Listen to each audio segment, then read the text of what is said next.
Bum, bum, ba-dum, dum. Okay. Checking if I'm live everywhere. Okay, we're live here. That is good. That is very good. Okay, that looks good. Then let's check this side. Okay, works. Then let's check this side.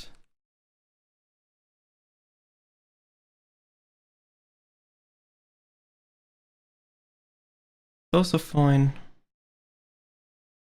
Okay, then we're ready to go. Alright, my friends, then let's continue with the story of Endwalker. And hope everything is going well. Time for bad reading and a lot of yawning, like yesterday.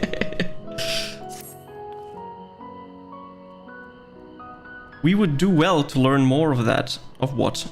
Specifically, the Gleaners are being tasked to do, well as who has tasked them to do it. If you're game Gachi, I have an idea. Didn't one of the Gleaners you questioned say something about escaped mermaids? Perhaps if you were to help him capture said creatures, he might be inclined towards a more friendly and enlightening conversation. In the meantime, I will turn my charm upon the Gleaners here. We can compare notes afterwards. Happy hunting! Okay, then let's do that. Speak with Erinville.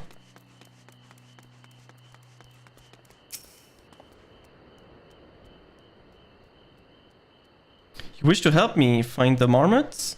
If nothing suitable to pay you for your service, but if you're offering out of the goodness of your heart, I welcome the assistance.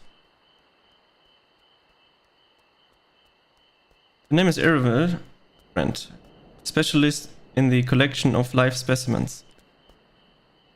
That said, the capture of these Naxians marmots is a trials I have no desire to repeat. Grizzled mice, they call them. For mercy, there are no other mermaid species on this tier at the present.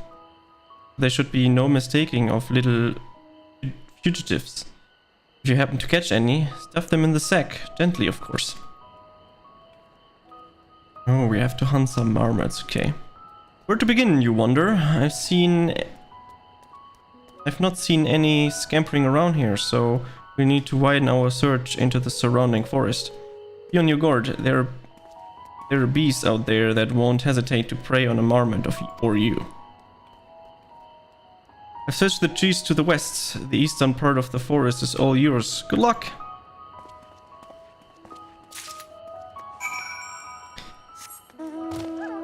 Can't fly here.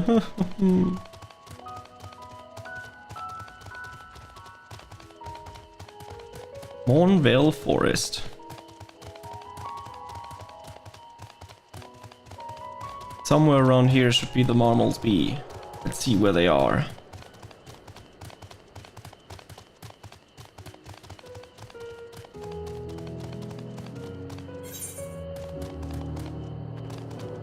Ah.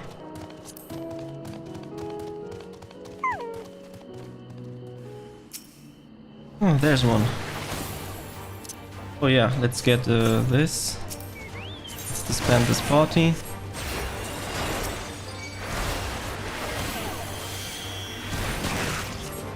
Finally fighting with the Chocobo again. Been so long.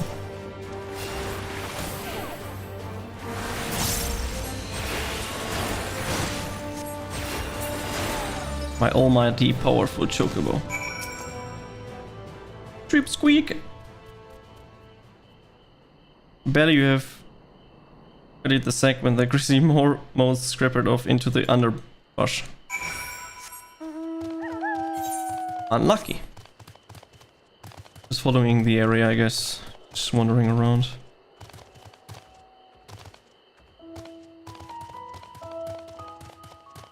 Where is the mice hiding? Ah, there. There it is.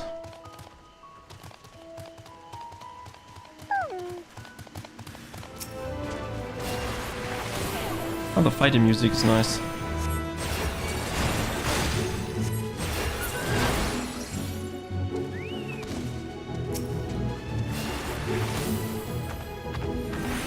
Hunting troll!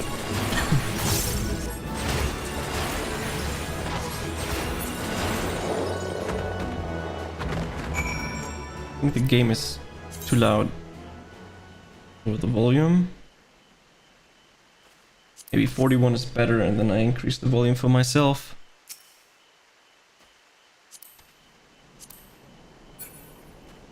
Standing in the way. Quick! That's the red sack. Use it! No, it ran away!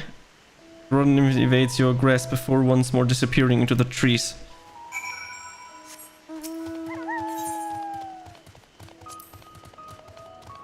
Could be so easy, but it isn't.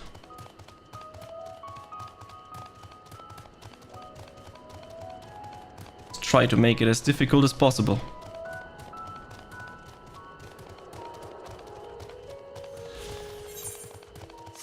It's not higher up though, according to the game. But it has to be.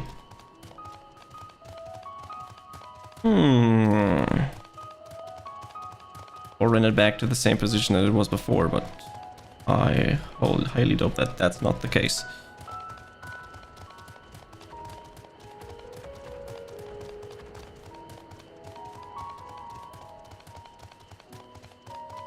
Oh, there it is.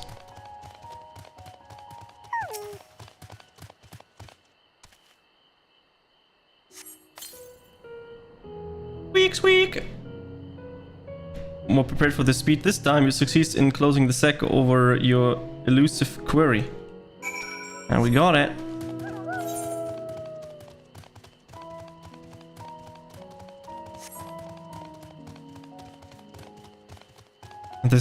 This thing is all under the tone itself. Crazy.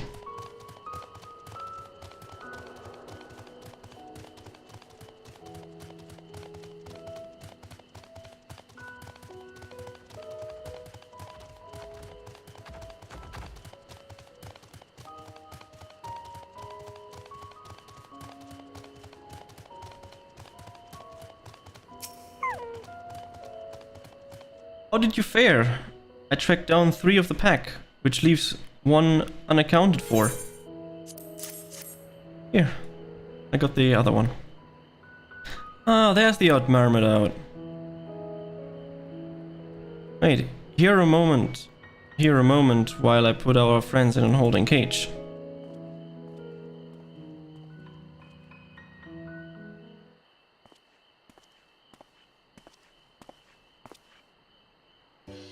Thankfully, the marmots seem to be unharmed. They've held up in isolation, but it's much too soon to release them into the habitat. It's a good thing we were able to recapture them so swiftly. You have my thanks. Who tasked you to capture them in the first place? What will you do with the mammoths now? Just ask. I, the authority in charge of Labyrinthus, now and in perpetuity the same officials who've had us working day and night of late. The honorable members of the forum, who else? Suitable for consumption and easy to breed. Those were the 2 conditions I was given for the stock I was introduced to proceed. I don't know what the forum has planned for these creatures, but at the very least, I hope they'll be served for dinner today or tomorrow.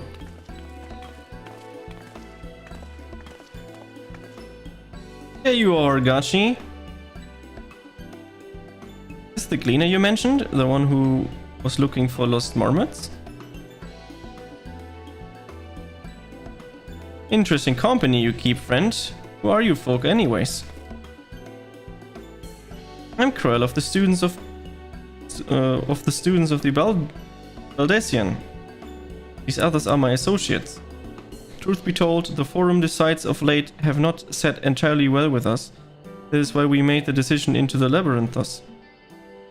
We hope that by seeing those decisions put into action, we might more fully understand their reasoning.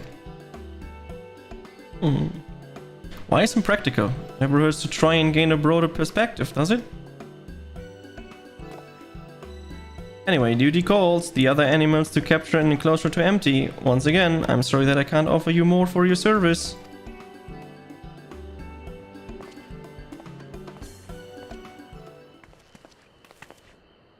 Did you learn anything new from your friends there?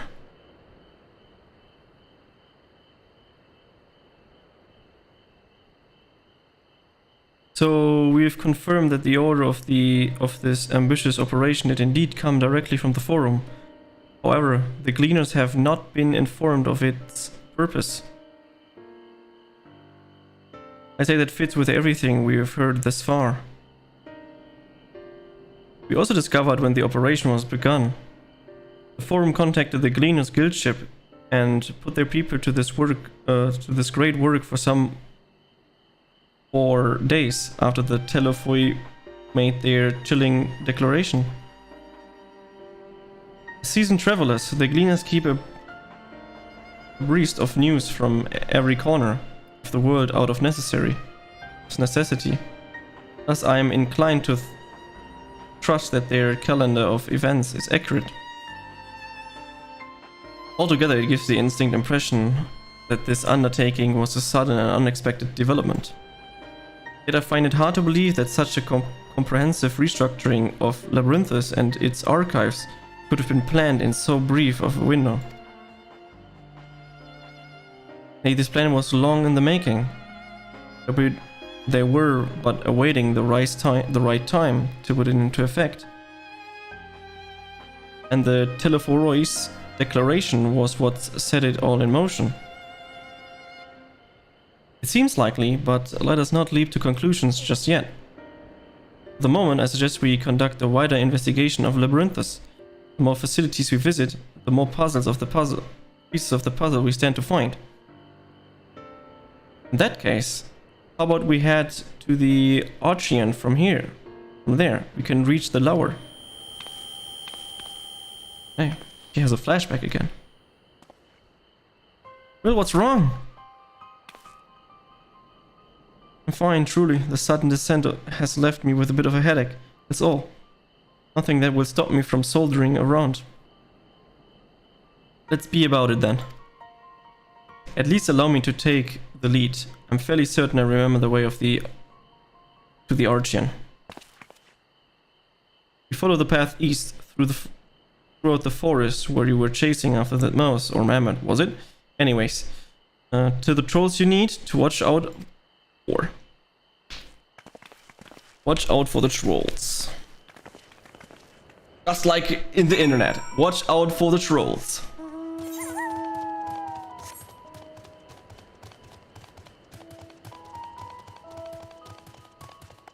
I wonder what Krill's headache is happening. Why she's not telling us. Why? Why?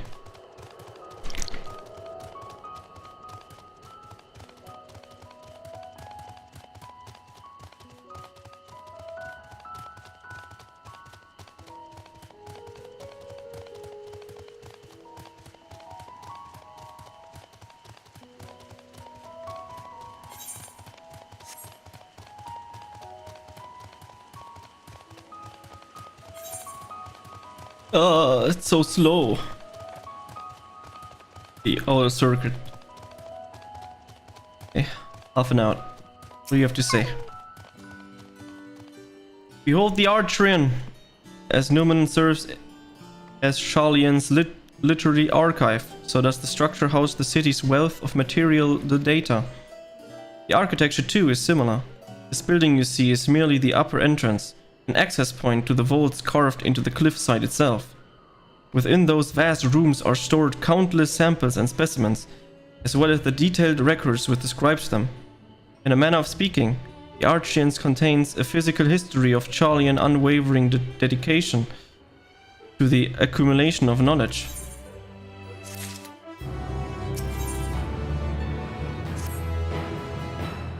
Well, we won't learn anything of value standing out there.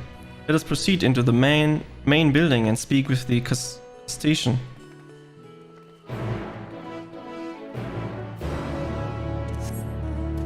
Custodian, lil. It's all the same, man. It's all the same.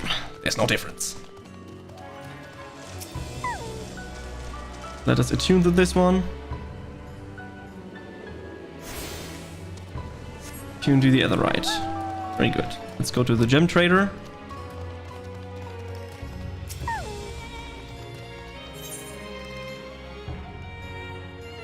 Nice.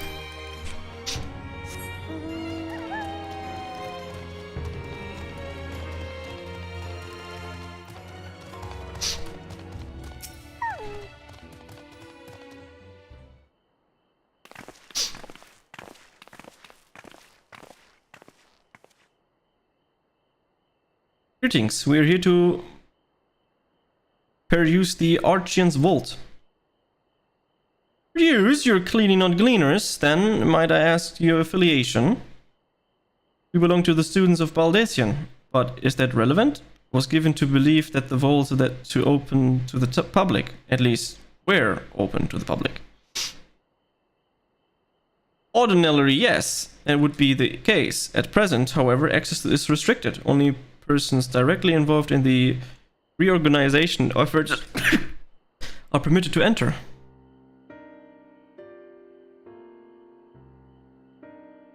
Not us then. I suppose we had better move along to another facility. This building has a lift which connects to the middle tier, yes? Might we at least make use of that? That server has been suspended, I'm afraid. For the time being, priority has been given over the conveyance of inventory. What? So this is as far as we can go? I apologize for the inconvenience. Please come again after our restructuring operation is concluded. By that time, it will be too late, and we are so close to getting answers. We need to rethink our approach. Let's step outside for a moment, shall we? Yeah, that's odd. Students of Baldesion. He doesn't believe the story. Maybe he just lied to us.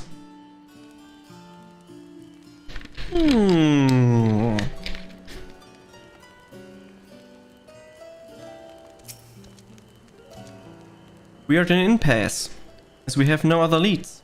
I should like to pursue this one further. But I hope that our stone-faced crustacean will be swayed by heartfelt pleas. We must seek another means to access the lower levels. It is likely that the people in this area are involved in the restructuring in one way or another.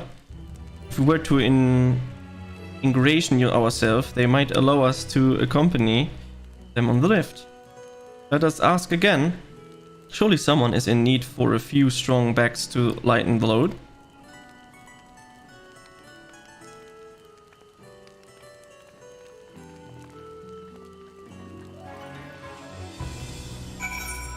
Yeah, we have to speak with some people. Yeah, that's not an issue, I guess. Bemused student. Am I taking the lift? Oh no, we're just students. They won't let us into the Archian even though we found... Actually, we have no idea what it is we found. There's no record of such a creature anywhere. But it was wandering around tranquilly, and so we thought to donate it to the vault.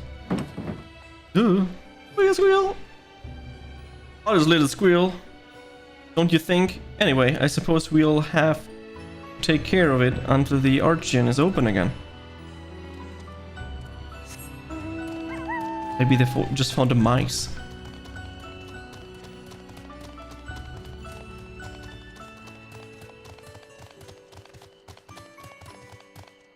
Where could be more people we could speak to?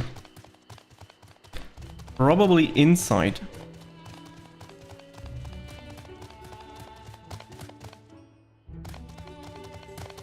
Nope, definitely not.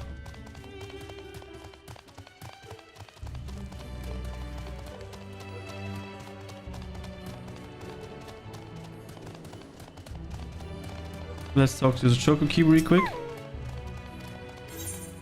Okay, at least this thing is linked now.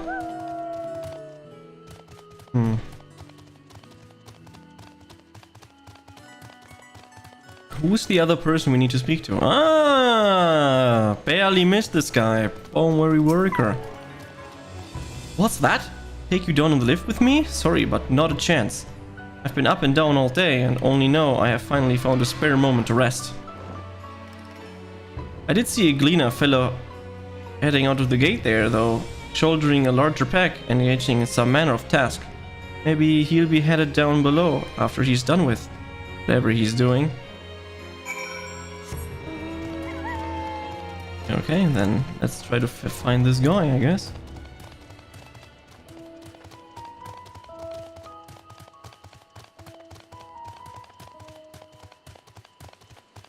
Oh, there he is.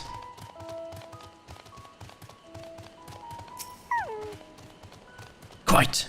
You'll frighten it away. That thing. It's you again. I don't mean to be rude, but I'm in the middle of another task. A Cloud King I need to capture is close, very close. And we have to do it again. Wish to help me with this, too? Spent your time in unusual ways, my friend. Still, 200 are generally better than one. Very well. The kennel here is common gathering spot for birds of all kinds. The one I'm after today is Hornbill. Its feathers are green and its cry a distinct cough. Single it out and shoot while sleeping darts. The effects are short-lived, so I'll lie in the way down by the riverbank to claim our quarry. Should have hit the right one.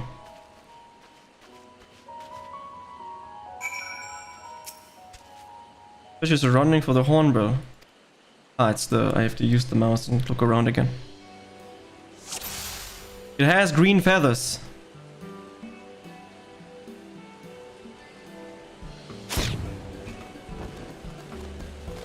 You seeded the wrong bird. Fuck!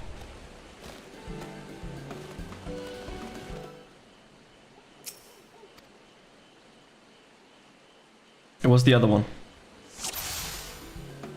This one. What? Can't be. You said it's green. We just shoot everything until we get the right one.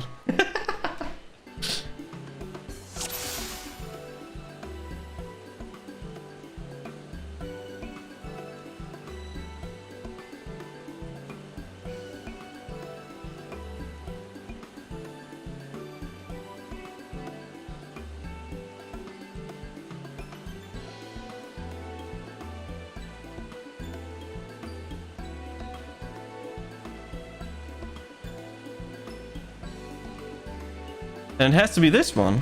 Does it say Kaka? Yeah, it does.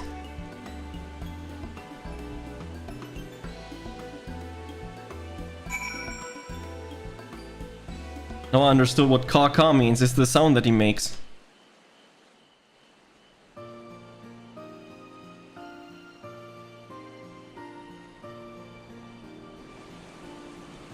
Oh, he's sleepy. Yeah, we made it.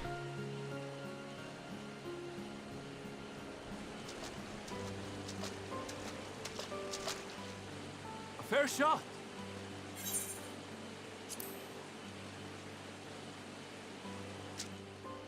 Nicely done. Let me truss this one up and I'll make my way over to you.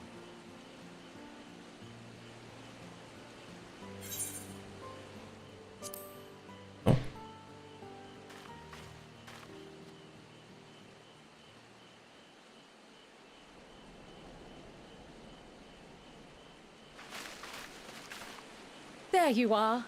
Any new revelations?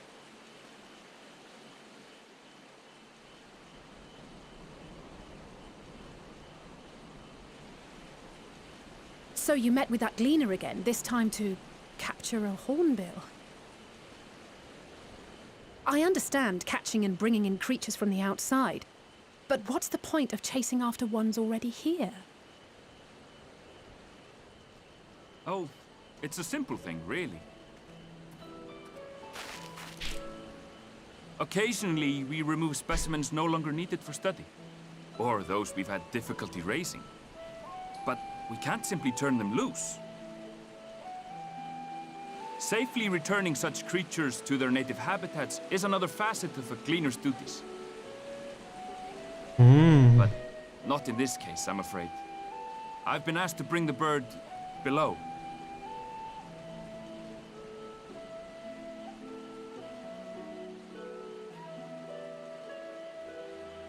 The restricted section in the lower levels of Labyrinthos. Open only to a select few researchers handpicked by the Forum. The projects down there are the subject of rumor and hearsay. Forbidden magics. Advanced technologies that can never be allowed to fall into outside hands.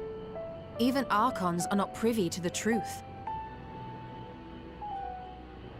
Those who are, the researchers involved in this secretive work, are not permitted to walk freely in the city, and are instead required to live in isolated quarters.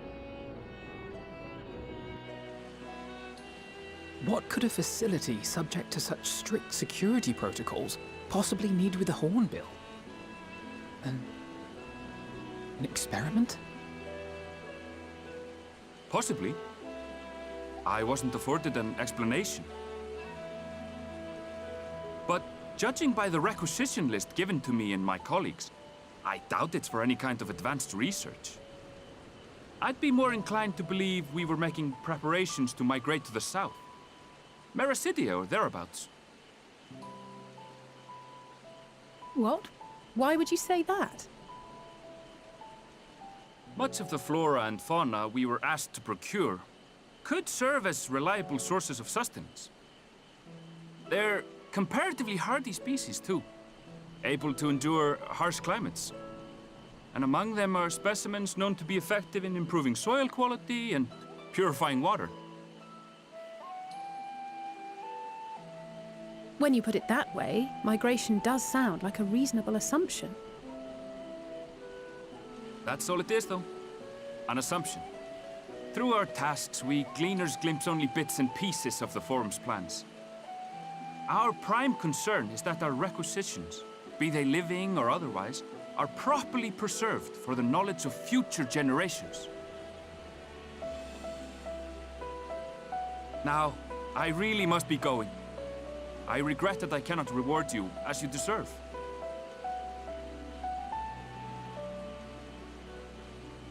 Perhaps you might reward us after a fashion then. It is imperative that we reach the lower levels. And seeing as you are already set to descend with your assigned cargo, mayhap we could accompany you as your assistants. I'm afraid that won't be possible. Once the animals have been prepared for transport, we send them down separately via the lift. I will of course follow after to make my report, but I can hardly pass you off as porters when there's nothing left to carry.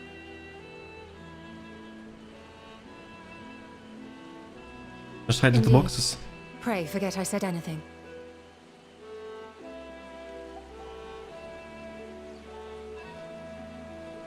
How do you feel about climbing? If you've strength and the courage to brave it, then there is another way down. This path leads to the 33rd facet, a mine shaft excavated during one of our expansions of Labyrinthos. While I cannot guarantee that the passage is safe to traverse, it should provide access to the medial circuit below. I never even knew such a place existed. Thank you. This is the perfect solution. You're quite welcome, but consider yourselves warned. If the going proves too treacherous, you'd do well to turn back. I bid you good day.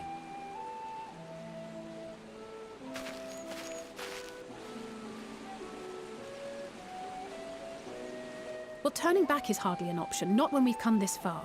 Let's go and take a look at this mine shaft.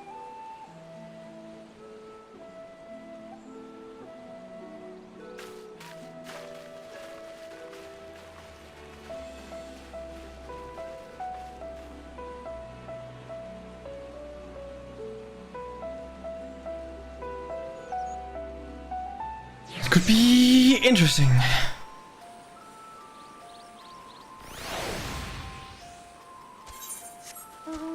Let's enter the mine shaft.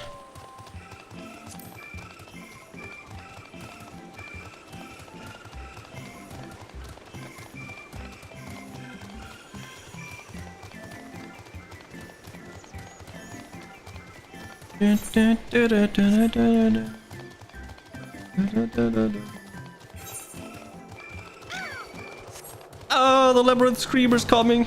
Run! Run! Easy dodge. This must be it. The entrance to the mine shaft. It's faint, but I hear something moving within. Creatures warned there by the researchers, you think? Well, slavering beasts aside, we'll need to watch our footing. We should tighten our straps and just before we continue. Okay, no problem. Let's open this gear coffer. And we can later on sell this on the market. But before we continue, we're gonna put this down here. Maybe like this. Let's see. Hopefully this is enough. Maybe I do a little bit more of an outline like this. Then each time we do something, it'll be like that.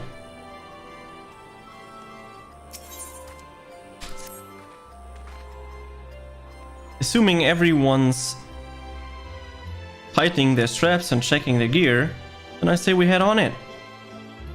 Given the terrain ahead, though it might be wise to leave some distance between us, we don't want to stumbling over each other if it comes to a fight. Take it slow and don't forget to check your surroundings from time to time. You can meet up again at the end of the tunnel. Let's go in. Survey the area and defeat enemies that appear. Oh my god, this is a huge tunnel thing. There's no animals that appear. Just dodge them. Easy. Oh, that area is huge. Holy moly. There's an enemy that appears.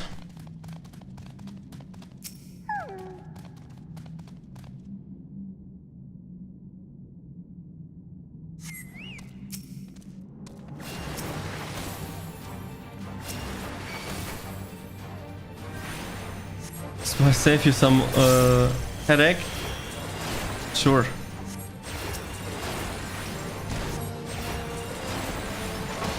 There's an ether current in there. Is there though? Let me check. 157 southwest.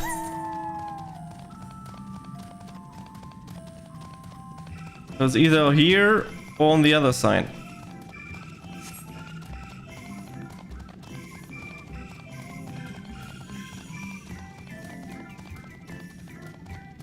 Let's check. 71 yalms northwest. So yeah, it's definitely on the other side. So unlucky me.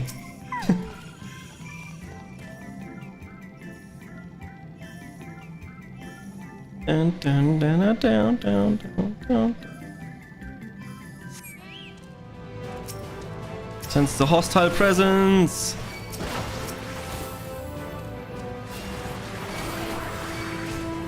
Let's go! Holy spam! Damn, Holy 3 looks amazing.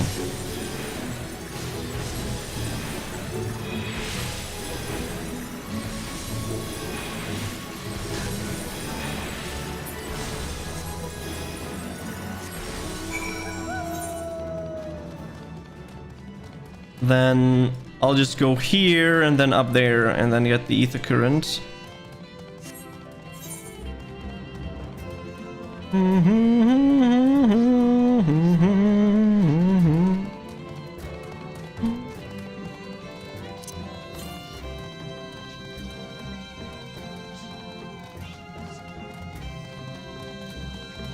There it is. Thanks for the spoiler though. Even though it's not a spoiler. I don't consider saying that there's an ether current there a spoiler. Spoiler for me is if there's story related, like everyone dies or some shit. Oh, that's a spoiler.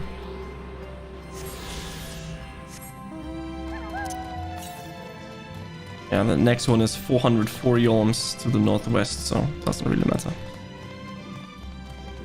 I wasn't even searching for them.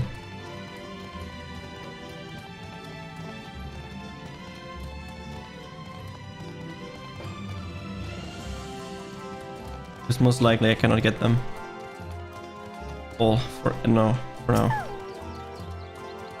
Don't be like me and miss this. Oh, I assume the spoiler is what I sent when I joined long before you entered there. Could be, I don't know. Everyone seemed to have made it through without incident. Nothing of consequence at least. And as promised, the tunnel has delivered us into the medial circuit. To recall, this tier is where any keep a wide variety of simple samples for agriculture production. If Aaron's will assumption holds true, that specimens are being collected in the preparation for a great migration, then we should see evidence of such plants in the area's research projects. Let's follow the path of the nearest family facility and see what we see.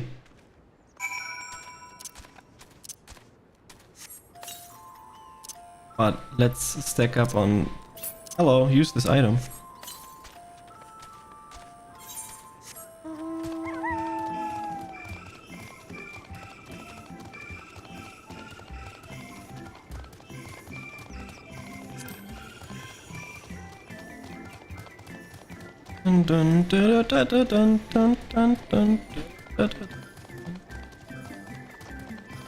Ah, there is some kind of building. And a fate.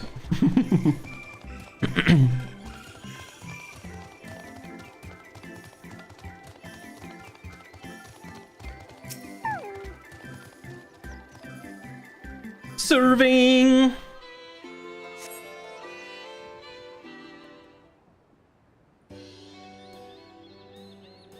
This music. Ooh.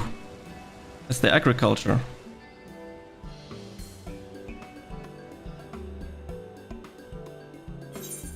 Aha! Now I know where we are. This is Mineral Agronomics.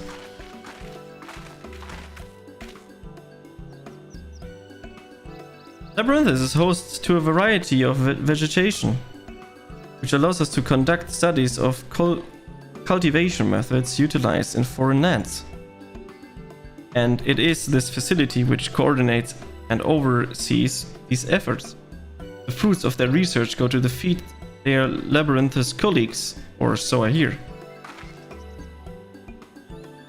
More notable successes might make it to the Agora. Food so exotic, you'd be hard-pressed to guess their origin, let alone how they might taste. Indeed, mystery vegetables without a name, only a list of nutrition benefits scribbled on a card. I see no gleaners hereabout, yet those workers seem to share the same sense of urgency. It's possible they know something of the forum's plans and their underlying motivations. Worth looking into, wouldn't you say? Yeah, sure. See what you can coax from workers? The rest of us will do the same, or cast about for useful clues. Sure thing.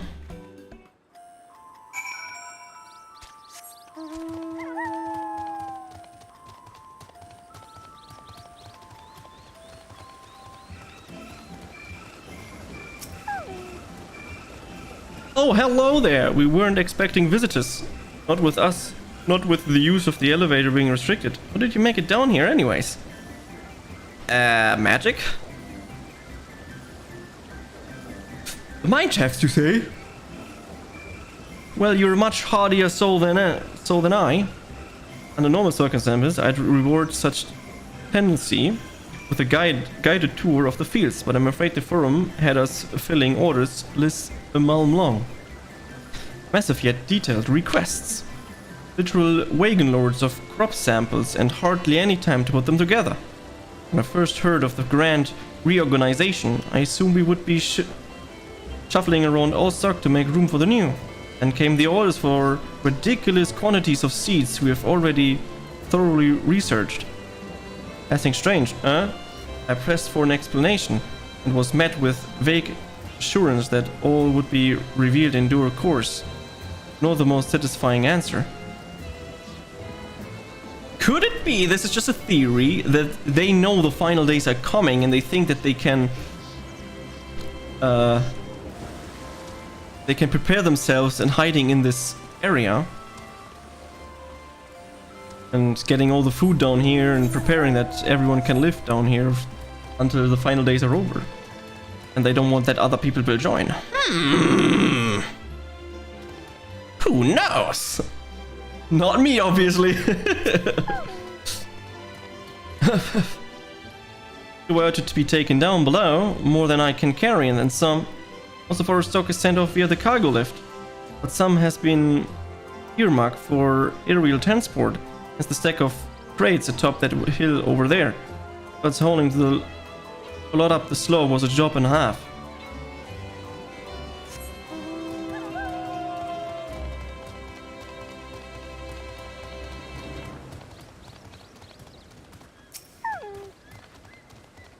What crop are we raising? Well, as you can see, this one is a variety of grape.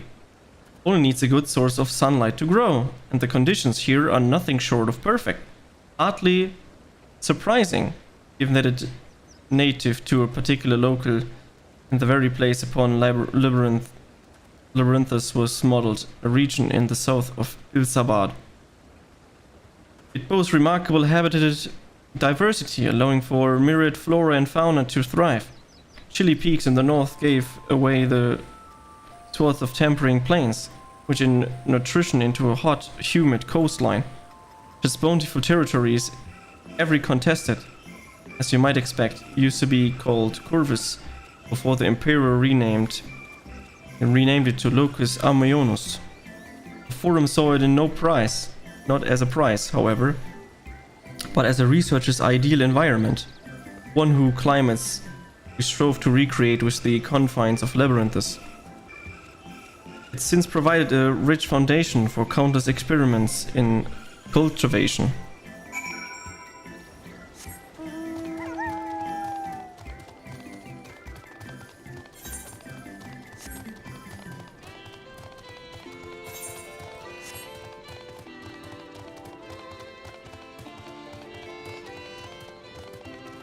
Investigate the stacked boxes. Okay.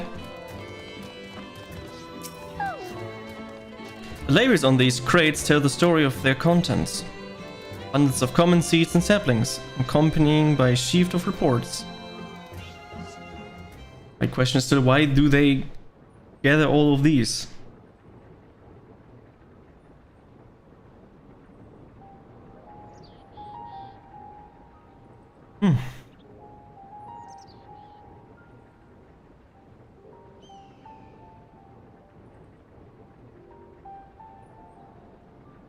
Hard to look away, isn't it? Hard to look away, isn't it?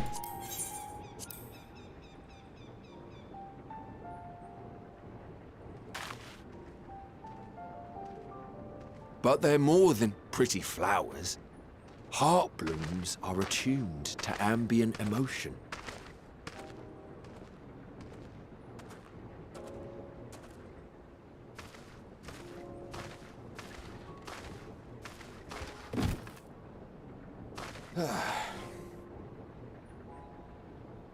You don't seem convinced, but believe me, it's true.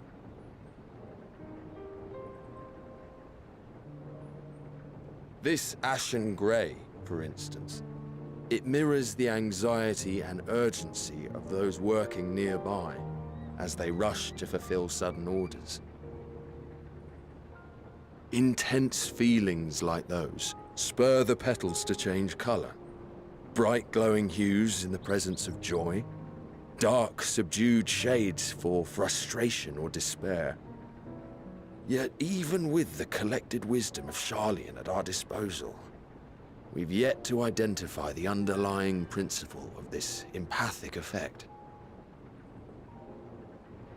And there are other mysteries besides.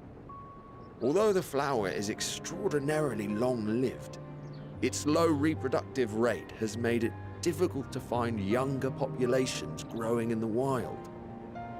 With too few sightings to map its distribution, and no closely related species to track, we've been unable to pinpoint its land of origin. To further complicate matters, every culture, even dimly aware of its existence, has given it a different name and mythos. Our attempts to study it via the historical record have been an exercise in frustration. As an avid botanist myself, I should one day like to unravel the Heartbloom's secrets. But I'm afraid other duties must take precedence. I will leave you to your thoughts.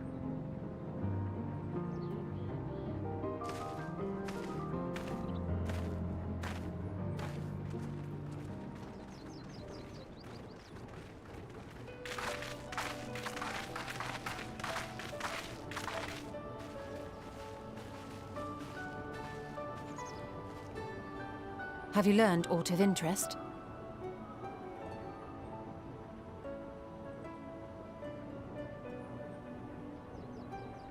A flower that reacts to one's feelings?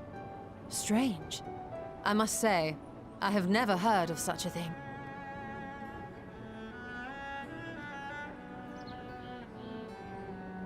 This is all very fascinating. But as it stands, we've failed to gain any significant insight into the Forum's undertaking. Indeed. While there is certainly enough activity to support Erenville's supposition that a priority has been placed on improving food production, unfortunately for our investigation, these workers were never informed as to how their duties serve the master plan. If only we could interrogate the Forum members directly.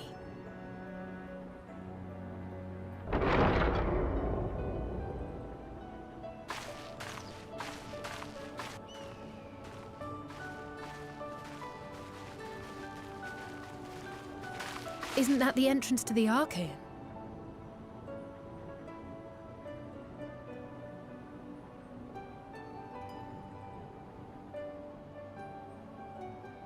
Look, there. I think that's Erenville.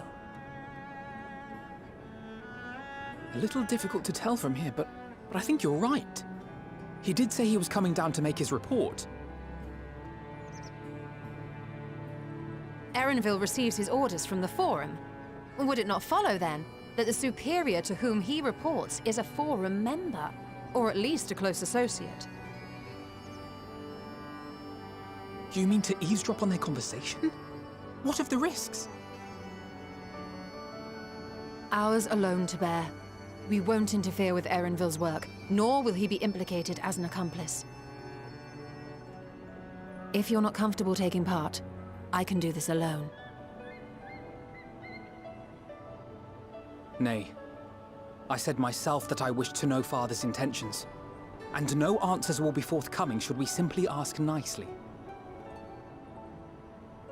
We can apologize later, should it come to it. Right now, we need every crumb of information we can get our hands on. Consequences be damned.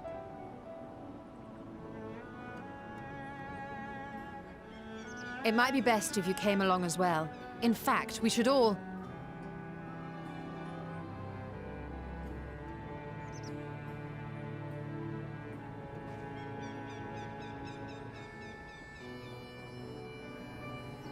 Crier?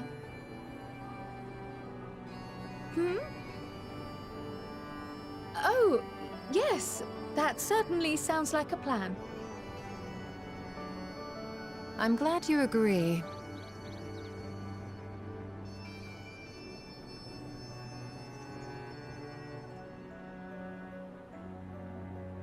Quickly! Erenville is on the move. We need to get closer before we lose him.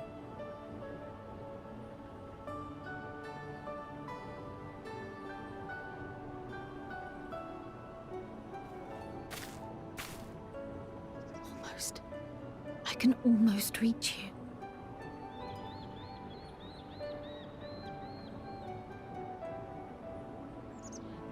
Sus. What the cool kids will say.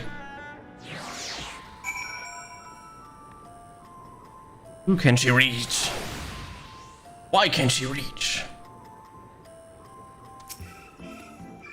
She's still feeling unwell. I've never seen her so distracted. Keep an eye on her, but keep moving too. We cannot let our furry slip away. Rude. I need to check something if I can rebind the key to another key. This key work? Nope. Does this work? Yep. Does this work? Yep. Let's do this. Does this do anything in the game? No, jumping. Okay. On the key. And the keybind works, right? Whistles. La la la la. Aaron was headed westwards along the path outside of Archeon. Come, we can still catch him. Yo, Nautico! What up? We can still catch him, but let us run to the other side. You just jump down here. I did this already, so I'm fine. Yeah, I know, I heard. You already done the first dungeon or trial or whatever you get first. And Luke already said like, you pocked, we're confused. So, let's see what happens with me. Probably nothing.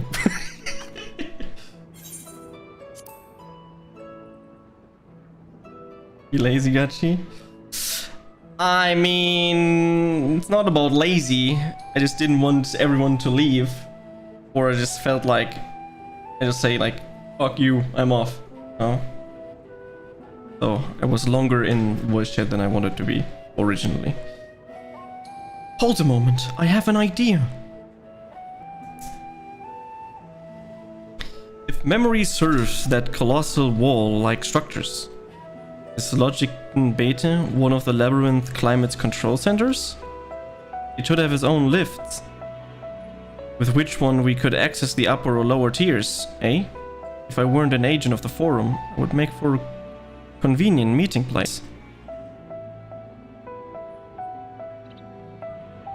Just reading all the stuff, I would die off a stroke after 2 sentences. Reading everything is hardcore and slow. Everything out loud.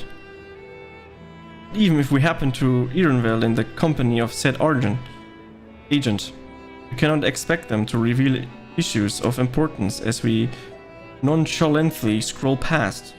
Especially with these difficult words that I've never encountered in my normal life whatsoever.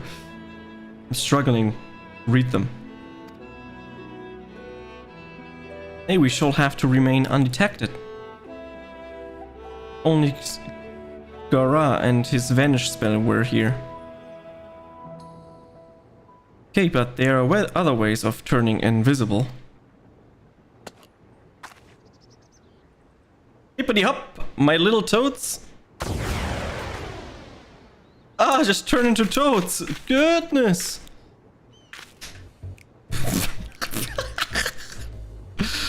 What the fuck? Why are we toads? Stop. Occasionally to transfiguration, worry not. It will wear off with the passage of time. I suggest you and your green companions hop along and catch with Erenville. Could you feel the magic's fading? Return to me and I will refresh the enchantment. And what am I to do in the meantime? Wait, here with me? In your current state of mind? You'd be as likely to leap into the laws of predators as you would learn anything of note. Which reminds me, where to the creatures hereabout in that form, you are essentially defenseless. yeah, no shit. You have changed into a toad. You must remain transfugan in order to progress in the quest objectives. You will return from your transfigured status if you move too far away. With your map on the transfugant's areas. The effect. It was just told to restore prolong the transfiguration.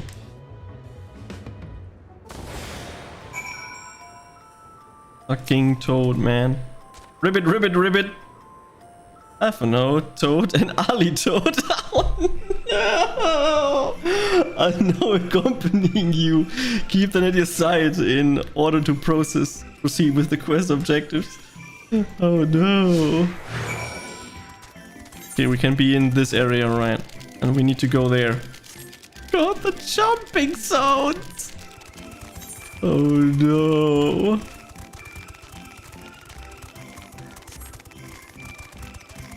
And the chocobo is a dead giveaway.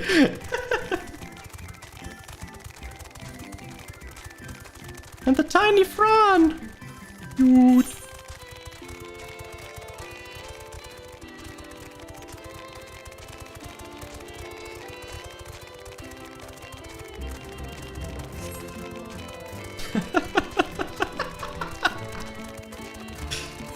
Oh man.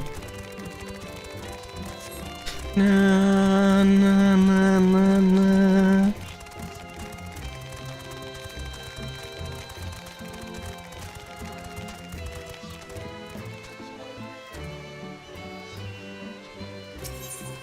Discuss your surroundings.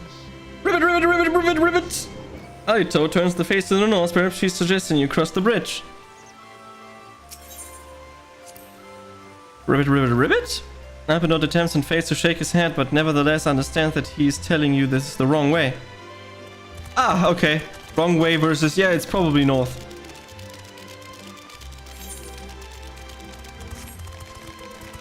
We will figure it out. Just don't walk into the enemies. Oh, there's a person, but it's not in this area, so it's most likely that we need to stay somewhere on here, walking up there.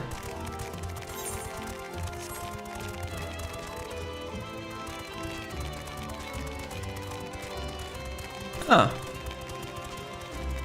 This is potentially the way to go.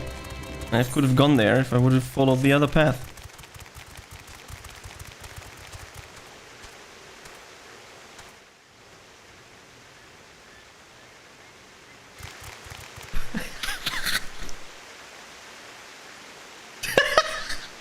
Fucking frog.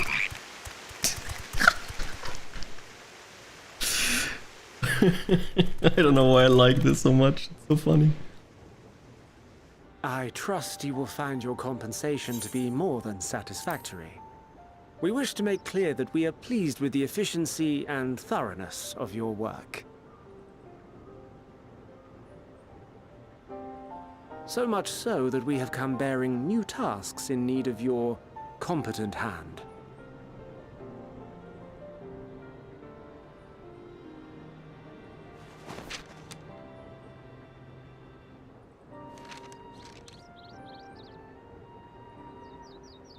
Another lengthy list. If I may speak frankly, the Gleaners have been pushed to the point of collapse by your unending demands. We are not familiars to be exploited. We are Charlean scholars, and we deserve an explanation for this unseemly treatment. What warrants such urgency?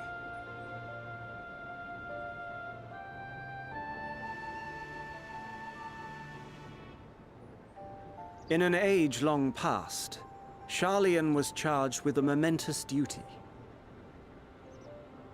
And now that word of the final days hangs heavy in the air, the time has come for us to fulfill that charge.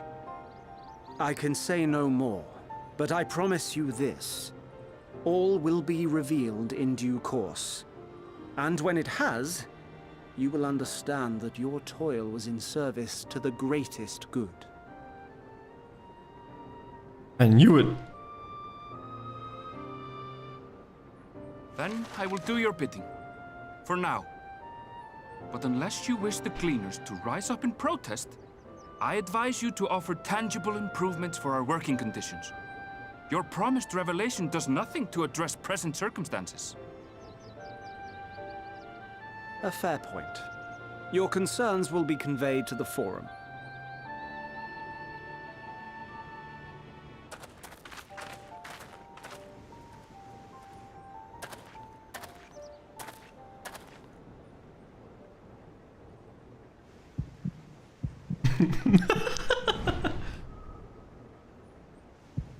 Sus. Ribbit.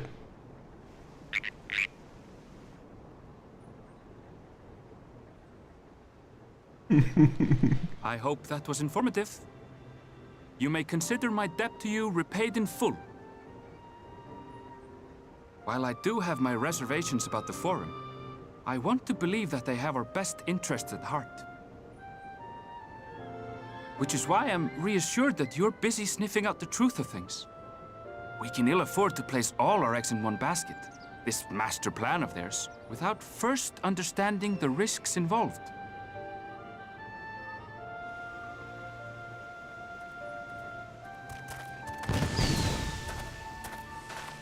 Wait! How did you know it was us? If you mean to impersonate a toad, try studying the real thing. And don't try to fool an expert. True. And it's kind of obvious. Probably there's also not this type of toad in this area, so it was kind of obvious.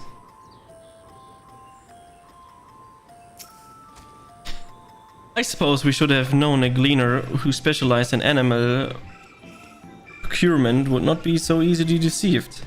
Yet he seemed inclined to put his trust in us all in the game. Most importantly, perhaps, we have discovered a new piece of the puzzle. This momentous duty the Forum agent mentioned. Shallan has been called to action, and the Telephorois declaration was the catalyst. Whatever choices they hope to fulfill, we deem it of sufficient important to disrupt all of the labyrinths, not to mention Ignoriosa's request for aid.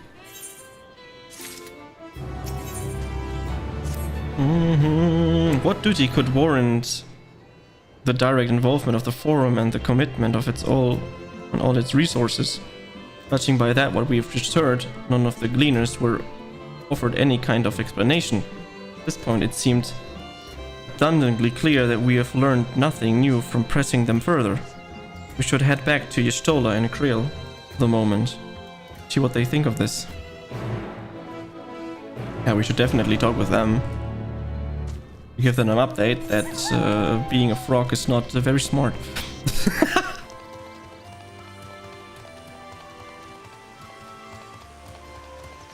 Already blue quests here.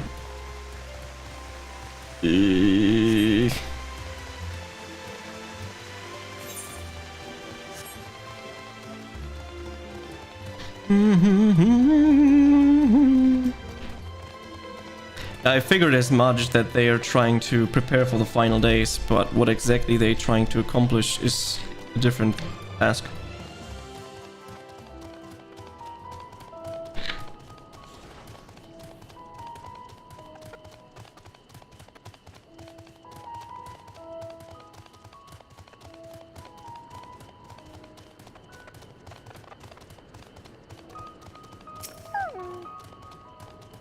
Welcome back. I trust you found Erenville then. We did. Interesting. I had a feeling you would learn something important, even that something was simply a confirmation that no one knows much of anything. We should share this with Krill and discuss how we'd like to proceed. Assuming we find her back at the farm, she was still behaving oddly, so I bade us a return and rest there. Perhaps not the best decision in hindsight. Would you mind checking near those flowers she was entranced by? The rest of us can sure survey the more distant areas, just in case she decided to wander. When this botanist guy was there trying to explain what the hell the flowers were actually doing, I kind of spaced out, forgot. So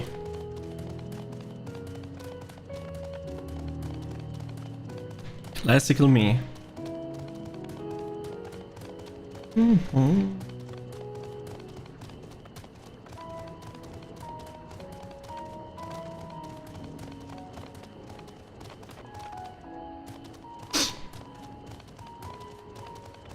Yeah, the flowers were up here, so we have to go there. Ah, we have to search for Krill. Maybe she's at the flowers. Maybe. And she is. Very smart, but the boxes are gone. What? That's sus.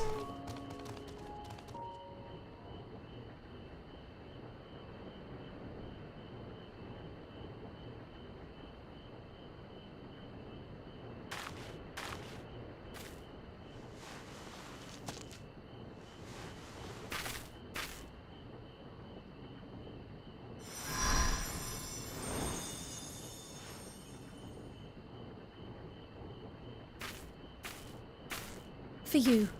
The spell will keep it from wilting. She said you would need it for the journey ahead. She? Does she mean Heidelin? Will you speak with her now? I cannot hope to match Minfilia's clarity, of course, but...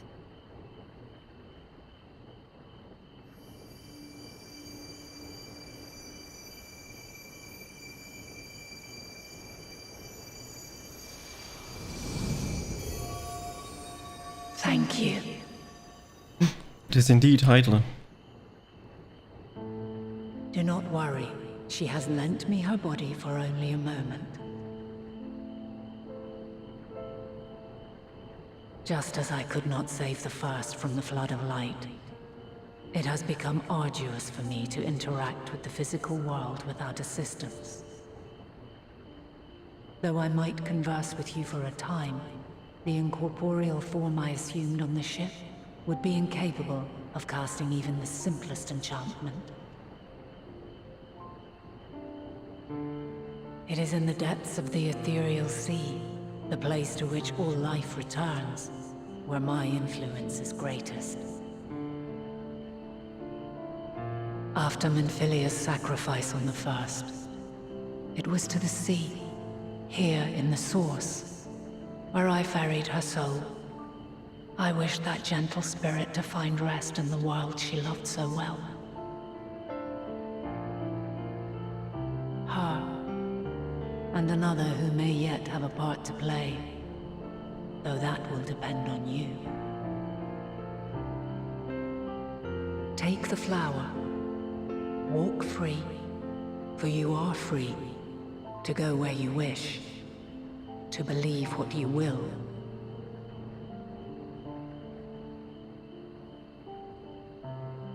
That bloom will be your guide, test and proof of your conviction. In darkness, seek joy. Surrender not to sadness, and see beyond despair. Walk free, and bear the light for others to follow. Together, raise it aloft and let it shine, till the end, blinding and radiant.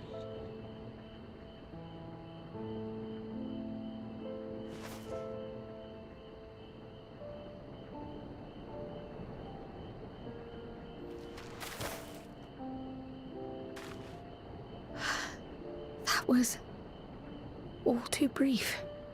Already she seems so far away.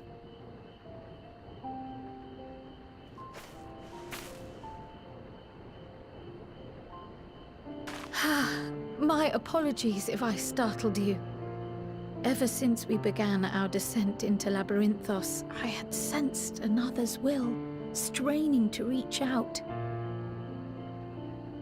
Even with my particular talents, though, I was unable to make a connection at first, so weak and tenuous it was. Once I took hold of that wispy thread, imagine my surprise to discover it was Heidelin herself. Needless to say, it seemed wise to learn what we could before letting go.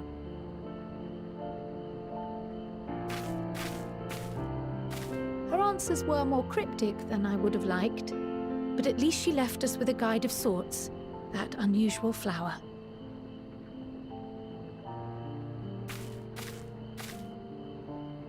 Yes, we are definitely making progress. You can't be serious! We've done nothing wrong! Okay, that came out of nowhere. Uh-oh.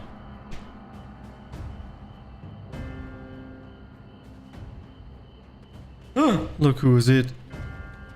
Who's it? Master Fortuno, what business has the Forum with us? Obstruction and suppression, apparently. Mistress Baldessian, our records show you facilitated the Scions' entrance into Sharlayan by claiming them as assistants for your organization. We are aware of your investigations. After alerting the major institutions to the presence of potential troublemakers, we received word from an Archean custodian. A group operating under the auspices of the students, skulking about Labyrinthos and engaging in clandestine behavior. Clandestine? We may not have entered Sharlayan as Scions, but we did naught to conceal our identities. Our only purpose in this city is to seek the truth. I can think of no reason why our actions should warrant the Forum's intervention. 'Tis not our way to discourage the pursuit of knowledge, but the timing of such pursuits must be considered, not to mention their potential impact. With the world in chaos, we, the true caretakers of wisdom, have committed ourselves to an undertaking that demands the utmost discretion. And we will not risk its success by turning a blind eye to disruptive foreign elements in our midst.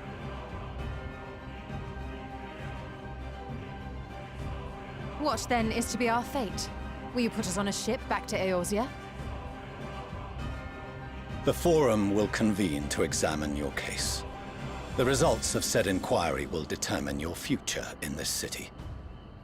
As for your absent companion, he has already been detained.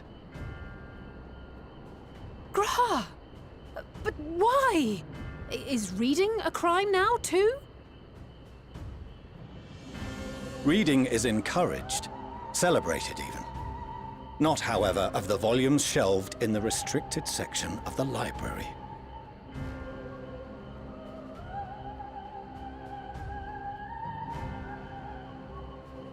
Refusing to comply will only make matters worse. Let us instead treat this as an opportunity to open a dialogue with the Forum.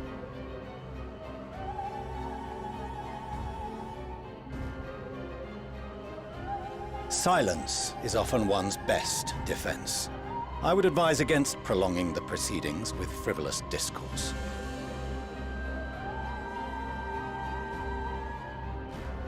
But enough. This is not the place for debate. The rostra await.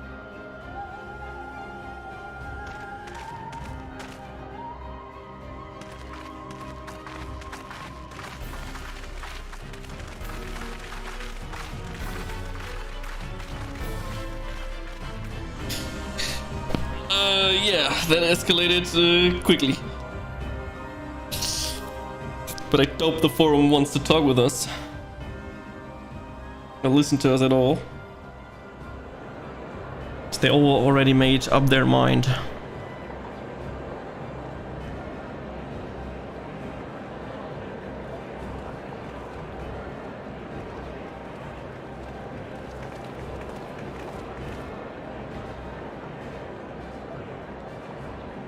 Forgive me. I was careless.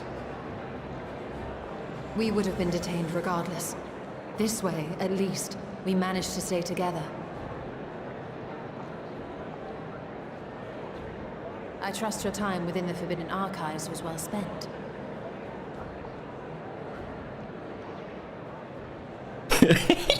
Sneaky. The Forum will come to order. This inquiry is now in session. As Speaker-elect, I will be presiding over the day's proceedings. Master Fortuner, would you be so kind as to restate the matter which compelled you to summon your colleagues with such urgency?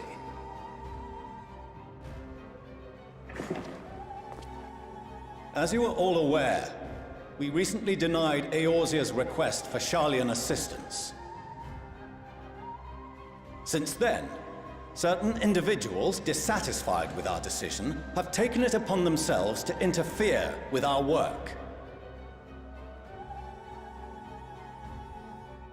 They entered our nation masquerading as associates of the students of Baldessian. But these malcontents are better known as the Scions of the Seventh Dawn.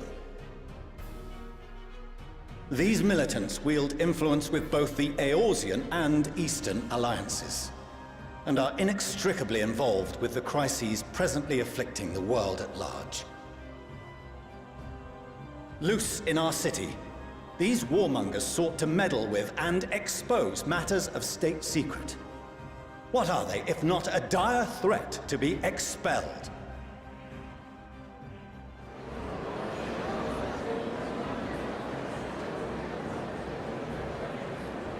You have tarnished the good name of the students.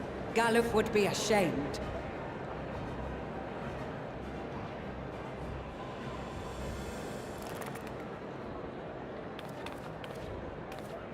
Galuf Baldessian was never one to forsake his fellow man. Even if this nation closed every door and retreated from the world, he would have found a way to help the Scions, help every soul of this star fight back against the coming doom.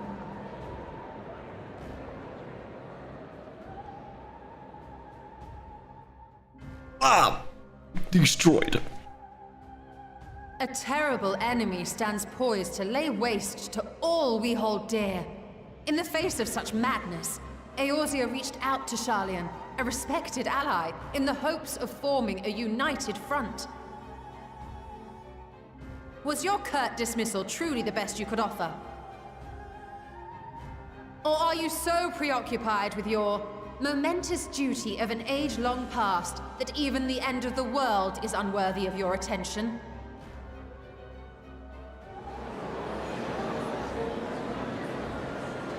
Whence came this revelation?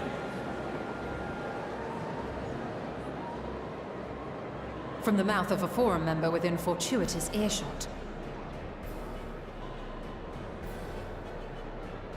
Then it seems your findings support my own.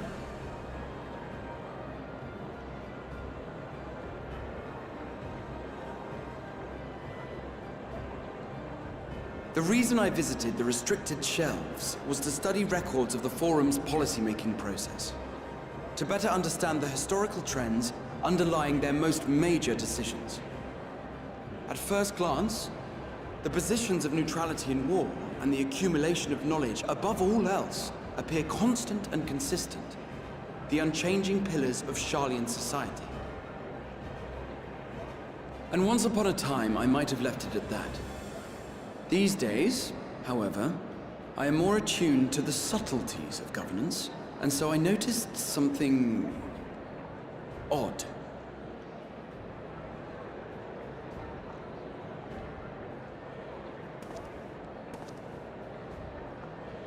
From a particular point in time, the purpose of these policies shifted.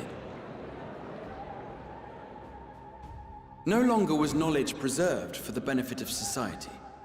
Rather, society was to be gradually reshaped to ensure the preservation of knowledge.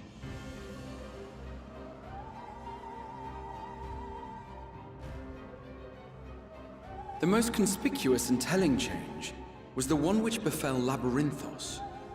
Once little more than an oversized storehouse, an enormous allocation of funds saw it transformed into an advanced research and archival facility. I also discovered a fascinating account on the finances of our Dravanian colony. The settlement attracted students from far and wide, and the connections and tuition fees thus acquired were funneled into further improvements for the archives. Now, There is no question that our nation's progress is tied to the acquisition of wisdom. Nevertheless, the vast resources diverted for this purpose borders on the obscene. But returning to the matter of when, our change in course appears to have been made some 270 years ago. The very same period when Sharlayan scholars in the hinterlands began a formal study of the ethereal sea. You found something, did you not? And whatever it was, gave rise to your oh-so-important duty. Mind your tongue, Archon. If you had seen...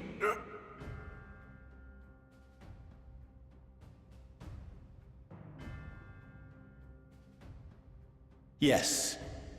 We are bound by a duty we cannot. This, what would you have us do? Abandon our vital work and join you on the field of battle? We will never choose the way of the sword. We will fulfill our mission, not through strife and bloodshed, but survival.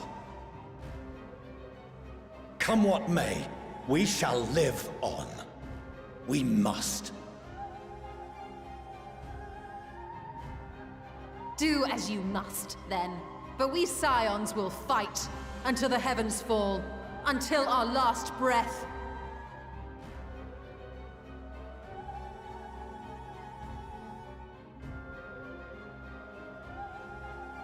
Such misguided zeal.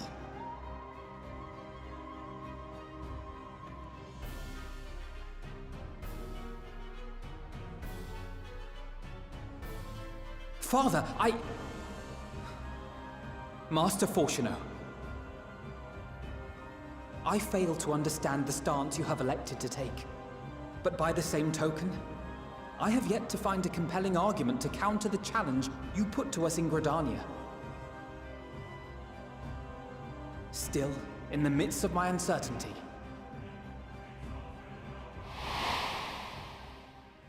I must trust in myself to do what is right, as others have chosen to trust in me.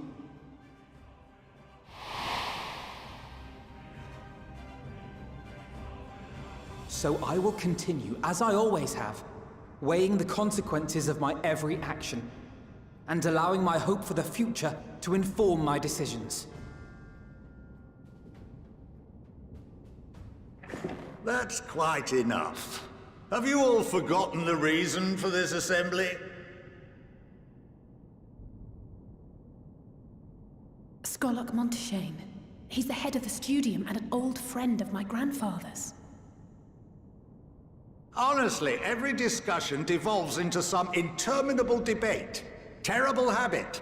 Let's return to the topic at hand,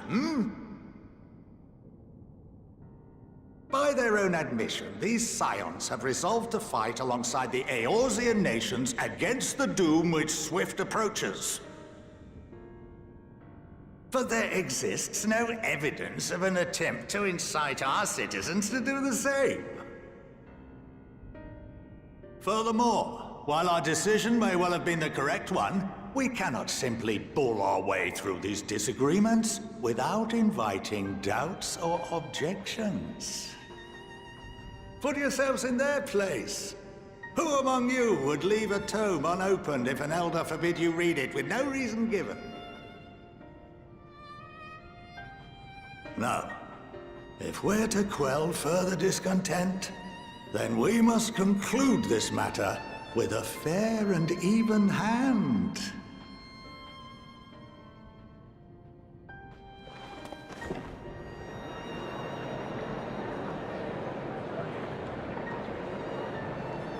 Order! We will have order! Master Monteshane raises some valid points. Keeping such concerns in mind, I propose we enforce the following measures. Until further notice, the students of Baldesion are to cease any and all activities within the domain of Sharlayan. You will also refrain from any further investigation into the Forum's decisions and duties. Failure to comply with these restrictions will result in the immediate expulsion of your Scion associates.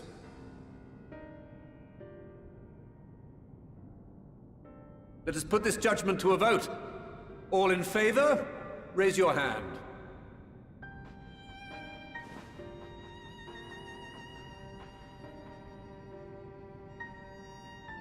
That's not many, I guess. Oh, never mind. I count 51 for and 48 against. The proposal is passed. Rigged. Students, Scions, you have heard the Forum's judgment. Pray abide by it, or face the consequences.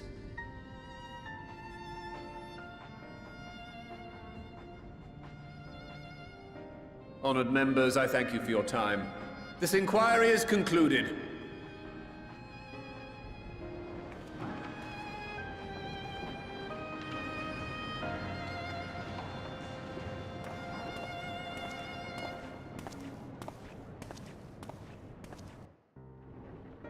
One of them are paid actors.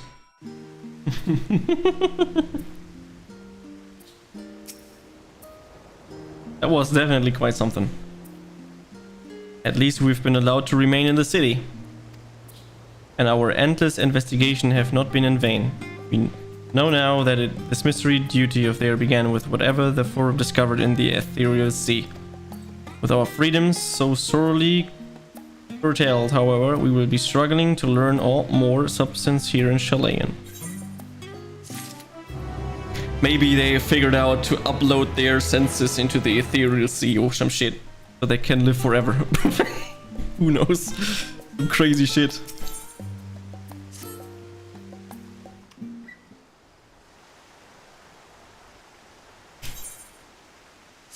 The overall picture has grown clearer, yes, but that's in spite of the Forum being so maddeningly vague about this duty of theirs.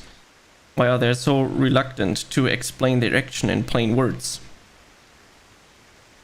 Survival come what may, is father's work so vital that it takes precedence over his own family. Off a note, I'll say, it is you? When I heard you be dragged before the Forum, I came as swiftly as I could, and I'm so very pleased to allow you to say, that's probably their mother. Ah, I guess I'm right, mother.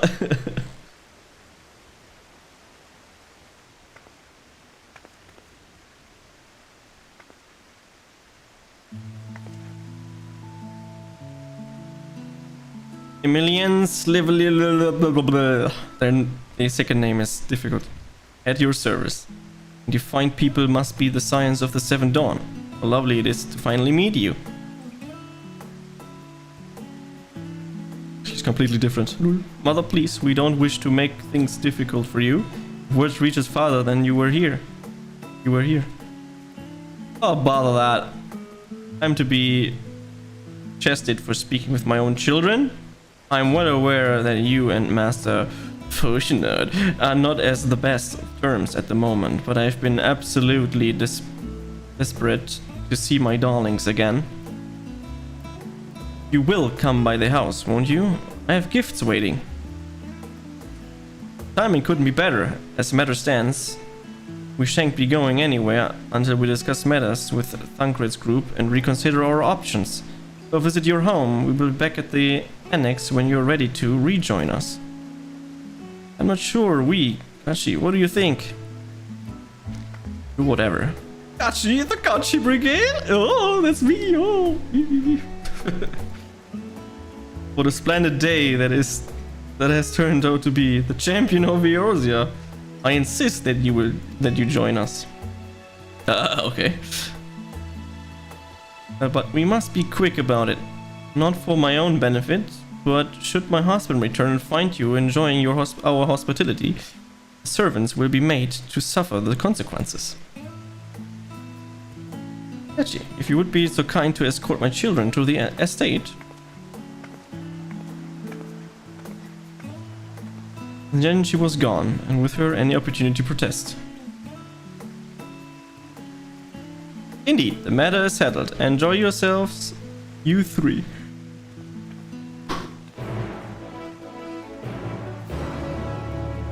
Ah, we're gonna visit their house. Let's go! I apologize, my mother is not one to take no for an answer. Still, I'm glad, relieved, even, to see her in such high spirits. What the fuck are they doing in the background? What do you say, Gachi? I thought it seemed that we shall have a little enough time to enjoy it. Will you accompany us on the visit home? Probably. Fine. If we're going, then let's get it over with. Be sure to stay in these entrance hall, no peeking into our private chambers. Thank you very much. Why ever not? Your room was always perfectly neat and tidy. Everyone... Why is he laughing in the background? Stop it. Everyone has things. Rather keep them to themselves, don't they? Cherish mementos. You couldn't bring yourself to throw away childhood toys. I mean, God, never mind.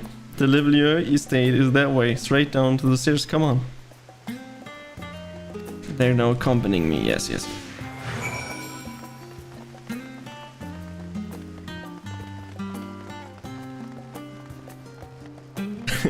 They interact with the random people sometimes.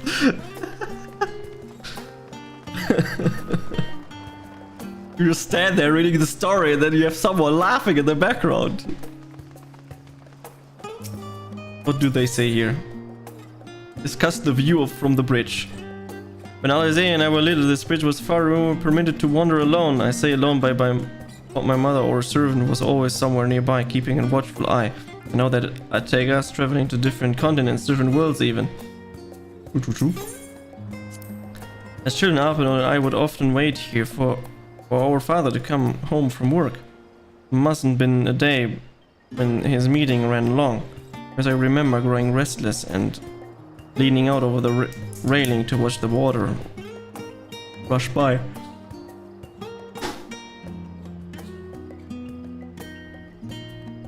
Father, of course, arrived at that exact moment, came pounding down the path in panic, crying out my name. Too glad we cannot use this thing. Too far away.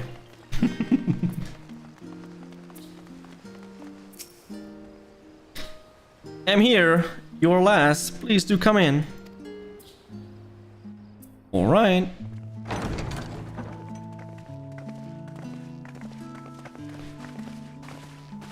Fascinating how huge these walls are. Doors are. Welcome home, my lady.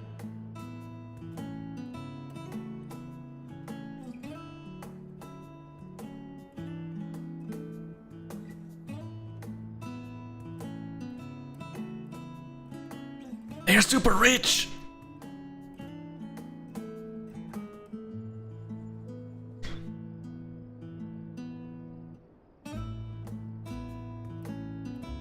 What? What are you gawping at? You're rich, what do you mean?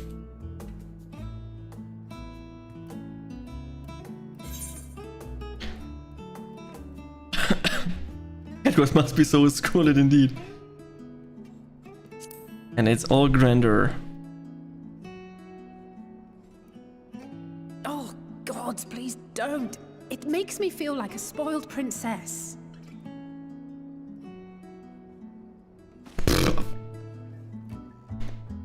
Lord Fortuneau is not to hear of this visit. And I should also like the children to have their gifts, ere my husband makes his return. As you wish, my lady.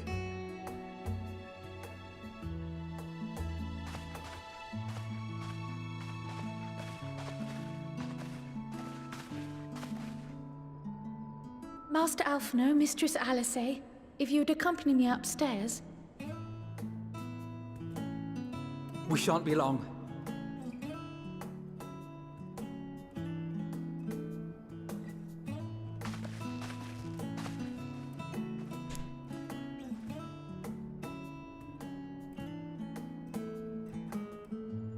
The twins have been sending letters home from time to time, recounting their latest adventures.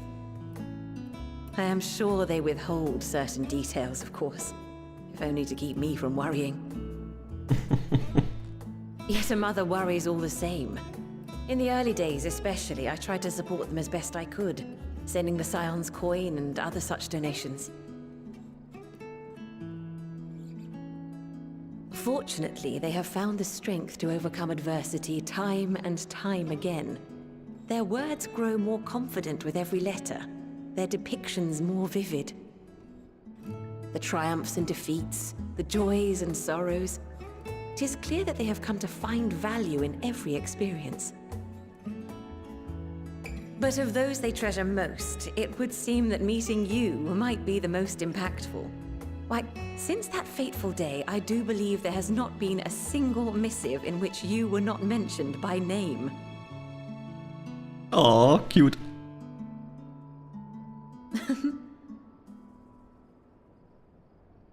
It is plain they care for you, and I am glad they have such a steadfast companion watching over them.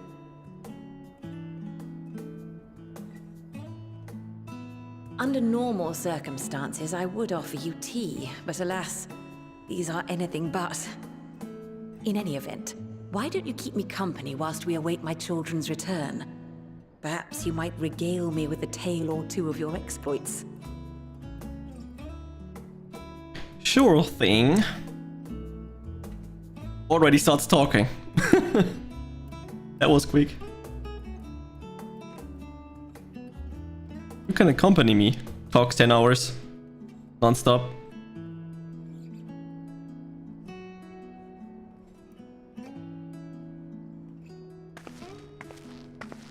When you mentioned gifts, I wasn't sure what to expect.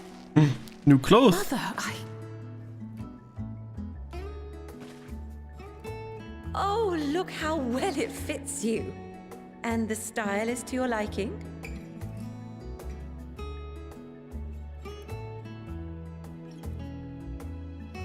It's perfect. Exactly what I would have chosen. But please, tell me you had something different made for Alphino. Naturally. You are hardly little children anymore. And while I shall miss dressing you in those precious matching outfits, I must respect the individuals you have grown to become. See for yourself.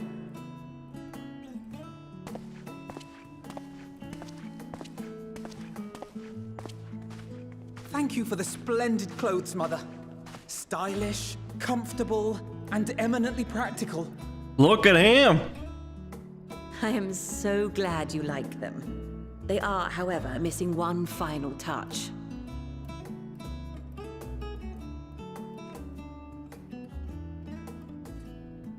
If you'd allow me, Master Alphino.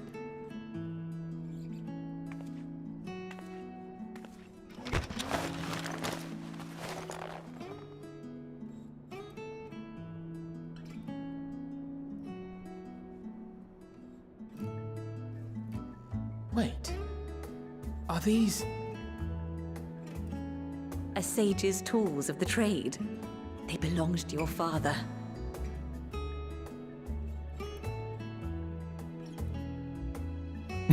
Joined. Though he may as well be chained to his desk these days.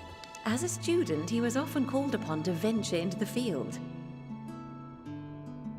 He wielded those armaments, both to heal and to harm in no few battles.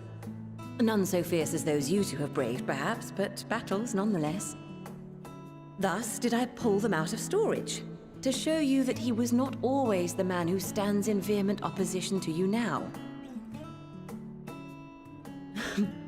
And also because it would be a terrible waste of ridiculously expensive House Leveilleur commissioned artistry.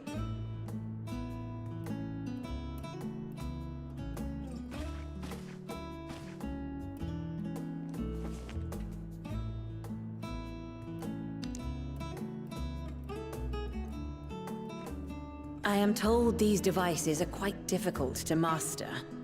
But someone of your extensive experience should soon have them darting about with grace and aplomb. May the wisdom in that crystal serve you well.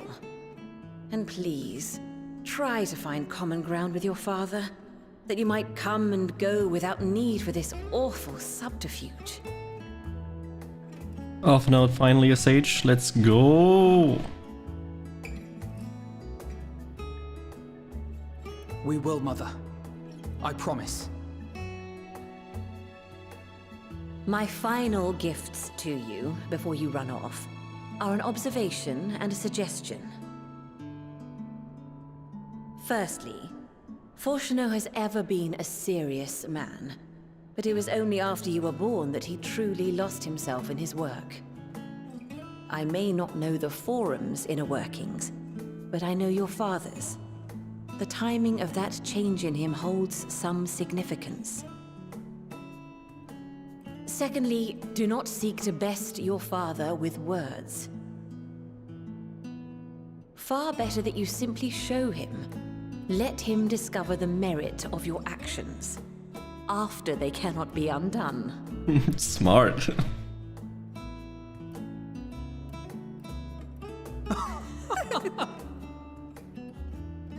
Oh, Mother. We shall take your wisdom to heart. Thank you again for these gifts, and farewell for now. Safe travels, my children. Eat well, stay warm, and keep your friends close.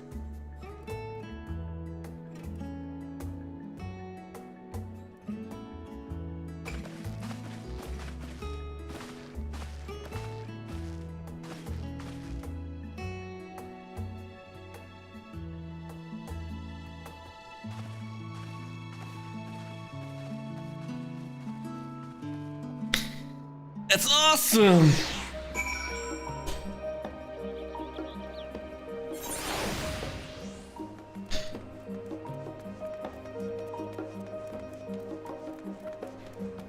Now we have learned more from their family. Good. Thank you for indulging Mother's request. I can see it means a lot to her. And I shall refrain from inquiring to the content of the private conversation. Our visit was all too brief. For now, however, it will have to suffice. It's really tokens of home that we carry with us. These gifts to help us remember who we are, and hence we came. But enough sentimentality. Let us return to the annex and rejoin our companions. And now the two worlds collide with each other.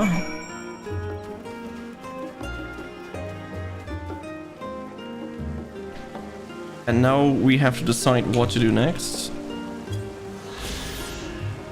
First we get the sightseeing log entry for this one. Teleport to the Aiden Annex. And then the both stories collide with each other. We're back on track.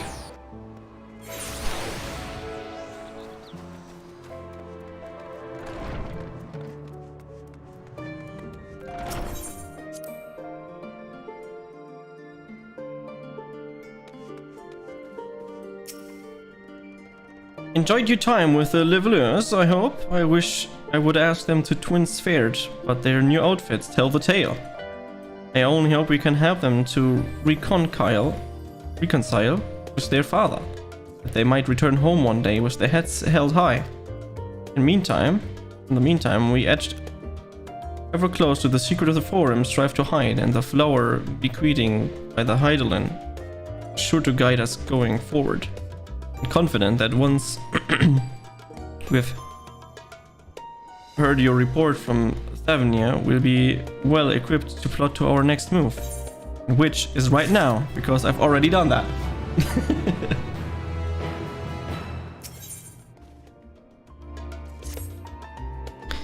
Since there has been progress in both investigations, shall we share the findings from our respective locals? Let's do that.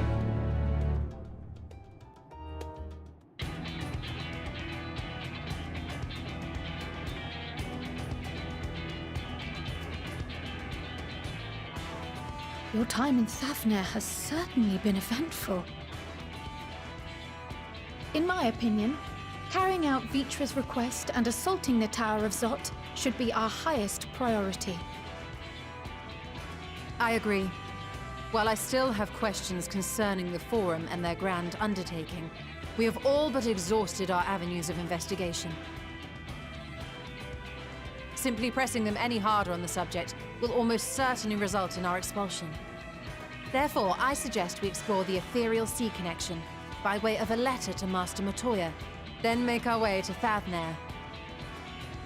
I wonder, even with the protection these talismans afford us, what can we hope to achieve once inside the tower?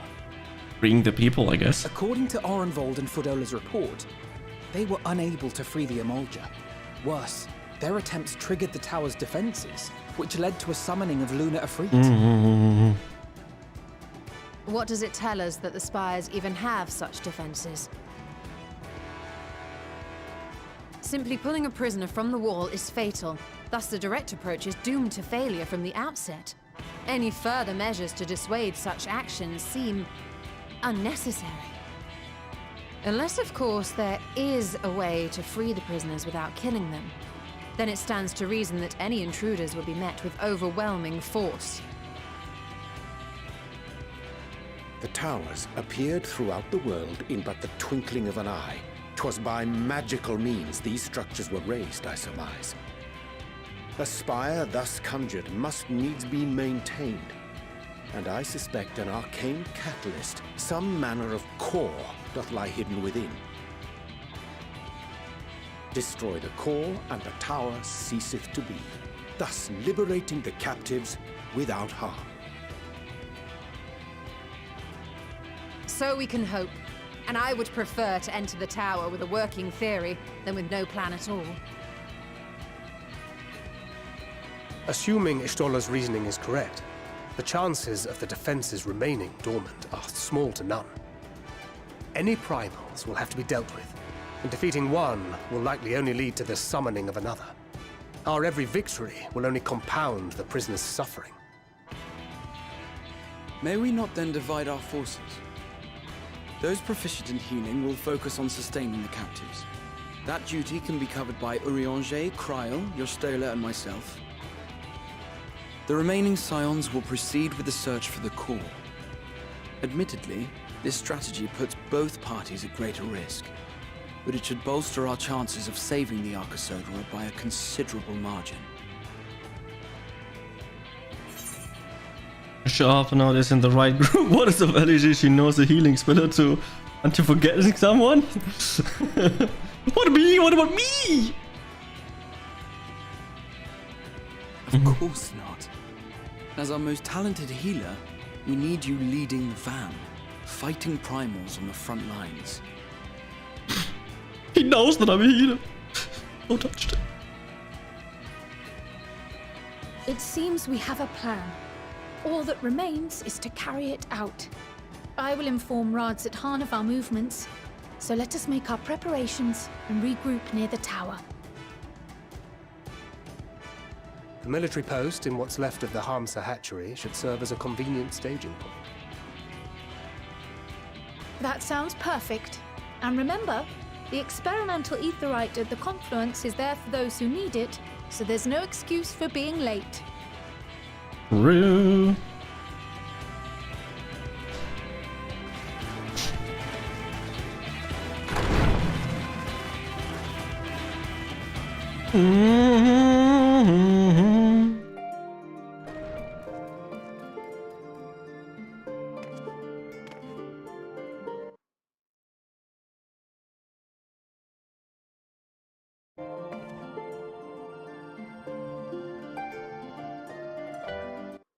Okay, now I'm kind of confused though. That's why I'll have to do something real quick.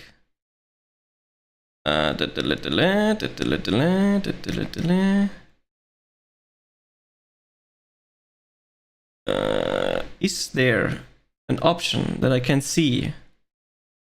Timestamps, chat experience. Timestamps. There we go. Oh, hi Kevin, by the way.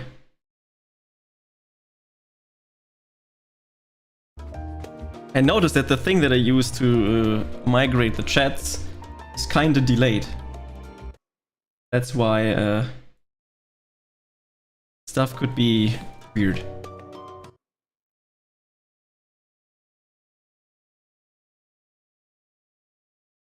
Because the sentence where we only small frogs in that area, not noticed at all, was at 5:08 and I received it at 5:55. It's like 50 minutes later. I'm like, what? That makes no sense. In Hamza Hatchery. Ah, we have to go here. Okay, no problem, let's go.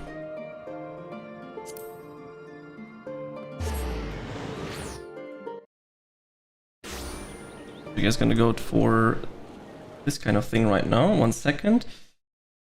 Set up. Chat.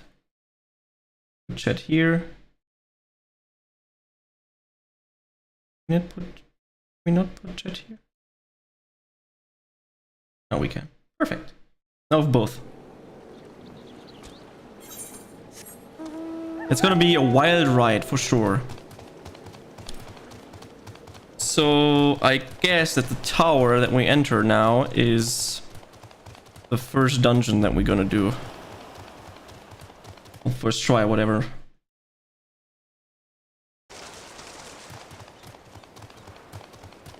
Well, that's gonna be an interesting time.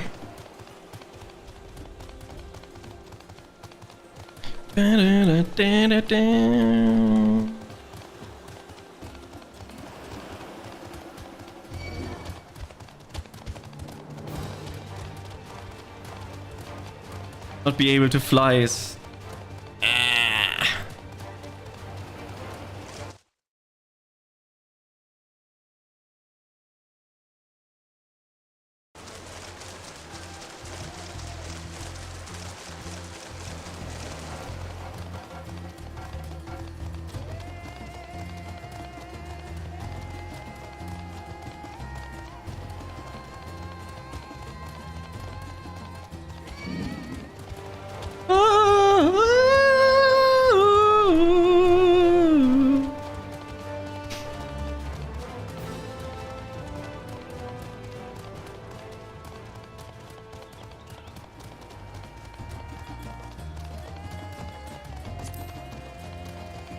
Okay, we're almost there. Ah, our friend from Eorzea. We've been expecting you. You and yours will lead the mission into the tower, I'm told. The warding scales will be delivered soon. Till then, please stand by at the boat. We have died. When your fellow arrived, it will direct them to join you. We pray for our safety and success.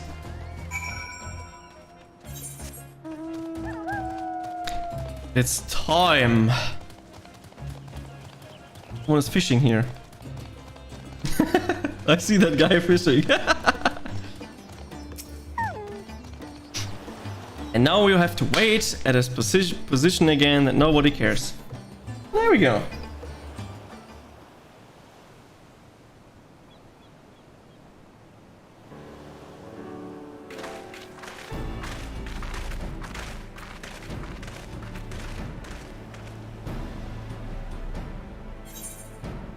If that's the future of Aetherite travel, I think I'll stick to boats. Hey, no worry. No warning. However, empathic would have prepared me for that. True. Now you know. On account of which, we are a little late, but fighting fit mostly.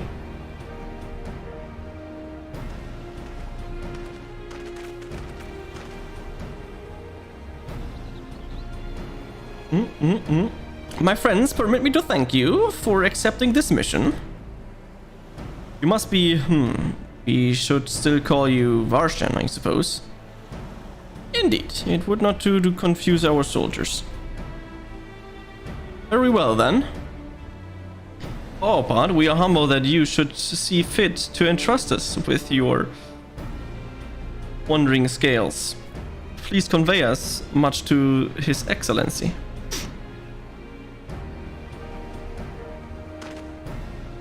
One for each of you. Please accept them with my blessings. Our thanks with these, we can go anywhere those with the blessing of light can go. Not only for this operation either, but also the one to come. We can finally break our monopoly on primals. Monopoly on Primus. Been waiting for this day. I wouldn't mind carrying orders before, you know. In that case, they're all yours from now on. I like the last option. It's funny. I'll take that. From now on, it's yours. You can do it. But I'm afraid we can't let you retire just yet. You're the science brightest star after all. Aww. If everyone is amenable to it, let us review the strategy for good measure. I previously agreed we will divide into 2 groups. Gachi and her band will break through the tower's defenses and locate its core. Hell yeah. Meanwhile, the rest of us tend to the prisoners, who will doubtless want for healing due to the doers of repeating summonings. Primates which the tower's brightened forth shall be deities of Thavania and Smith. Do they have such complicated words? As we have no prior experience with such foes, pray exercise the utmost caution when confronting them.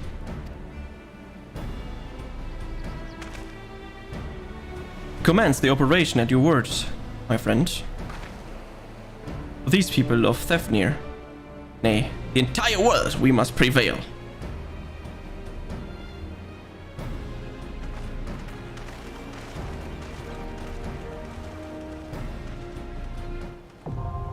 The Tower of Zod is now accessible. Yeah, the first thing is unlocked. First Endwalker thing. But before I do this, I'll go to the restroom.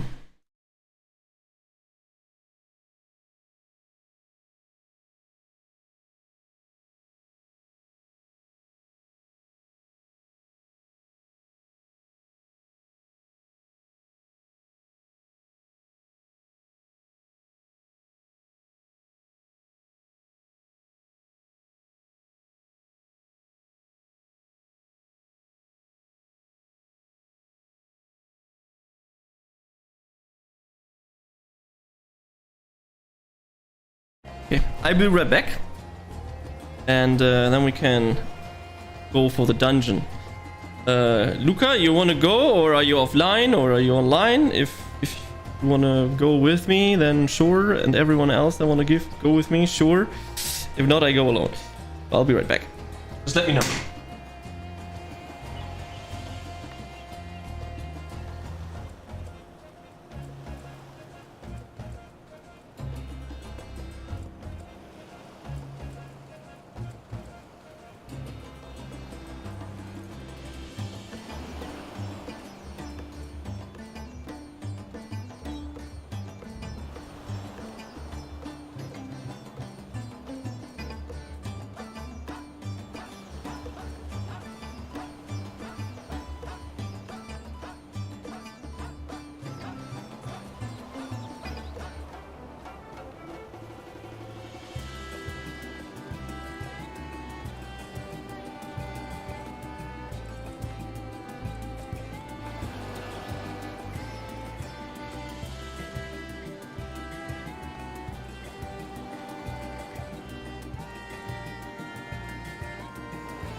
Okay, I have to do a spontaneous break. I'll be right back.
Hello! I'm back. Okay, either my brain is 15 minutes delayed, or the stream is 15 minutes delayed. I asked this, you can come along, I don't know, 10 minutes ago. You just wrote. Let's go.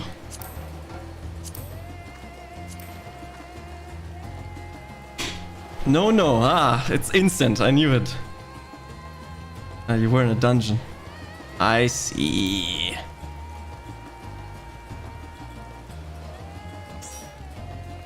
See, now I know that my chat is also not delayed and everyone is just delayed because they do things. Did it! Okay. What is the name of the shit? Yes, the Endwalker is all in one. Then let's see what is in the Tower of Zot.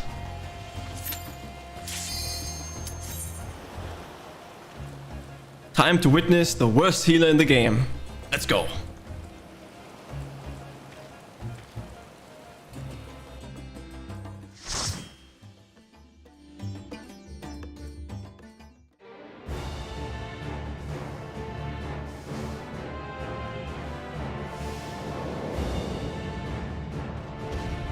We already seen the inside because we were already inside once.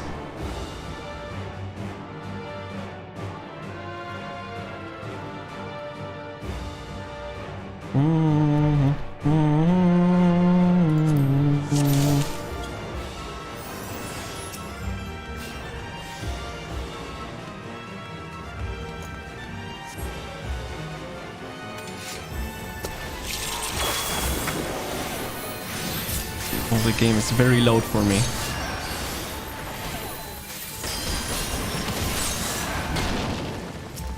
Uh-oh, he's pulling everything. That is not a good thing.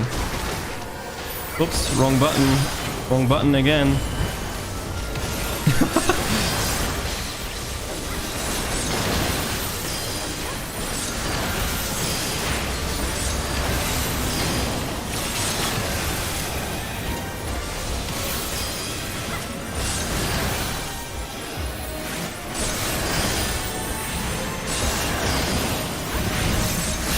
One enemy, okay. Oh, the game is so fucking loud.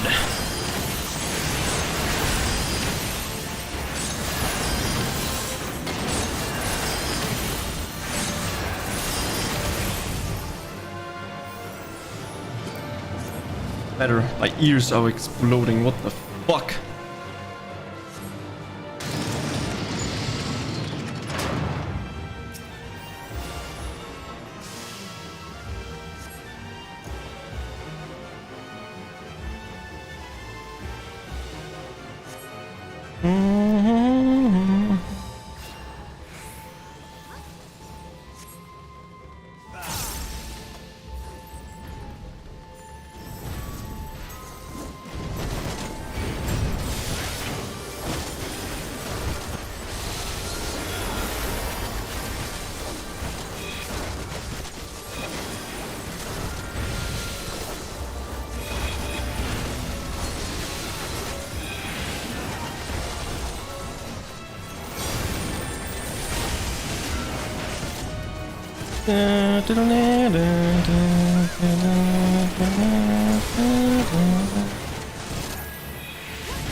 Venduruva. Okay.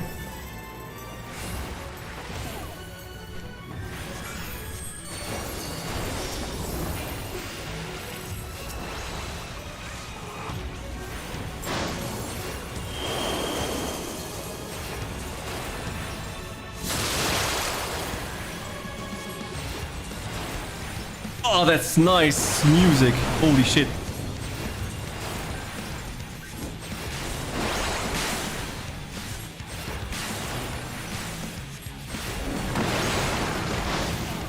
Damn.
Put all this shit on the ground. What the fuck?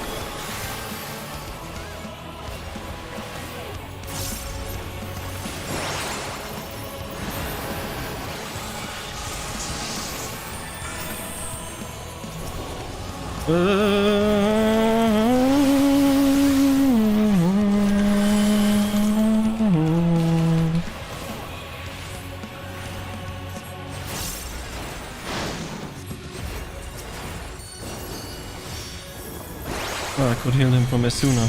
Good to know.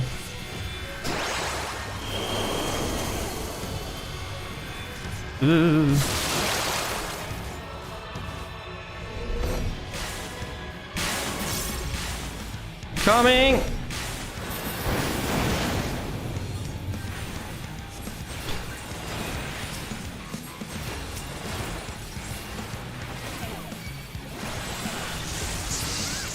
Okay, we did it.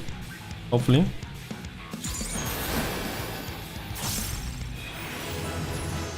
Ooh, level up. That music was a banger.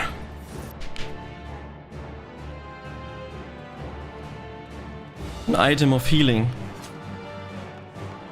The question is it better than mine? Probably, right?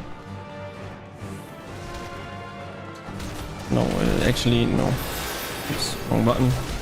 I just greed anyways.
Survana.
That's fine.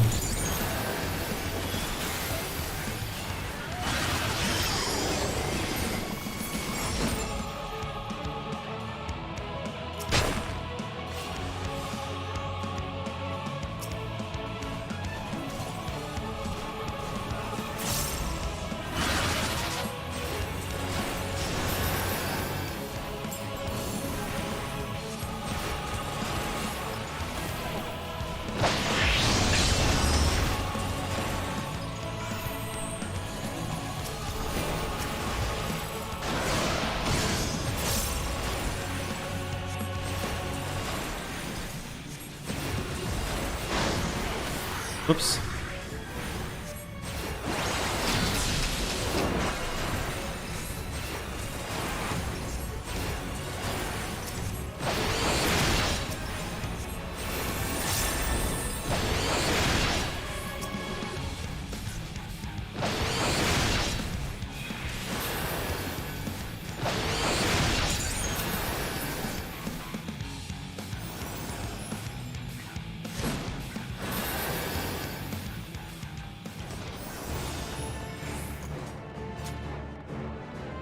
Did I just get a million EXP?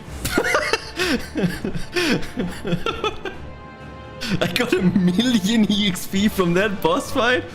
Holy fuck.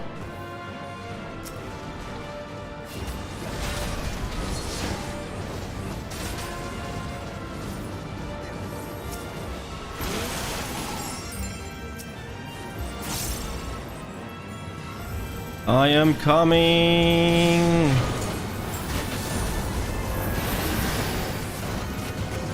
Ooh. I cast anyway. Oh no, I didn't cast long enough.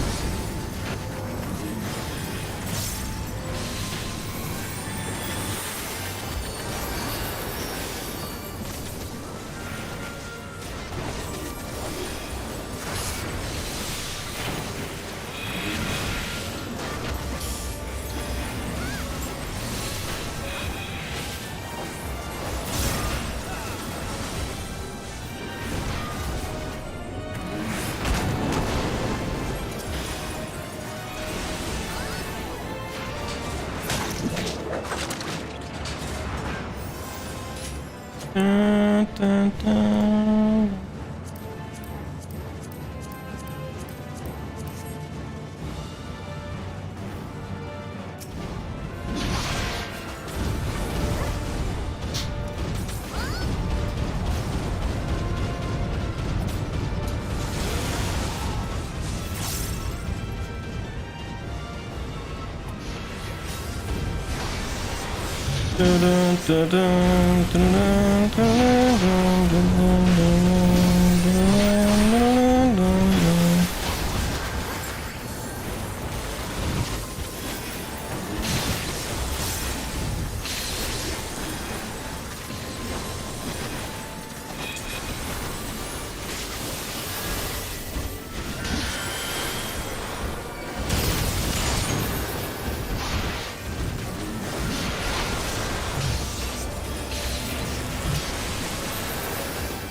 Yeah, I figured out. You level really quick here. No matter the cost, we must protect the tower.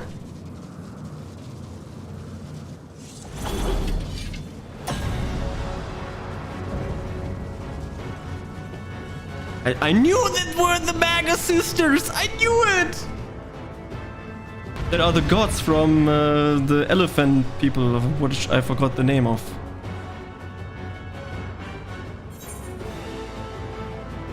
Where the fuck do I need to go? Oh, here.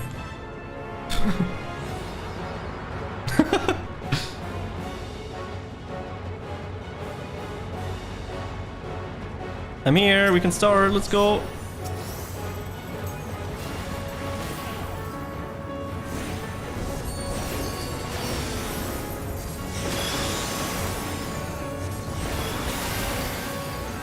So I'm using the same mechanics as I do. Uh-oh, the sisters are here.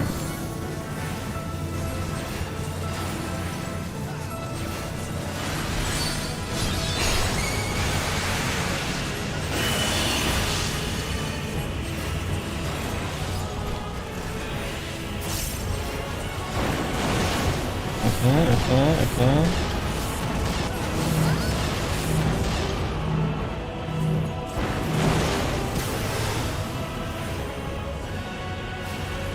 We did well, team. Good job. Okay, Tank Buster, so he gets the Divine Vengeance. I'm gonna regen on him. I'm gonna use this.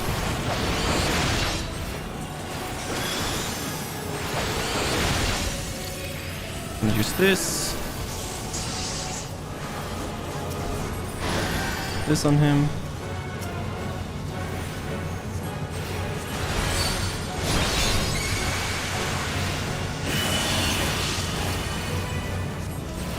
Okay, now we need to play again.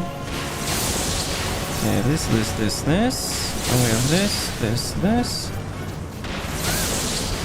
And then we have the tank here. Wrong button, use the skill.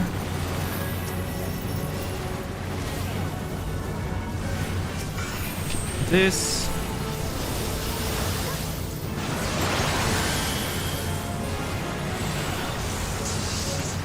Okay. When does he do the attack again? And then I put this against it. This. And we use this skill.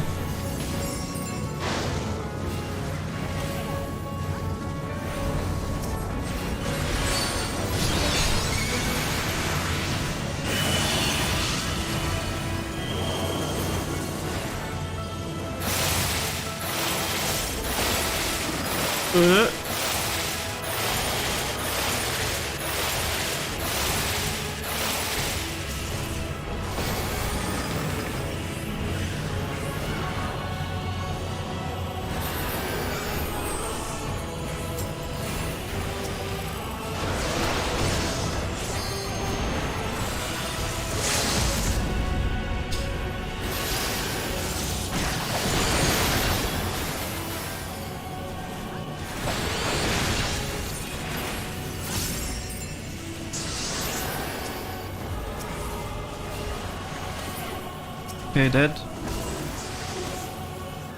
Push.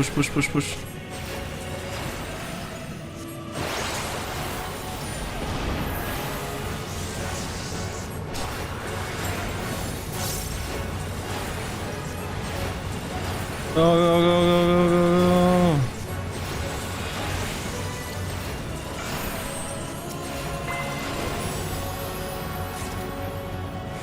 We did it!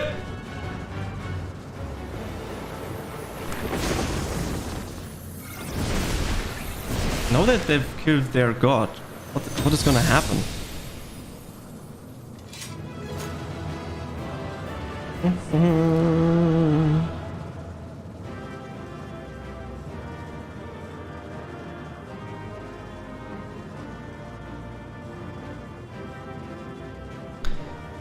It'll be quite something. Waiting for that.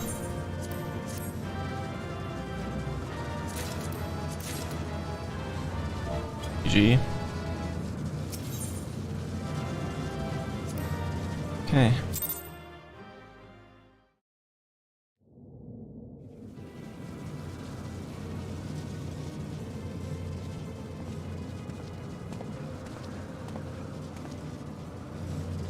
Is everyone all right? We fortified the captives with what magics we could. Have the defenses been disabled? All appears quiet for the moment.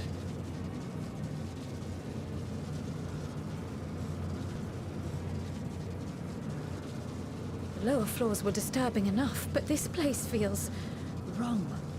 The ether is heavy and thick, like wading through a quagmire.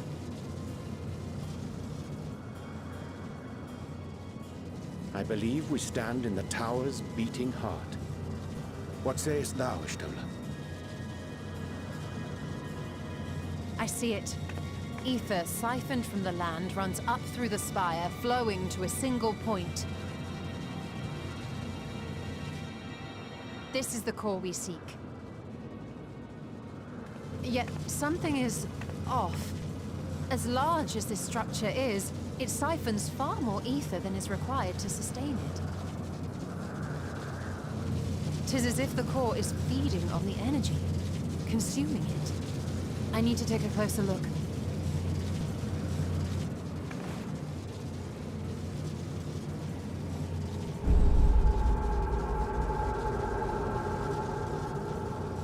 Curious. There is something there embedded inside the core.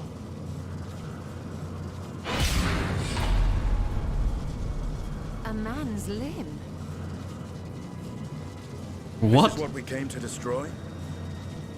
Yes, if you would be so kind.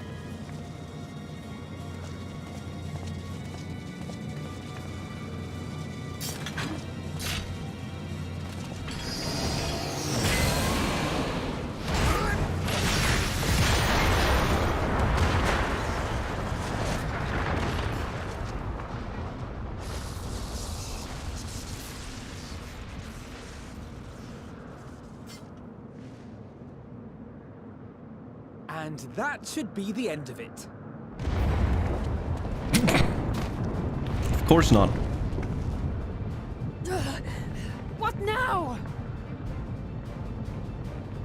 My theory that the tower might come crashing down following the core's destruction doth appear to be correct.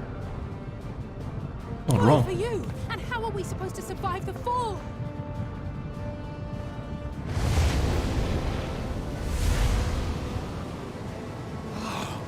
What of the prisoners below? The floor beneath our very feet dissolves. Brace yourselves! I pray I'm not too late.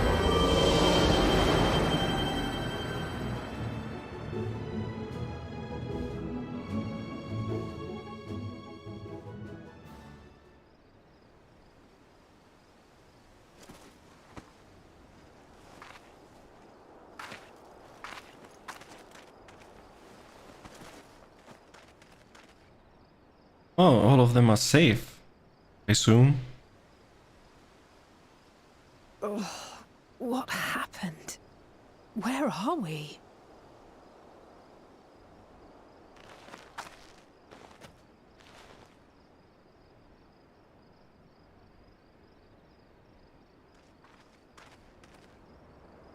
By my reckoning, we're still on the island where the tower stood. But 'tis as if it never existed. Hardly a scratch. But how?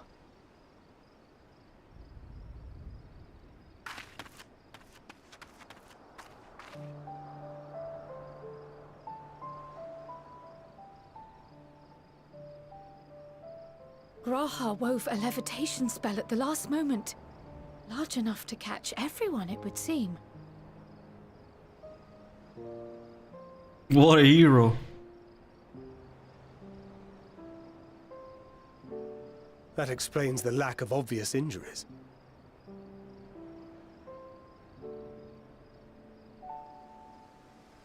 The expenditure of so much ether has taken its toll. He will need plenty of rest, but should otherwise be none the worse for wear.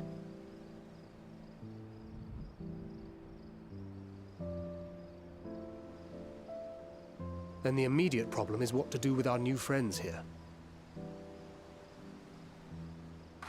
They'll be much changed for their time in the tower.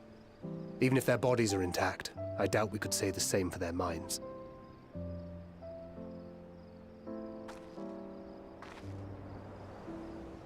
Angelo and I will take care of that. I have every faith in you, Alize, but there are just too many for you to treat alone.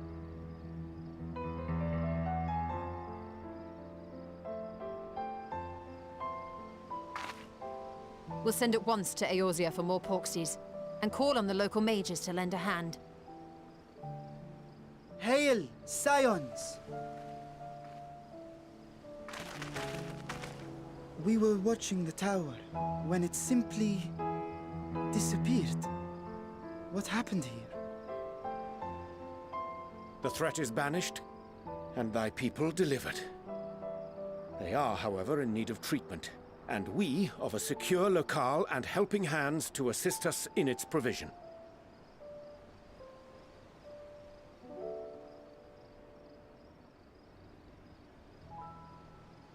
You shall have all this and more. Come, let us convey these unfortunate souls to the city.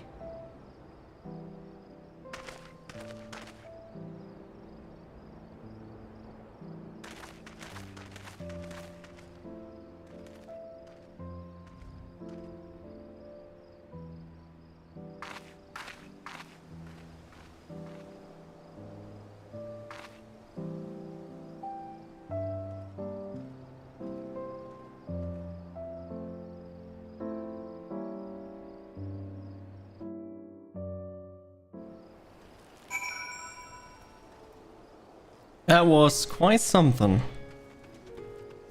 But now that we can destroy the towers, will we actually destroy them all and rescue the people, or what's the next plan? The liberated prisoners are being transported to Rats at Hand for treatment. Alize and Y'shtola will oversee the administration of the tempering treatment with support from those who know a healing spell or two. We'll go and join them in the city once you've had a moment to catch your breath. I would like to know that, that is for sure. We will figure it out, I guess! You may now enter the duty with NPCs, yeah, that's cool. Jewel of Thefnir. Thefnir, okay. Had enough rest, have you? You never wear one for being idle, right? Varsar bade us to come to Mekaduta at our earliest of convenience. The other will join us there once they have finished tending the prisoners. Oh wait, one second thought. You and Estinian should go on ahead. I need to make a quick detour by the Great Works. We left Gara in the alchemist's care, you see. Best to fetch him before he's crammed into a specimen jar. Just you and me then. The guardsmen at the gate should wave us through.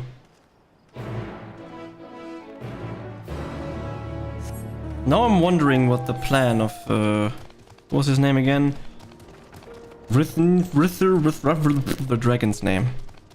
Dragons' names are always difficult to say. Since they want to speak us, I would say that they maybe have a plan what to do next.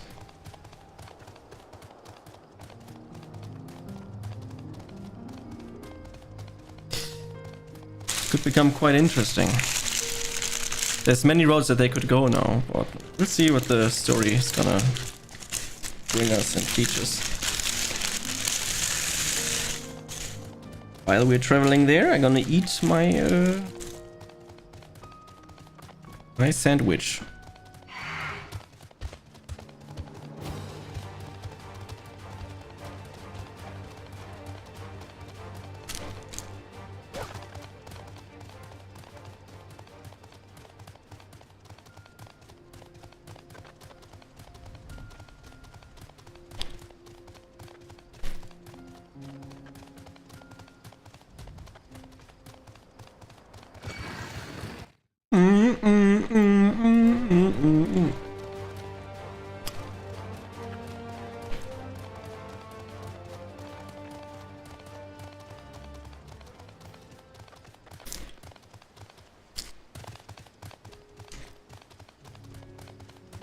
I think Van Daniel and Zeno are not afraid of that.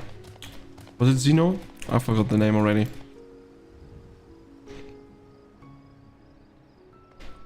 Let me eat.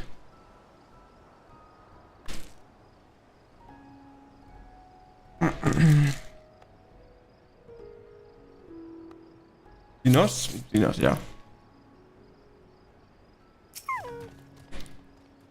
Honored Scion, you are free to enter at your leisure. But I cannot leave my post, I'm afraid you must make your own way. Should you require this direction in the city, and sentry stationed at the fountain atop the steps should be glad to assist you. Nice.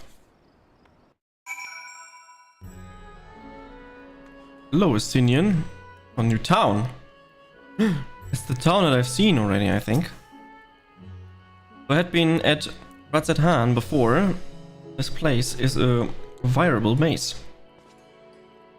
Rather than risk getting lost, we had best ask for direction from the sentry at the fountain. Lead the way and don't expect me to act as your tour guide like certain others. Sin is now accompanying you. Oh no. Don't tell me that he's gonna tell me stories. That's not how Estinian is like. But he's not.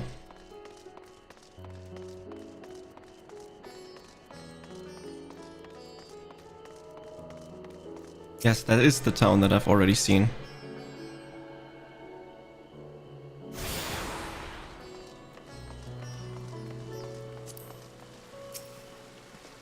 Mr. Gachi, I presume. I understand you are for an audience with the satrap. If you require direction to Megaduta, I should be glad to provide them. The satrap residence is situated in Dharma, the highest part of Razadan. To get there, I would ordinarily recommend a route that takes you by the bazaars in the city's north. Due to the state of alert, however, more businesses are currently closed and the otherwise disabled. As such, I will provide you with an Aethernite path. First, please ascend the steps next to the fountain, then continue left. There will be more steps, and upon ascending them, you will emerge on the Packer's path. Proceed through the large door on the right, and you will arrive at Ruvidyat Fibers. Within, you will find another sentry who will give you further guidance. In other words, we heads up. Sounds straightforward enough. Already forgot half the things that he said. Well, let's go. Welcome to Stair Hell. Oh no, he really wants to tell me something. Estinian, please. Just shut the fuck up. Don't explain shit to me. Just run away from it. As fast as possible.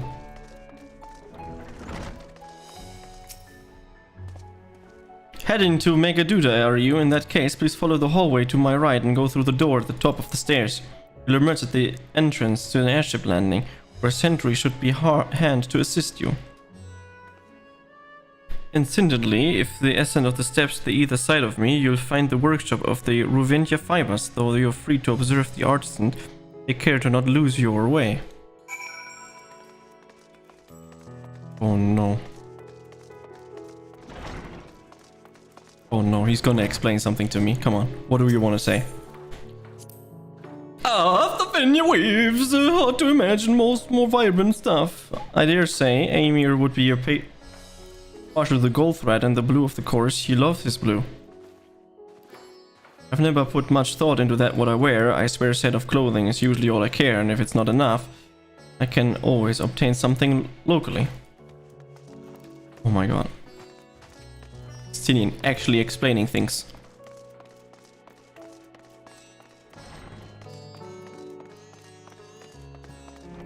Oh look, there's a lookout.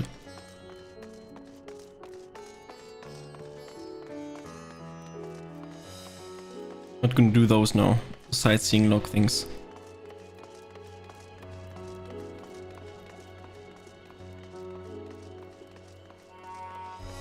Don't tell me I just ran in circles. I ran in circles.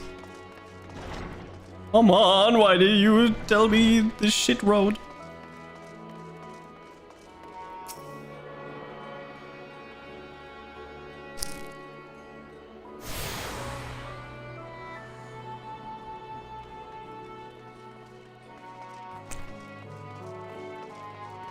I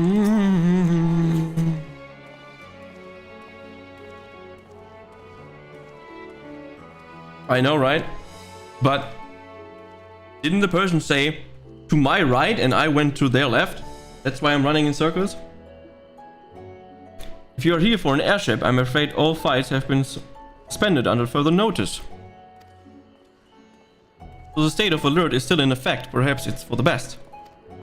This other side, we're not here for an airship. We are business at Megaduta. Well, in that case, permit me to direct you. From here, it's quite simple. Really ascend these steps and then continue straight ahead across the bridge. You cannot miss it.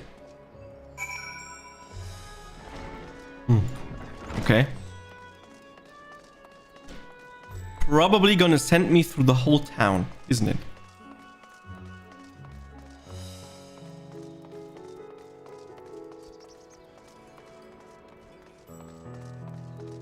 Justinian, what do you have to say?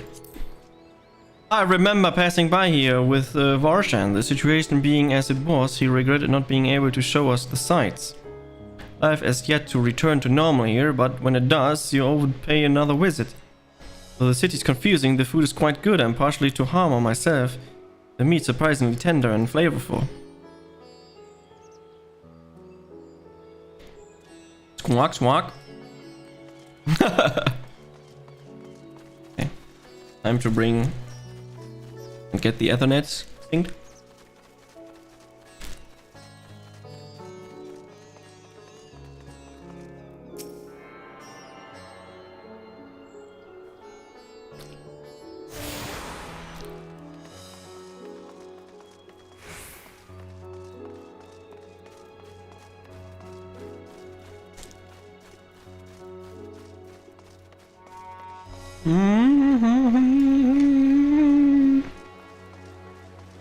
The town itself is quite nice. I like it. Looks cool.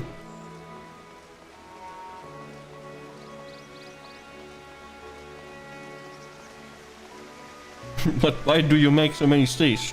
Stop it.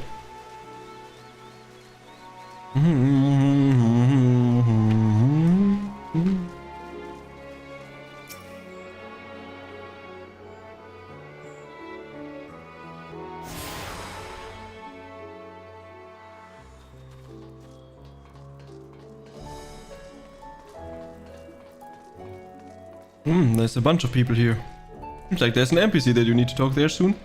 And here as well.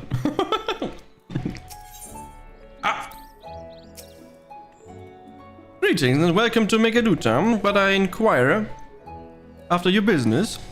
We are members of the Science of the Seventh Dead. Come at the invitation of His Excellency.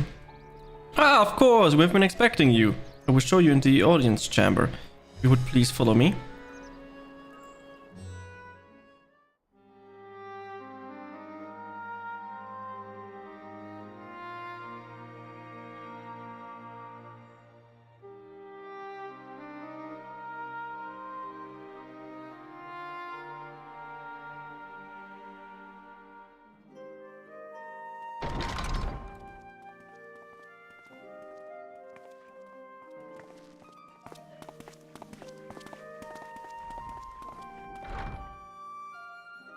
Are we the last to arrive? I hope we've not kept you waiting. Not at all.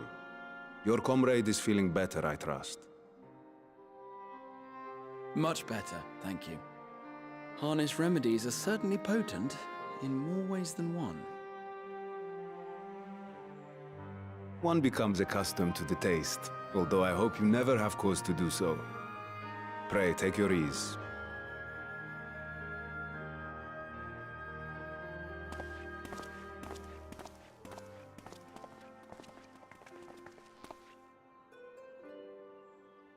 Full glad I am to see you all unharmed.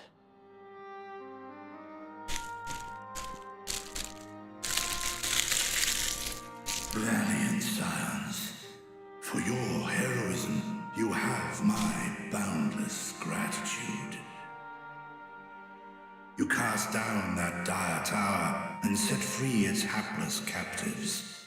You cleanse their souls of its corrupting influence. No of thanks will suffice. In place of platitudes, I offer a bounty of warding scales. Pray accept your due reward, along with the goodwill of Radzathan. Alchemists throughout the land were put to work in the forging of your talismans. The finished ones have been collected, and now await you at the High Crucible of Alchemia. Present this letter when you are ready to take them into your possession.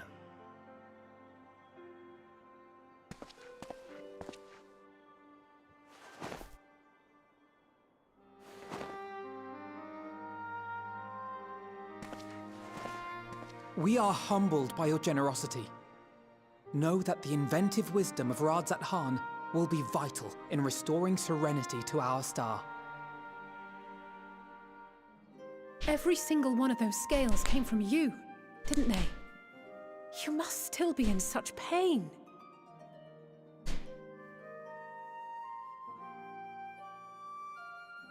Oh no. 'Tis of no moment. A mere annoyance compared to the dreadful suffering inflicted upon this land and its people.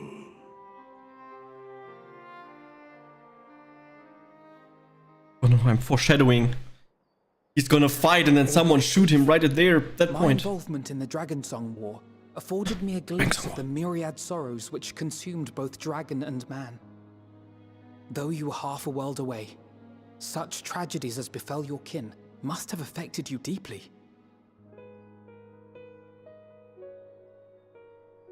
And yet, you chose to live among men.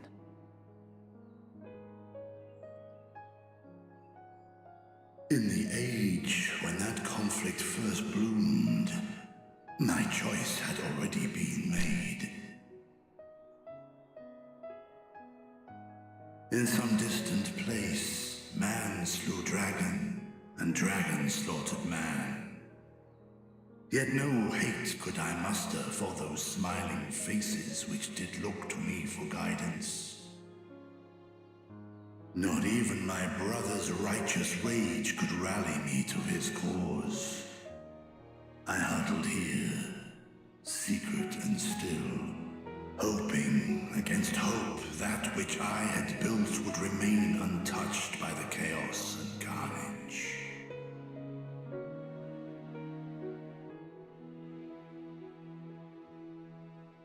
Twould seem we share the same desire for peace, great Vritra. To that end, I wonder if we might trouble you with another question. The Telophoroi are intent on recreating the final days, an apocalyptic event which we know to predate the sundering of the star. As the longest lived among us, know you aught of this terrible cataclysm?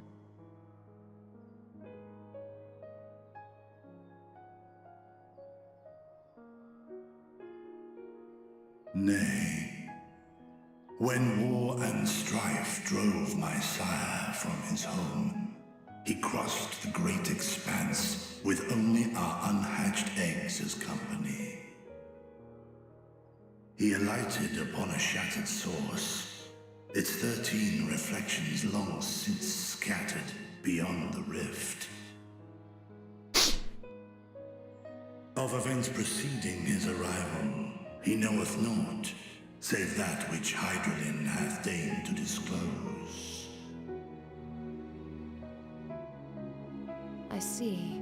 So again, 'tis the inscrutable Hydralin to whom we must look for answers.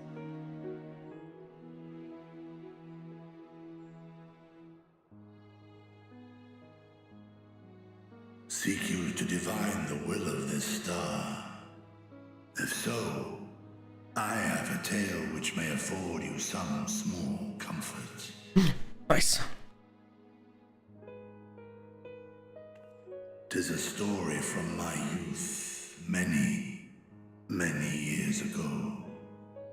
To my sire, I once posed the question, of all the stars in the sky, why didst thou settle upon this one?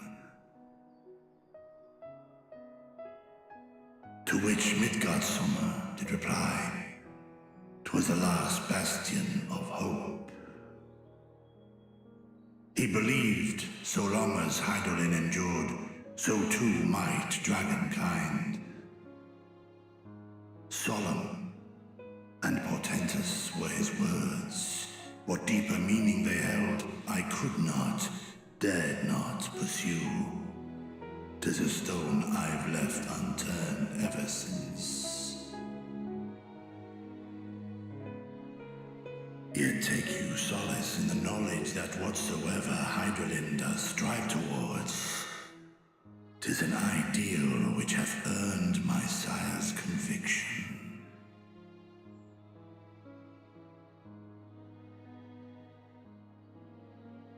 Thank you, Vritra. You've given us warm reassurance in a world gripped by cold uncertainty.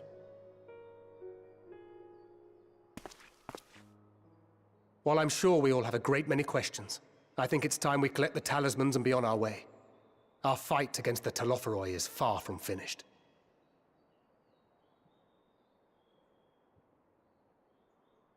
We must take our leave, but please do inform us if we can provide any further assistance.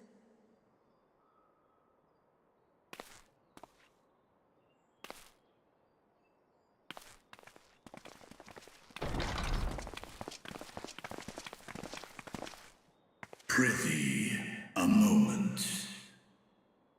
I knew it.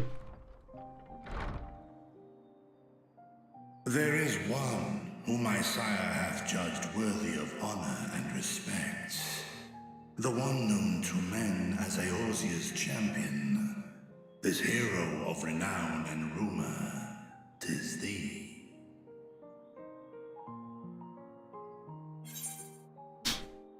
Egoism and I have crossed paths, yes.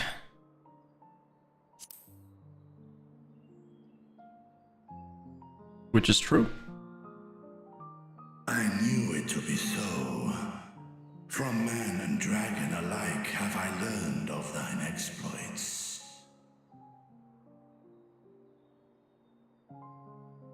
'Twas a revelation most pleasing that thou, a child of man, had gained Midgardsormr's trust, but alongside mine elation runneth a rivulet of dread. For upon thy life's reel wind too many threads of fate, power, weal enmeshed with woe. Amidst this tangled knot thou shalt know no rest. 'Tis an endless confluence of forces, a struggle without surcease. More terrible still is the attrition wrought upon thy companions, as they are swept up in the storm of thine existence.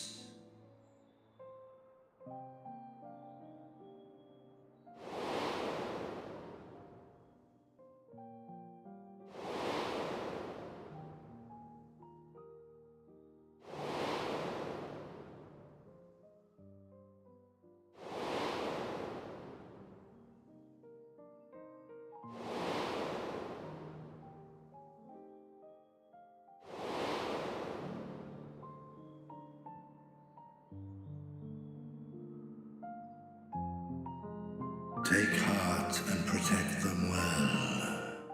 They will be your strength and your salvation.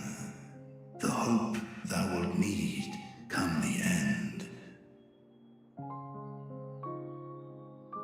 Even cowering behind my curtain, I know the suffering of the powerful. I have watched my siblings driven mad by loss. Thus do I exhort thee to spare no effort to keep thy loved ones safe.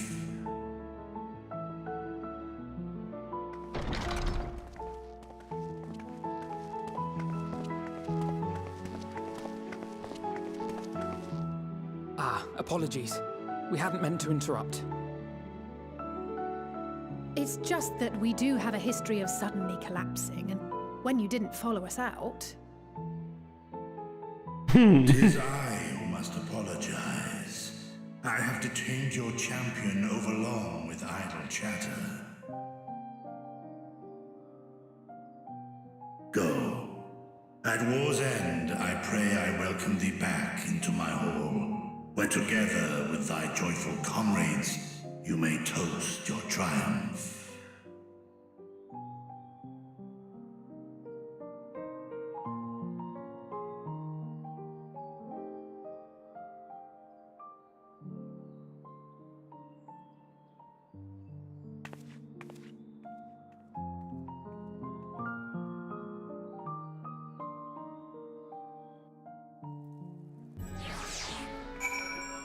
That was certainly an interesting part.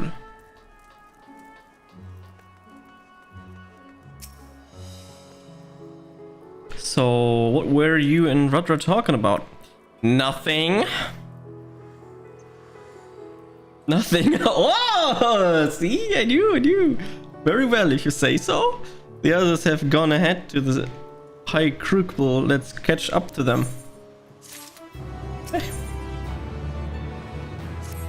Color of Joy. The attendant was kind enough to give me directions to the High Crucible first. Let us return to the Mulberry Orchard.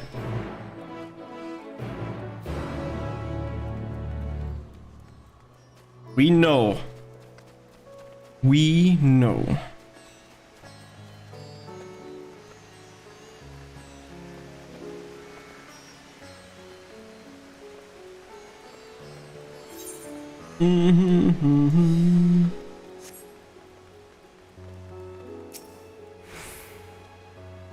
From here, we're supposed to follow the path left and past the mulberries.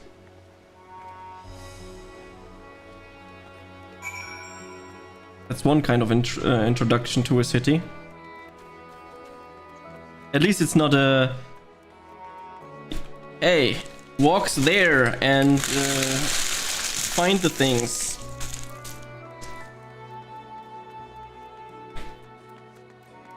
Yui.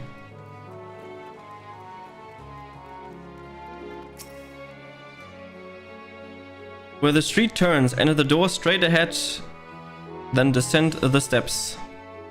I thought the Kashari was confusing, but it doesn't compare to Ratzadan. Not wrong. The architecture and decoration make it even harder to do your bearings. Anyway, let's see where the door takes us. I mean, Kasharium had multiple floors, yeah. But this has more than just multiple floors. It's just multiple of the multiple floors. And lots of staircases.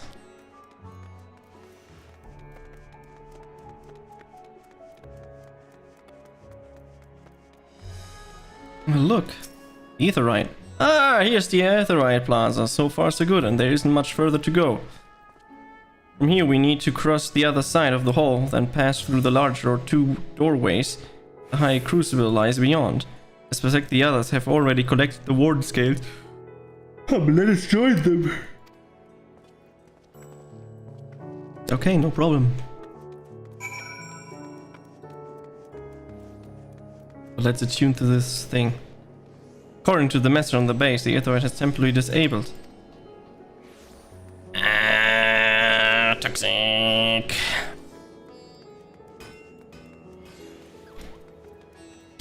This is indeed extremely toxic. Ah, there's Orion, Jer, and Thunkred. Gonna straight ignore them.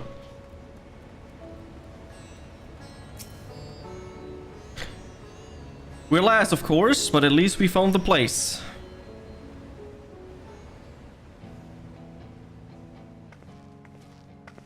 These are the talismans we were promised. Yes, and I made a quick count. There are far more than we could have hoped for. Enough to outfit an entire company of soldiers, in fact. Considering the involved process, that they were able to manufacture so many in such a short span of time is nothing short of a miracle. Once we have distributed them to our allies in Eorzea and the Far East, we'll have a fighting chance to bring down the other spires, just as we did with the Tower of Zot. Or we could use them to invade Garlemald proper, and strike directly at the Telophoroid's base of operations. That's also an option. Or we do both at the same time. Of course, we would need to consult with various Alliance leaders before such a drastic measure could even be contemplated. To which end, I could set out forthwith and present the idea to each of our allies in person. Pray allow me to undertake some few of those journeys. I find myself restless and in need of purposeful duties. I can head eastward. Bosnia and Dalmasca are just a short hop from here. And Doma's shinobi network should come in handy for passing on the word. We shall share the burden then. Meanwhile, I think it best that you and the others take the talismans back to the Baldessian Annex. We must keep them safe and secure until we've decided upon a course of action. Sure. Please, I must speak with you.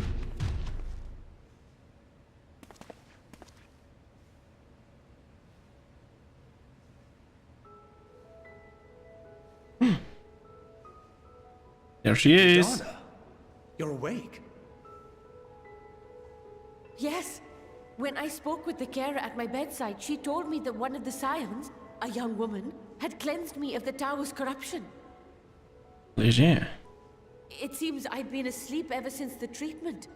But when I awoke and learned you were all still here, I knew I had to come.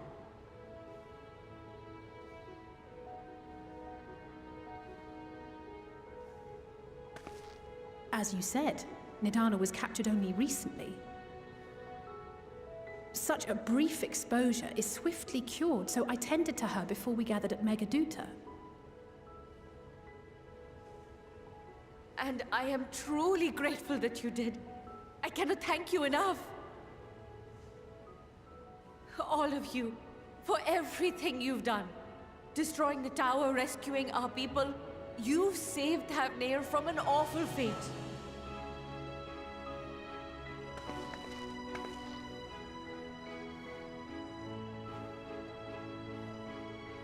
You're welcome.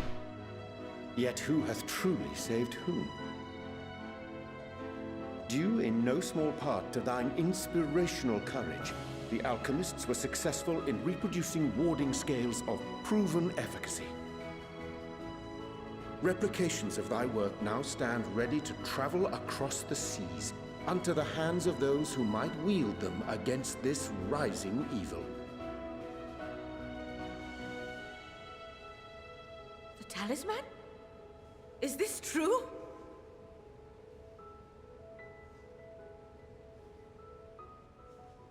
Here, we have like 200 of them.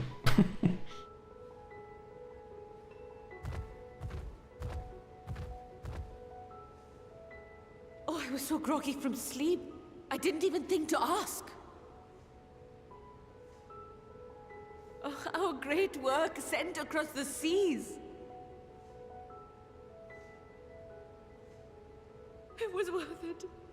Oh, it was all worth it. Oh no! Huh? Is that the rose? It is. Look at that. Its color is completely changed.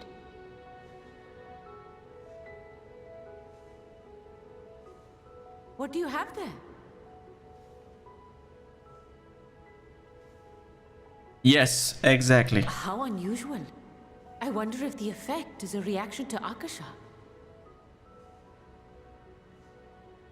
I'm afraid I'm not familiar with that term. Same. Thanks for it. Akasha? It is one of the unseen energies defined by Harnish alchemical theory. Though a gross oversimplification, some describe it as an essence influenced by feelings. You imply that it is distinct from ether. Foreign scholars often conflate the two, but we see them as separate concepts. Ether is an energy which permeates the land. It exists within animals, objects, even the air we breathe, affecting all through which it flows. Akasha, on the other hand, exists in a domain beyond our reach.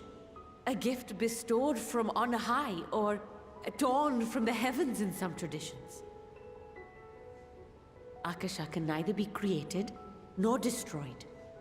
It is beyond our power to purposefully alter or manipulate.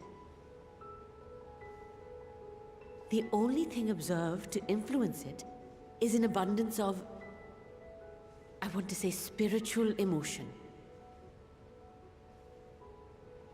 As a veteran of the battlefield, surely you've experienced moments of desperation or exaltation when you've transcended the usual limits of your capabilities.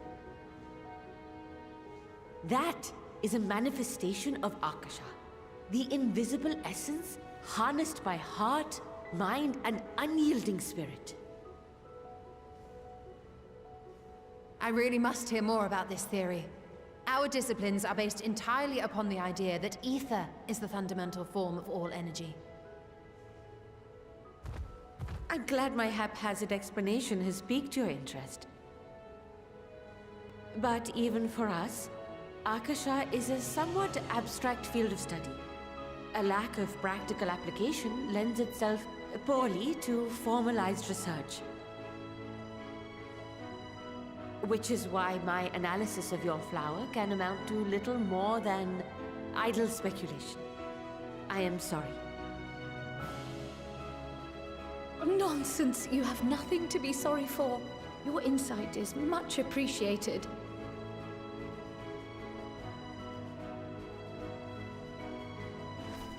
So much hope and joy. Shall we depart for Sharlayan then? I will see to it that the talismans arrive at the Annex. Yeah. And we will be in touch once our talks are concluded. I suggest you rest while you can.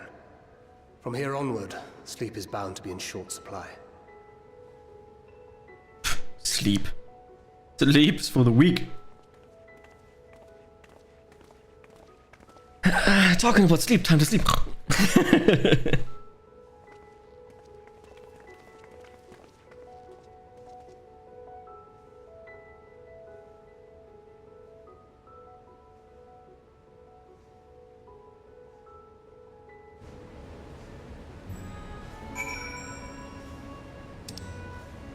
Okay, time to go to Old Sharlayan.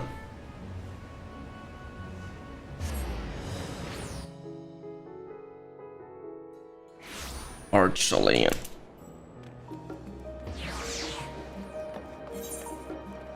Why do I run there, huh? Doesn't matter.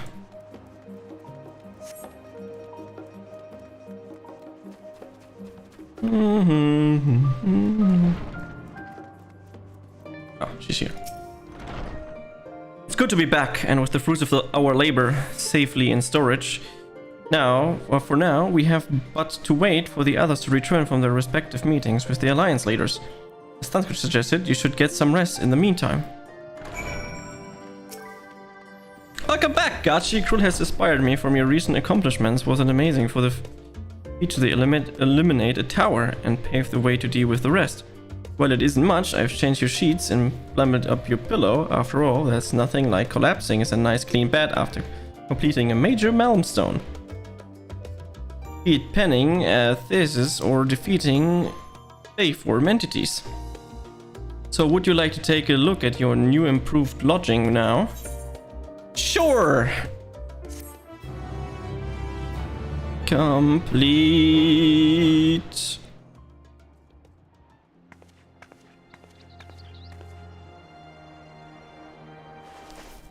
No, Heidelin come back out of nowhere. The flower gets stolen.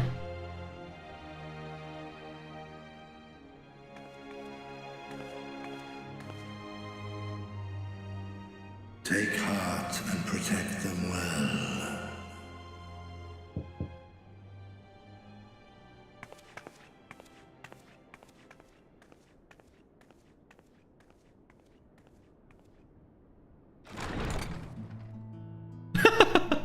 Good, you're here. You haven't eaten yet, have you? We've bought quite a spread if you're interested. Only the finest dining from the last stand. Food always works.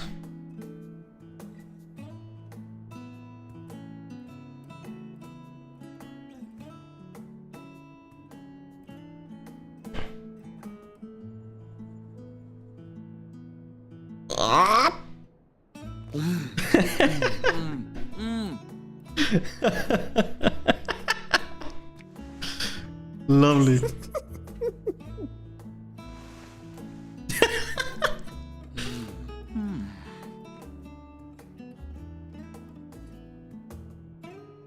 Lest you wonder, we invited Estinian as well.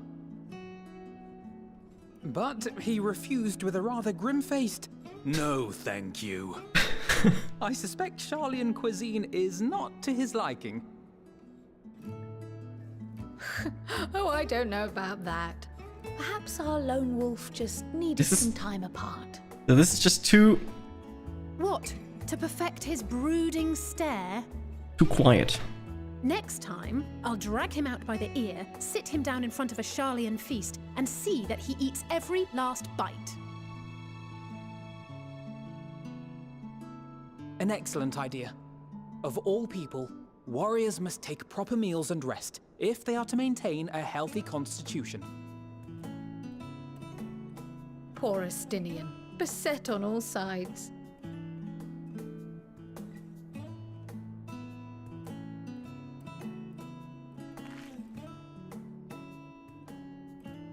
Speaking of one's physical condition, Mistress Quile, I hear you recently played literal host to Heidelin herself.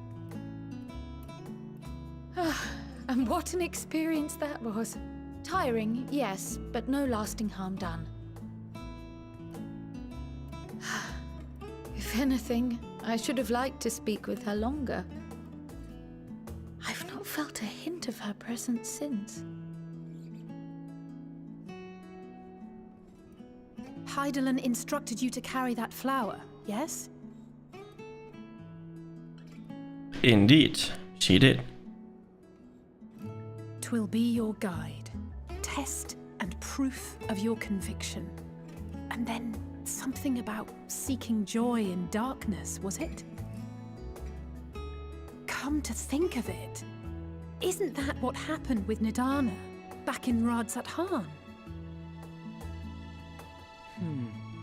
The flower did seem to radiate a joyful glow, as if reflecting the elation we all felt, the relief of a people with renewed hope. Indeed, and in turn, I felt buoyed by that radiance. 'Twas akin to spotting a beacon and knowing we were on the right path. I know we've not yet triumphed over the Telophoroi, or learned the full breadth of the Forum's plans. But even within the midst of our struggles, we find small moments of joy to sustain us. Rare and hard-won perhaps, but it is this pursuit of happiness that gives us the strength to carry on day after day.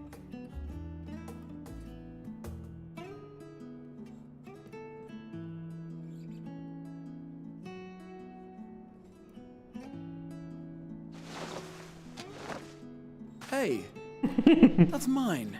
To the swift the spoils. Though I recall that levitation spell of yours was quick enough. Only barely. And even at my best, I'm still too slow to wield it effectively in battle. Mayhap I simply require more practice with this new magic. You unearthed it from the depths of Numenon, I presume? Aye, and from a veritable mountain of arcane tomes at that. 'Twas necessary to facilitate my solitary explorations. Or, to put it simply, you used it to sneak around the Forbidden Archives. Yes, well, after a fashion.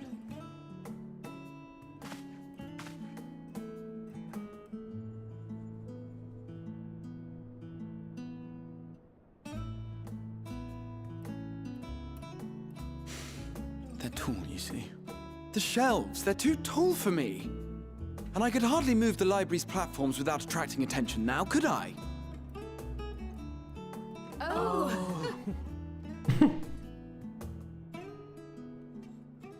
That was quite something. Small little eating session. This is so peaceful. It makes no sense. It needs to be drama. Death. War. Fighting.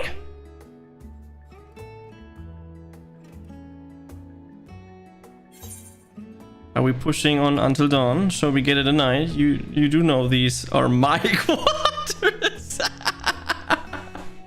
That's a good one. Shall we call it a night? One last cup of tea then. Dickens said this brew helps relax the mind before bed. And gave us some leaves for free. Ah, drugs.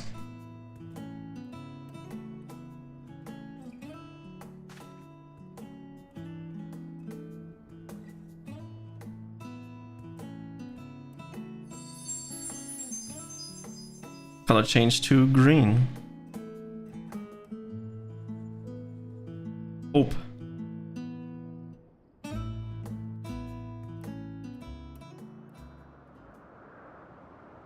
Here we go.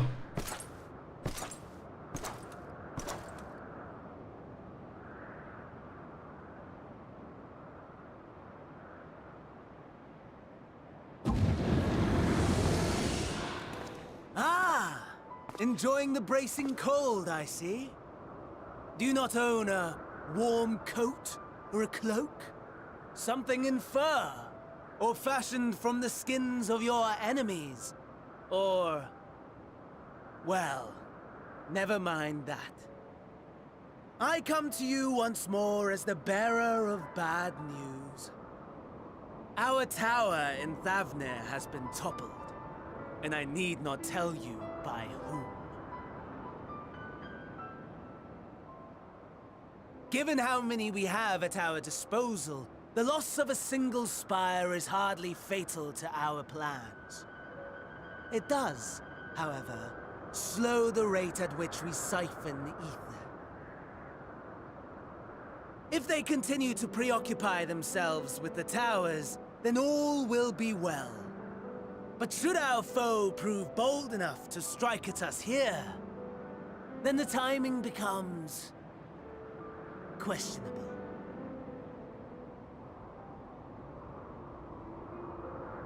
Our foe is bold enough.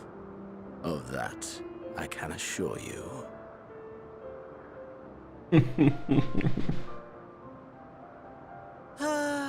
Yes, very well then. I suppose I must prepare a proper welcome. Honestly, talk of your nemesis is the only thing you seem to enjoy. Does nothing else spark your interest?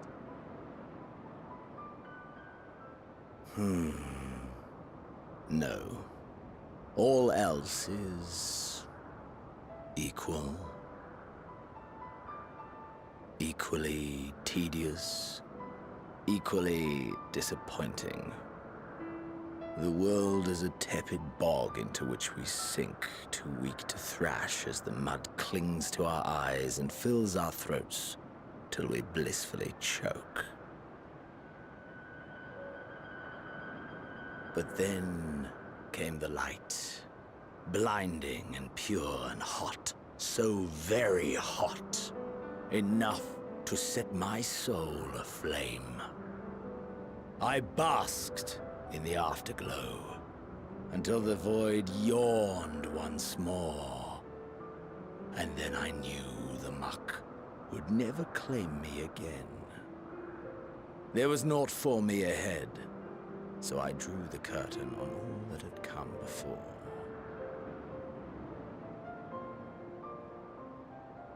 Burn. Burn. Let the whole star burn. I will have my contest. I will reclaim my moment.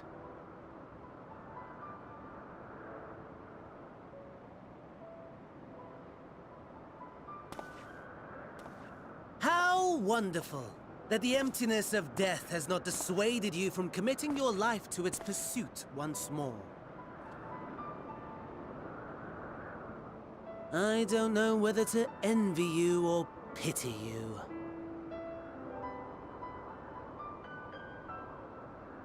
You question my disinterest, but what of yours? Despite your noisome antics, I sense you take little pleasure in this endeavor. Mercy, my lord. Such pointed barbs from one who barely acknowledges my existence. Nevertheless, you are mistaken. For I do find this part somewhat enjoyable. You see, when I was mortal, I would always have the same dream. It was a fragmented thing, disjointed, all the faces incomplete. The setting, too, was unknown to me, so I thought it simply a fantasy of my sleeping mind. Until one day, I realized it was showing me the truth. Much as your dream of the final days enlightened you.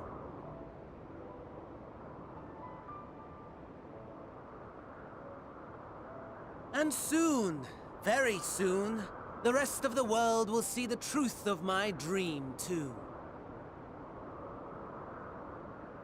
Yes, I think that is something we can both enjoy.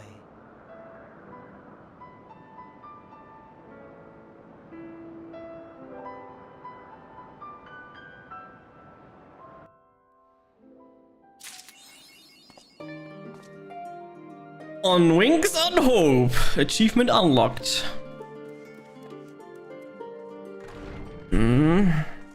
I'm wondering what Xenos and Co. are going to prepare when we are going to infiltrate them at their place.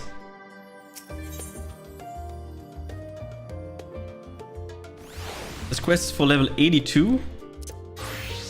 My Reaper can't do the quest. Reap! White mage it is! There you are, feeling refreshed, I hope. I was to make my way to the studio as it happens. I wanted to try and speak with Scholar Monty, whatever, and thank him for coming to our rescue on the Rostra. As it turns out, he'd come here to see us following the hearing, only to find that we are already departed of Hafnir.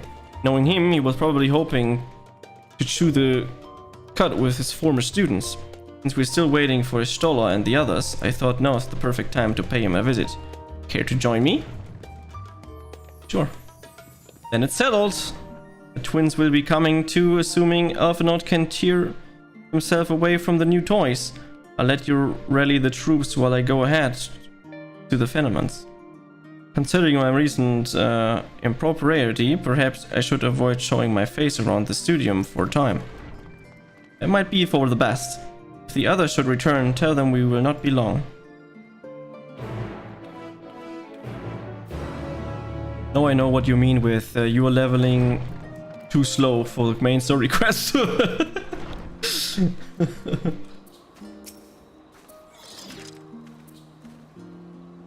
Heading out for a stroll.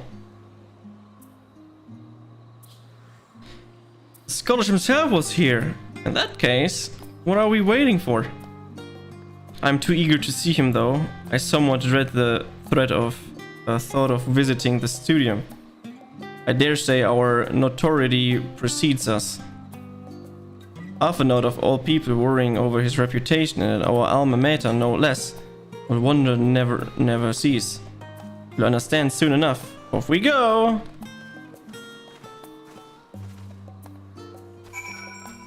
Bum, bum, bum.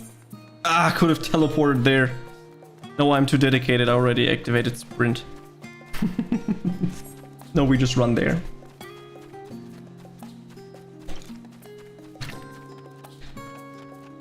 Who pinged me in the Discord? Ree! Ree! Ree! Ree! Ree! Ree! Ree!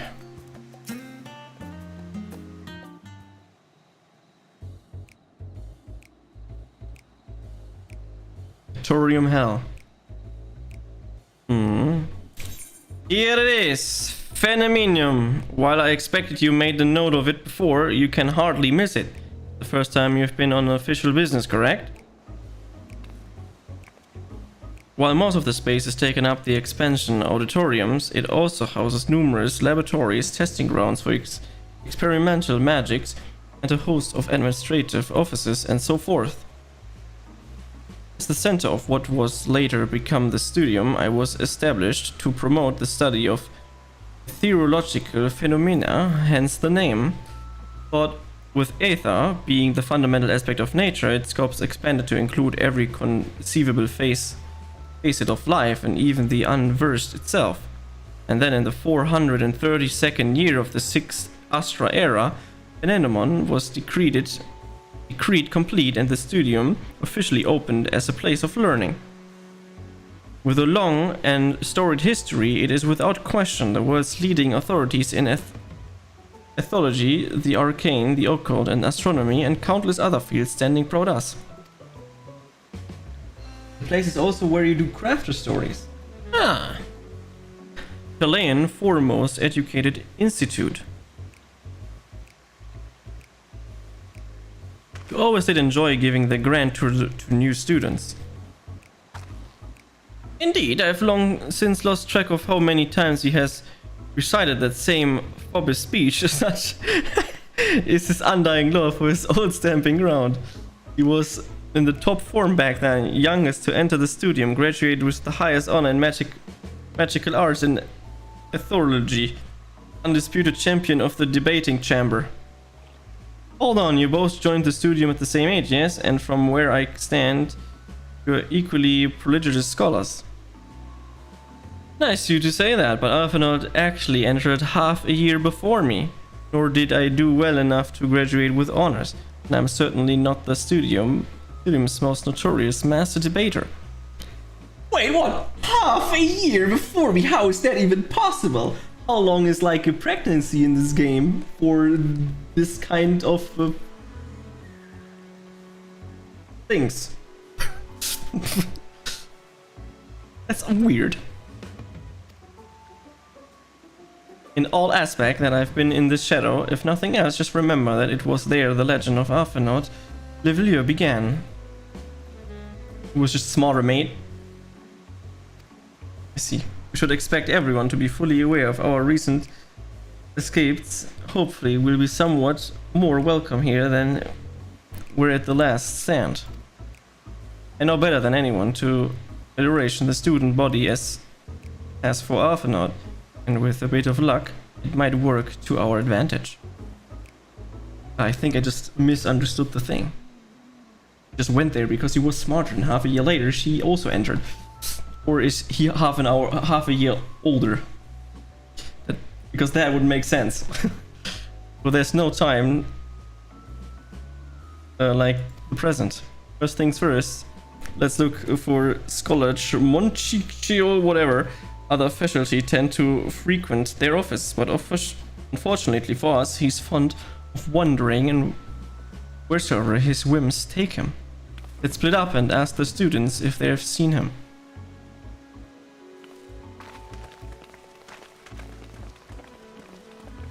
Yo!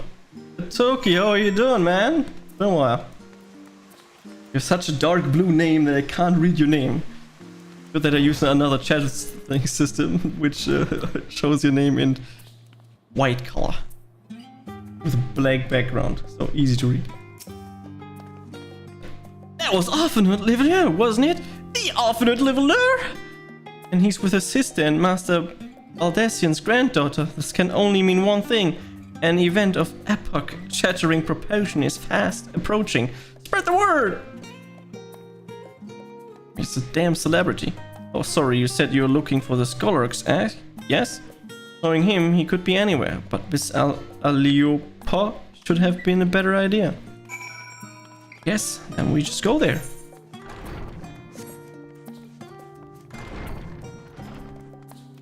Treasures meet.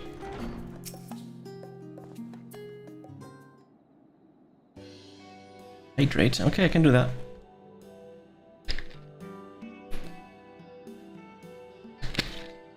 Are you lost? Wandering off the street, perhaps?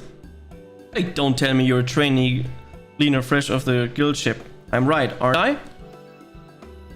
Oh, how silly of me, and orientated it's in order. Allow me to bid you a warm welcome to Searcher's Meet. Let me start with a question. What is the most important thing you'll find in the studio? That's right, books! And what's the second most important? Why is that simple? Everything else. That's what we deal in here at this Searcher's Meet. Whenever the students or tutors find themselves in need of equipment or material, they come to us. If we don't have it in our stores, we send the gleaners off to find it. Honestly, you wouldn't believe some of the requests we get. Eye of Pacer this, tongue of Gigantoad that. It's enough to make our hair stand on end, which is possibly what some of our students are trying to accomplish, speaking a school of magic and all. As our newest gleaner, you'll have your work cut out for you, but I think you'll find it quite rewarding. The only thing I'm interested in gleaning is information on the scholar's whereabouts. I've tracked down many miscellaneous knickknacks in my time, but I'm no gleaner. Be smart, just say that you're a gleaner. Oh, back your pudding. You're not a gleaner? Then this was all an elaborate ruse? No, wait. Come to think of it, you've never actually claimed to be one in the first place. My mistake. He was here, but now he's not. I did speak with him shortly before you arrived, though he said he was in the way of Maker's Mead. Go back to the way you came in, and you will see on the opposite side of the entrance.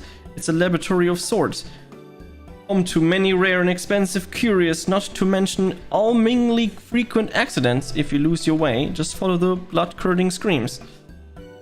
Ha! In the time it's taken me to tell you all of this, the scholar has probably already left. Best of luck finding him. I have a feeling you'll need it. Toxic. If I choose so, I could drown you with hydrate. That's good. Good. Drowning from drinking too much is good right now. Drinking too not much, which is bad.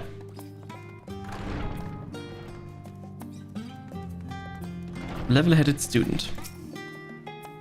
Yes, the scholar was here a short while ago. He offered me advice on my current research project, so we spoke at length. I don't recall him mentioning where he was planning to go next.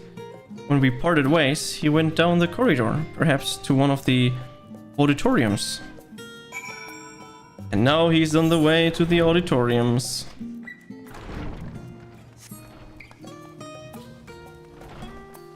Bum bum bum bum.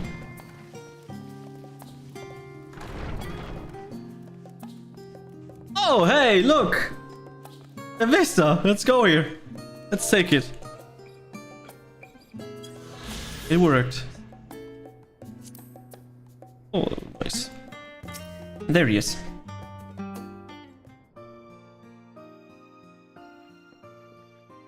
Ah, I remember you. Oh, you remember me. Nice.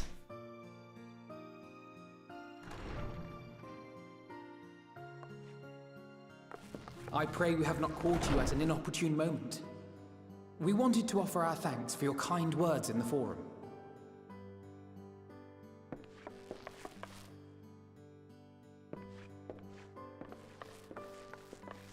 Well, I could hardly let that inquisition go unchallenged. I've always believed that curiosity should be nurtured, not stifled. Thankfully, a majority of my colleagues agreed.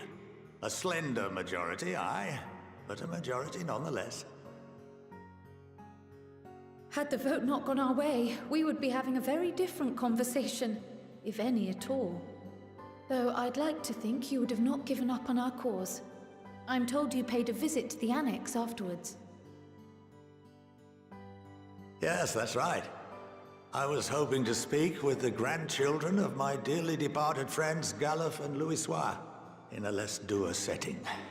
But it seems I just missed you.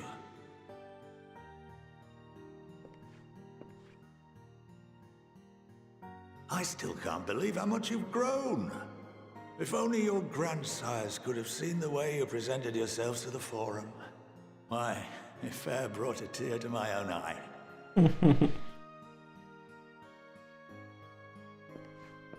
You must have the patience of a saint, putting up with this lot and their antics. Never mind Matoya's prize student. Luckily, I know a thing or two about managing unruly younglings. If you ever need advice, don't hesitate to ask.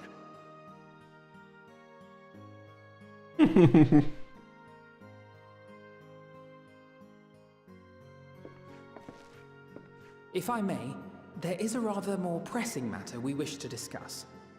What can you tell us of this duty that the Forum must fulfill? Nothing, I'm afraid. Like all humble servants of the Forum, I am sworn to secrecy.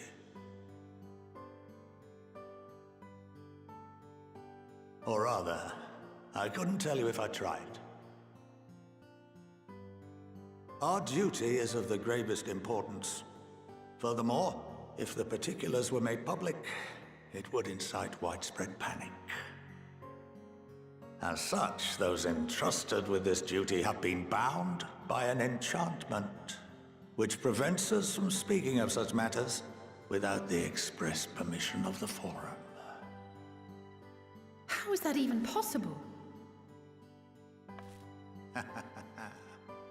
It's been some time since I last gave a lecture. Please, take a seat.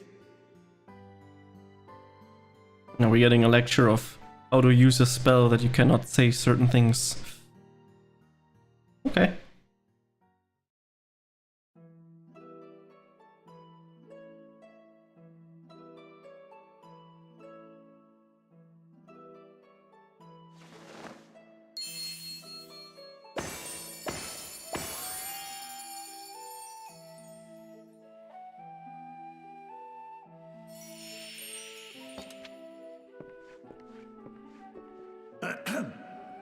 We shall begin by reviewing the fundamentals of etherology. The ether, which imbues us with life, can be categorized into three forms. Two are of the incorporeal sort, the soul and the memory. Can anyone tell me the third? No. Don't ask me. No! I have no idea. Corporal ether, I don't have no fucking clue. Yes, very good. I mean, I knew. Easy. Ask me always again. This is the form with which the layman is most familiar. Consumed by even the simplest of daily activities, and replenished by the food and drink that sustain us, this form of ether is in constant flux. In contrast, the ether that comprises the soul is rarely subject to dramatic change. The same can be said for memory, as the two are intrinsically linked.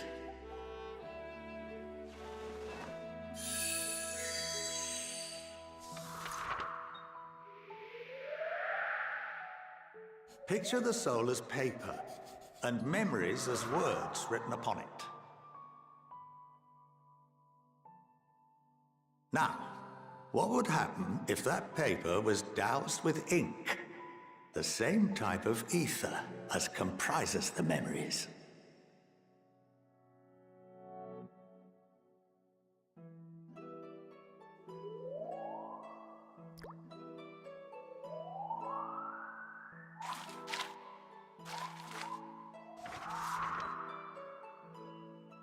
It would blot out everything that was written. Precisely. We would be unable to recall the memories, and any activities that depend upon them would be hindered as well. In fact, this exact phenomenon was observed on a vast scale not so long ago. And what might that have been? The towers. The seventh umbral calamity. All that. The people of Eorzea vividly recall Bahamut breaking free of the Lesser Moon and raining hellfire down upon the realm. But no one could seem to remember the events that followed immediately afterwards. Indeed. To this day, we have yet to determine whether it was an unintended consequence or a deliberate act. The enchantment which binds me and the rest of the Forum is based on a similar principle. And yes, it is a contravention of the Sharlayan prohibition against the practice of memory manipulation. Only when a new member is inducted and told of our great duty are they subjected to the process. A necessary evil. You have my word that it would never be used to manipulate the populace? Yet. I should hope not. But can this enchantment be dispelled and your memories restored? If 9/10 of our members give their approval, then the process may be reversed. Then, and only then, would we be able to speak freely to others of our sacred duty. Barring that, we must wait until we return to the ethereal sea.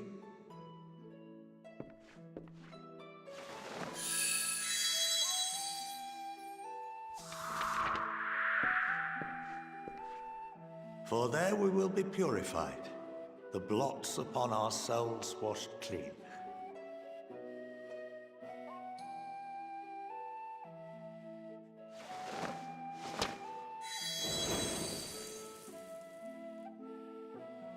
So just bring them there. Drift apart and dissolve.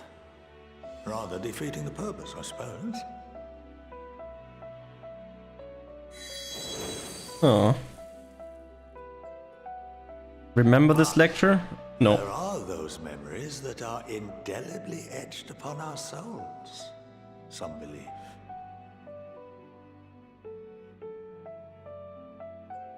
What happens after that?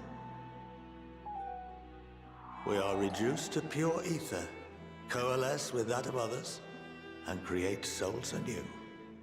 Alternative schools of thought assert souls remain whole and return to the corporeal world, reborn into another form. A realm reborn. Both theories have their proponents. Personally, I consider each equally probable.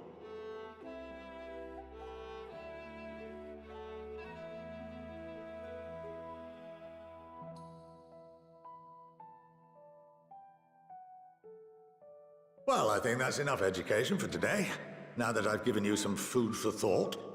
Or rather, an entire banquet.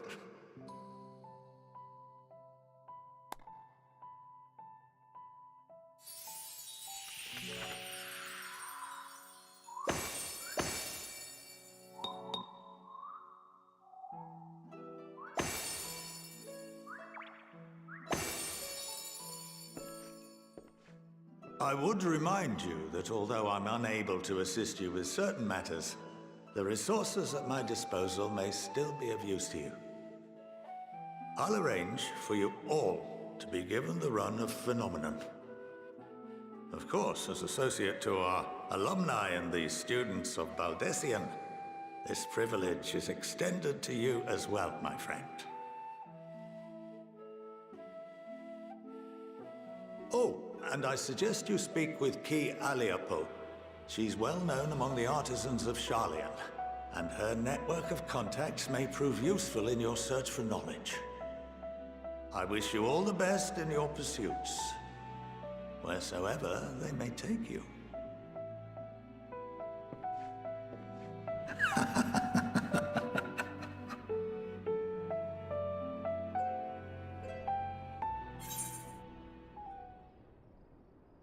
So my theory is still there. Probably correct. The run of Phenomenon if your game would put your artistry to good use.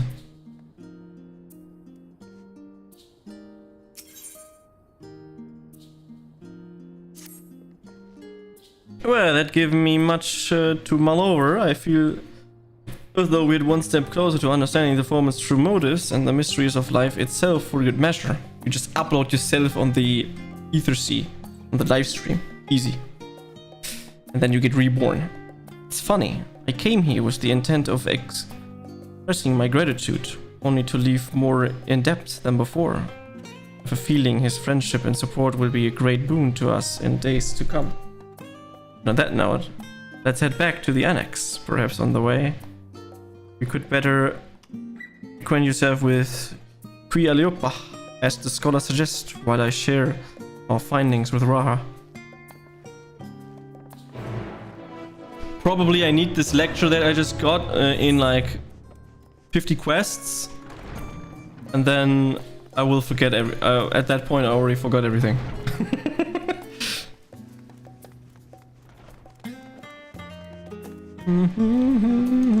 But here's the script exchange and stuff. This time I'm not running, I'll tell.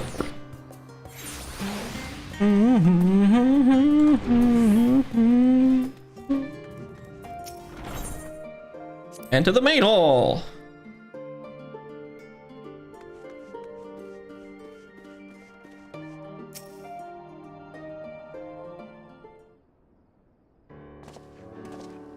This looks like reading, yeah. You can immediately see when it's reading and when it's not. Ah, welcome back. From what I hear, your trip to this studium proved most educational. While you were away, I received word from our fellow scions. As expected, news of the warding scales was met with much joy. Preparations are now underway to bring the leadership of the Grand Company of Eosia and the Eastern Alliance together to determine a way forward. Our friends have been asked to bring the scales of our possession to Limsa. So the time has come for us to go on the offensive. It's too early to say for certain, but that does seem to be the way the winds are blowing. I, for one, can think of no reason to oppose such a plan, but let us what awaits us in Vilbrand. Let's start by getting the scales out of storage. Give me a hand, would you, Estilian?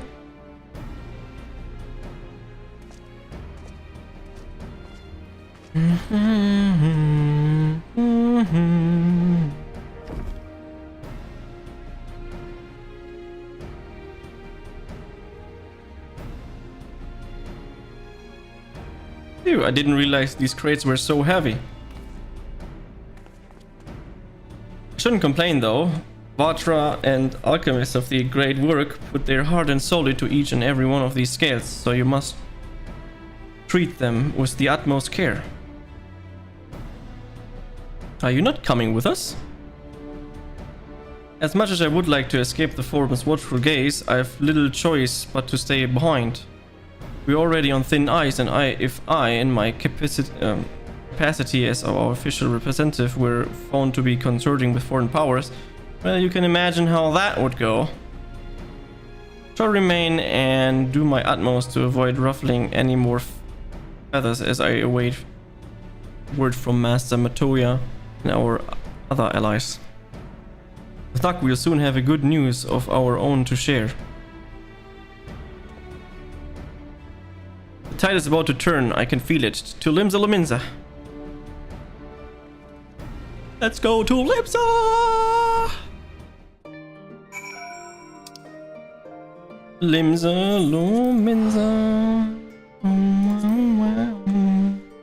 RP town, let's go!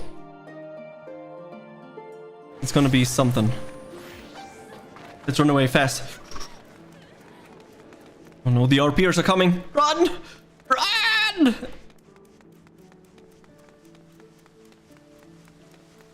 Okay, we're safe. I was told to expect you. As you may or may not be aware, the Admiral is at present entertaining the Elder Seedler and the Sultana. The three of the most powerful women in the world in one room. Do you need a moment to prepare, or shall I join you then? Just join me. You go there.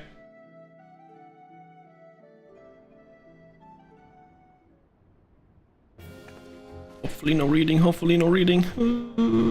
Oh!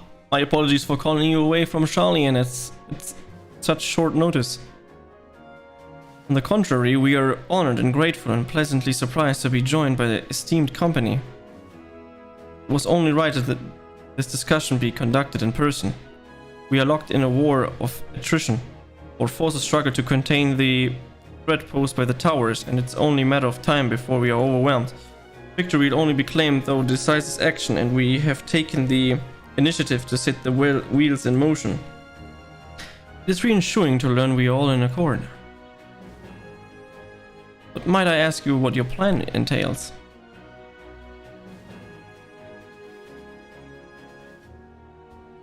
It hinges entirely on the Warden scales and our ability to utilize their potential to the fullest.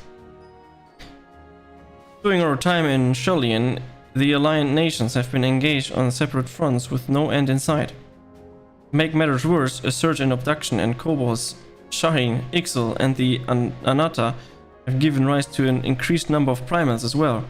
But your triumph in Rad Hazan has given us cause to hope once more. The time has come to free ourselves of this menace. It is you, the Science of the Seven Dawns, who have shown us the way. The bulk of our forces will continue to hold the Telephori at bay. We will dispatch our finest to strike at the enemy's heart, Garlemald. These brave few will be the Ishbard contingent. Yep, we are attacking them right away. To think such process has been made in such short span. Yep. Its objective are twofold. The first is to provide aid to the people at Garlemald. As preciously reported, countless Imperial and soldiers and civilians have been tempered. Robbed as their free will, they serve to the teleports every whim without question. The two are victims. It is our duty to deliver from their suffering, not for strategy or political gain, but because it is the right thing to do. I do not ask that we set aside the decades of conflict and the conquest that we simply chose to forgive and forget. I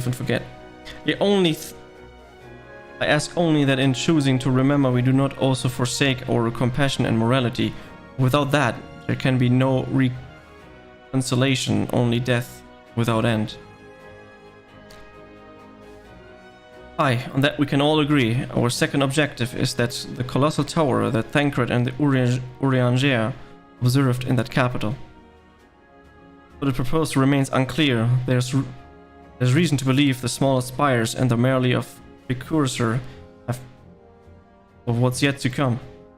The Tower of Zod was toppled. We had failed to make any headway through the same beset of the Telephoi. They are certainly in no rush to press further into our lands. I'd wager the spire's primary purpose is to divide and keep us occupied while they work towards our annihilation. This would appear to be this substantiated by Y'shtola analysis of the tower's influence of ethereal currents. Based on her operation inside the Tower of Zod, Spire siphons ether from the land, consuming it to maintain their form. However, they draw forth far more than is required for this task alone. This excess of ether remains unaccountable for, but we can be sure if it is not being harnessed for our benefit. It wouldn't surprise me in the least if it was being redirected to the largest spire in the capital. There's a logic in that. Regardless, once we have uncovered the truth, we'll bring their schemes crashing down along with their infernal towers. That's all well and good, but what would you have? But what would you have us do? I assume it's more than handling over the scales and being on our way. We want you and your scales to join the Isbald contingent. I knew it. Consider it an official request from both the Grand Company of Eosia and the Eastern Alliance. Do you accept? Perhaps you should be the one answering that. For honor and glory for the people of Garlemald, Lorenz against the for honor and glory. Completely shit answer, but who cares? Couldn't have put it better myself. Stola, Thancred and Urianger have already pledged their support and are on their way to meet the rest of the contingent. They were positive you would come to the same decision as they did. Luckily for all involved, their prediction was correct. Once you have delivered the Warden scales to Alamigo, the contingent will embark on its journey to Lisabord. Robin and Lord Ayemeric are overseeing preparations, so I suggest you make yourselves known upon arrival. Pick warm clothing, furs and the like. Without it, the cold will do you in before the telephone so much as draw steel. As for us, we'll keep the enemy busy while you're gone. There's not the only ones who can create a diversion. Now go, safe in the knowledge of Eorzea will be as you left it, or better, upon your return.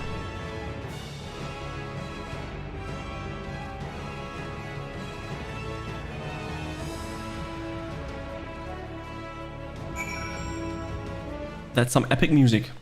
And then it probably stopped. Let's go to Alamigo. Let the battle begin. Let's wreck them all. Woohoo!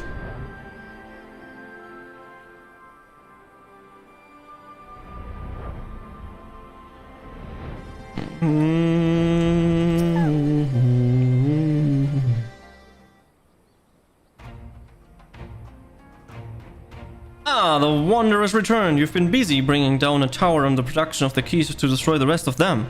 You should be proud. Those warding scales of yours are what's made this whole venture possible. Will you and Lord Ayemeric be leading the contingent? Regrettably, no. Our role is to organize the varying delegations into the cohesive unit. Once we have seen you all off, it's back to our respective posts.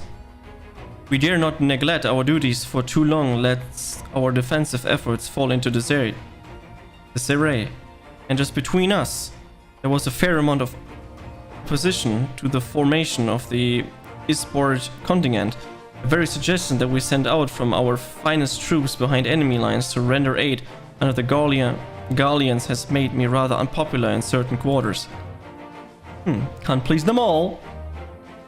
Sadly not, though I do my best. Truth be told, I'd much rather be at your side, charging into the fray. Others I've battled my own fights. Their words may serve me better than any blade. I hate to say it, but Lord Agamot's struggles mirror my own. For the first time, the best we can offer you is the peace of mind from knowing Eorzea is in safe hands. As you fight the good fight in Isbord, and I and the other commanders will do what we can to convince the naysayers that our cause is just. Thank you, both of you. We meet again. Look who's this! Word of your exploits travels quickly, from what I gather. The protective talisman you obtained led the formation of the expeditionary force. A contribution of this occasion is but a minor one. It being the information I have shared with Maxima, for the sake of our people or Garlemald, may the fates be on your side. Sorry you're not coming with us. Strange, I thought you'd have a stake in this. I do. The Telefori have laid waste to my homeland and enslaved my people. But though every mode of my being cries for vengeance, I cannot be the one to deliver it. My presence alone would place the entire mission on jeopardy. I stand accused of murdering Emperor Varys and plunging Galmod into chaos. Were I to travel with the Isbord contingent, it would give me my countrymen ample. It was the question of our modus. Conversely, those who believe me innocent may instead celebrate this return of a former legatus and attempt to raise me to the position of a leadership, further destabilizing the region and complicating the contingent's mission. Whether I am branded a villain or hailed as a hero, I would only hinder your efforts. You will deliver your people from harm in your stead. I hope they will be pleased to see the champion of Eorzea set on Garland's soil. Rue.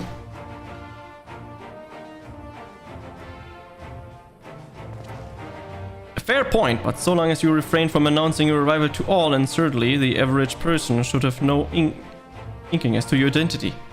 Although your titles and deeds are common knowledge, only a select few would recognize you on sight alone. True. Perhaps one day they will learn that the Warrior of Light is not a demon to be feared, but a woman deserved of their trust. They don't know. In light of Gaia's rather unique circumstances, I instead will assume the role of your guide. For I may have defected the political reason my love of Garlemald endures. I would stop at nothing to protect her and her people. Well said. Might I ask you to escort your friends inside? You might even bump into an old acquaintance or two. If I don't see you again ere you depart, may the Fury guide and protect you. All of you.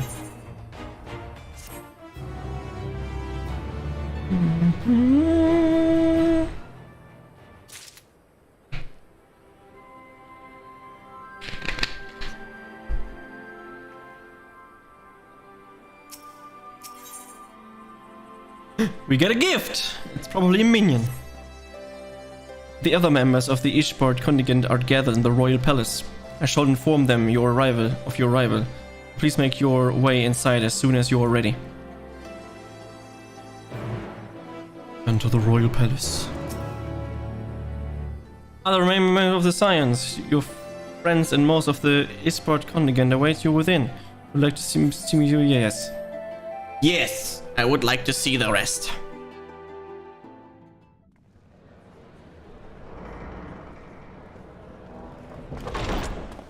By the 12. By the 12. Oh my god, that's a lot of people.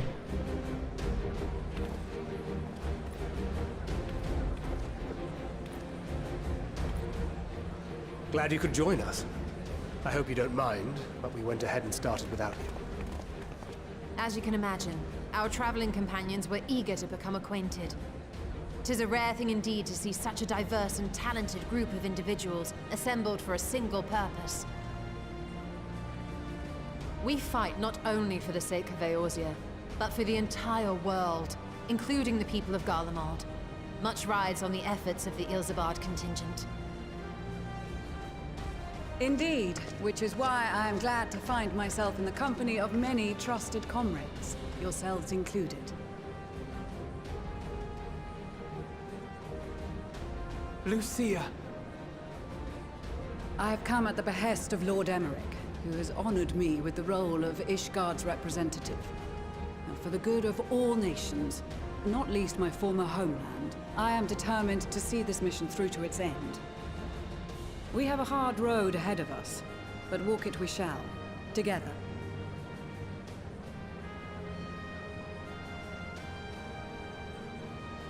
We too welcome this opportunity to work together once more. I have faith that, if there is a way to resolve this conflict, we will find it. Allow me to introduce you to the rest of our company. Everyone! If I may have your attention.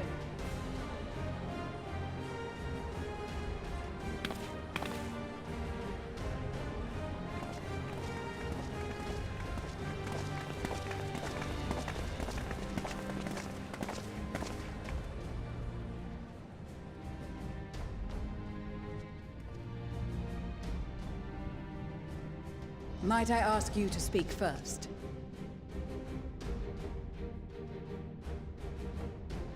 If I must, I am Arun Senna, spokesman for the Gridanian delegation, here on behalf of my esteemed sister, the Elder Seedseer. We shall provide support and protection to those in need during our time in Garlemald. To that end, I am joined by healers selected by the Conjurers Guild, with the Order of the Twin Adder's Finest serving as our escort.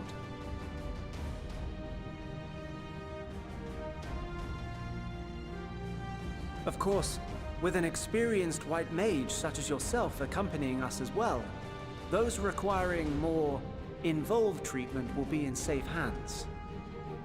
Raya O sends her regards, by the way.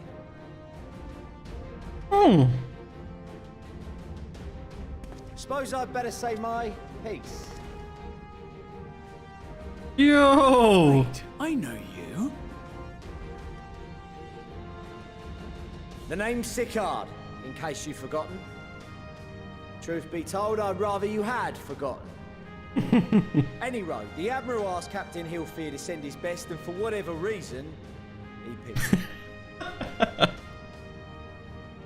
Of course, if I'd refused, I'd be the laughing stock of the bloody executioners, and my reputation's taken enough of a keyhauling as it is. But more importantly, like any pirate worth his salt, I know when you're staring down a storm, you gotta trust in the commander of your ship. True. So if the Admiral wants us to go to Garlemald, not for plunder and glory, but the promise of peace in our time, then that's what we'll do. Hell yeah, let's go. Since we all know how much the Empire loves its steel, we thought we'd bring along a few smiths to make the most of it. Give them a pile of scrap and they'll cobble together anything you fancy. Of course, just like the Gridanians, we got fighters of our own. We might have come with a more constructive purpose in mind, but we're more than capable of cracking skulls, believe you me.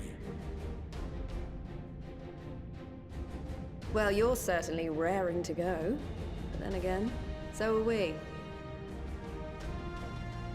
The most dependable warriors of Uldar and Alamigo have assembled at the Sultana and General Aldin's behest.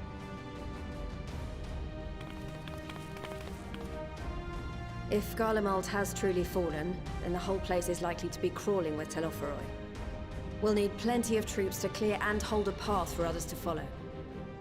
That's where we come in. Naturally, Marshal Terrapin and I will be leading from the front.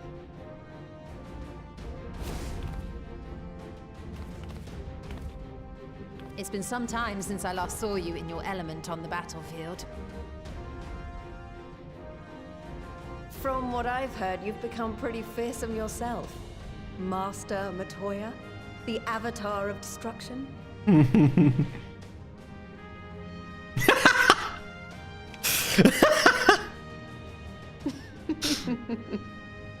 With comrades like these, I know we'll succeed, no matter what awaits us.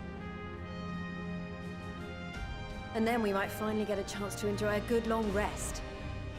But until then, let's give it our all.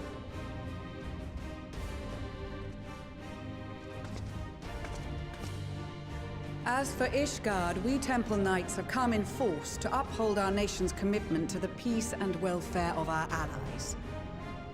The bitter cold of Garlemald is a formidable enemy in of itself. Our experience fighting in ice and snow will prove invaluable in the days ahead. Accordingly, I have been designated commander of the Ilzabard contingent. I will do all in my power to provide you with the leadership and guidance you require. The four high houses, House Hylinart foremost among them, have arranged for a host of machinists to join us on our mission. Their knowledge of Imperial Magitech is sure to be a great boon.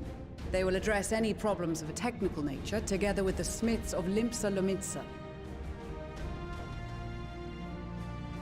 There is another awaiting introduction. Lord Emanolain? Ah, yes. Emanolain de Forton, at your service. Though, lest there be any misunderstanding, I should stress that I've not become a fearsome warrior while you were away. Rather, far from it, actually. My brother, in his infinite wisdom, decided this would be an excellent chance to make something of myself. Oh, and fight for world peace and all that. But, should the opportunity arise for a spot of ballroom dancing, I will be your twinkle-toed gentleman of that.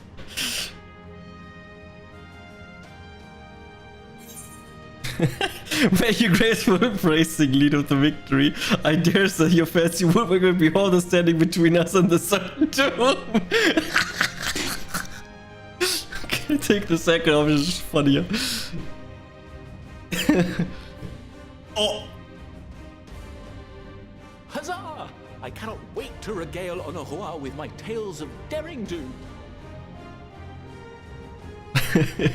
I believe that concludes introductions for the Grand Company of Eorzea. Our allies from the Eastern Alliance were due to arrive some time ago, but it would appear they have been delayed. Would that be the shinobi of Doma? Actually, they've been tasked with relaying messages back and forth between the various Eastern nations. According to Lord Hien, however, an equally capable company of warriors has been sent in their stead. Out of my way, you preening fool!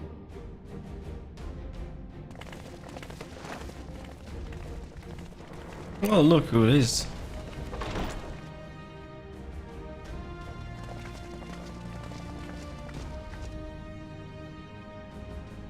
Forgive us for coming late. We are the delegates of the Eastern Alliance. Cyrena, and you've brought company. For battle and blood we come, as the steppe is sorely lacking in both. No towers befoul our lands, so we marched on those of Doma, only to find them beyond our reach. But now our thirst for slaughter will be slaked. No quarter to the enemy! Sadu Hatun, no. We go to make peace with the Iron Men, not war. Warriors of the steppe, we've heard many tales of your bravery. We welcome you as allies. And these other ones you have brought are... Members of the Dalmascan resistance group, Lente's Tears.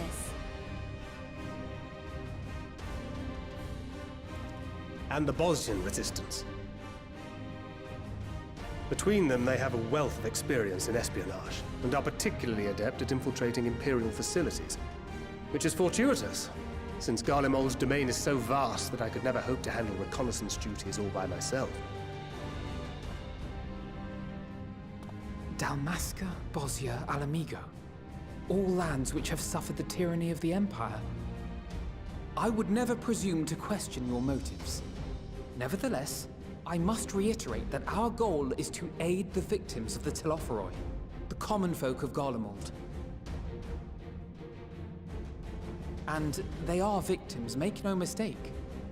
Though I understand that many may struggle to see them as such. You're more right than you know. For every one of us that answered the call, there were a dozen that refused. Not only in Alamigo, but everywhere we went. And who could blame them? The Empire's always been the enemy. But after seeing what we've seen, fighting and working against and with Garleans, there's no denying the simple truth. They're just people. No different from you or I. They've got their share of liars and murderers, but so do we. So do we all. Fordola, who once swore herself to Garlemald, has proven herself a trusted ally time and time again. Every Eorzean here knows Cid Garland, the Imperial defector who shared with us countless technological wonders. Maxima, who stands with us today, tried to reform Garlemald from within and make peace with Doma. So you can believe me when I say that every fighter here understands and accepts that the Imperials are not monsters and are deserving of help. Or at least that they were able to put aside their feelings for the greater good. It won't be easy, but we're all determined to make this world a better place.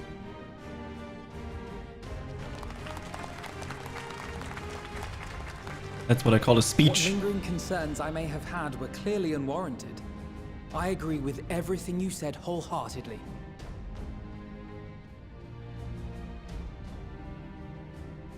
Then we are in accord. Now, let us review our strategy. To reach the Garlean capital in northern Ilsabard, we must cross the central mountain range. Fortunately, Garland Ironworks can provide aerial transport, sparing us this most treacherous part of our journey.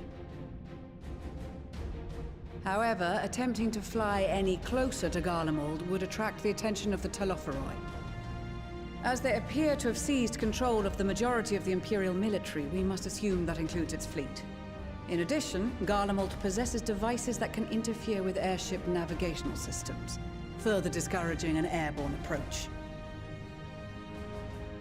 Given the circumstances, the closest we dare deploy our contingent is an area between the range and the capital, the Magna Glaciers. From there, we must travel the rest of the way on foot. We will also need to bring the airships with us to ensure we can withdraw with haste. Although much of the terrain will be blanketed in snow, we should be able to make use of local roads and shipping facilities. The vast ice field will afford us an unobstructed view of the surrounding area. On the other hand, it will also allow others to easily spot us, so it is imperative that we only make camp in positions where we can easily defend ourselves. And the airships, which must be kept safe at all costs. We cannot account for every possibility, so we must be prepared to think on our feet.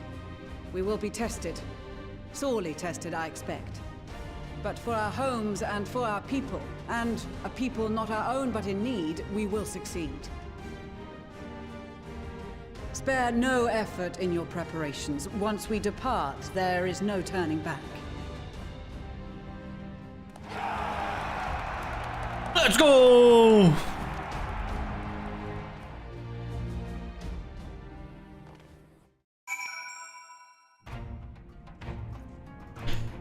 Bam, bam, bam, bam, bam. As a delegated assembled here, the Amalja and several other tribes offered to send troops of their own. Unfortunately, due to the physiology, many would struggle simply to survive in the harsh climate of Ilsblad. They would also likely prove tempting targets for abducting by the Telefroi.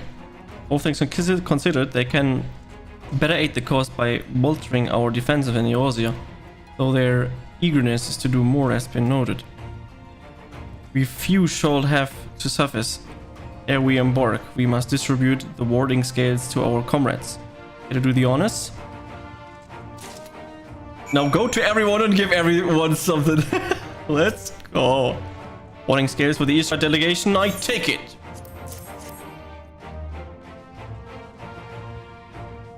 Many thanks. These talismans may prove to be the deciding factor in the battle to come. I find myself conflicted by this foray into Garlemald and by the Empire to infiltrate Ishgard, only to throw in my lot to those whose secrets I was supposed to be stealing. And now I lead a mission to save countrymen I betrayed. But that is doubtless why I was chosen by Lord Aymeric. He would have put me to extensive knowledge and former ties to good use. I will not disappoint him. The future of Ishgard, Garlemald, and the world at large, I will lead us to victory. This is a set of warding scales I spy. Not that I would know what they look like. Here. Oh, look at these. Even a layman like me can tell they're bursting with ether. All the better to fend off tempering waves. Is that the right term? Anyways, they'll give us one less thing to worry about, which just leaves the other mountain or whatever else is waiting for us in Garlemald. Only one way to find out, eh? And nervous or not, I'd march through all 7 hells if it gives me a chance to put Xenos back in the grave where he belongs. I hear you've got something for us.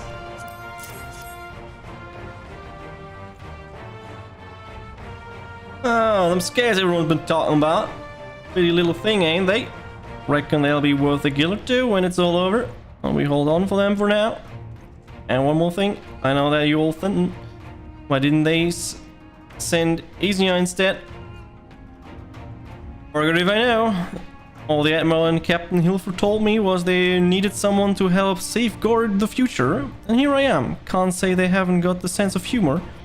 Because some of you might be wondering, what a good pirate on the dry land in the middle of the sodden snow of all places. Well, me and my crew, I'll do whatever need doing. So let's set sail, or whatever the saying goes on airships.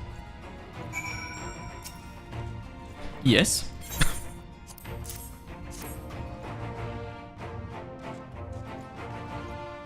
So these are the famed warding scales. Enough for me and my man, I see. I myself especially grateful for the opportunity to visit distant lands, whilst to follow in the footsteps of Master Atoa, and learn all these is to learn of the star we call home. Indeed, this is the primary reason I volunteered to join the expedition. To journey outside of the 12's Wood, much less into the Imperial territory, is a rare privilege accorded a patrial. Not that I'm tagging along to see the sights, the Gallian would benefit from my healing magics, as would our comrades should fight break out. And the last one. We heard it would be cold in Galamon, so we can prepare. Oh, they can prepare, okay. All the talismans, we're to keep those close at all times, yes? I will see that no one misplaces theirs. And before I forget, I have a message from Hien. In distant land, in times of strife, together stand, together fight. In darkness shines the light of life. Hope I have done his words justice. Doma, like much of Othard, has been plagued by the towers. Yet, while he could not be here, he wished to express his shared conviction. He and Yugiri labor without rest to unite the people, and with their aid will keep the enemy at bay. And we of the Steppe and the Eastern Alliance will repay their efforts by the ending this war. Do we have wandering scales for me too? I do. Thank you for this, and for going to such incredible lengths for the sake of my people. But I have little to offer in return. I would impart some advice, if I may. We have been told by many to wear the code of Isabard, and I cannot stress enough that this is no token. Warning. I will be distributing specifically made warming tinctures, courtesy of the Alchemist Guild, but understand that they are no substitute of proper protection. I leave the provision of said protection to your discretion. Now let us proceed to the Alamigo quarter. While you make your final preparation, I will have the pilot ready for the airships.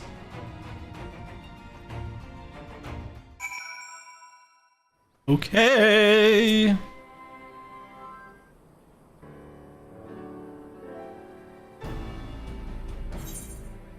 This is our last chance to make ready before we set forth. You needn't worry about Oriange and I. We still have what we were in Galamon before.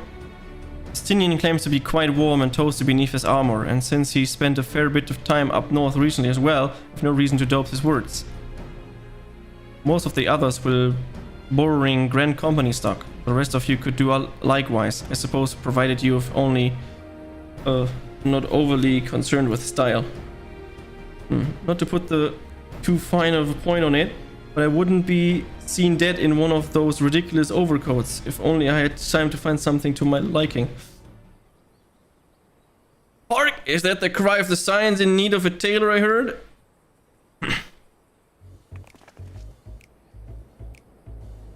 Ah! But how? I have my ways, oh yes, indeed. You thought you could sneak off to Ishbar without telling me? Nothing escaped my notice. Now you will wear these garments that I've made for you, whether you like it or not. You never cease to amaze. Why do you need a new outfit as well? Wait, are you coming with us? What? No, of course not, silly. It's all in the name of the fashion, rather the pursuit of the high quality fashion. Besides, how can I expect others to wear my creations if I've never worn them myself? True. I did have one other thing to share. Armigas and Bloomwidja have finally returned from assignments in faraway lands. They'll be staying at the Rising Stone for a while to keep an eye on events throughout Eorzea. Since they'll be running things back at headquarters, I was wondering if I could lend a hand in Sharlayan. Oh, why not? You can keep Kryl company in Valdesian Annex. We'd love to have you there. And I heard Irgimus and Blume did a fine job carrying on in our stead while we were lying comatose. With them in the charge of the Rising Stone, we're nothing to worry about. My thoughts exactly. Also, while I'm confident you won't go collapse again, because a certain someone who shall remain nameless isn't in a position to transport your souls to another world, if anything similar distresses were to happen, I'll be well positioned to do something about it. Anyway, I've got a few things to take care of, and then I'll make my way to Charlian. I really do hope these new clothes are enough to keep you warm in Garlemald. It's not much, but it's the only thing I can do for you, other than pray for your safe return, which I will every day. Let's not keep the contingent waiting any longer.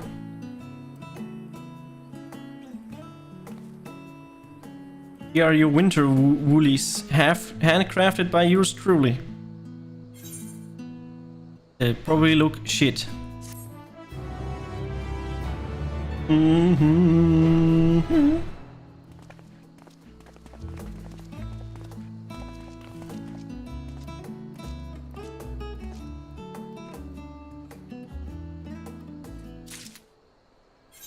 Let's see how they look like. Could be worse. A frosty reception. I'm told the airship pilot has been sent to meet you. Ah, there he is. Alright, this is where we go separate ways. Do be careful, won't you? And this is how it all begins. This person is already wearing this. It's an honor to finally meet you. We of the Garland Ironworks will be ferrying you and your contingent across the mountain and into the Garlemald. For many of us, it will be something of homecoming. Our illustration founder was only our most notable imperial defector. For that reason, the company is committed to the success of the expedition. Our resources are at the disposal, and if there's aught we might do to be further assistance, please do not hesitate to ask. If you're ready to board, I will ready the engines. Upon boarding the ship, several customary plane sequences is recommended to you to suffer the time of the entire day in annual blah blah blah blah. Okay, that means I need a little bit of time. I'll be right back.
Okay, I'm gonna eat the beefy and the pudding.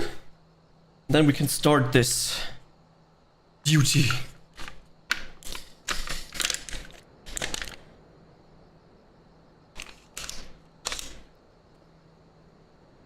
You catching up? I do.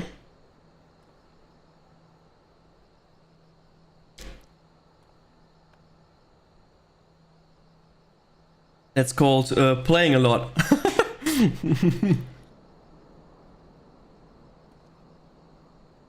See how much faster you are by not reading out loud? Crazy. Probably without reading out loud, I would already be done with the game. It's so much faster. Like 10 times the speed.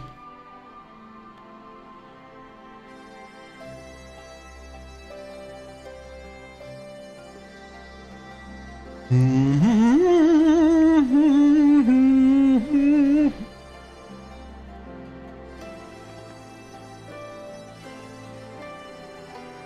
doesn't help that I'm also a bad reader on top of that. So, that's that. Probably.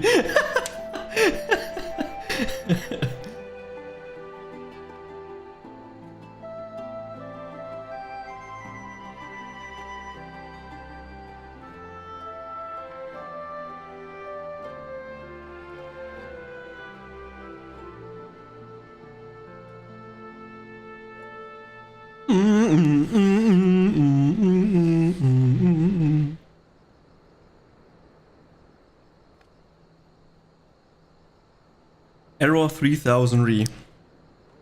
Go to the YT. Better player. Use YT and then Twitch chat. Giga brain.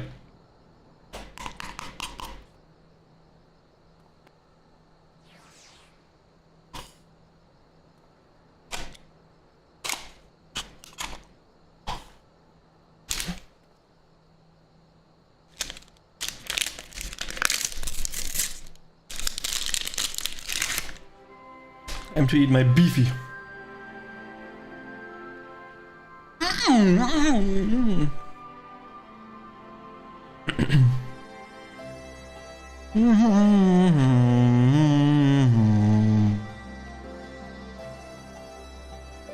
I am.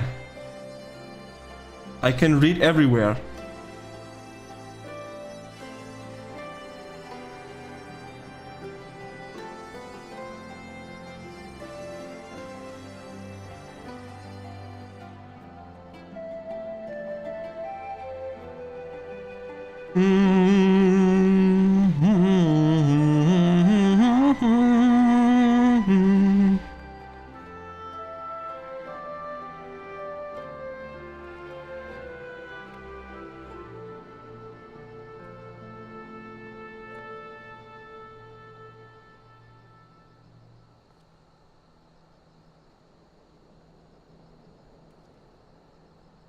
You just have a little larger delay on YouTube.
Okay.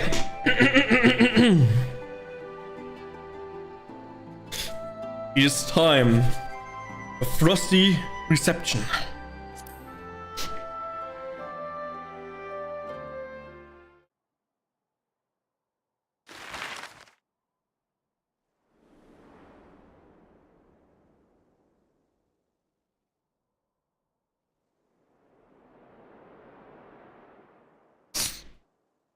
It is time that we travel north.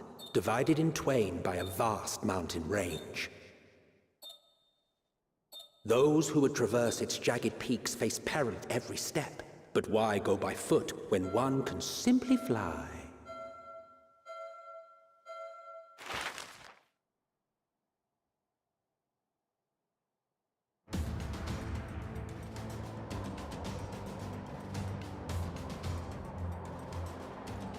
On the outskirts of the Imperial capital, in the frozen wastes of the Magna Glacius,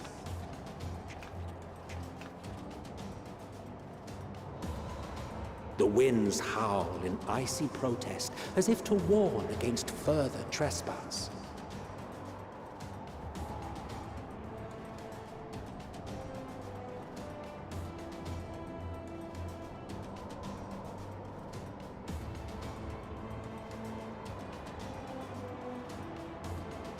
That's you see the warrior of light standing there with a skirt. We've received word from Thancred's reconnaissance party. They've sighted a detachment of heavily armed Imperials. Survivors of the Civil War, perhaps? Perhaps, but there is more to it than that. Maxima reports that they are led by Vergilia, legatus of the 3rd Legion, which comprises the bulk of their number. However, they are also joined by several members of the 1st. From what I recall, the 3rd Legion fought for Nerva in the War of Succession following Varus's death. The 1st, on the other hand, were under the direct command of the Emperor and rejected Nerva's claim to the throne. These legions were enemies. Indeed. In fact, our sources claim that it was a conflict between them that sparked the Civil War. Yet now, these former foes cooperate to defend a ruined Garlemald from invasion. Then it is all but certain they have been tempered. Yep. So, what's the plan? If me and my crew is out reaving, we charge straight in, no messing about. But that ain't what we're here for. Quite right. Soldiers or no, they are people of Garlemald, the very ones we have come to aid. Direct confrontation is unavoidable. Nevertheless, we must make every effort to limit casualties on both sides. Rather than kill them, I would remove them from the field. How so? Savage beatings, disarmament, and imprisonment? Not impossible, but easier said than done in the heat of battle.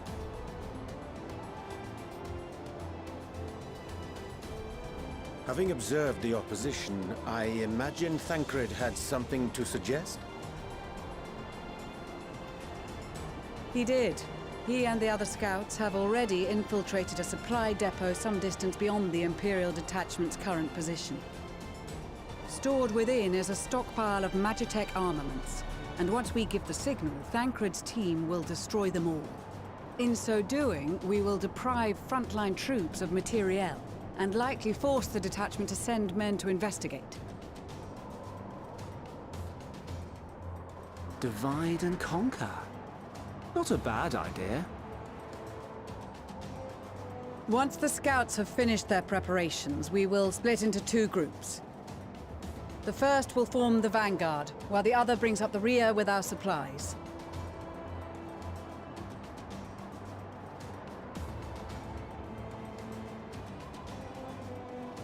As for the Scions, I ask that you lend your assistance where you deem it needed most. I would prefer, however, that you accompany the rearguard and be prepared to join the van at a moment's notice. Kept in reserve as our trump card, so to speak. Makes sense, yeah.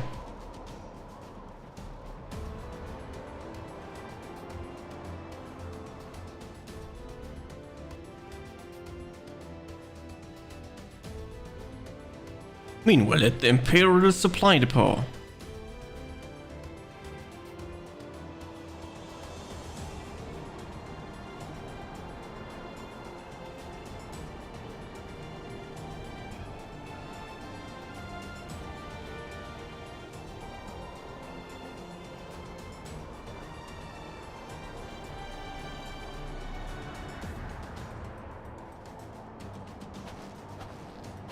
Your proposal was well received. More specifically, they asked that we destroy the Imperial's toys in as spectacular a fashion as possible. Y'shtola always did have a flair for the dramatic. She's not an easy woman to please, but I shall do my best to satisfy her thirst for fireworks. All right. once more for my peace of mind. Our first objective will be to rig the enemy's magitech with explosives. After we've withdrawn to a safe distance, we'll detonate them remotely. Our second will be to issue a deactivation command to the automated units via the control terminal. If our calculations are correct, this signal should reach those deployed on the front line, giving our friends a much-needed upper hand. The blizzard will help us stay hidden, so let's aim to get in and out before it passes. Trust in the plan, and we should all live to see tomorrow.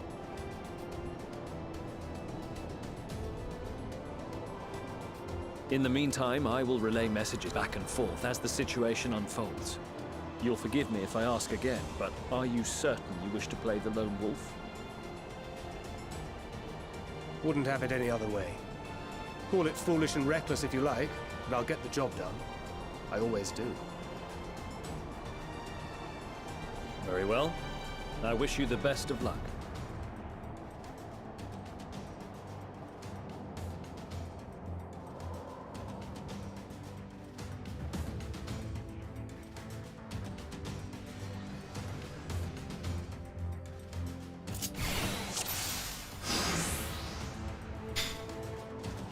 Oh, I'm fighting as Thancred.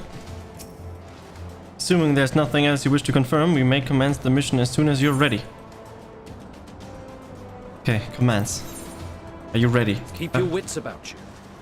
It's time. We only have one shot at this, so let's make it count. I already forgot. 2 on gate could only get messy if I'm not careful. Forgot half the things that I needed to do.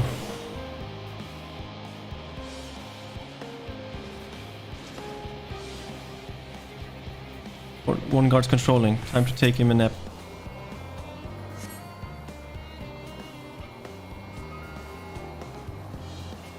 Nap in terms of killing? What's the nap? 7 hells. Apparently.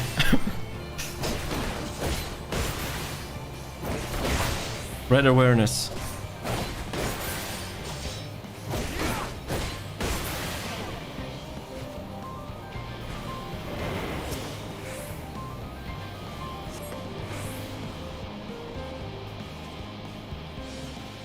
Dun, dun, dun, dun. Stealth and kill them with the stealth kill. Ah, silent takeout. Ah, I see.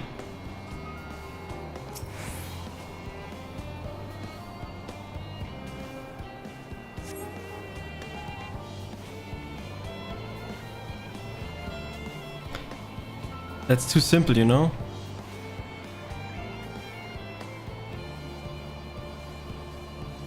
Glory be!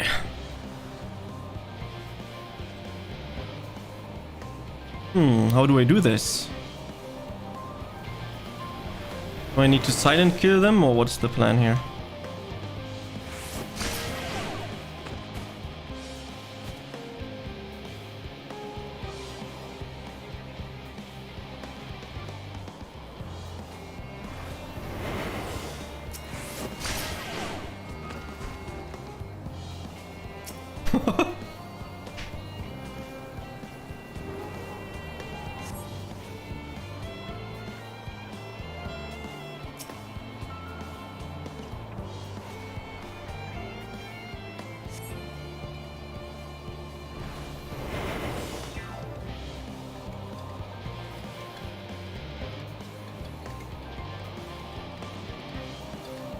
Fuck!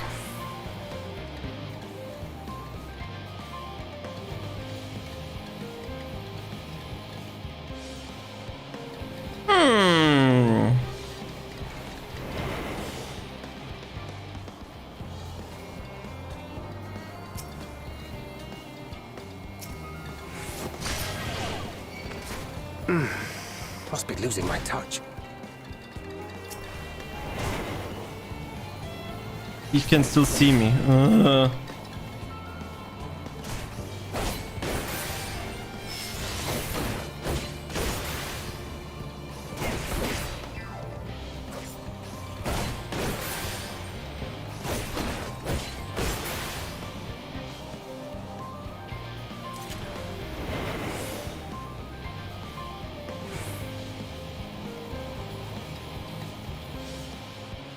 Do, do, do.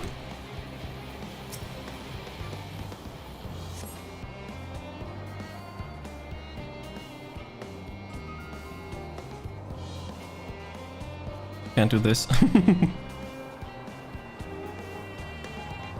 The guard dogs know using hiding. They'll soon sniff me out. Luckily, I've come prepared. That's where you put this in there. Uh-huh. Okay, figure it out.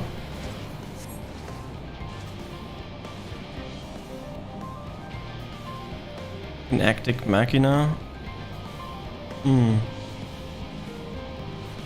Probably I have enough time to just do this.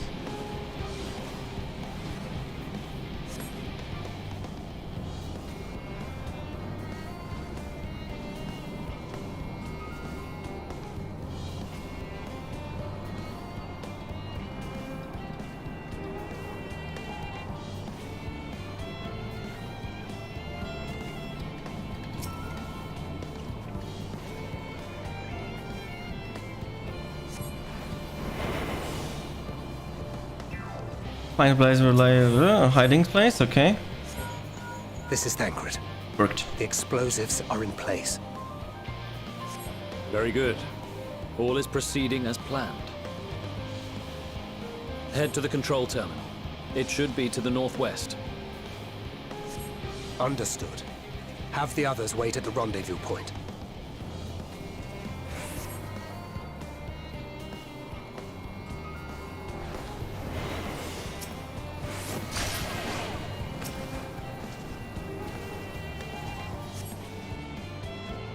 Okay.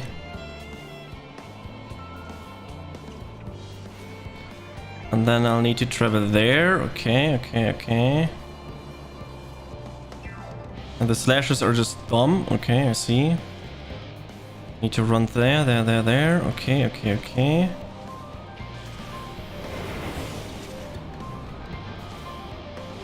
Gonna run like this. And then I just do this.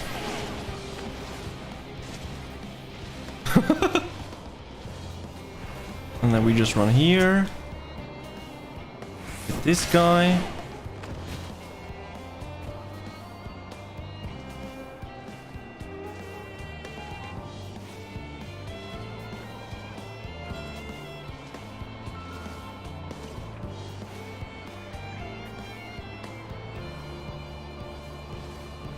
And then we do this.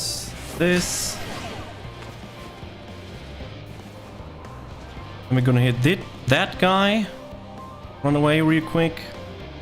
These guys to sleep. And then we're good to go.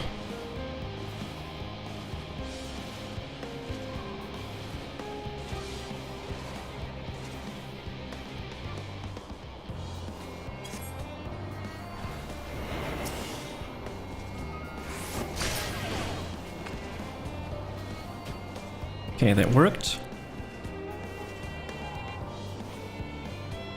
We can ignore that guy. We just need to get rid of these two. Okay. That should be easy enough.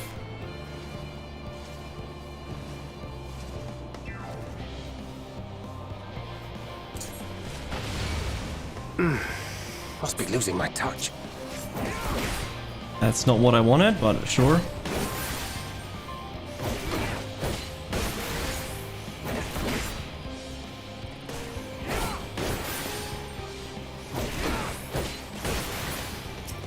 Okay, works. Can just sneak through and then silence that guy.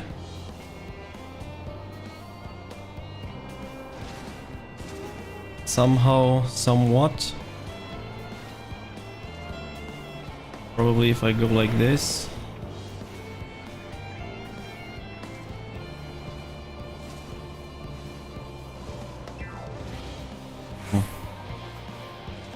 It will work out.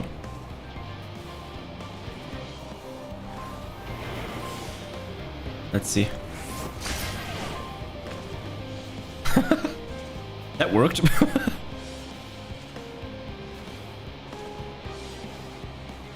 Now we can knock that guy out. And then the other guy, put that thing to sleep, and then knock this guy out.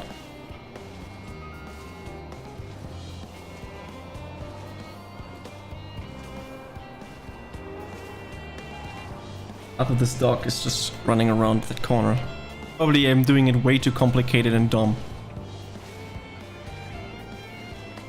But who cares? Taking it slow.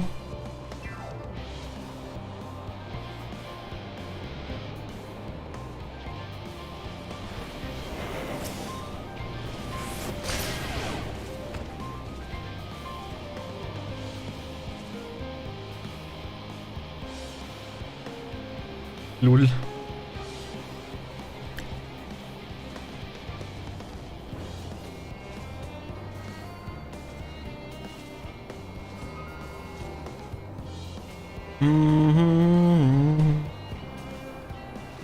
I wonder if I can reach it something like that.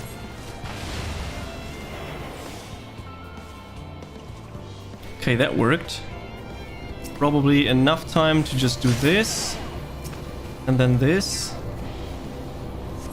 And then run past. Okay, that worked. Ah, there's the control terminal, okay.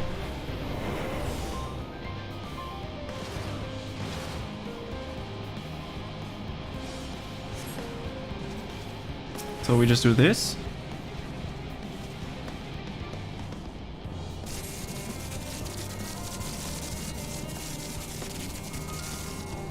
And withdraw. Ah, it worked!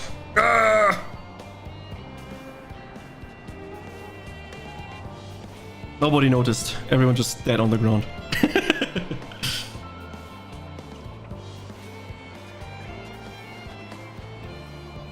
You are returned, and none the worse for wear, to my considerable relief. What news from our comrades? They stand at the ready. Excellent. Then let the fireworks begin.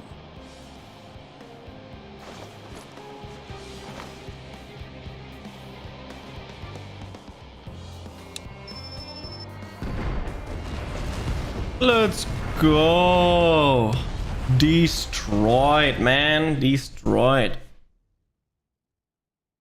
few moments later, at the rear of the Isblood contingent supply caravan.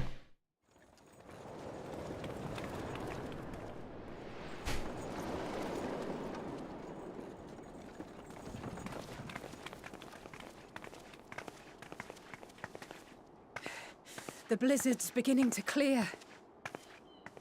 The Vanguard should be engaging the Imperials any moment now, if they haven't already. Ishtola and the others are with them, so I'm sure they'll be all right, but...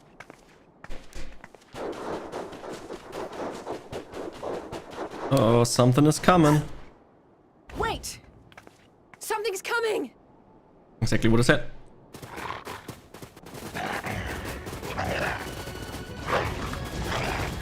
Creatures. Oi, oi. Looks like we ain't the only ones who sent out scouts. Keep them away from the carriages! We lose those, and we're as good as dead!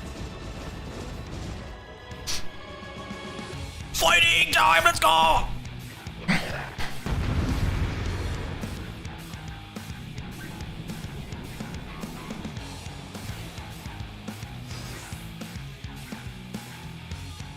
Coming better, you will fight with Jugachi Brigade. Yeah, of course I will, because I am!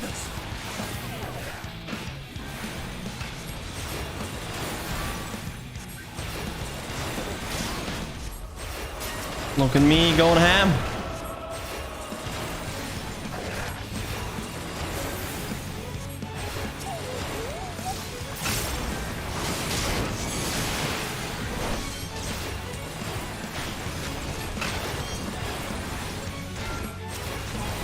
Stop dying.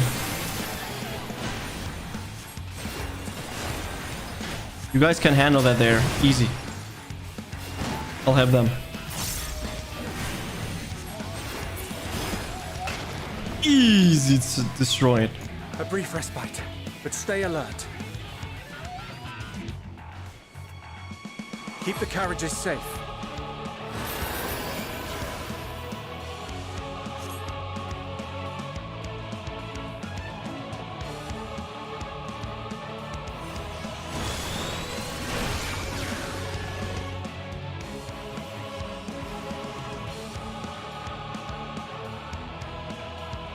I don't know what to do!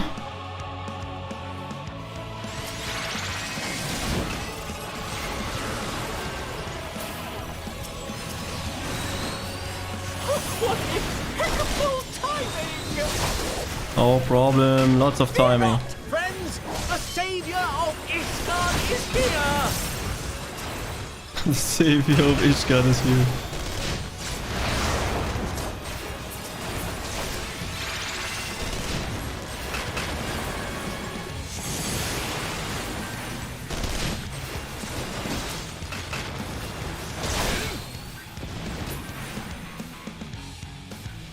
A fine display, but the other carriages are still in danger.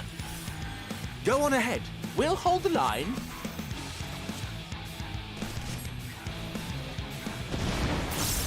No problem. We're the only ones still struggling.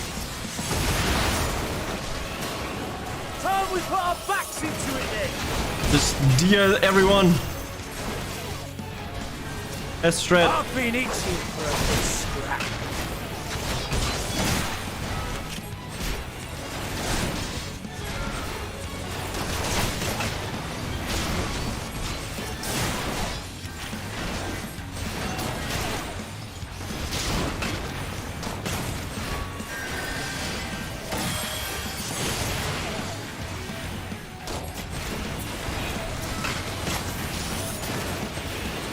It worked.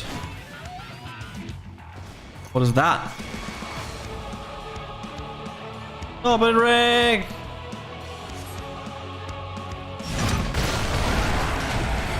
Oh, epic! Attack it with fast. With heist.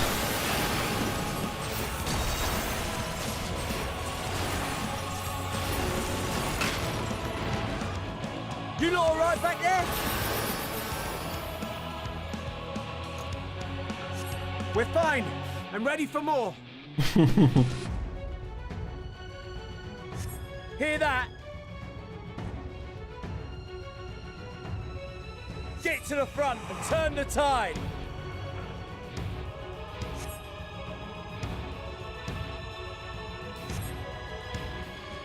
Okay, did it.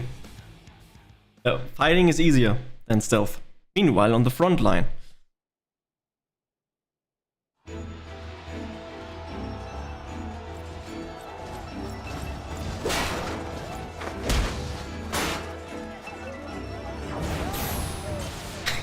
Oh, you did the stealthing there exactly the same? Nice.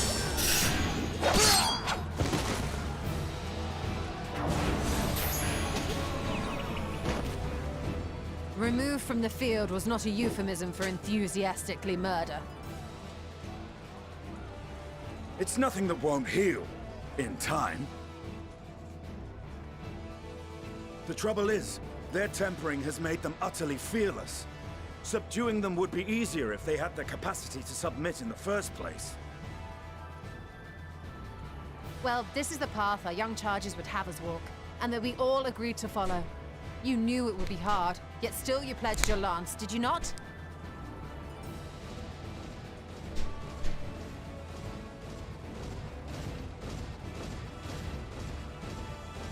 That I did.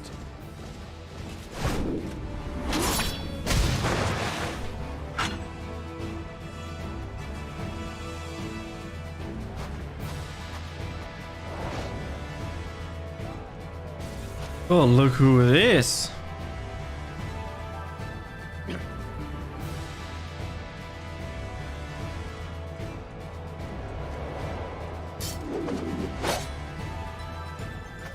That's Vigilia. Damn it. I need to help the others take her down.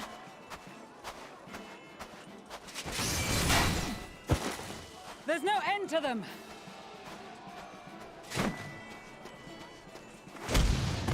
But I'm here!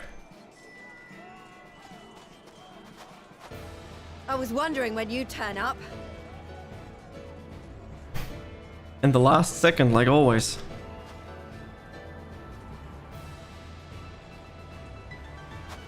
There's no stopping us now. Come on. Let's show them what we're made of.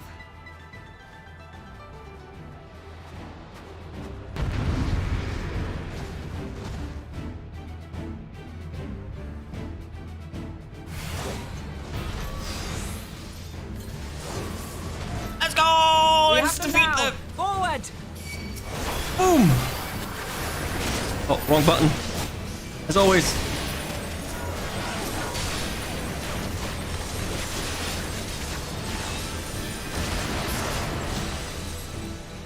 Too easy. Right! Let them have it! Let's gather them.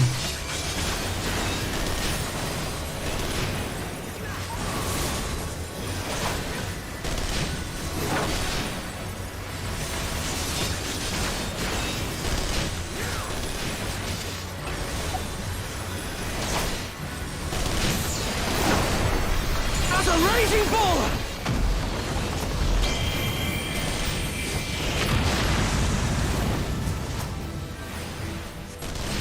We've been going crazy, I noticed.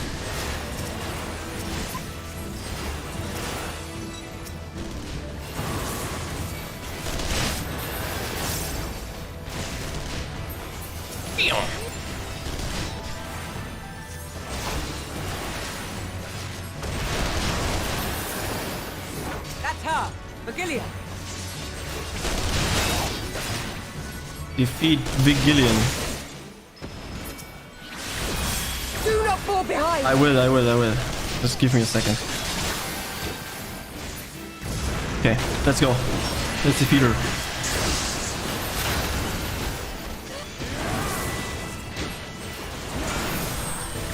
Tank Buster! No problem here. Take this. Now we do this.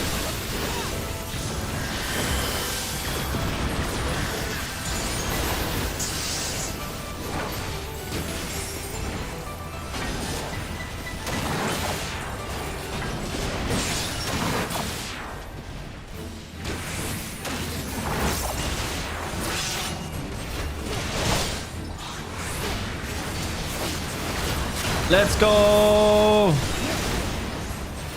DPS the hell out of shit.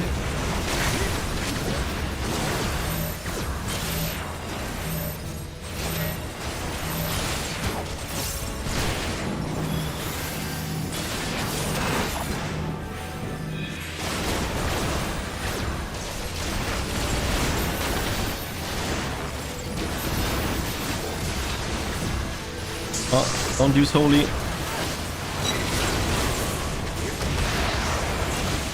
Is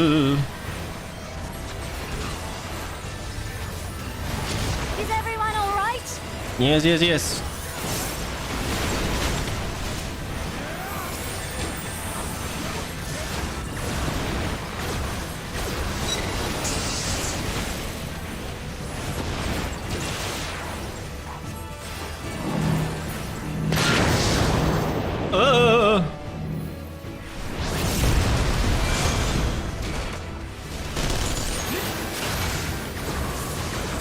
Kill or die!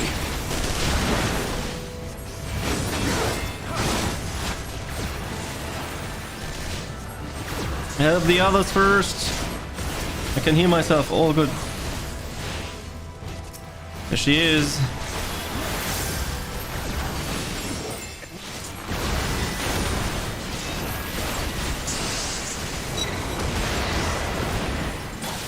Run.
Tremble before the sun!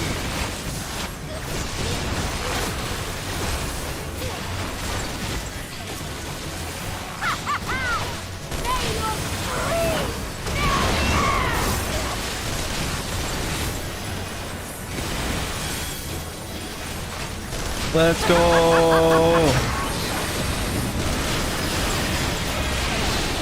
Let's go! Freaking OP as fuck attack.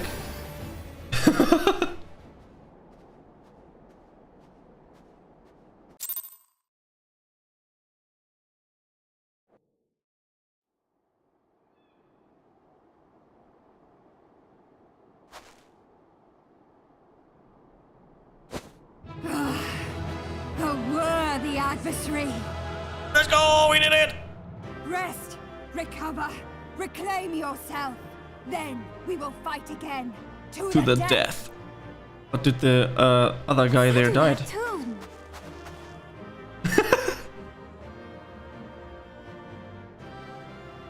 That was the last of them. The day is ours, thanks to your timely arrival. What of the supply caravan? They're fine. Outmaneuvered, but not outmatched. Good. Let us take the Imperials into custody and rejoin our comrades. And soon we shall arrive at the capital.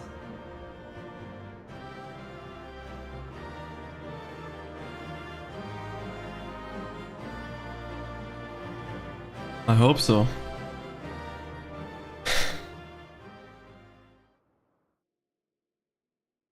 So cold and unforgiving. Thus spoke Emperor Solus as he gazed upon his barren domain.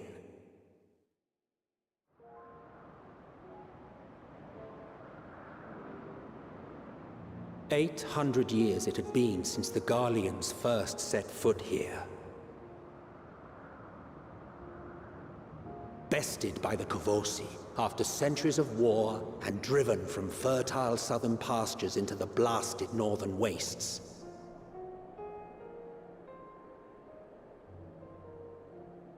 In that garden of desolation, they clung to one another for warmth, freezing, hungry, desperate, hated.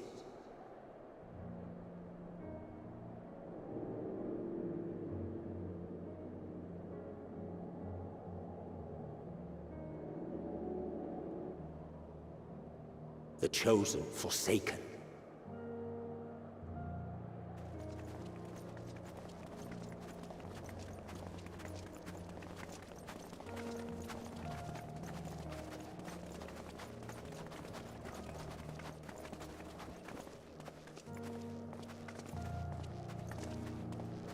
In the year 1513 of the 6th Astral Era, a young legatus named Solus single-handedly sparked the Magitech Revolution.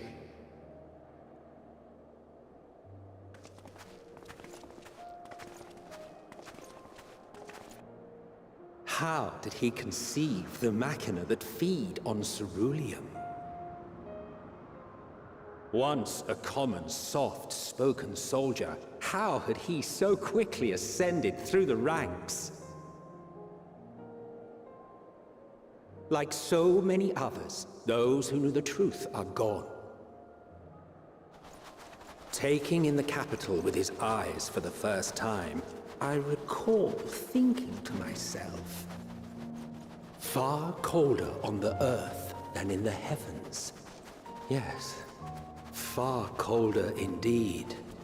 Bitterly so.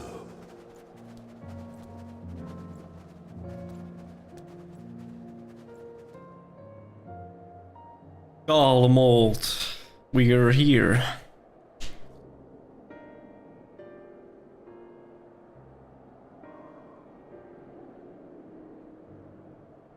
Not so much as a whisper.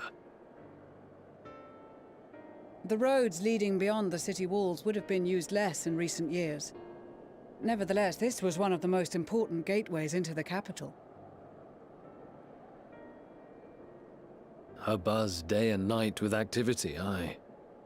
Merchants passing through the checkpoint, many of them stopping at the local hostelries. Surely they cannot all have been tempered. We can consider the question after we have made camp. If we spend any longer outside, we may well freeze to death where we stand. The tempered Imperials, too.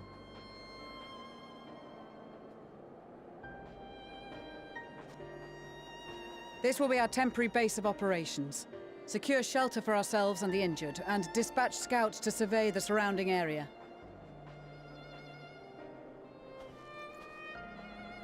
If we're planning on staying here a while, we ought to give this place a proper name. Well, the constant sound of ice cracking underfoot makes me think of broken glass. An apt name, perhaps. But enough of this. To work, everyone!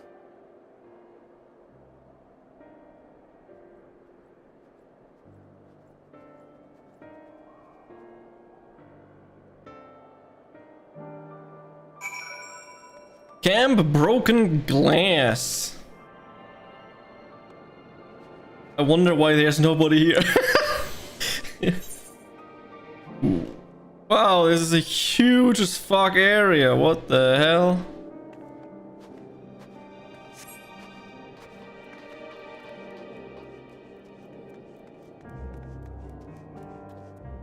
Half an odd. What do you have to say? In spite of the obstacles we have faced, our plan proceeds apace. Just a little farther and we will reach the capital itself. Still, we mustn't get ahead of ourselves. As soon as the camp has been made fit for purpose, we are to discuss a course of action with Lucia. Would you mind asking Y'shtola and Grala to join us the building to the northeast of the camp? Alize and I will meet you there. Definitely will.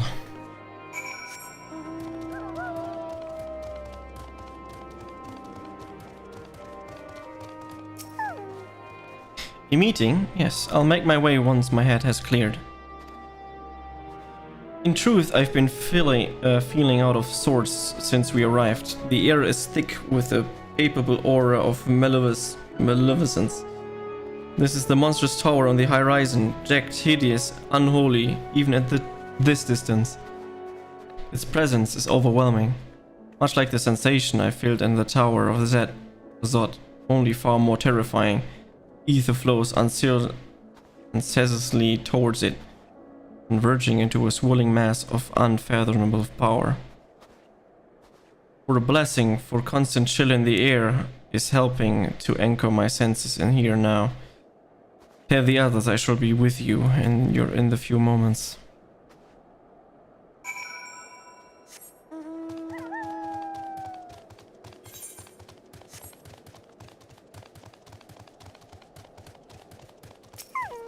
What Grater is saying. We'll be pleased to know most of the tempered have been quartered inside the nearby buildings and are receiving treatment as we speak.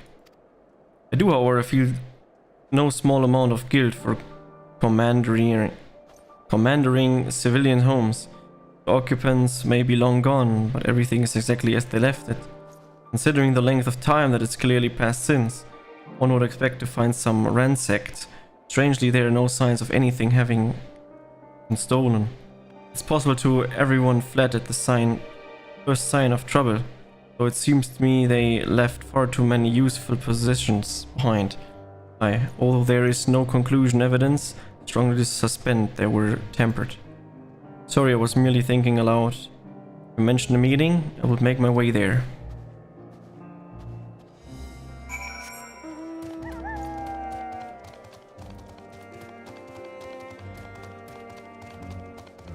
Yeah, fully understandable. Let's meet here. Let's talk. Thank you for informing the others of our meeting. When everyone is here, we will begin.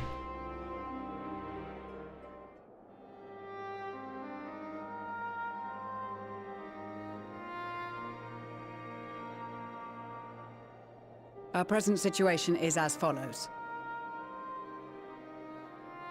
Efforts to aid the people of Garlemald have begun in earnest.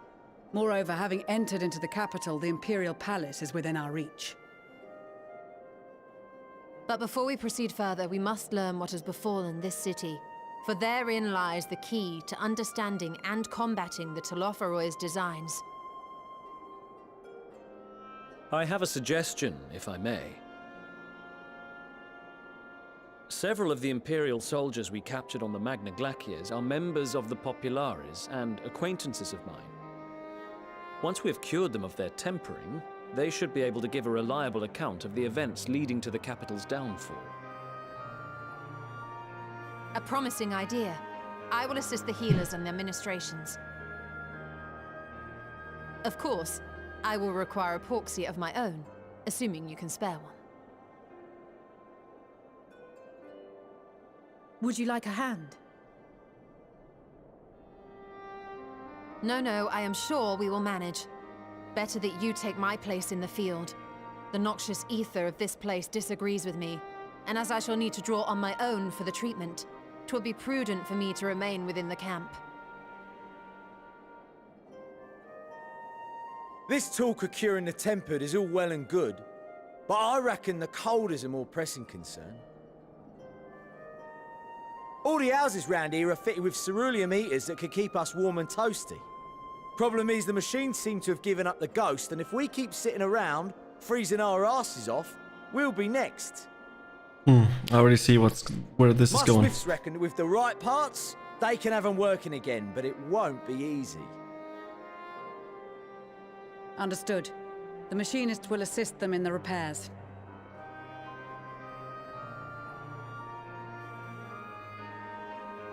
The rest of us should either stand watch or survey the area. We've made our presence known to the Telopheroi. They will be searching for us, if they have not already ascertained our position. That we have seen no sign of them since the battle suggests they have yet to do so. However, I suspect they may be biding their time. Or perhaps we are beneath their notice.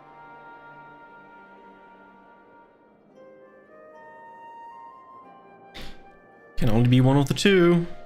In any event, we'll find no answers standing around here. Urianger, Estinian and myself have visited Garlemald recently, so we'll lead the reconnaissance efforts. Perhaps bolstered by a few Bosnian and Dalmatian scouts from my previous excursion for good measure.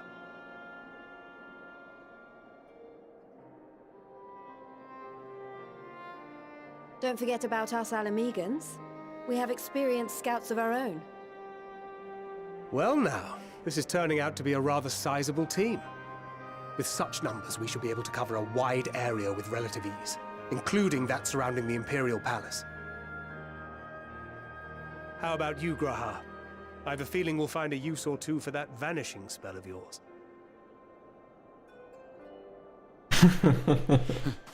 'Twould be my honor to be of service, though I doubt that you of all people need rely on my tricks. That leaves us with guard duty. Of course. As a matter of fact, I have something else in mind for the two of you and Alphino. Between here and the center of the capital lies the Eblan Rhine. I would have you search the area for survivors. Okay. Your keen sense of direction, honed in your extensive travels, should prove useful in navigating the ice fields.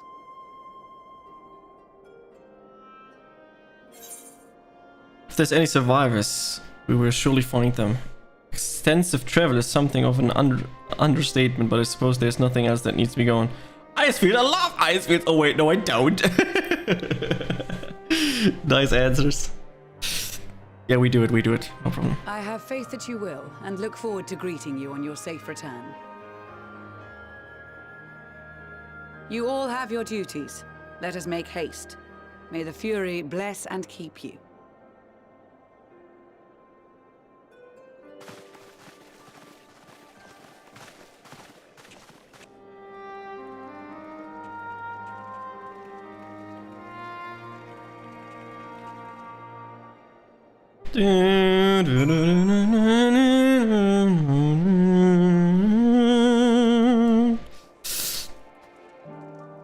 Gods be good. If that's cold with Tartaru's clothing, I dread to think how we'd fare without it.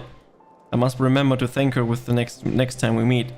Yeah, I'm wearing still my same clothes. What do you mean? It makes me realize too, while the people of Garlemald have spent their whole lives in conditions like these, even they had been hard pressed to survive away from the warmth of their homes. If there are any survivors, we must find them quickly. We will. first, we gotta level up. Cause level up are cool. Manian is, as usual, milling about aimlessly. Wait, you've been given something to do, have you? As it happens, I too have been ordered to make myself useful. Sounds like rather a tall order. Since you asked, we're to scour the Eblan Rime for survivors. Wander around ice fields on the off chance you'll find someone. It'd take forever to finish the job without benefit of my expertise, or more specifically, my telescope. Come friends, I know the spot to begin our search. Oh no, we have to find people with the telescope again. No, I probably regret this, but we may as well humor him.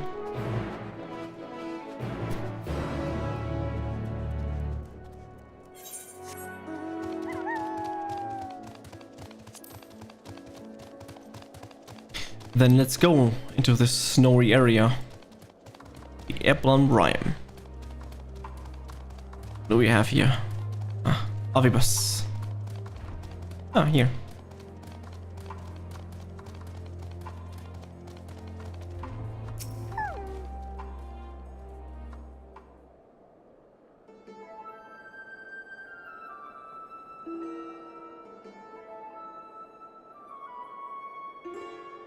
I spy with my little telescope a massive sheep thing, or maybe it's a cow. No, we're after either way. Is that an ether current? Oh no, it's just a wind sprite. Other than that, it's all snow. But hello, Ohio? What do I see? Or you hillcock. Look, hillcock. There's no mistaking it. That's a girl. What? A survivor? Show me. Over there behind that tree, it looks like she's running away from something. Though surely not us. She wouldn't even know we're here unless she had a telescope like mine. All I can tell is that she's wearing a pale green dress, a rather fetching one at that. That's a bait. I can smell it. She'll be long gone by the time we get anywhere near, but we should be able to follow her footsteps. Prince. Hello, Lucy, I know where you're heading. Oh, and take these warming tinctures with you. Poor girl must be chilled to the bone, if not the verge of freezing to death. It's actually very thoughtful, thank you, but won't you need some for yourself? No, I'll be fine. As a man of chivalry, my honor demands I do no less. And lest we forget. The very reason we are here is to protect those in need. Now go, and Godspeed. Let's go! While they're sprinting, I'm just walking. Casual.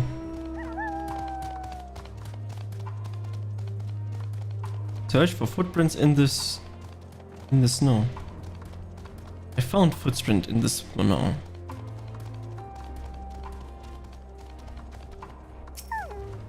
We're going that way.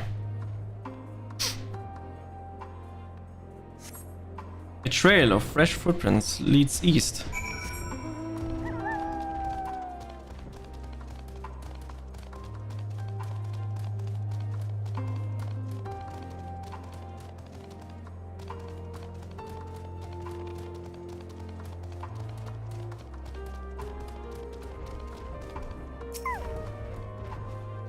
Already there. Footprints appear to be the same as you saw previously, and they lead towards the building. It's Alize's and Alphonite's footprints. We got debated. We're getting closer, I'm sure of it. At first we thought she's got inside the building, but the door doesn't look. They have to be opened in some time. She might still be nearby, so we'll keep looking around here. Then again, it's also possible that she ran right past this place. Would you mind searching up ahead? Okay. Searching, aka just standing at this destination for 10 seconds for no reason. I knew it. Classic.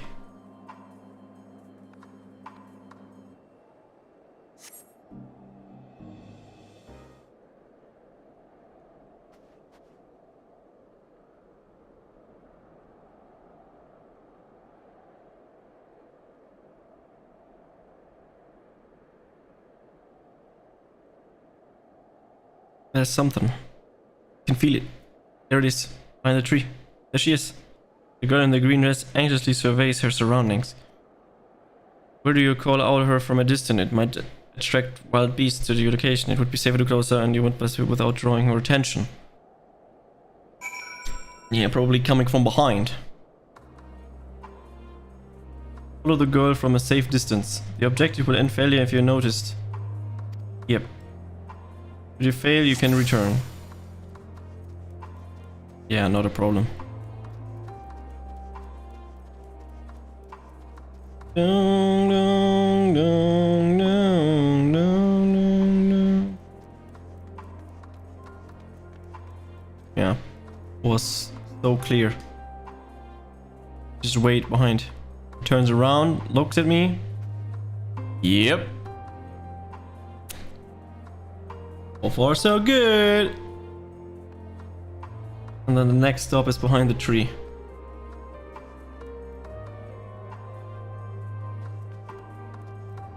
Where does she RP walk? What's that? What's with that?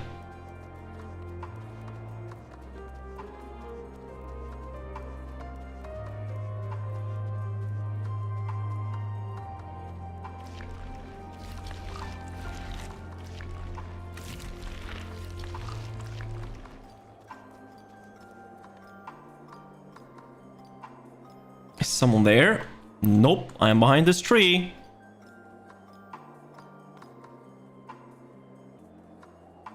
Must be imagining things. Most likely.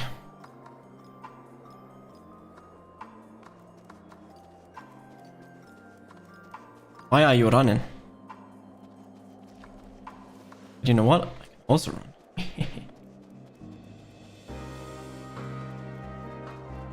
Did I catch my breath?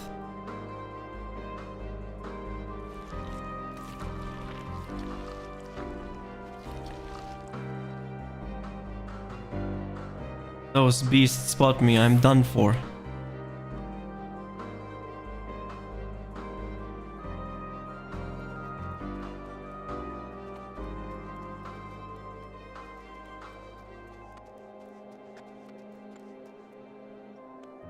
Don't worry.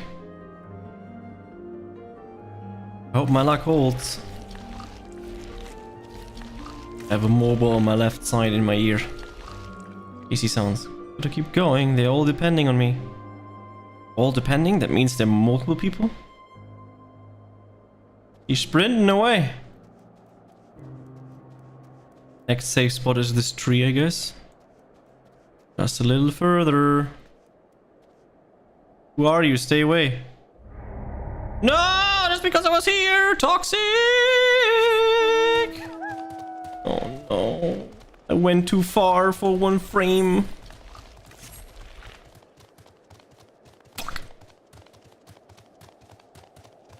Exposed. I have to redo everything.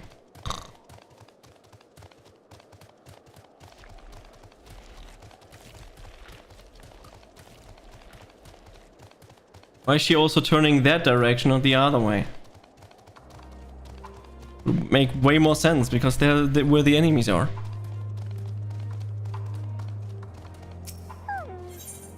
Follow the green girl thing again.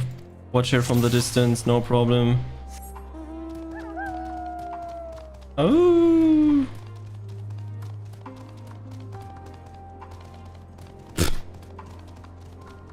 No problem, I'm behind her.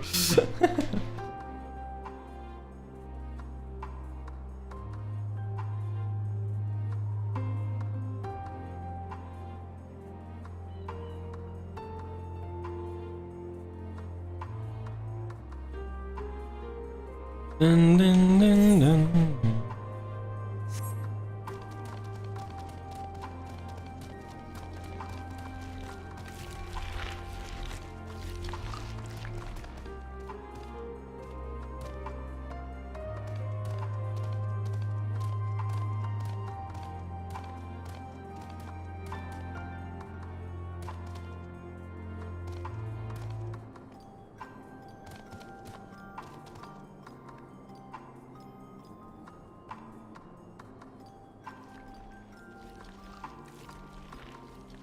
So obvious what to do.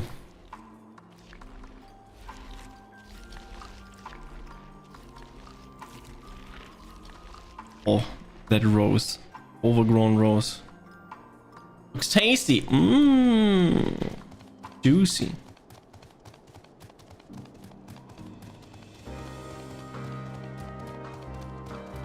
Okay, we hide here. And then after that here. And then after this, after that, the thing here. This time not running too close to it.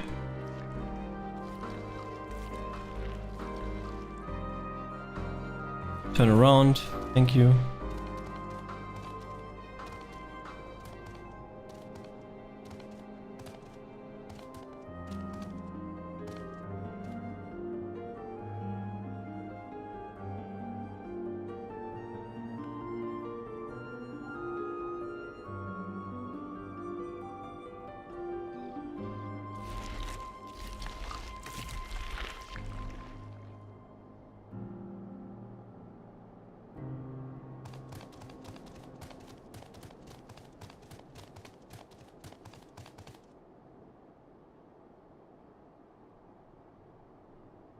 Ah, this time you don't see me.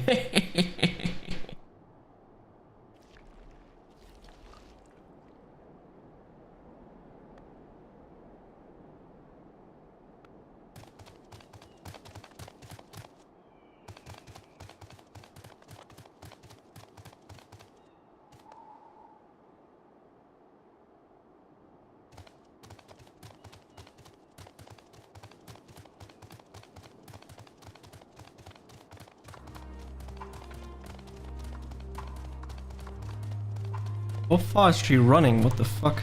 Okay, I did it. Approach the girl in the green. Duty complete! Phew, still in one piece.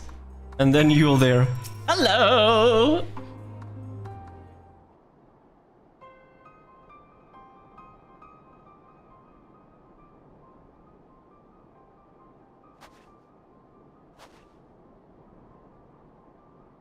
Who are you? You have the same hairstyle as me.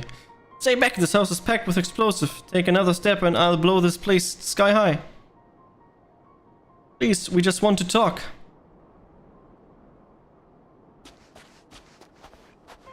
I'm Arfinus, this is my sister Elise and our good friend Gachi. We have no intention of hurting or taking anything from you or anyone else. I give you my word. We and our comrades have come to provide aid to the people of Garlemald. Aid?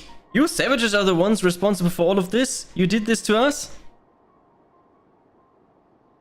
We didn't, I promise you. One of the other reasons we came here was to find what happened here, in fact. The Tiliforoi are the ones to blame. They're the ones who laid waste to Garlemald, and they won't stop until they have destroyed the entire world, and they're the enemy, our enemy. On our way, we encountered Imperial soldiers who had been made their thralls. Those poor souls are now in our care, and we are striving to cure them of their affliction. You're the first person we have met who hasn't already enslaved. How were you able to escape the Tolofan influence? Are there any others like you? I'm sorry, don't you mind? I don't mean to overwhelm you. Let's start with introduction. Can you tell me your name?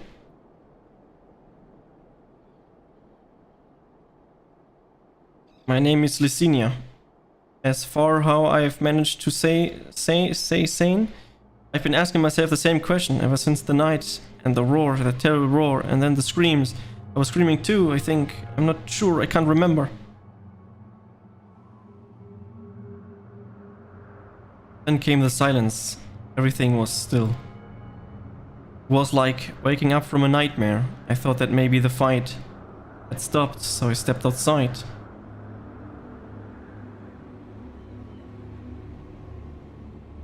If your hells are real, I saw one that day. I ran past friends, people I know all my life, eyes vacant, dead, staring at the sky. Others were mad and violent. I saw them struggle with soldiers, but didn't stay to watch. I fled as far as my legs would take me.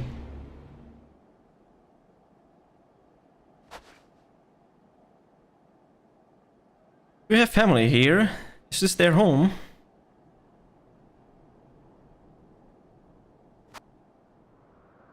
No, this is Victor's spoils, a mansion for retired soldiers, or it was. But now me and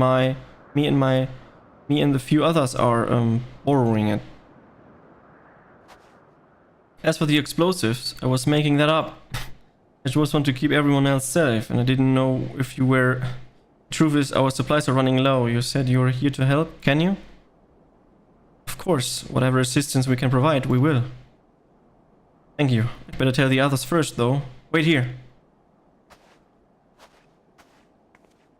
Found someone that is a survivor with a bunch of other people. Good to know. This is everyone. Oh. The Sinia say you can be trusted, but these are desperate times. We'd be fools to let foreign troops into our home. Having said that, were you to provide us with means of heating the place as a sign of goodwill, perhaps we could take at your word. If that is so much to ask, then leave us be. And to put my firewood gathering skills to use, could you provide the sparks with a little magic, LSA? We'll have a fire burning in no time. May we build it under the gazebo? The what? Oh, you mean the bower? Yes, do as you will.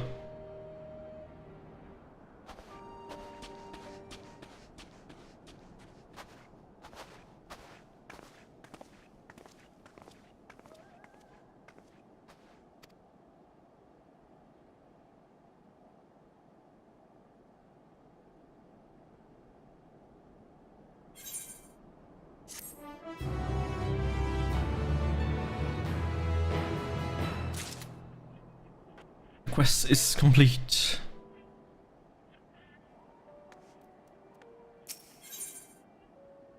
Oh, the mighties are fallen. Oh, we're getting more story. Sorry, I was still finding it hard to come to terms with all that's happened. Or that you're here, though I'm hoping things might change for the better. You know, I've worked up quite a sweat from all the running about, so I'll leave space around the fire for the others. As you can tell, they're in a far worse state than me. We were planning to look for someone warmer or with more food, but they're not going anywhere until we nurse them back to well health. Which I don't know how to do.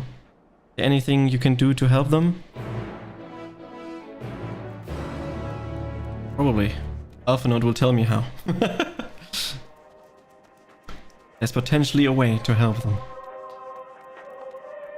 Oh, Leonis! Where's this music? Oh, there's a radio. I'm like, what? Where's the music coming from? I can treat their frostbite and their wounds, but it will take time for the fire to do its work. It would be a good occasion to make us Emilian's strictures, the ones that can warm the body from the inside out. Would you make sure everyone gets one?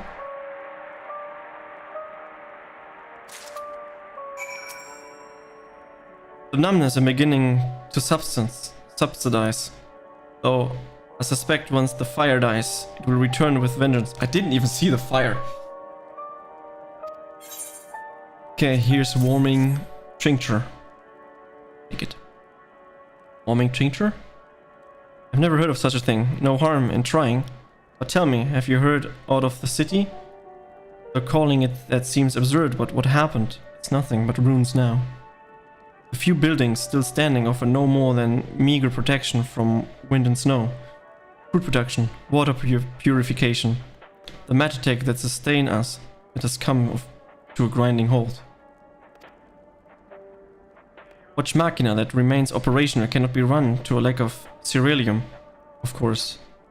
Cerealia Ingus is full of the stuff, for all the good it does us. No one here knows the first thing about extraction of refinement.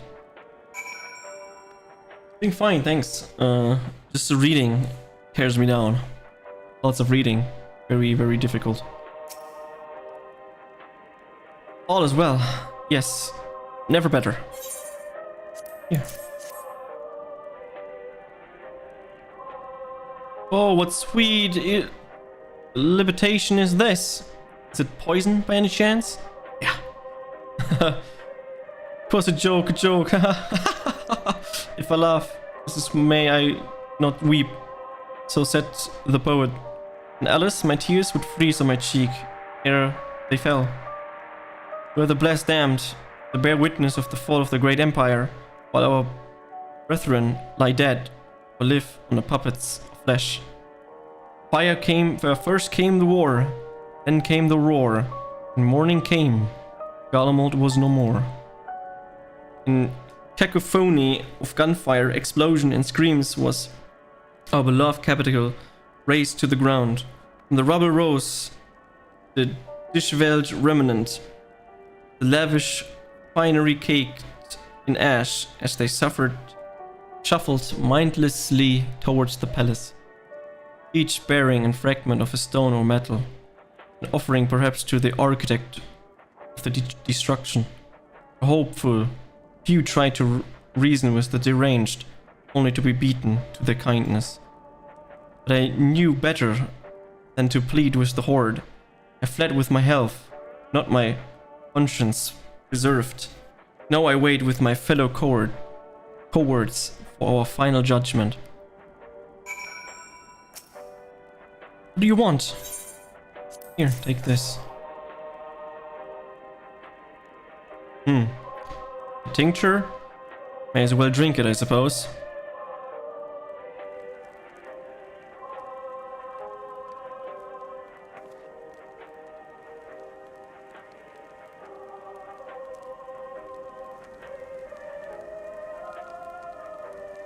It's a radio. You don't have them where you were from, I take it? Use them to listen to messages sent by others, even over great distances. There are different types, but this model is by far the most popular. Made with quality components, crafted with the finest ore, sourced from Lucas Amoenus. It is. Not all that useful since the capital fell into ruin. People at the broadcasting station must have fled or ended up like all the others, because all we've been hearing is the same music, and played over and over again. Home beyond the horizon. An ought to be brave men and women sent to reclaim our ancestor homeland of Lucas Amoenus. We may have founded an empire in the frozen wastes, but we always hope to take back what was once ours. This is a solemn reminder that though we must suffer great hardship, better days will surely come. Despite everything, I believe that Emperor Varys yet lives, and that he speaks to us through our radios. It was a cunning strategy faking his murder. He mustn't foreseen this catastrophe and chosen to conceal himself, that he may one day make this triumph return. Yes, I'm sure of it. Emperor Varys would not be defeated so easily. If you think so. Sure.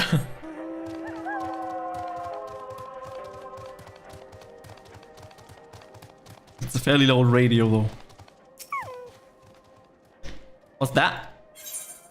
Here, take it. Something to drink. So this is what you've gave to the others. Thank you. I'll save it for later. Actually, a few things to ask you.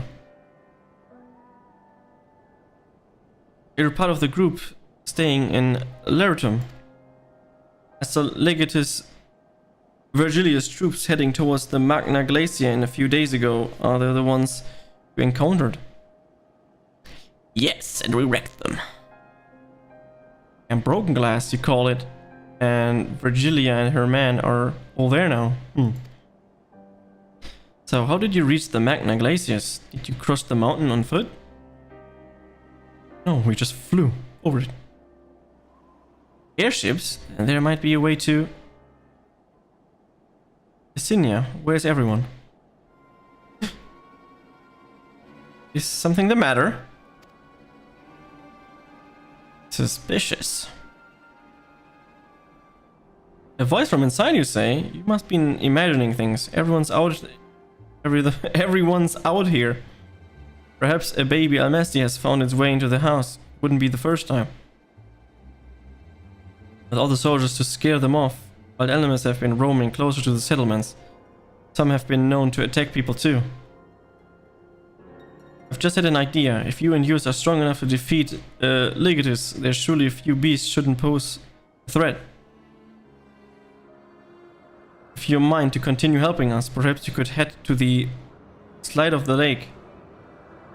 There's a small group of Tappert living there. People whose job was to extract cerealium. They still do, from what we can tell. Already tried asking if they shared their food with us, but they are not willing to give it away. They want food in exchange. Lots of food. And that's something we don't have and can't get on our own. On top of that, we even reached their den. We'd have to make our way past all those creatures.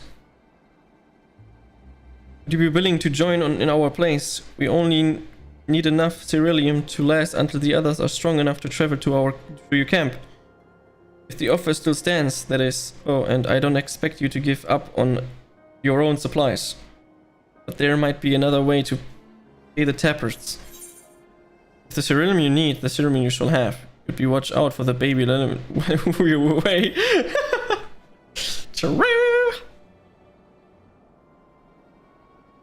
Ah, yes, of course, I see. Annie, I'll be sure to shoo them away. To teach Tapperts then, you will have to cross the lake. The ice is big enough to support a person's weight, but if you'd rather not take the risk, you'll need to take the long way around. Finding the entrance can be a bit tricky too, so it's easy to just look for someone standing guard outside. However you decide to head there, please be careful. Picking an ass. Oh yeah, I see.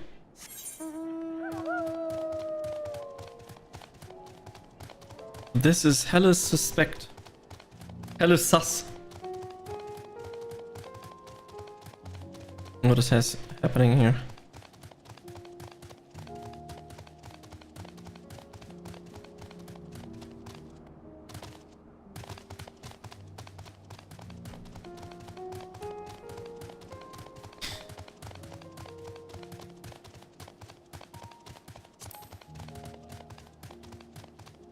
Yeah, how was your day, Leonis?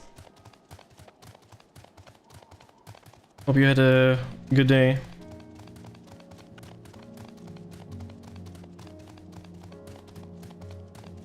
They're hiding someone, probably like an elderly person or some crazy shit, and then insane ultra plot twist. Xenos lives there. Or some crazy shit.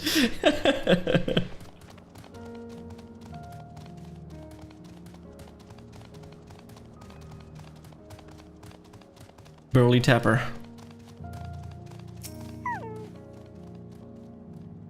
Who goes there? How did he find us?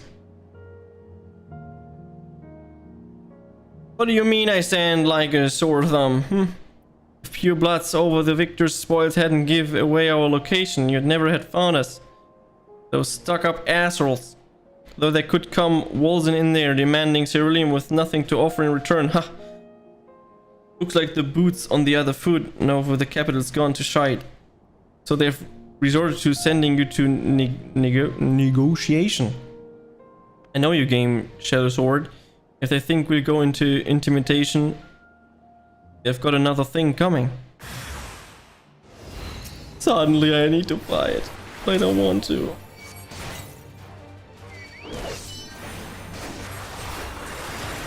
There's nothing wrong with that.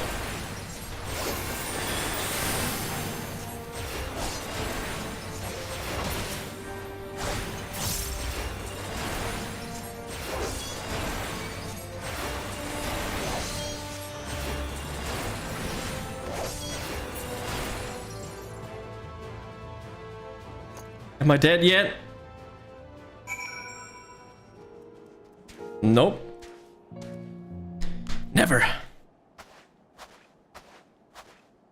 There you are. Just after you left, Licinia asked me to go and catch up with you, in case you needed a hand. Sean must have let slip that I have a little experience in transporting brevets of cerealium.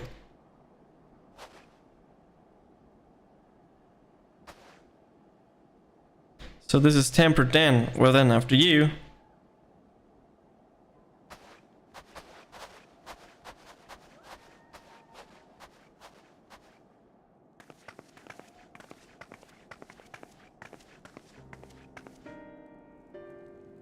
Who are you? What happened to the guards?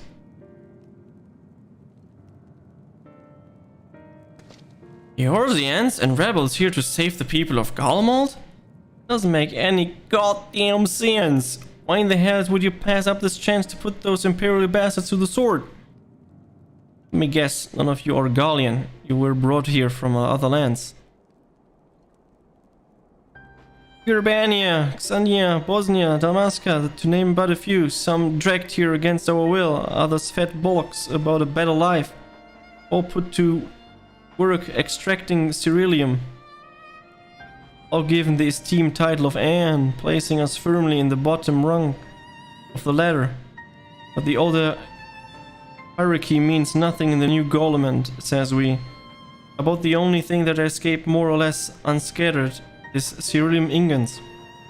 Still sustain us, even with our paymasters out of the picture. We heard you're experts in drawing up cerealium. Could it be that cerealium prevents from getting, like, in the brain? At the bottom of the lake, but how can you do it if it's frozen over? Wouldn't you like to know? Trade secrets, I'm afraid. At any rate, if cerealium is used for much these days. But with the city in ruins, we take enough power of our heaters to save the surplus for later. Although it helps stave off through the cold, it doesn't sort all about our hunger unless we trade it away. Speaking of which, be sure to tell your contingent we've got cerealium by the barrelful. If they're interested, we'll exchange it for whatever provision they're willing to spare. You can surely ask, but if you're all free to go now, who carry on living here? Why carry on? Free to go? Go where? Even if we manage to go back to our homelands, there'd be nothing left for us thanks to the Empire, and the knowledge and skills we acquired working here would be practically useless outside of Garlemald. So we're staying for the time being. Long as there's need for cerealium, we'll find a way to get by. Even the Garlemald, as we know, is gone for good. Gone for good?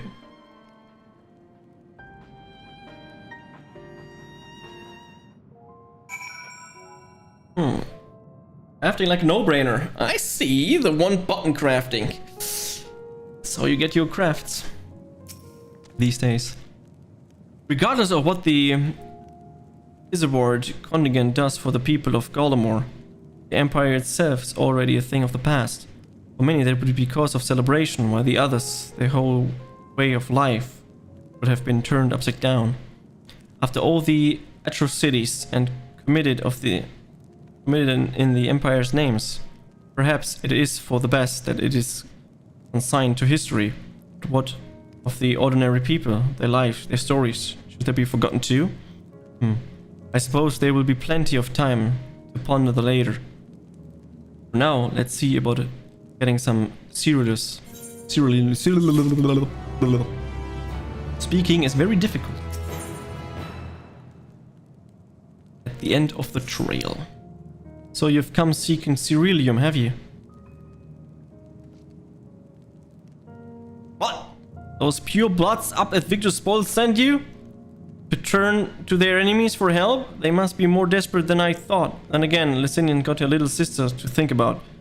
There we go. He tells us that she has a little sister and that it was the little girl in the room that she's not brought out. Ha! Exposed. A sister, but we only saw Lysinian and the 3 men. Possible she died from whatever was ailing her. If she's needed treatment, I doubt there'd be any way to get around it here. I may have refused Lysinian at first, thinking she'd come back from something to exchange, but I can't spare them a bottle of worth of cerealium. Consider it a reward for introducing me to the rest of your contingent. Be sure to send them our way, you hear? I guess. I can't for the life of me think with Lysinian would keep her sister a secret from us. But we can ask about that when we deliver the cerealium. Come on, let's hurry back. She did, because she's sick, almost dying or some shit. She just wanted to protect her. That's what I could feel.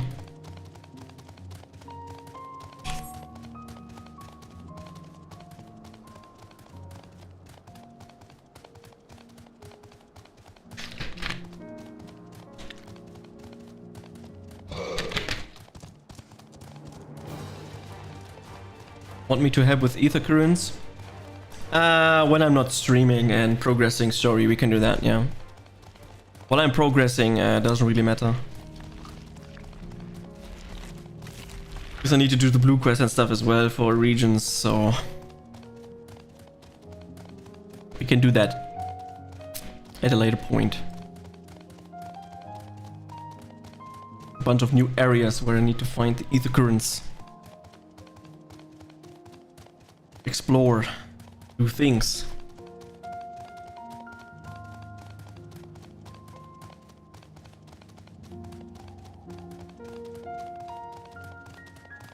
Do do do. Lizzie, I'm here. But let's repair the weapons.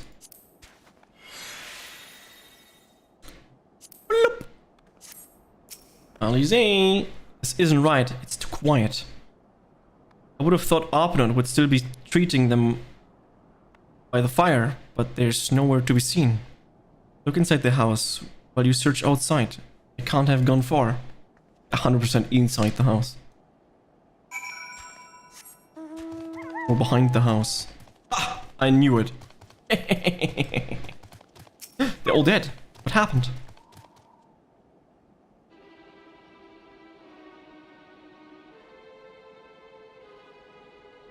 They asked me to help carry supplies, but when I followed them back there, they attacked me. Put me off guard. Forced me to defend myself. I fear that fared rather worse than me. You can't fool us. We know what's you're about. Vultures, that's why what you are.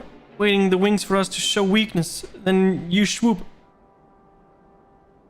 Fury, how? What rod? All ploy to make us lower our guard. Let you in. Put ourselves at your mercy. Put us in chains. Steal our lands. Get your revenge. You're wrong. That's not what any of us want. Save the arguments for later. We've got bigger problems. I found empty medicine bottles and a bed that was still warm. It's true. Lucien was hiding her sick sister inside the house. But now, there's no sign of either of them. Where are they? Where did they go? Away from you and yours. And if you think I'll tell you, you're a fool. I'd never give up my people. Are you trying to help them, you idiot? Her sister's ill. The empty bottles proved it. So the medicine ran out. Or she put it in her pockets to make it easy to carry. Or to avoid the sight of clinging glass. There are beasts everywhere. How could you let them go? Alone. To protect them from you!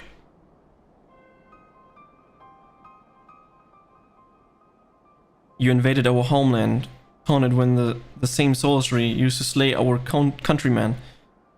Guardians should sooner die than suffer the insult.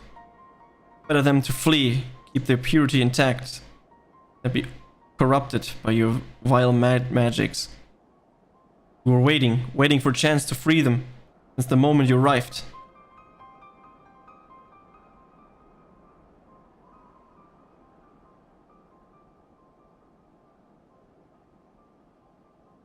This is getting us nowhere. I cannot say how Lucien and her sister will react when we find them, but find them we must. Go on without me, both of you. I first need to tend my injuries and theirs. I will join you in the search after. Alright, be careful.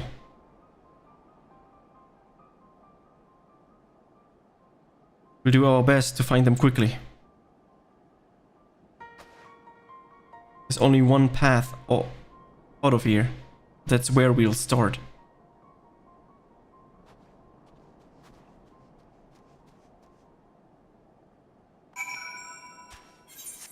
Damn, what are they thinking? Crazy.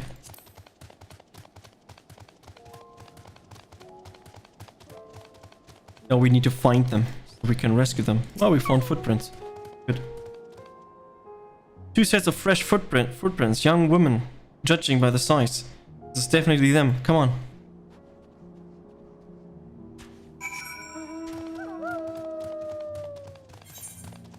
They ran onto the ice? What? Why would they?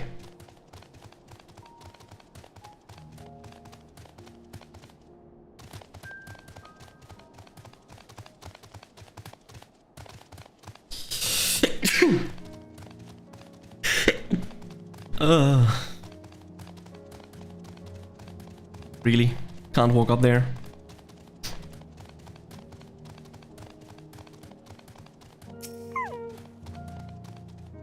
The trail stops at the frozen lake. Perhaps they chose the route so it's not to leave footprints. I can't think of any reason. Look at this place. It's crawling with beasts. I only imagine how hard it must be for her ailing sister to cross the ice. We could really do with Alphinaud's help, but we can't afford to wait for him. Let's split up and look for clues. Oh my god, such huge as fuck area. Really. Time to look for clues. There's a clue. Was a fairly empty bottle. Probably running into that area.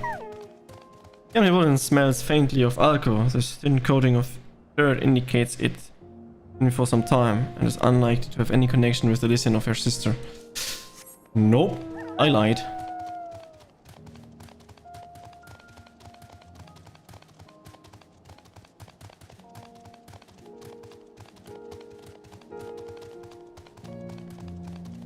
Under the pipe. That's an epic spoiler I enjoy. Good spoiler. I'll take that. There's an ether current on the pipe.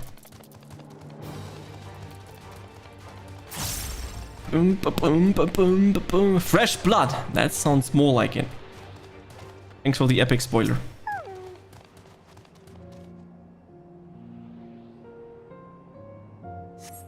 The blood staining of snow appears to be fresh, judging by the amount the victim has been severely wounded.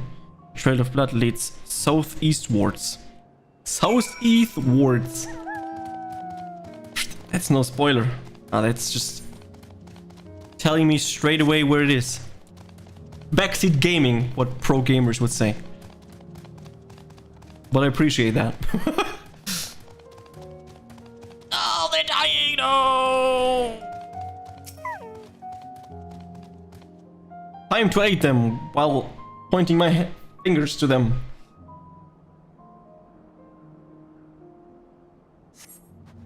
Two bodies are already cold. Oh! They're both wounded.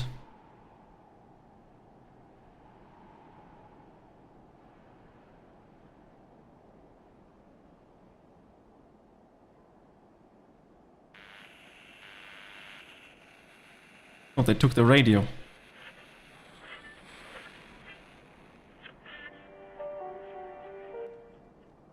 Music is playing again. Run, Alice!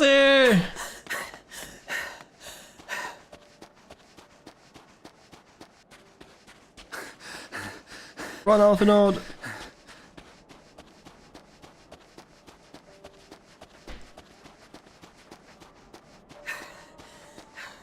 Blood trail. We found one. They were attacked.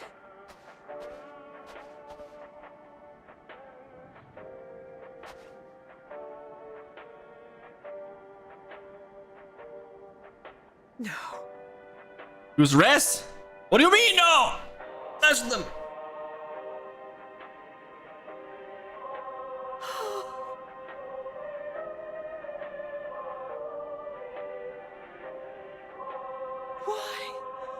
Why wouldn't they?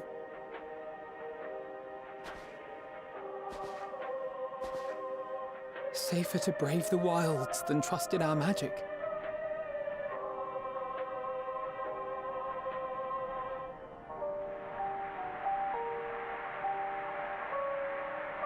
We should have... I should have... No, Alphinaud, it's not your fault. We can't leave them like this. We have to take them home. What if we're only making it worse?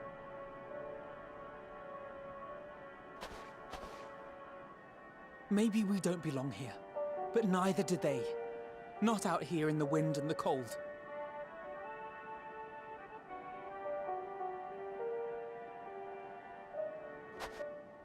We bring them back and the others think we killed them. They hate us. Hate us nonetheless though, but...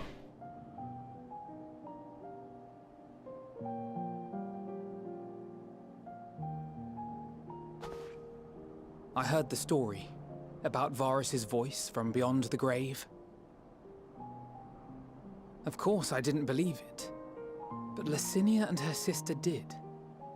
Perhaps there is something to the tale after all.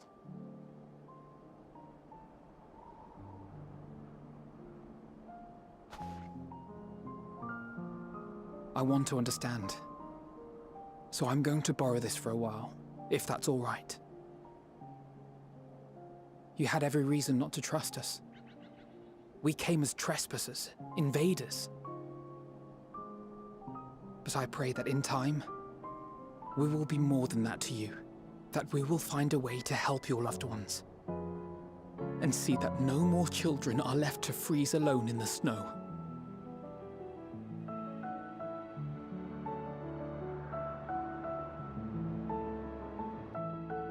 Everyone keeps dying. Stop it!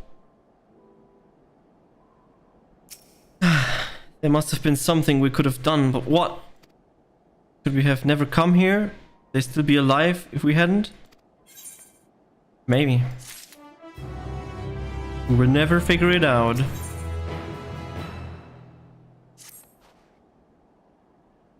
We have already caused enough harm here. Let us return to the camp before we cause any more. As for those inside the house, we should send someone to take care of them. Someone who isn't us. All we can do for now is to make our report to Lucia. Do everything in our power to prevent further tragedy. So let us linger here. No more. Come. Fucking depressing, man.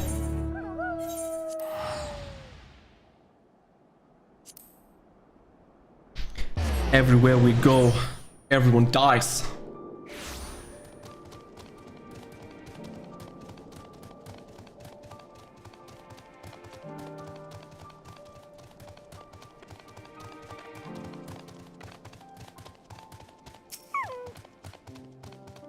Alize and Alphanaut tell me they have finished their pre-elementary search for survivors, but refrain from saying much more than that. They are reluctant to provide details. May I ask you for your account? No problem, I explained. We just went there and we killed 2 people by accident. Ah, cool. Nice. Thank you for your report. We shall inform the troops of these developments and instruct them to proceed with the utmost caution should they encounter any survivors. Allow me to go and speak with the ones at the victor's spoils. They may be more willing to listen to a fellow Garlean and accept our offer of assistance. I pray you are right. And though I am loath to burden you any further, should there be an appropriate occasion to speak of Licinia and her sister, please do so.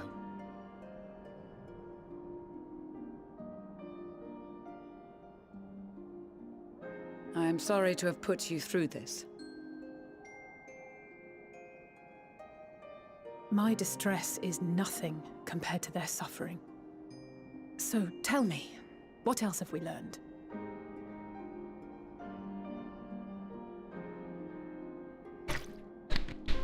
As you may have already heard, we have succeeded in curing the members of the Popularis, Maxima identified. They have provided us with some intriguing insights into the current state of Garlemald.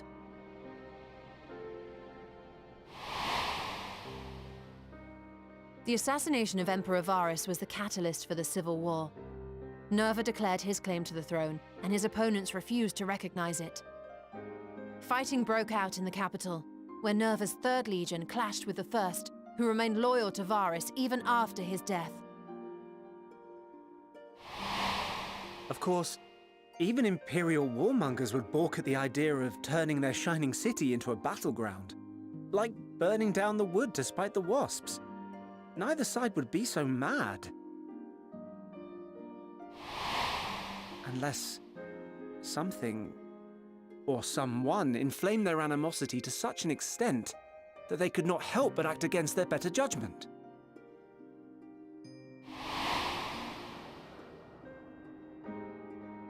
It brings to mind events of the Gimlet Dark, does it not?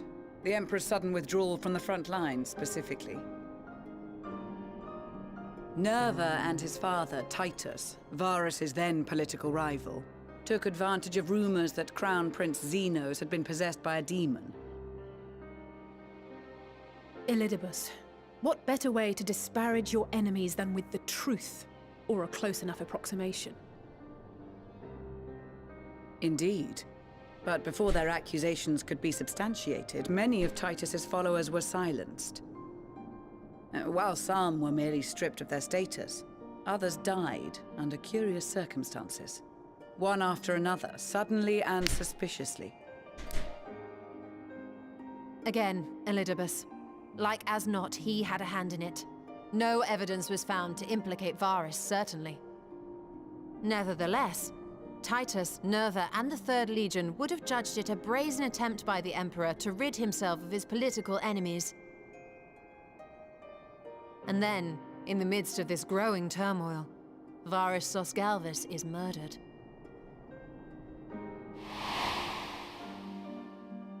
And Garlemald's own prodigal son, Gaius van Belsar, is named the murderer. Shortly thereafter, Nerva claims the right of succession, and in response, the First Legion claims the assassination was part of a coup d'etat orchestrated by Titus and Nerva.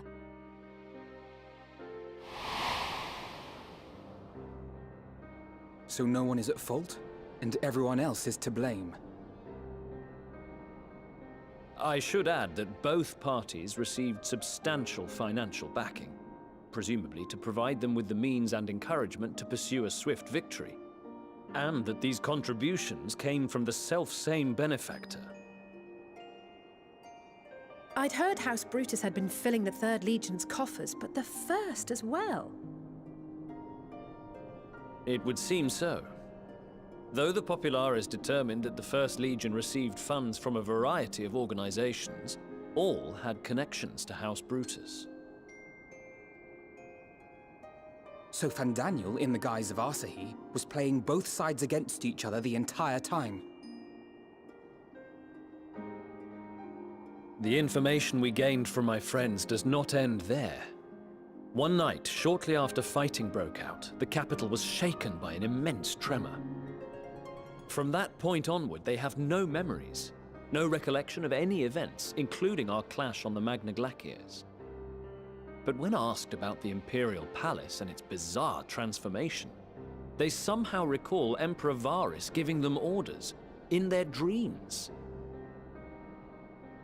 May the Tower of Babel stand as testament to the glory of Garlemald. This sounds awfully familiar. We have something to show you all. A radio.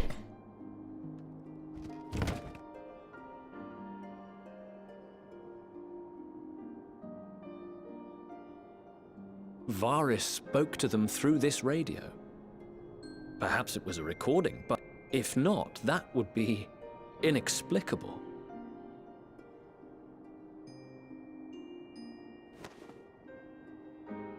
We are of one mind, then.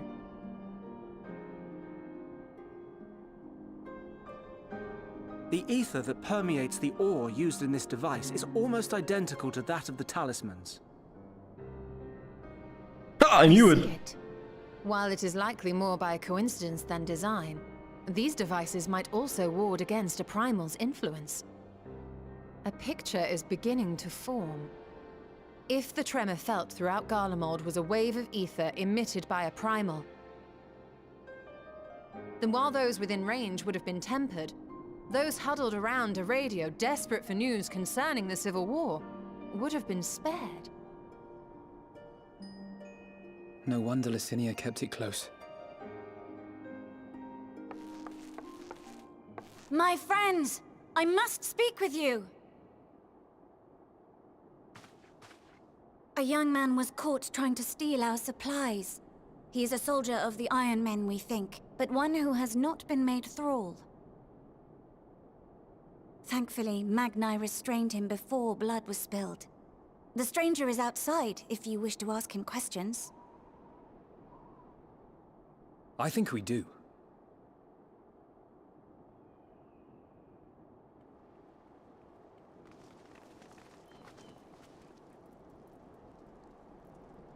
Who do we have here?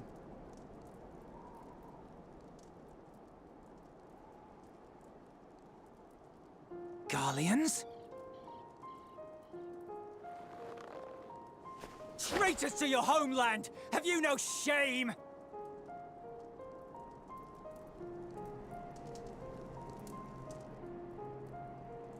Okay. I am Lucia Junius, a temple knight of Ishgard. And you are? Iulus Pier Norbanus. And that's all you invaders will get from me.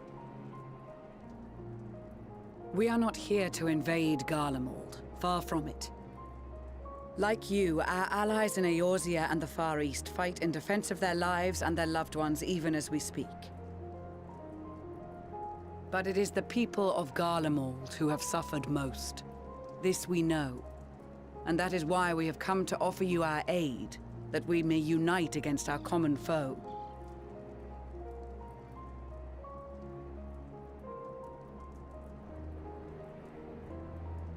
Whether you believe me or not, those are the facts.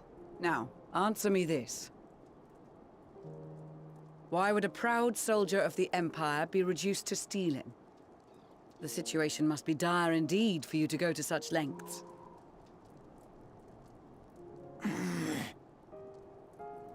If it is supplies you seek, we would gladly share ours, or turn a blind eye while you leave with your spoils. I will not negotiate. My commander will determine how to deal with you and yours. If you wish to treat with him, I will take you, but no more than 3.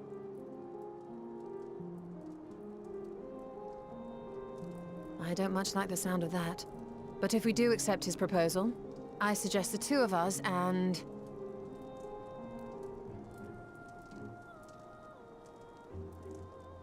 Please allow me and Alize to act as envoys. May I ask why? We have seen with our own eyes the hardships the Garleans face. How their futures and lives hang in the balance. It's not the warmest invitation, but it's an opportunity to prove our intentions true.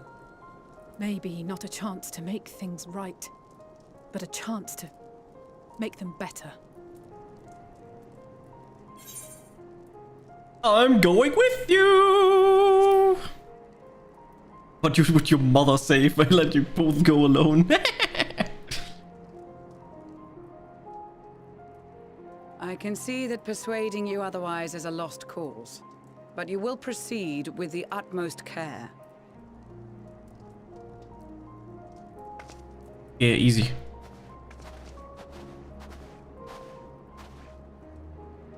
Couple of children and what? A sellsword? Is this an insult?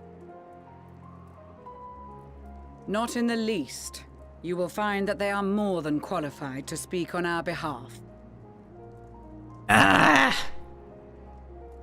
There are many dangers on the road ahead. I will need that back.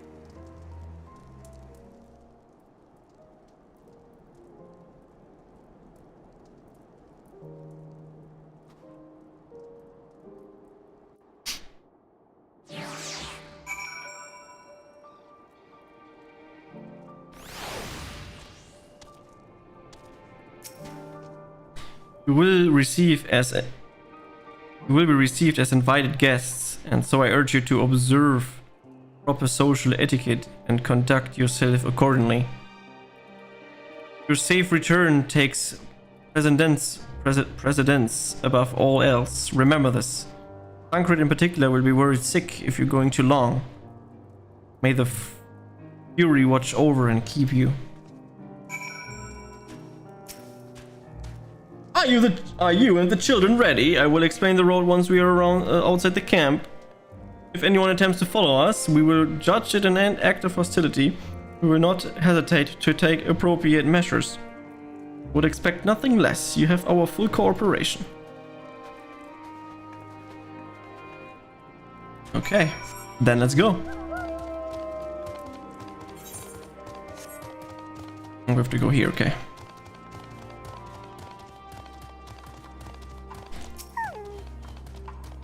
Alright, this is far enough. Listen carefully. We head over that hill and follow the road until we reach Liminal Station 4. Children in the lead, I want you where I can see you. We do have names, you know. I'm Alize and he's Alphanon. And last but not least, there's Gachi. Gachi? Where have I heard that before? Well, Alphanon and Alize will watch the road ahead while we bring up the rear.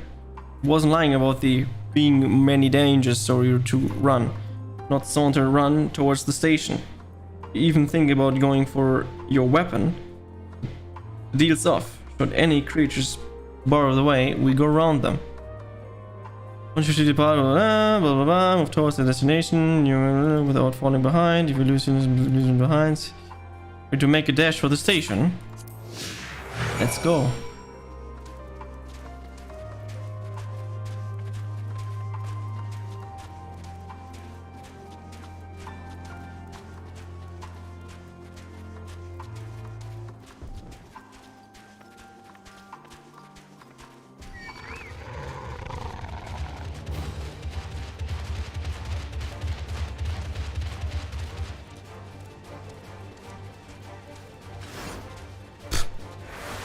Come on, Chocobo, fight them!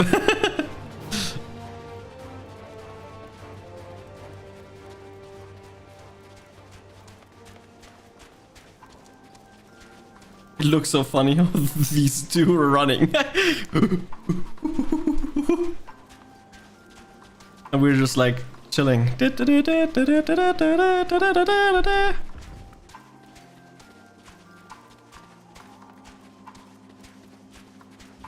That's the station, I presume.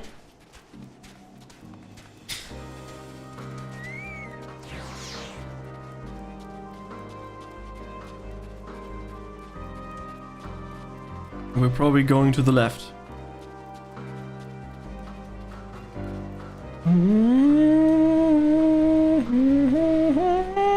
Limitless Station 4. We are here.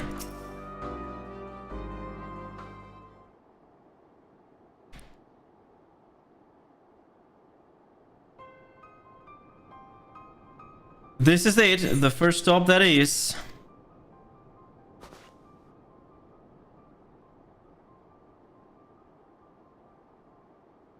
Good, it looks like your friends knew better than to follow us.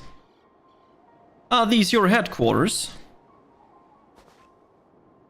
No, we're stopping here so I can check your pursuers. It appears you've kept to your side of the bargain. We can carry on.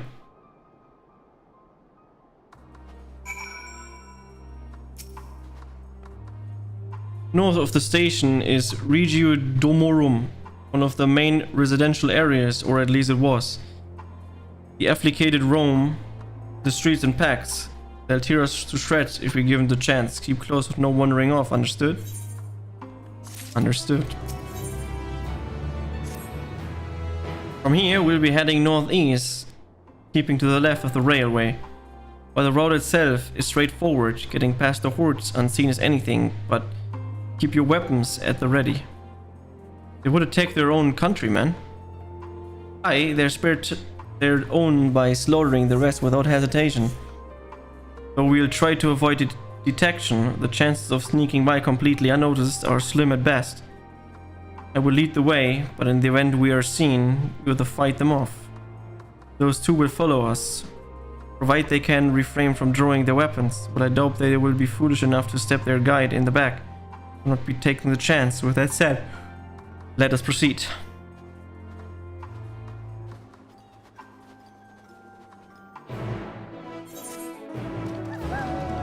Okay. Then let's go.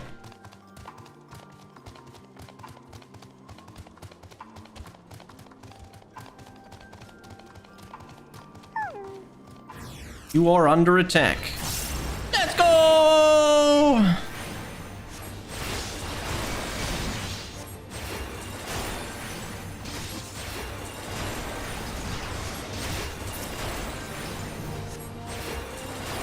Oh, the help is unreal.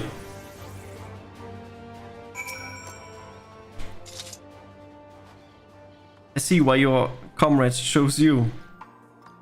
Julius, our contingent has cure for the afflicted, or tempered as we call them. People would need to be taken into custody, that we may administer the treatment, but they would eventually regain their sanity. Is that so? For all I know, your treatment would simply force them to forsake one master for another. As far as I and my legion are concerned, they are no longer our people, beyond saving.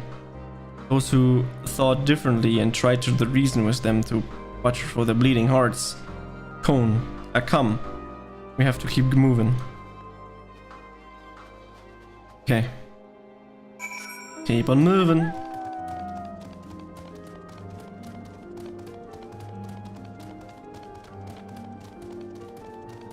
More fighting! The runaway train. I just noticed that there's a train here. You're under attack, let's go!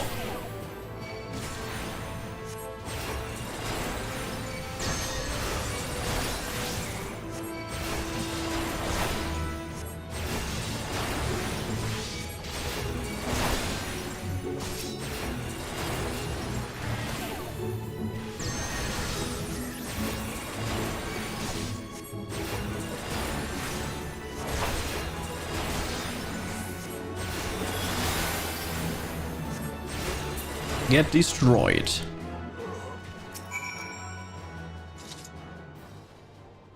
Looks like we're not being followed. We will continue onward.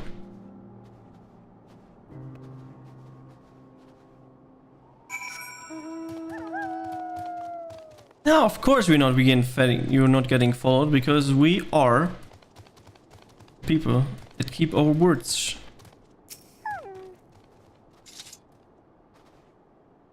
I meant what I said. These people deserve only death. I state my hand before only out of the desire to remain undiscovered, and that is still the higher priority.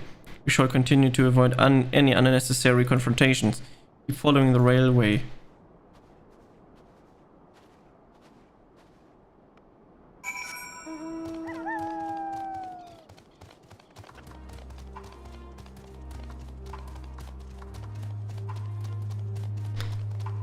This makes sense now.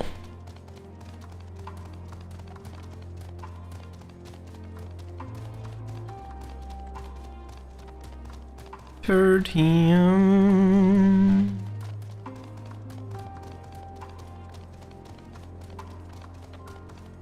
That is our next location.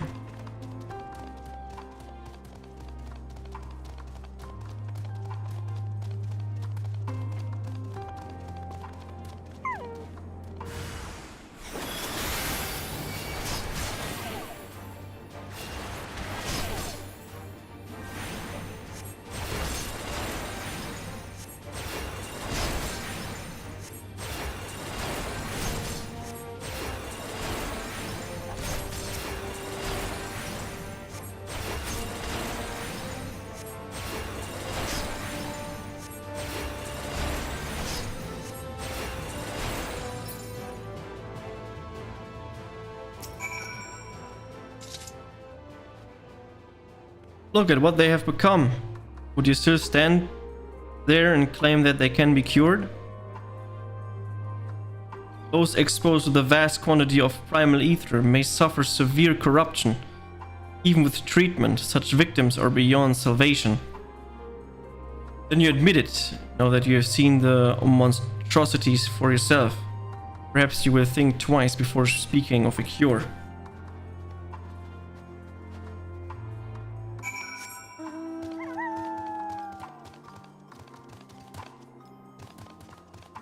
Oh, this is probably downstairs. I would assume.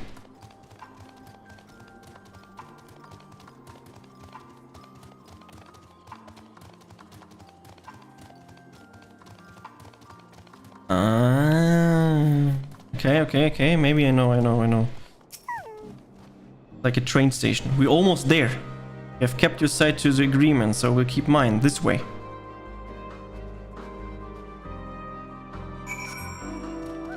Yeah.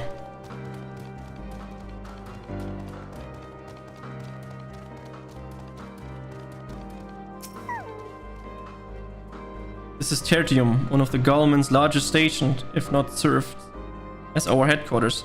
Already sent the twins ahead. I will be with you soon, so wait for me at the bottom of the stairs.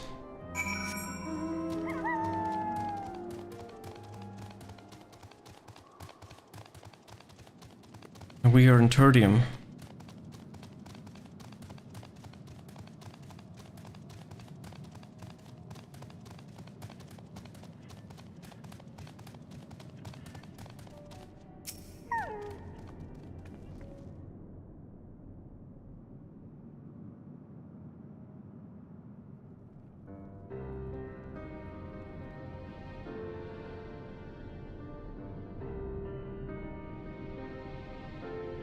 It's plain to see why they choose this as their base of operation. They could have done a lot worse, even so I imagine that it's not the easiest place to live. Indeed, and if Julius was willing to make this early journey to the camp broken glass and short for food, their own supplies must be all but exhausted. They may be shielded from the wind and snow, but it's still bitterly cold. Much like Victor's spoil, it must be a constant struggle to keep the people warm. Lower your voices, will you may be here as my guest? The others will not take kindly to your present. My commander is in the locomotive over there.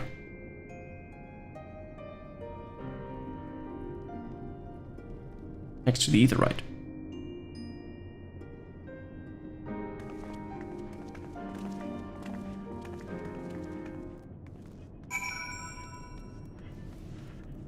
Time to tune.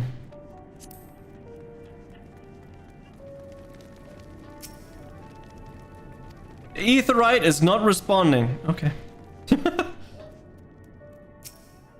Not tuning, I guess.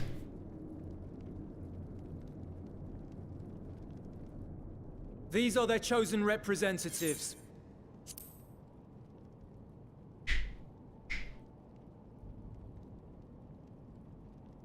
Very well. Let us hear what they have to say. Yes, sir.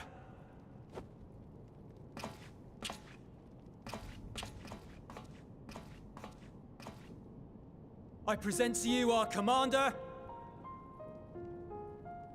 Lord Quintus Vankina, Legatus of the First Legion. The First? I had no idea you had survived.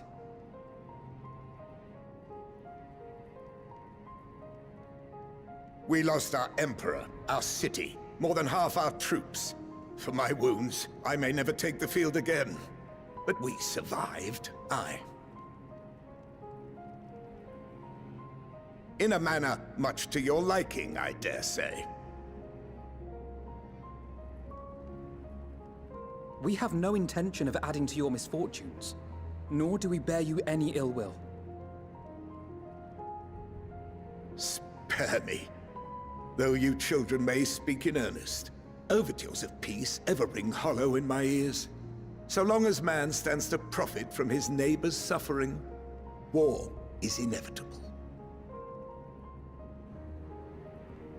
Driven from our ancestral homeland into this blasted waste. Yet still you yearned to rob us of our paltry scraps. 'Twas only with Magitech that you learned to keep your distance. Though we knew it was only a matter of time before you regrouped and returned. Conquest and Empire were our only defenses. Emperors Solus and Varys understood this, and through their campaigns saw us grow and prosper. Much blood has been spilled in Garlemald's name, aye, But if it is a choice between yours and mine, then it is hardly a choice at all. I do not deny that a great many conflicts throughout history were driven by the desire or necessity to gain by another's loss. That is not why we are here. Nor have we come to petition your aid in the war with the Telophoroi, grave though that threat may be. Our purpose is simply this. We wish to help you. Let us help you. If there is aught that can be done to ease your plight, we would be glad to do it. Perhaps you would.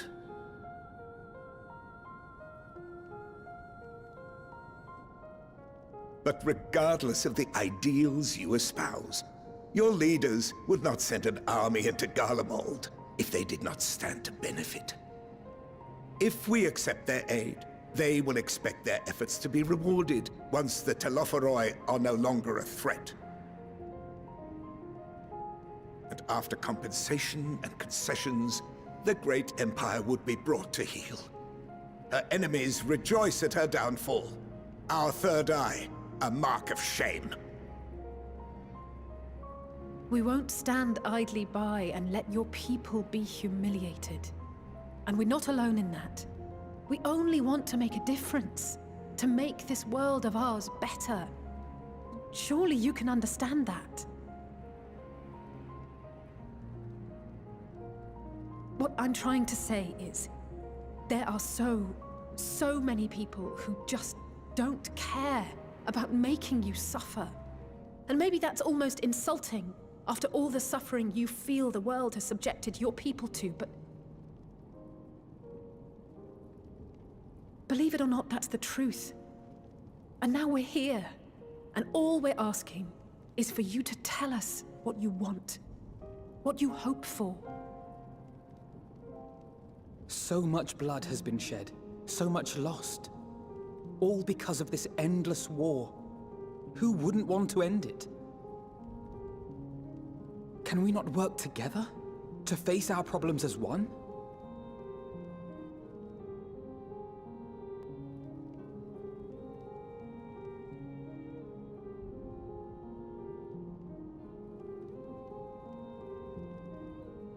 Answer me this, young peacemakers. If a world without conflict is your desire, why reject the unity and prosperity of Garlemald? Is it because we do not share your faith? That we do not share your heritage? That our ideals and virtues differ? That we cherish and hold in the highest that which you do not? Disparity is the root of discord, and peace built on compromise is flawed and fleeting. Happiness for one and all is a dream, and the reality is that to the victor go the spoils. That is why we Garleans will never submit nor surrender. For freedom and for pride, we will remain true to ourselves until the bitter end. That is my hope.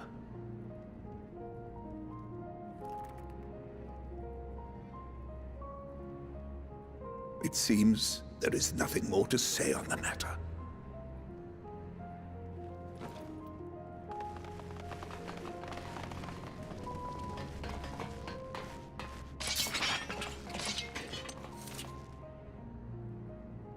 You will remain here while I decide what is to be done with you. Do not be alarmed. No harm will come to you if you cooperate.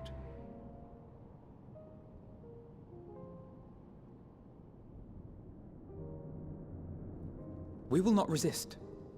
However, as your guests, I ask that we be allowed to speak with the other members of your group.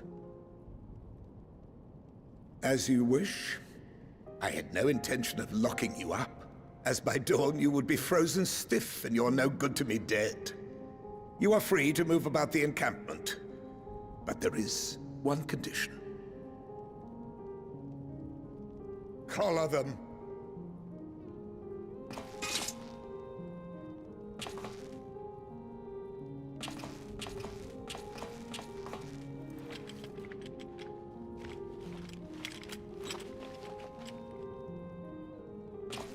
What are these?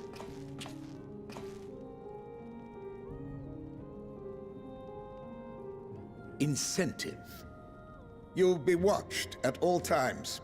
Stray too far or act suspiciously, and we will administer a rather painful shock.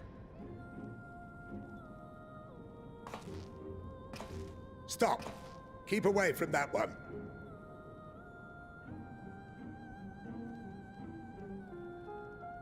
The champion of Eorzea is not so easily cowed.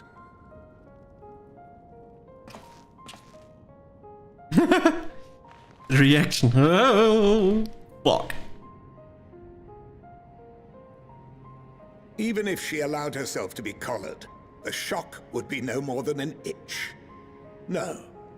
If she refuses to obey, we will activate the twins' restraints instead.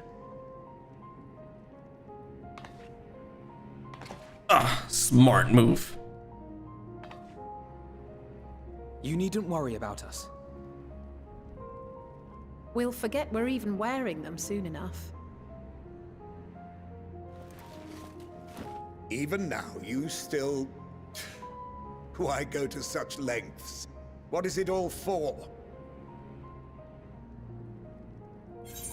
Prevent the final days, because even the most bitter adversary may one day see reason. On the coldest, blackest of nights, meager though it might be, we must share the warmth of our fire. That sounds like a cool answer.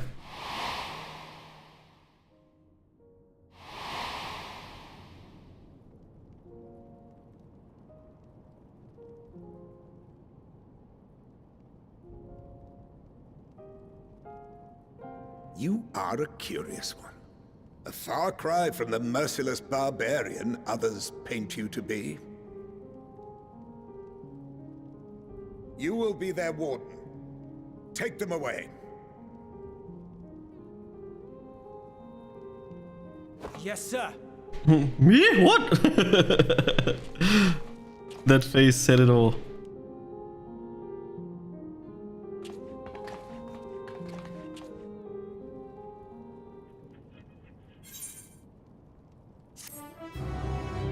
Quest complete.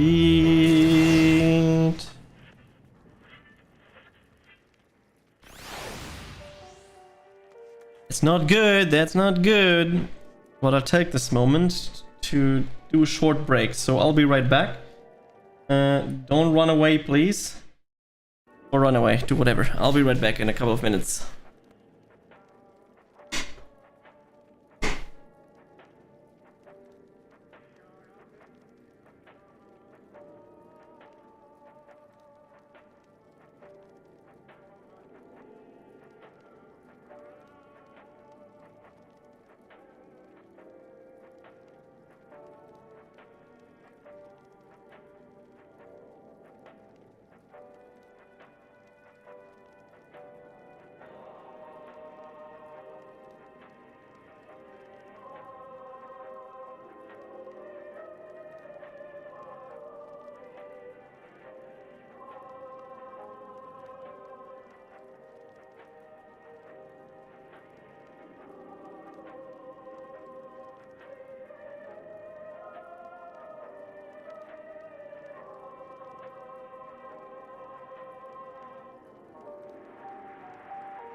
Okay, I'm back.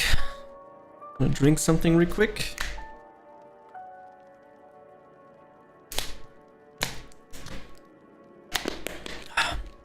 Okay. My mouth is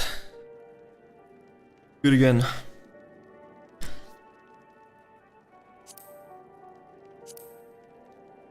Okay, nothing important in the free company text. Okay. Personae ne gratae. Okay, let me see. I just want to know, as an overview,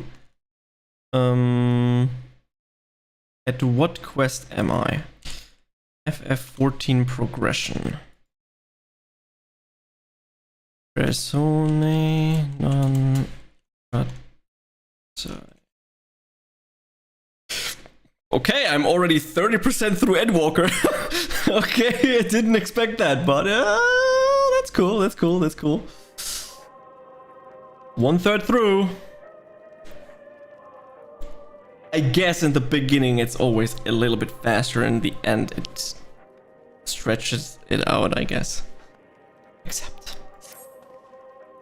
As per Lord Quintus' instructions, I am to supervise you during your time here in Tertium.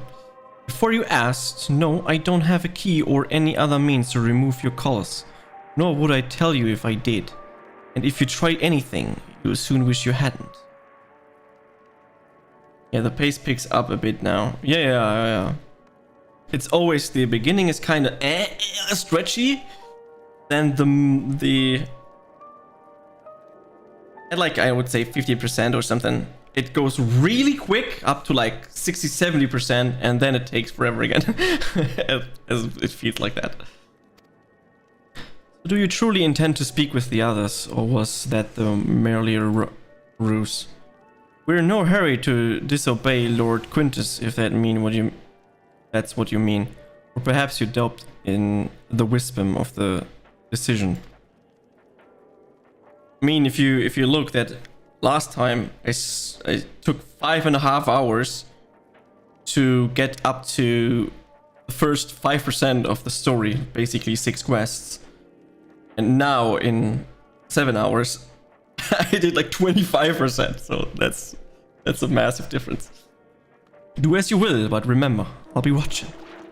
If I catch wind of you doing anything untoward, trying to trick our people into turning their codes and the like, those shock collars will be the least of your worries, understood?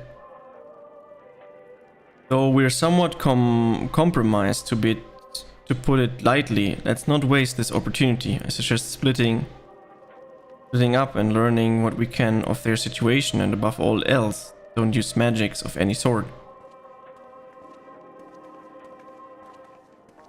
You, on the other hand, may go wheresoever you wish, even outside the camp. I know full well I couldn't stop you if I tried. But do not forget, if you do anything to endanger us or our interests, Alphanot and Alize will pay for the price. Pay with their price. Now we have to talk to 5 people. You came with Eulus, didn't you? Well, whatever business brought you here, you'd be best. Keep your hands off that error. It's deactivated, but I'd rather you didn't mess about with it. There are other throughout the city, built by Gales for Galleons, who teleport all over in the blink of an eye, provided there was a terminal nearby. These days, however, we use Aetherite's power to keep this place lit, though comes to that cost of its normal function. Yeah, they have a different teleportation method. Cold! This young soul is on the verge of losing consciousness. Ah, cool. Just leave him be. I know who you are. The so-called champion of Eorzea came to gloat, have you? I wipe that smirk off your face by the blood of your fallen compatriots. I swear, toward the Tutters. All the times, the worst of the lot within striking distance, and I can't even muster the strength. If I weren't for the third bleeding us, it'd be the end of you. Vigilant treachery nearly cost Lord Quintus his life, but we made our escape. Took shelter in a mansion, tended to the wounded, as we prepared to strike back, and then night fell and we gathered around the radio. Then the roar, the terrible roar. The capital was in chaos, but we're spared. You can call this a mercy. Mind intact, body broken, soldier in name alone. I'd cut you down where you stand if I could, murderer. See? It is the damn radio. That radio is the same model as the one that Victor spoiled. Perhaps this is what the soldiers from being tempered. Yep, exactly that. Where's the other quest?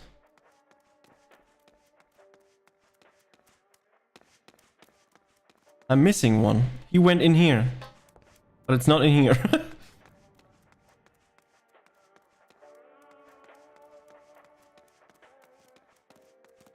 Huh? He has to be somewhere here. What?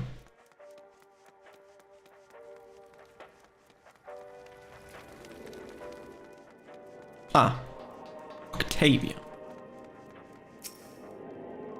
It's you, Gachi Brigade. I served under Lord Gaius in the 14th Legion. I was there on the night the Praetorium fell.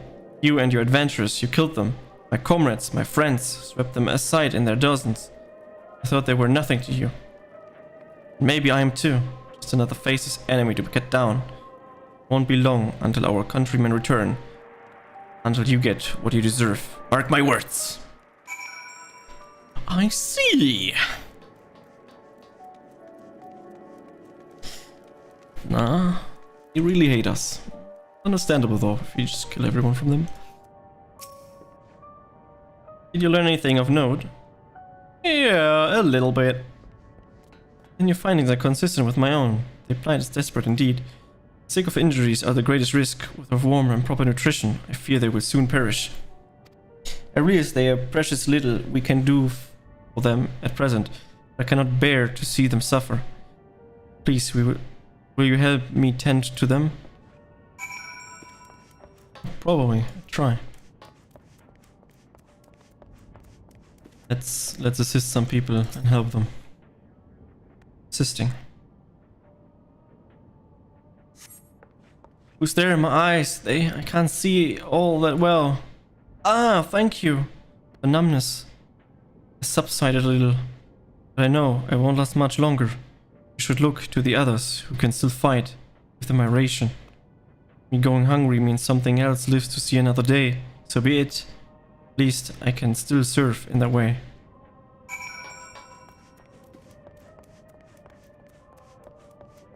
We're like, yeah, sure, we can do that. Why not?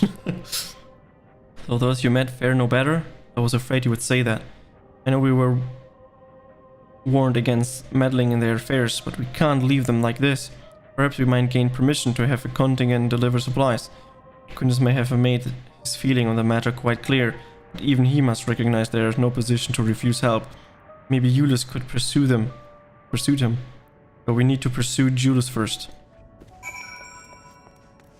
So we just talk to Julius. Tell him. Do this and that and this and that. And he does it. This guy is blocking my clicking. Well, seen enough? Yes.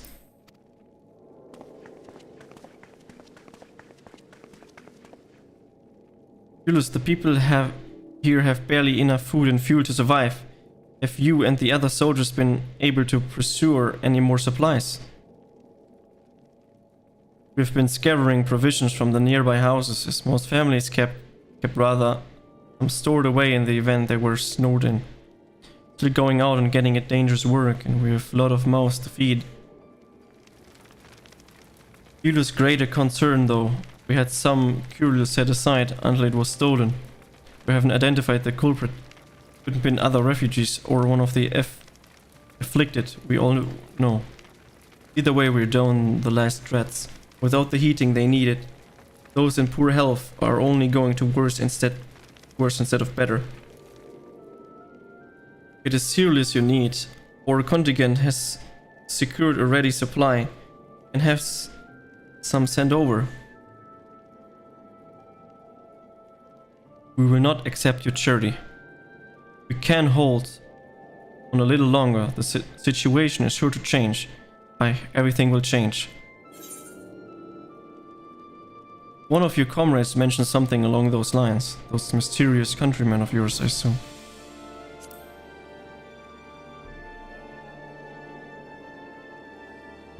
Heard something of it, have you? Well, from what I've seen, there's little you could do to interfere.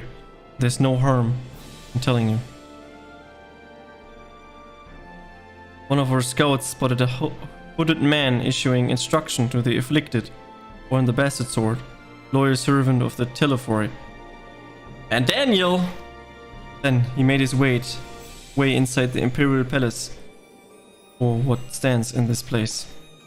We had identified the seat of the enemy's powers. We realized Lord Quintus dispatched a messenger to the 10th Legion, saying as much, and instructing them to join forces with the Provincial Legion, or prepare for a combined assault on the Telephori. Once our allies arrived, a contingent will be sent running for the hills. Then we shall reclaim the capital by our own hand.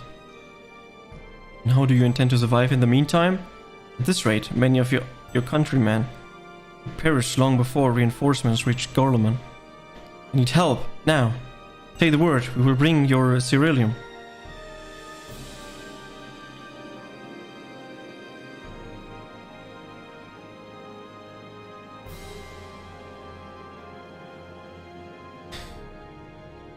I will speak with Lord Quintus. And that was easy.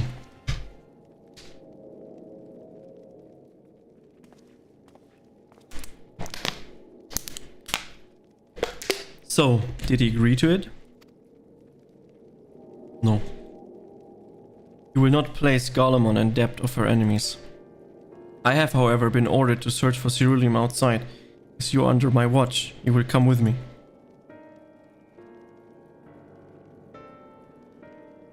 Very well. After all my hands make light work.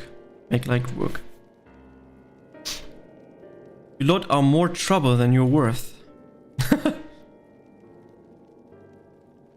Once we are outside, you will follow my instruction to the letter.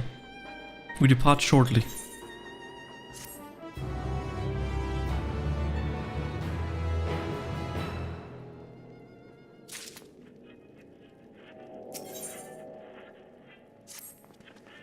We will begin our search for ceruleum in region Urbanisma. The first location of Forum Solius, a park to the northwest of the station. Will remain close at all times and act only as orders. Follow me.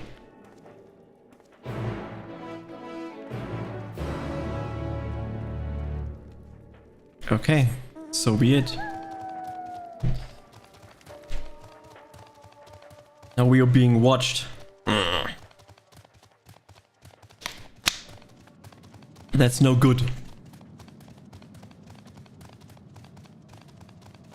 Maybe if we can help him, we're gonna get rid of this color.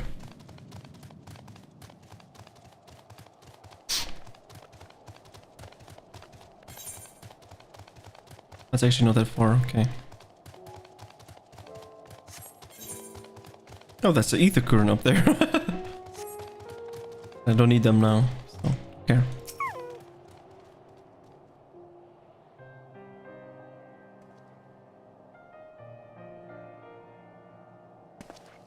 So this is the park.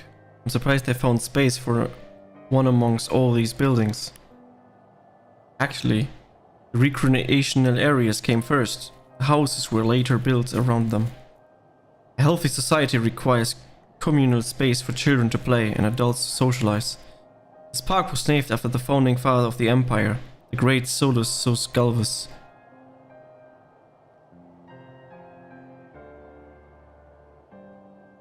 You will come to extract coryllium from the wrecked Mechatech armor. No, we already drained it dry. Same goes for the rest of the machina in the vicinity. But as our ceruleum has been stolen, we must scour the city for every last drop. And while I don't expect to find anything here, I've decided to try one more time in case something has been overlooked. I see, and with your permission, we will commence the search.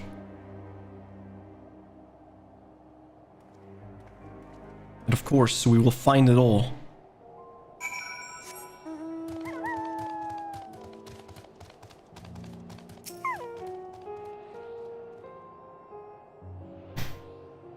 It looks very empty. Rather small gallery in standards, the structures remaining of merchant stall. Perhaps it would build the children to play as a shopkeeper. There's nothing inside resembling magic taken to the sizes. It would be filled with ceruleum.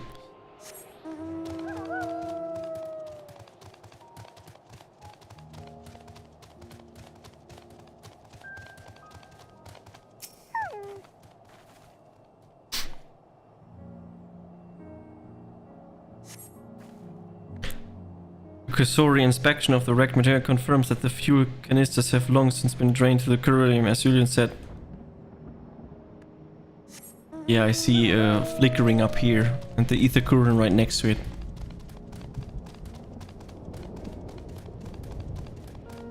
Map of Forum Solius.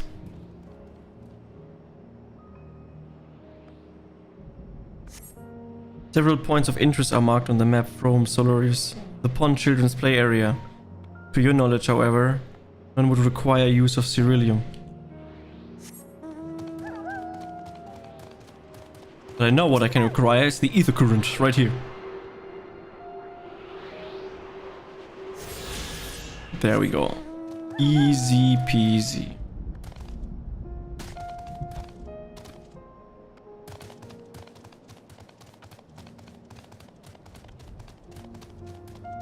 Ah, there.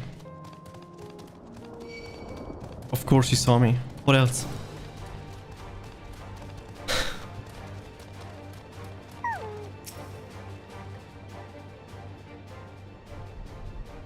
Dramatic children's slide. The contraption of this building in the style of Imperial war machine armed with a battery of weapons and capable of transformation into different configurations. On closer inspection it appears to be no more than a children's slide.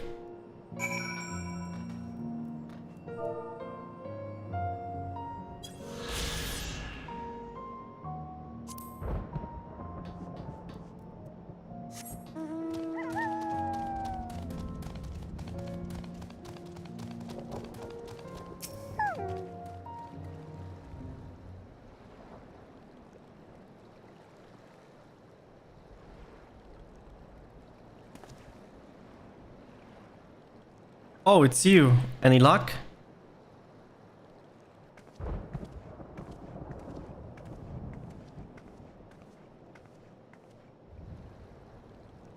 There's no sign of any ceruleum.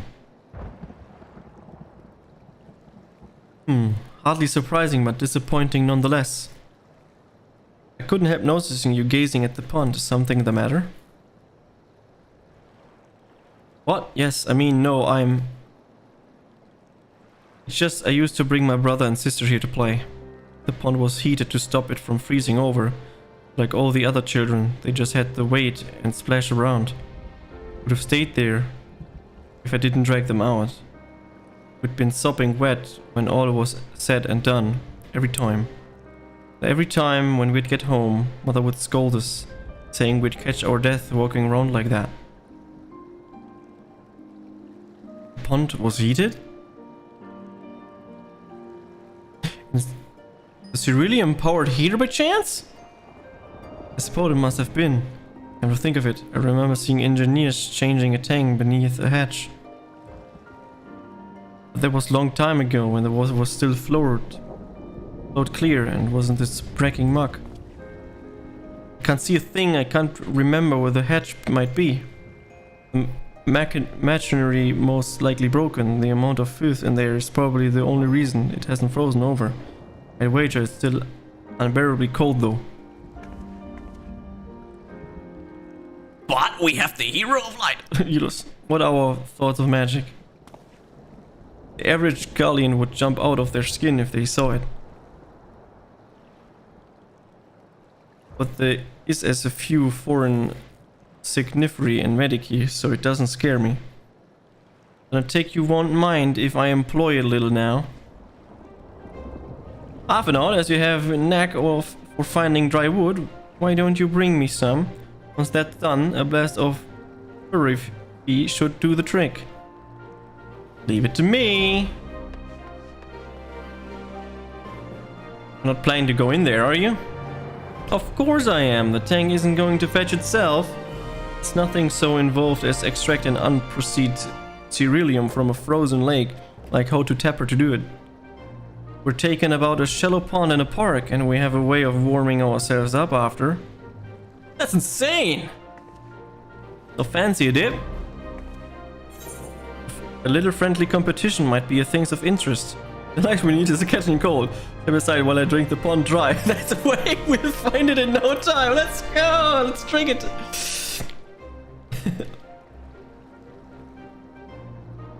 That may be the stupidest thing I've heard in a while, and that's saying something considering who my brother is.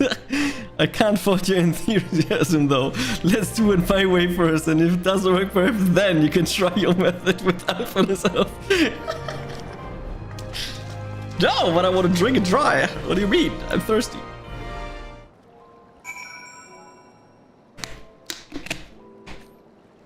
Point of interest.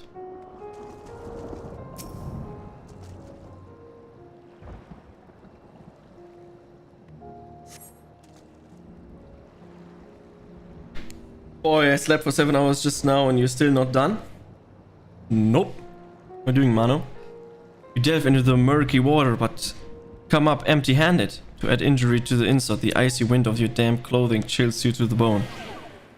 Chilled to the bone. Happens, who cares?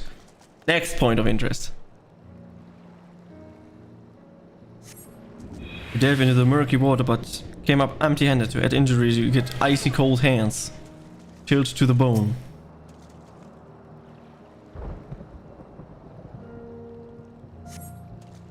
You have the water and it's empty-handed. And this is the last one, as always. No sleeping allowed. Beneath the water, you finch catch on what you think might be a handle.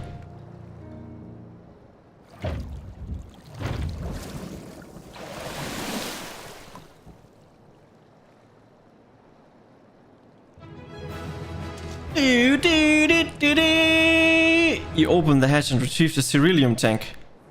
Wow, I did it barehanded! However, your grand discovery comes to a great personal cost as you become actually aware of the freezing cold and rancid odor emanating from every ilm of your body. Judas was doubtless feel compelled to pinch in nose shut when you deliver to him your prize. It's fine, it's fine. Shit to the bone? No problem. Warm enough running in here with a skirt. No problem. Did you find anything, Sniff Sniff? I hope you did. Here.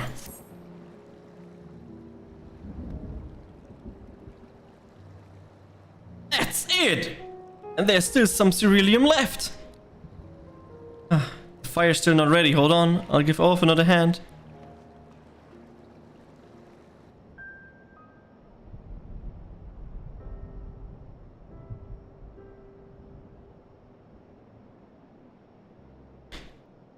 Call me an Ulden because by fire I'm reborn and my clothes are mostly dry now.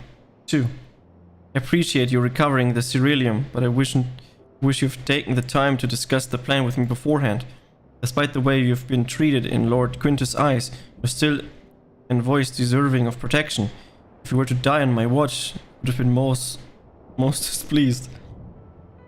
Your concern is duly noticed, but all what's well that ends well. Ulysses, you mentioned coming over here with your younger sibling. Did you grow up in Galliman? I did, not far from here.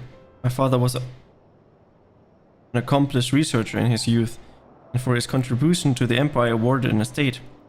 Who lived well, better than many. What was Garlemald like in those days? Everything. It was everything you could imagine, and so much more.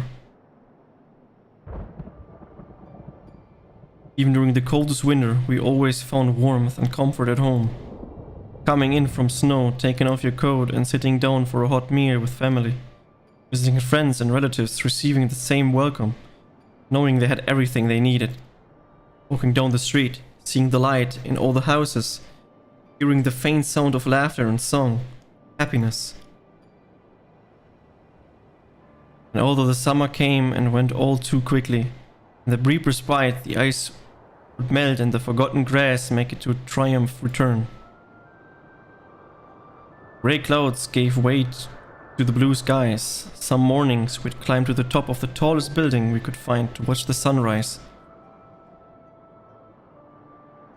Never again, those rooftops are rubbled, those friends are dead, and those memories, if I could reclaim even a fraction of what we have once had.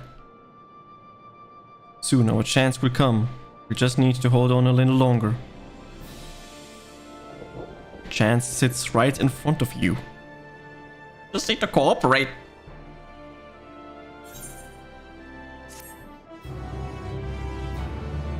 This turned dark real quick. Sad.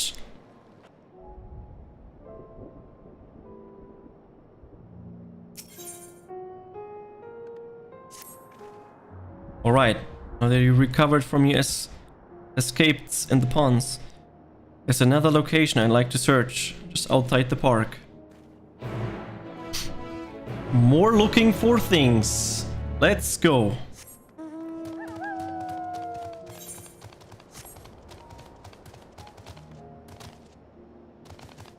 Almost hit the jump. Almost.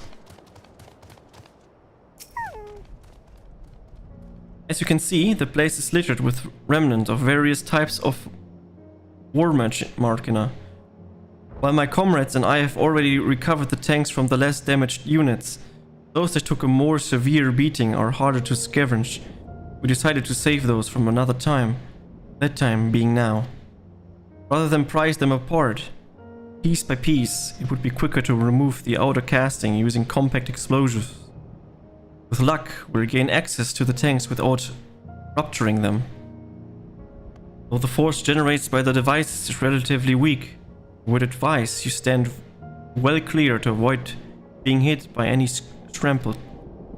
Before even bothering, though, you should check the machina's ceruleum gauge to see if there's any left. It should still provide an accurate reading, even when the unit itself is inactive. If the gauge is complete, I'll let you decide whether to use an explosive or not. Should you need more, come to me. That sounds like further complicated. Understood, let's go to work. Let's blow shit up.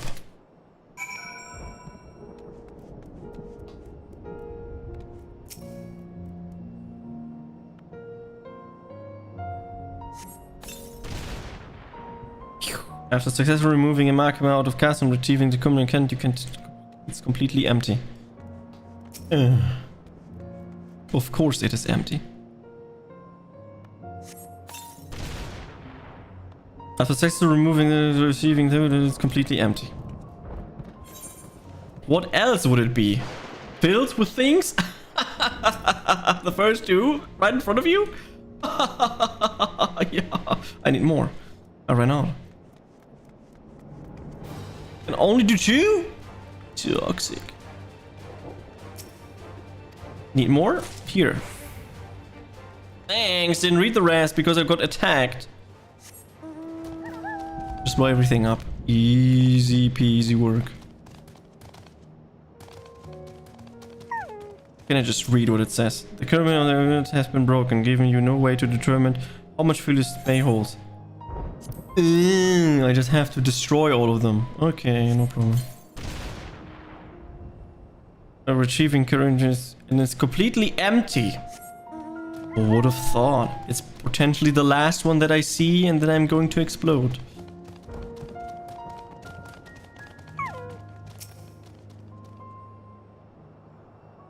It's most likely this one.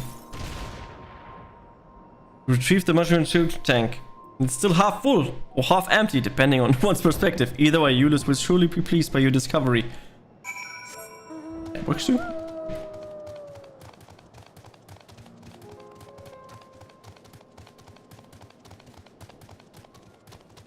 I won the 50-50% chance.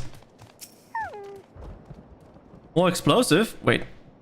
Is that what I think it is? Yes, yes, yes.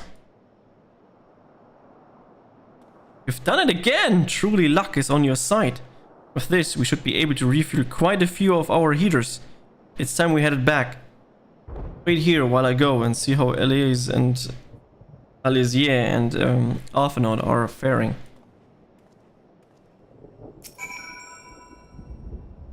The unnecessary waiting for 10 seconds because why should we?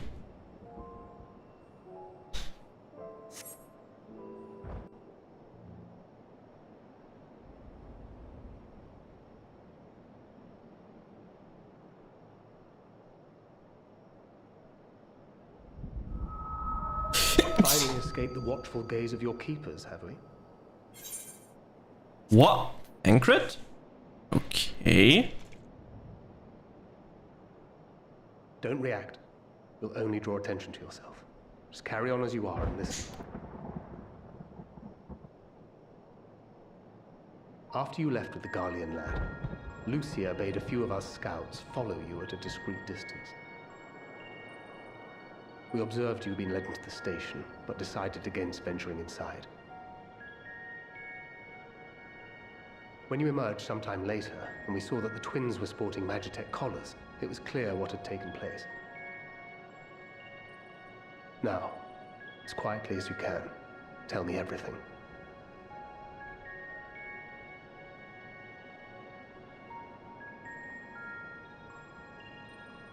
The Legatus himself, eh? Now there's a surprise. This is also the first I've heard of a plan to join forces with the 10th and storm the Tower of Babel. An interesting development, and perhaps the opportunity we've been waiting for. Our comrades back at the camp also received some rather promising news, but it's still too early to get our hopes up. For now, keeping yourselves out of harm's way comes before all else. Whatever demands the Garleans make, indulge them.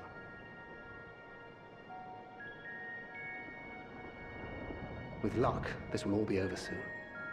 Until then.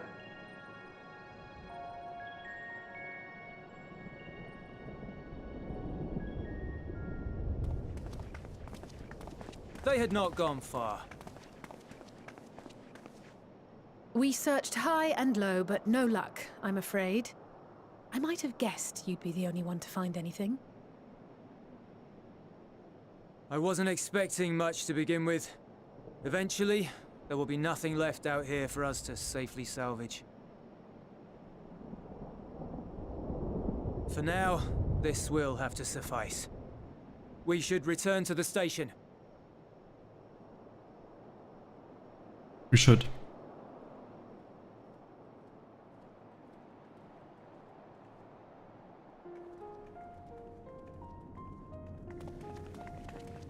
Ah, there you are.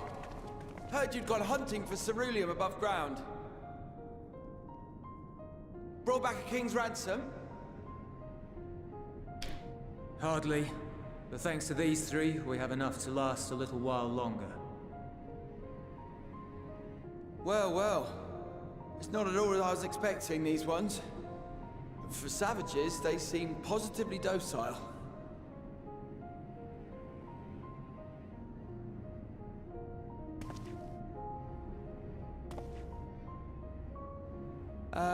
It's a poor attempt at humor. In all honesty, I'm grateful for your efforts. But even with another night of warmth, there are those among us who may not live to see the morrow.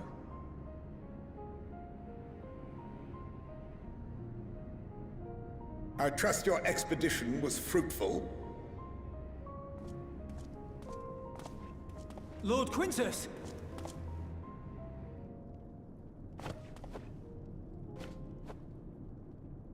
Use what you procured to refuel the armor.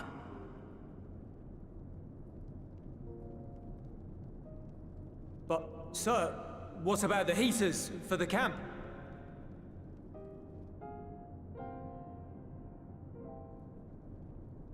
The time for action is upon us.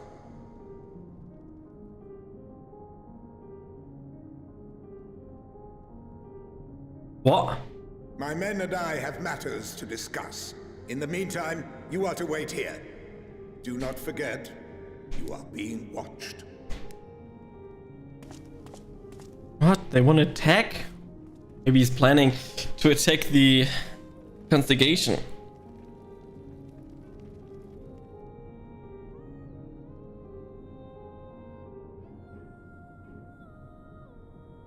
The time for action. What did he mean by that? I can only speculate. Clearly something requiring their magitech, given what we just heard. Whether they plan to utilize it now, or after they join with the 10th, is another question.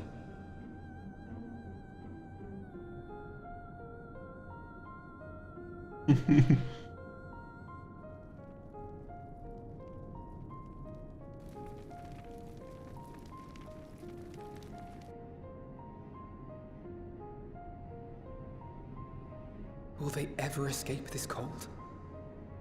Return to and reclaim the idyllic spaces of which Eula spoke?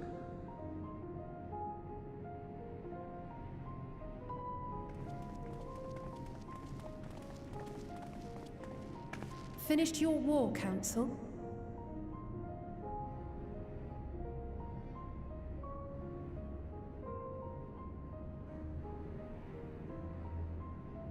Alphino and Alizé are to stay here as our prisoners. They will be released once your comrades have relinquished their supplies and withdrawn from Garlean soil. I knew it. Until our terms are met, they will be detained at a separate location.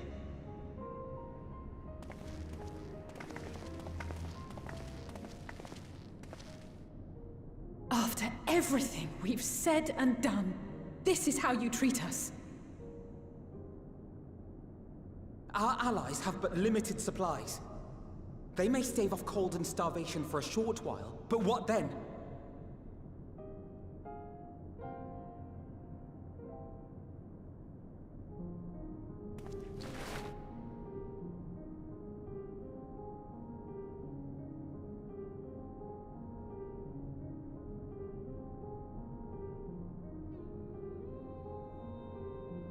For now, keeping yourselves out of harm's way comes before all else. Whatever demands the Garleans make, indulge them.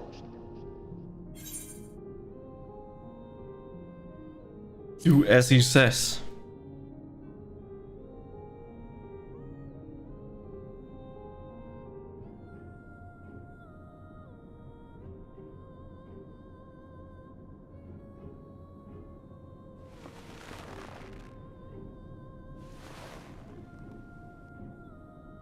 Get them out of here.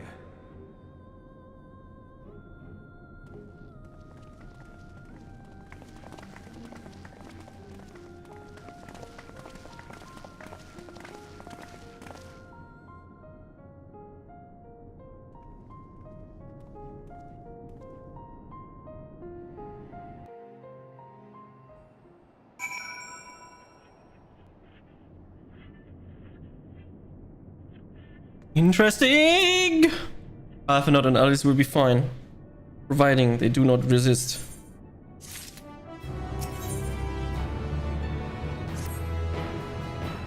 You will accompany me back to your camp, where we'll meet with your leader and present Lord Quintus' demands. Before we depart, however, there's something I would ask of you. Assuring your contingent complies, the supplies they surrender will need to be transported here. The task falls to Legionus Marcellinius and Octavia, who will pilot magic armor to your headquarters. You are to inform them that we are leaving shortly. Tell them as the I'll further detail in those words. Once you've seen that, if you have seen to that, meet me by the exit.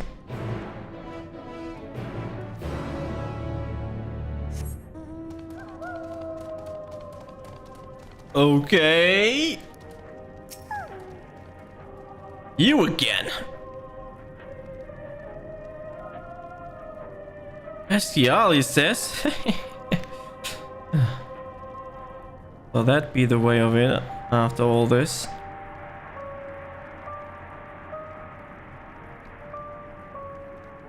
How ironic that you should be the one to deliver the news. If those are my orders, then so be it, for the glory of Goldemalt.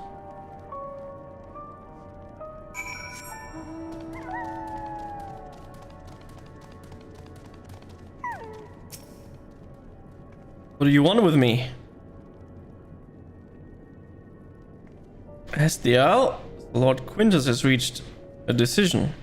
I knew you would understand that we would recognize a savage is a ruthless, merciless creature, and to defeat him, we too must be uncompromising. I am ready. In the name of Emperor Varys, for the glory of Golemals, I will fulfill my duty. No, that's illegal. Not allowed. But we're gonna do a lookout here. Vista complete. Fuck! Action is coming. Yep, he said the words. And he was not wrong. Action is coming. Quite a lot of action though.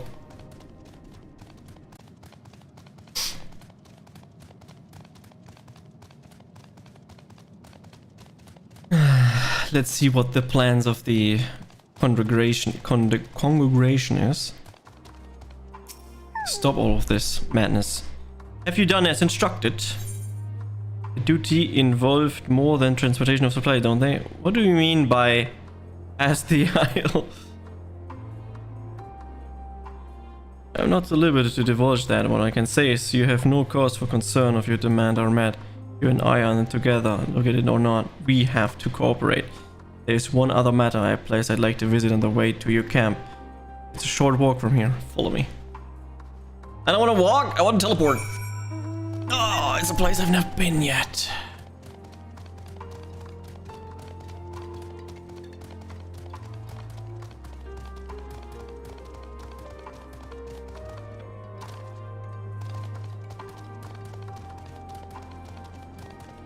Lots of different monsters. It saw me, of course. What else would it? Discovered a new location.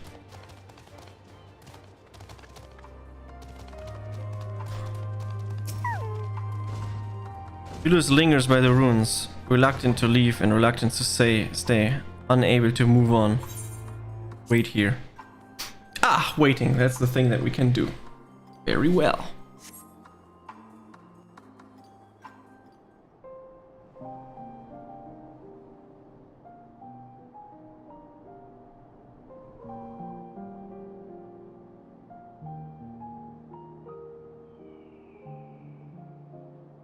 This is my home. Our home.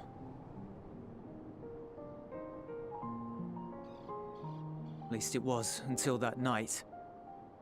I was with Lord Quintus when the capital fell, and thus spared. My family, who did not own a radio, were less fortunate. When dawn came, I made my way here. My parents, my little brother and sister, they were still inside. But they weren't themselves, and they tried to. And I had to. Killed everyone! I'd promised to take them away from the capital that very morning, to somewhere safe, to hide until the fighting stopped. I promised.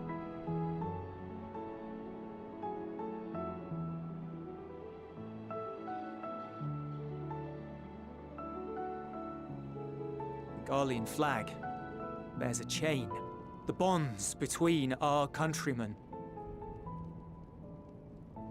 A red link at its center, the blood of the fallen. Our loved ones who lived and died for Garlemald.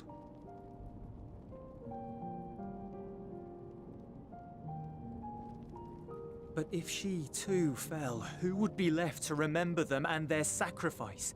What enduring proof would there be that they were ever here?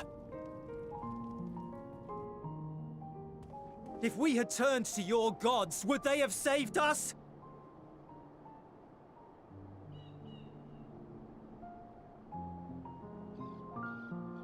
I'm sorry, forget I spoke. We should go.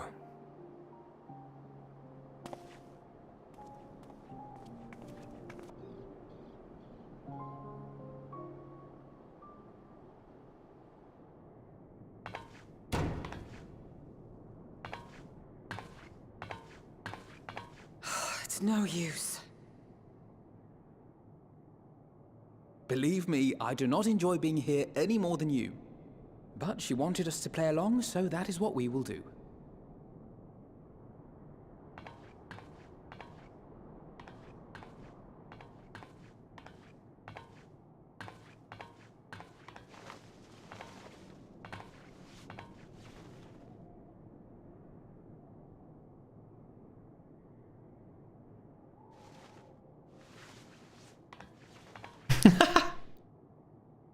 Cute, you wanna cuddle?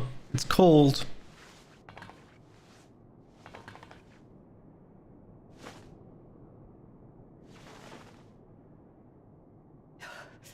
It's so cold.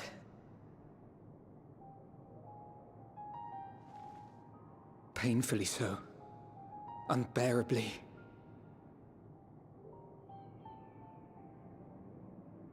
I've been thinking about what Quintus said. About why no one would accept Garlean rule. Irreconcilable differences. When coexistence isn't an option, only conquest remains. Varys at Gimlet said much the same. Only by uniting the world beneath a single standard would we rid ourselves of the Ascians. United as one people. One race cleansed of imperfections. A cold and unforgiving vision. And when we fail to live up to their standards, what place is there for us in their world? But the truly sad, truly frustrating thing is how damnably similar it all is to the lofty ideals of Father and the Forum. Non-intervention. Always non-intervention. Protect our knowledge and our people, and to hells with the rest of you. And yet, I can see how it happened. Varys and Father looked to their elders for guidance and took their virtues as their own. But for this world was of their making. In who else could they place their trust? All of us lost in a sea of chaos. Searching desperately for purpose and meaning. But it shouldn't just be an extension of another's. It has to be ours. It has to be. We all have a stake in this world. No one should be silenced.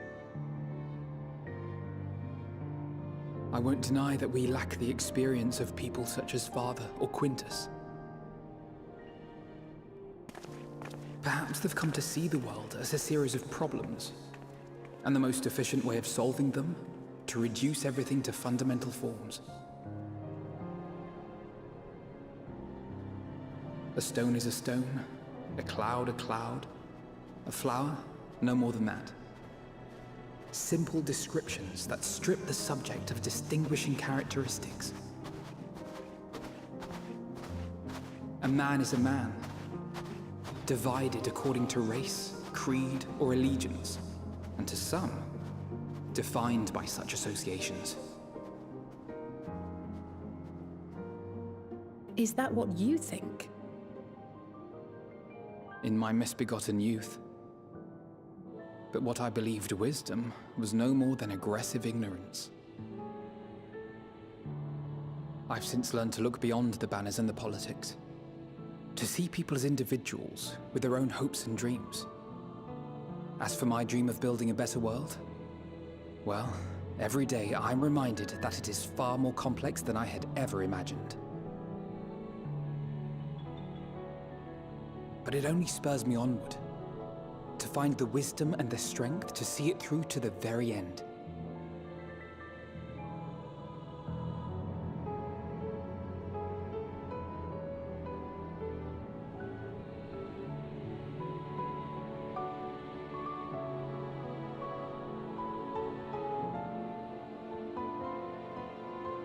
All of our supplies and an immediate withdrawal. These are your conditions? Demands. And you forgot about the airship. Once again, you will leave one behind. It will be used to return the prisoners. Their collars will be removed prior to the exchange.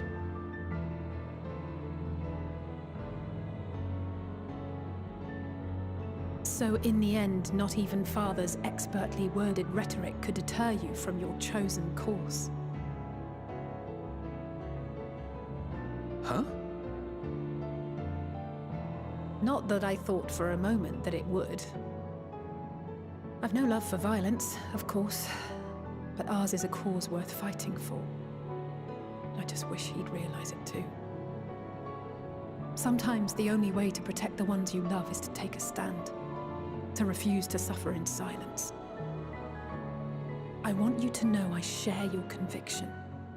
Whether it be on the battlefield or in the debating chamber, I won't back down. I guess what I'm saying is...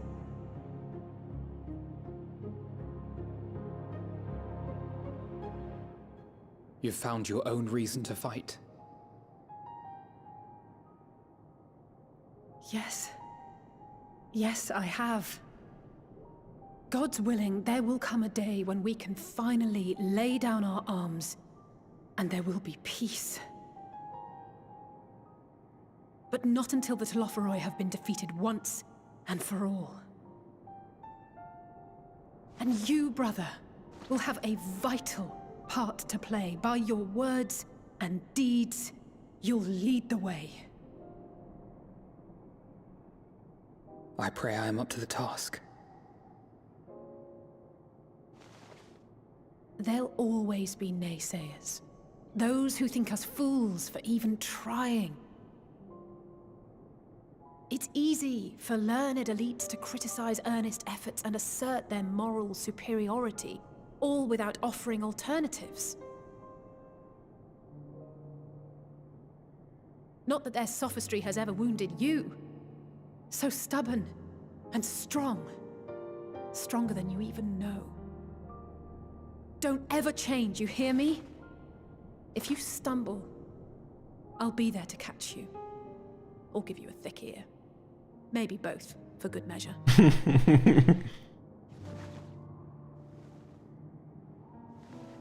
Thank you, Alice.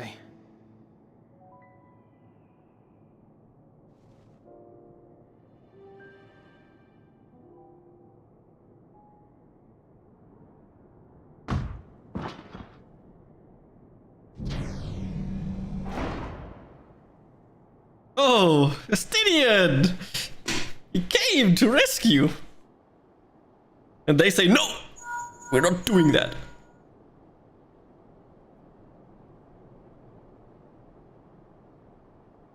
The scouts have secured Alize and Alfino. Their collars were removed without complication as well. They report no casualties, not for their party nor the guards, who will wake from their premature slumber in due course.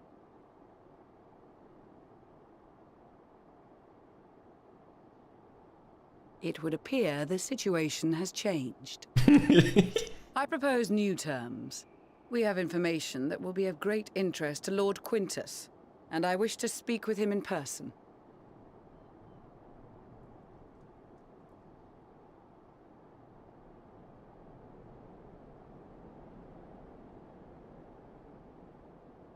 No. In the event you rejected our first proposal, we came prepared with a second.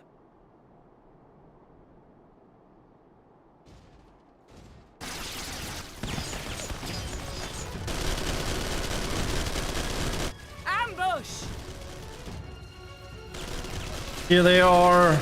That's why they needed the fuel. More are coming! Make ready!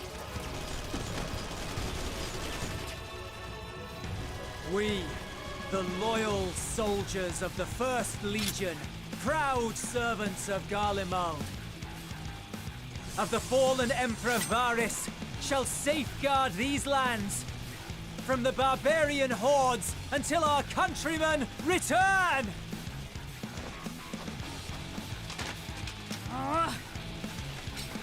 Stop, both of you!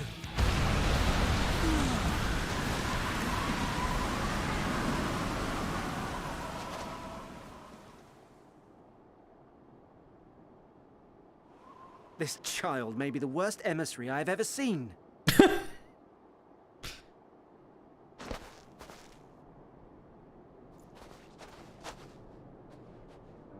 We received an urgent communication from the Grand Company of Eorzea. Envoys from the Imperial Army, led by members of the 10th Legion, came to Alamigo and requested an audience. They explained that their efforts to coordinate the reclamation of the capital with the aid of the 4th, 5th, 8th, and 12th had ended in failure. Communication between most legions has broken down entirely. Most of the 10th's conscripts have deserted, leaving their forces severely depleted. That is why, unable to continue the fight on their own, they and their allies turned to the Grand Company of Eorzea for aid. Lies! Every word! It is the truth, and I have not finished.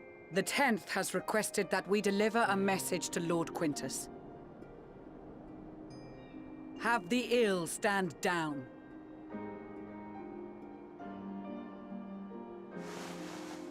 You have been listening, my lord? What are your orders? Get them here.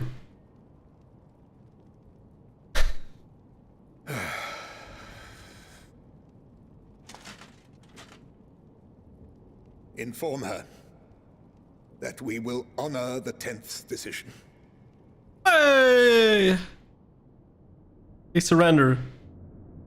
Bereft of hope, and now dignity. Let's see what he really is up to.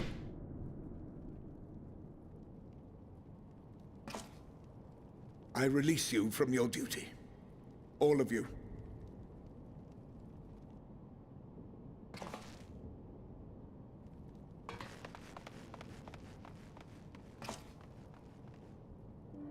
I take solace, your radiance, in the knowledge you are not here to witness our debasement. 'Twas a grand, glorious dream we shared. Of a world united, of peace and prosperity.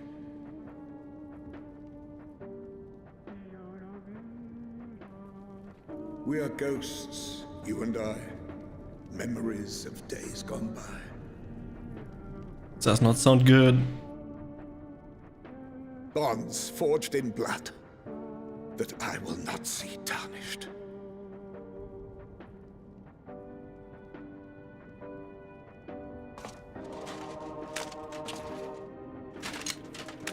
Oh no, he's doing it now!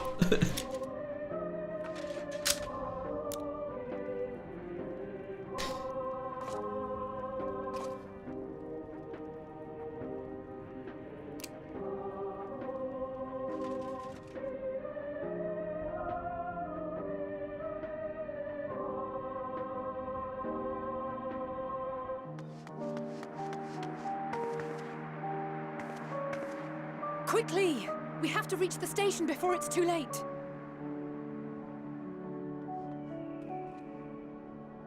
If there is still a chance that Quintus will agree to a truce, we must take it. They're gonna hear the shot. I just hope we get there before he and his men do something rash. He does something rash! Or he already did at this point, I don't know. Yeah, he already did. Okay.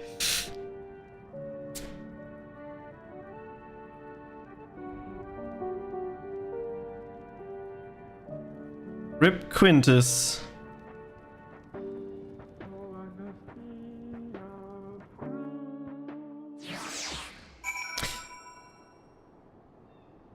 Yeah, that was an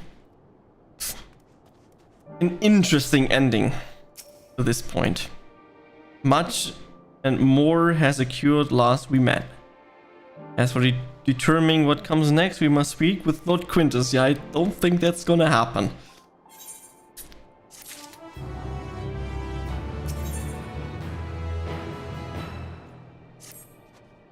Before we proceed, tell me what you know of the First Legion and the disposition of their forces.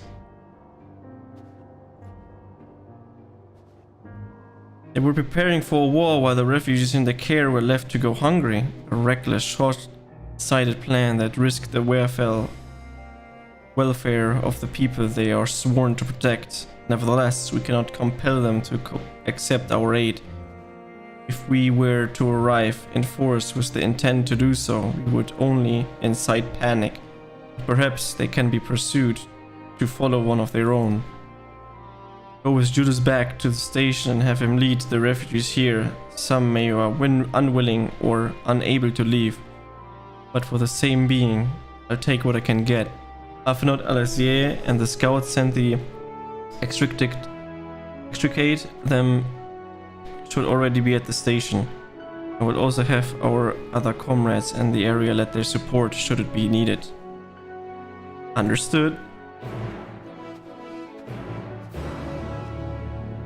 Still going. Yes, yes, yes. It's good story. Can't stop right now. Everyone is dying.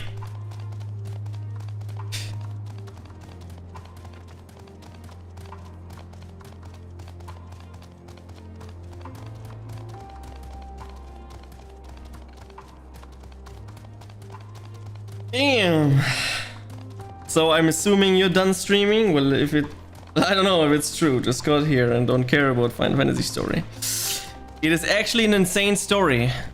Not gonna lie. It's a good story. Was done streaming like an hour ago already. Ah. Finished Spooderman 2. Oh, Spooderman. Spooderman being spooded.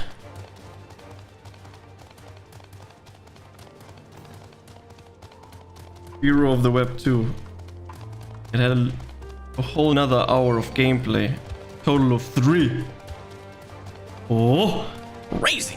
Tomorrow I'm gonna go back to Spider-Man 1, but on the GameCube, the movie game. I'm going back and forth with all the versions. Sounds good. Kinda happy that you start playing single-player games and you enjoy that. And you keep your audience as it is. And you're not reliant on GTA anymore, which is very good. I like that. It's probably why you also enjoy streaming a lot now. Not as much as SA, but like I can't just go with SA all the time. Yeah.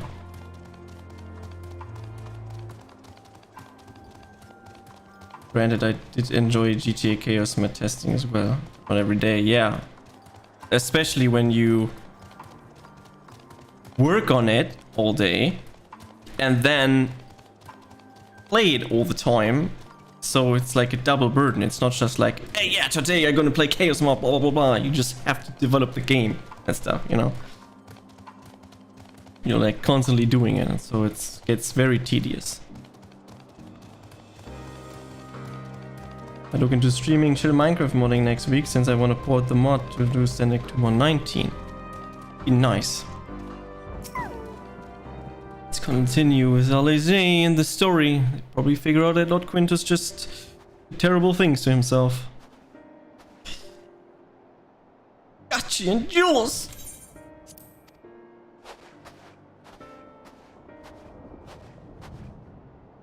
We arrived just before you did, and too late. Late for what? What happened? It's Lord Quintus. He took his own life. After the news about the 10th, he relieved us of our duty. Then, when he was alone, he... No, he wouldn't.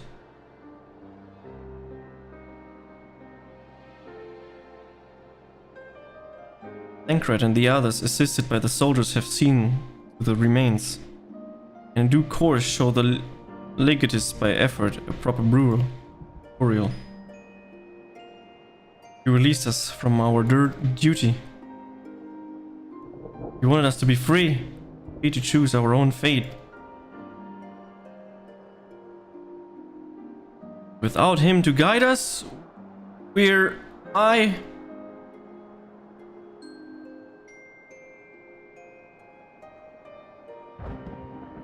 have just this moment spoken with Lucia.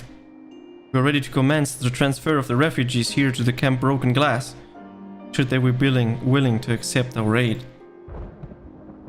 Some would rather die. Most of us just wanted to live. Songs and standards be damned, we just want to live.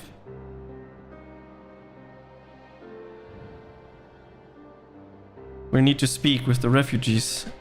They'll have to decide for themselves if they wish to come with us. And he would prefer to stay. We can have supplies brought over for them. It will be a hard journey for the others. We'll see if they reach our camp safely.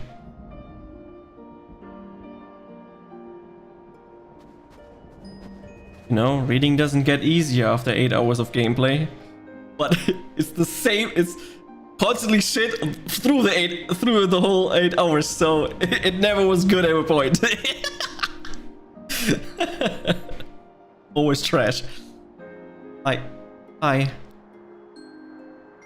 a tie, space taxi to the sky. I need to lift up the mood a little bit after Lord Quint shot himself.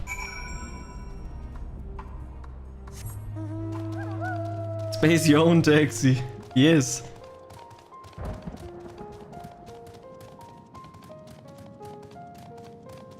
Through the sky. Through fucking tell him.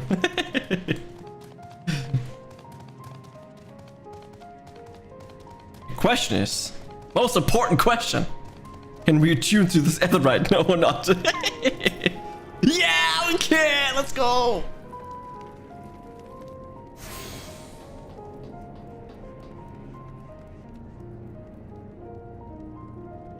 I'm taking an ad break. Let's go. Ads for the win, man. Not really. It's annoying that you cannot take them or like get rid of them. It was only ever a dream, wasn't it? To think we could reclaim it, rebuild it all ourselves. Before this all began, I sent my wife and daughter away to the provinces. If there's a chance I might see them again, I'll take it. Take me with you, please.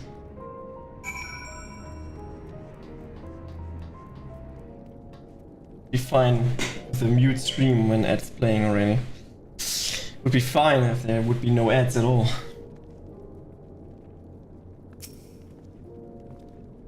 Well, got the Etherite sorted in the end.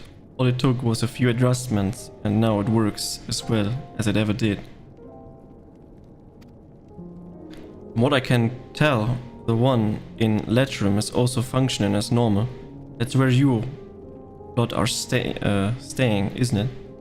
Know that most of us packing up and leaving this place, I reckon there will be more use for me and my skills over at your camp. There's a lot of use, you know, you just have to cop. There's alternatives with no ads. YTE, for example.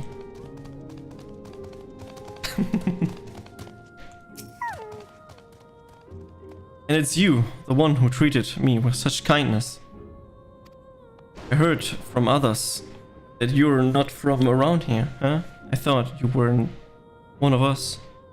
Not that it makes much difference now. Purebloods, migrants, savages. After a while, the words start to lose meaning until all you're left with the anger and fear and hate. And I'm too tired. If you and yours have come to offer aids. We offer you aids. Yes, I'd be glad to accept. Oh my god.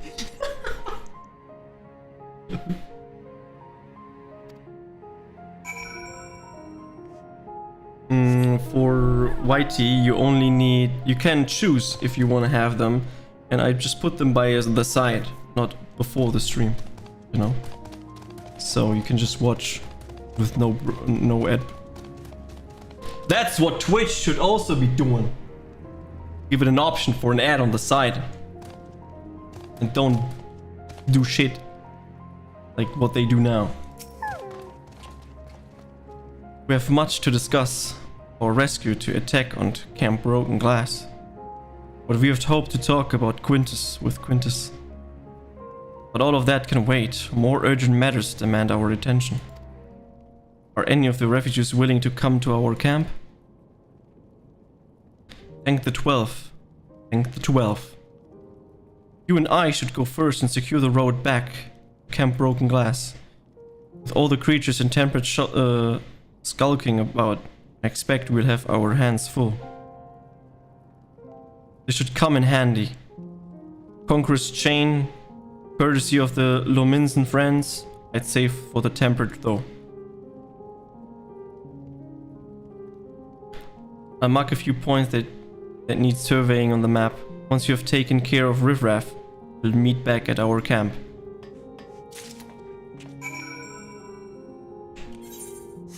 Oh no. Imagine? Dude, that would be beneficial for the people, and that's not something that Twitch would do. They just have their viewers suffer, watching 20 ads in a row for no damn fucking reason, even though the streamer doesn't want that. There's no option to get rid of that. Annoying. If you're a small streamer and you have ads in front of the stream, that's bad. If you're a massive streamer and you're always on the top, it doesn't really matter though. You can just have them in front of the stream and no ads in the stream. Makes it easier.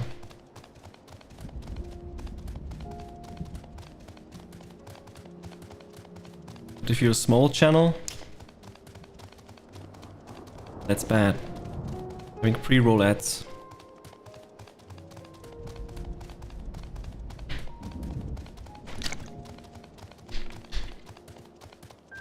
Oh, Luca locked out. Sad.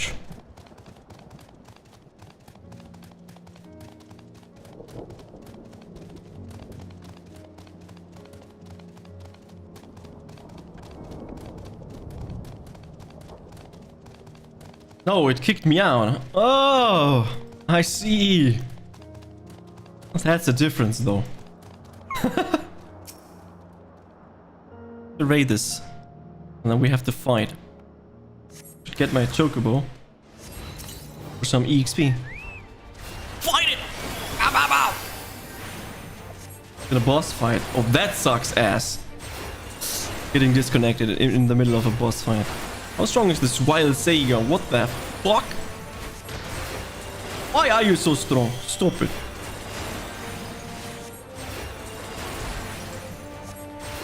As the tank. As glorious.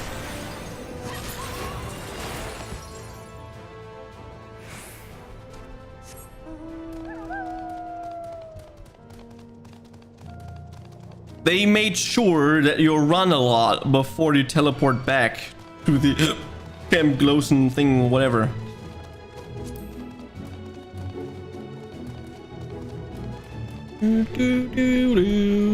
They wanted you to suffer, to walk, to run. Toxic.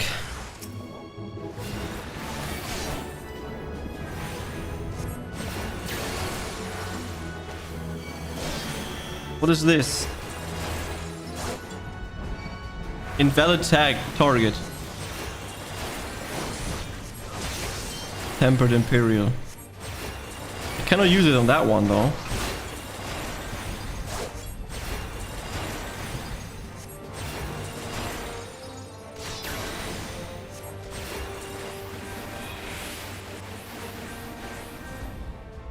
Ah, now I can.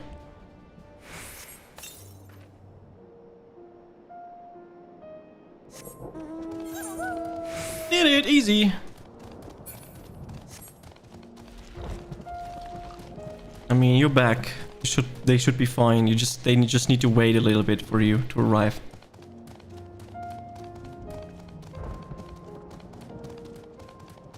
Dun, dun, da, da, dun.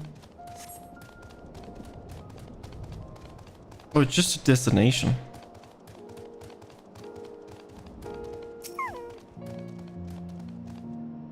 At least you don't have to wait for 10 seconds again. See no threats in the path ahead. Of course not. Why should there?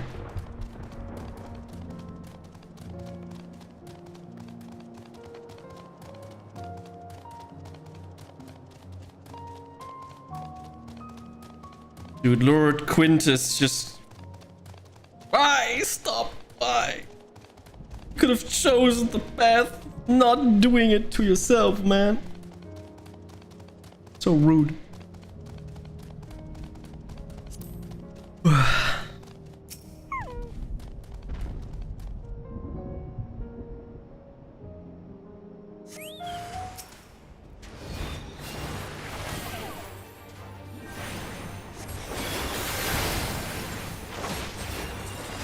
Damage him! Bomb, bomb, bomb.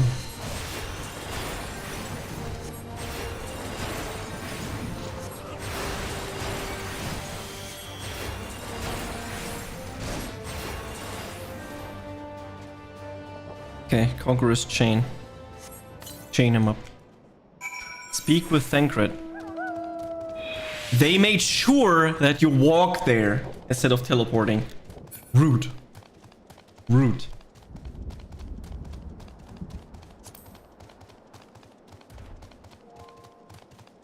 He's just standing on the side.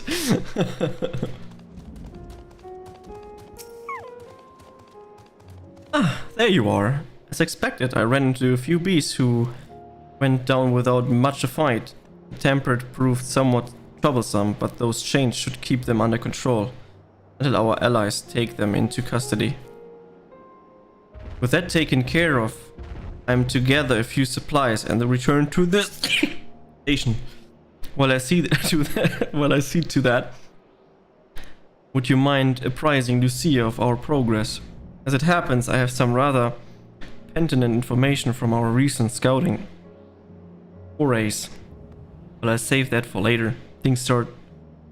First things first and all that.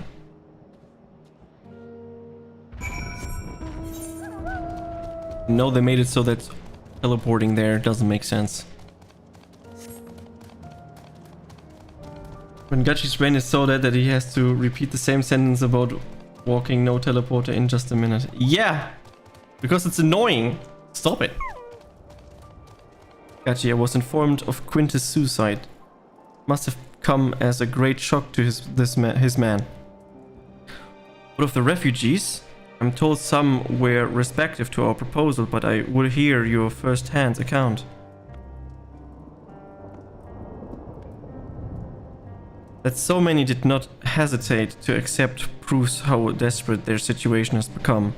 We'll do our best to make them feel welcome. The troops who participate in the ambush are no exception. They will be afforded to the same treatment as any other refugees. Perfidy notwithstanding. After all, even if I wanted to make an exception of them,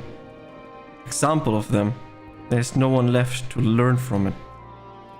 We will tell our allies that these soldiers were acting under the direct orders of the legatus, and that following his suicide, they offered a full and unconsiderable surrender. Perhaps Quintus thought that had he lived, he would have been tried as a war criminal and his men punished with him. Perhaps by taking his own life, he hoped to absolve them of any culpability, or perhaps, like to many others, he was a true believer to the end. Who can say? I didn't know the man or his heart, his reason, noble or otherwise, died with him, and it falls to us to clean up the mess. He was a true believer! True believer, through and through. I have 530 gear and I get 525 gear. Rude. I assume you're curious about how matter have progressed. here in your absence, quite well as it happens. Now we procured cerealium from Tapper's Den. The recent repairs heaters can provide much needed warmth. Furthermore, we've prepared sufficient food for everyone. Those from Tertium shall find a hot meal waiting upon their arrival. There's one for you, so go ahead and get some well-earned rest. I believe that we are capable of wielding a ladle or two without your assistance. On your way, might I ask you to seek out Y'shtola? She was but recently attending to a wounded. She meant to be taken a rest herself. See that she is. Okay. Let's go to Y'shtola. Tell her that she finally needs to rest.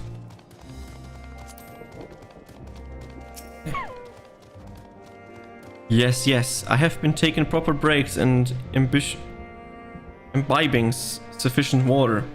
But what of the Warrior of Light? You and the Twist have an established history of reckless disregard for your own well-being. We're all fortunate that one of you landed yourself in my care. Already quite enough to deal with. Between the Tempered and the Ist's firsts wounded. Atlas, though I can mend their bodies. The toll their experience have taken on their hearts and minds is another matter altogether. For the sake we mustn't waver. But nor must we rush ahead in eagerness to see the day won, and in so doing invite disaster. Upon settling down for a supper, several cutscenes will play in sequence. It is recommended to put a lot of shit aside. That means I'll be AFK for a second and then we're gonna watch this. So I'll be right back.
Okay.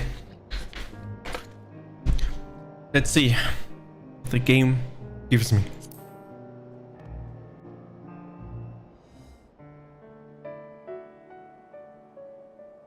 Oh, what a beautiful night sky.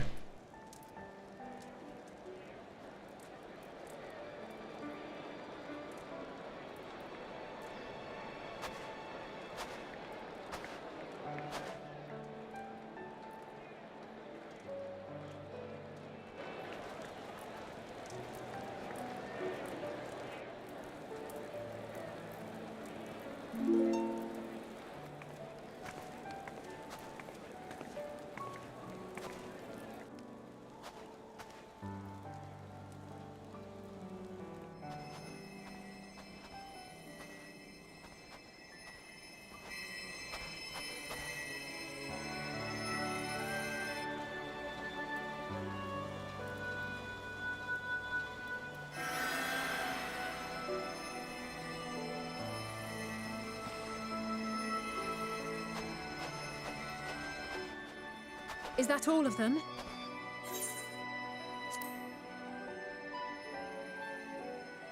The last of those who agreed to join us, yes. We left heaters and provisions for those who wish to stay behind. They won't last forever, but hopefully they'll last long enough. For now, I think everyone's earned a rest. We'll see to those in need of medical attention, so take the others with you and get yourselves some hot soup.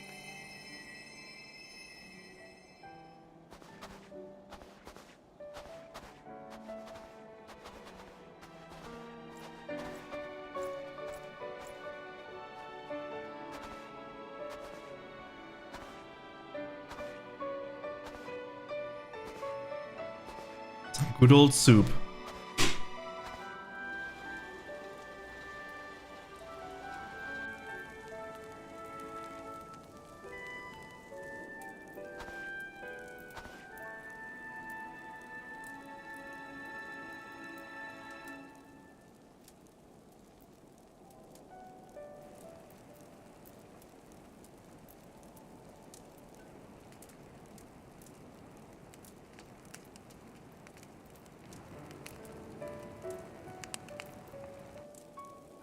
Warmth. At last. Marvelous, isn't it? All thanks to the resourceful machinists of Ishgard, I might add. On their behalf, I bid you warm yourself to your heart's content. Hold on. Your people might have scribbled a few things on a piece of parchment, but it was our Minson Smiths that put the bloody things together. Well, be that as it may, we single-handedly got the interior heating up and running again, didn't we? The hells you did! We were there every step of the way. We? You barely raised a finger to help, you ale-sodden reprobate. I did a damn sight more than you lily-livered bilge rat. Take that back! Make me. I will not stoop to your level. Here.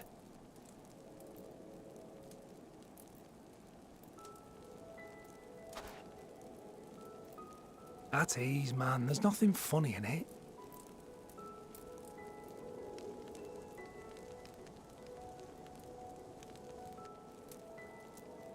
I'm from Alamigo, but was a conscript until recently.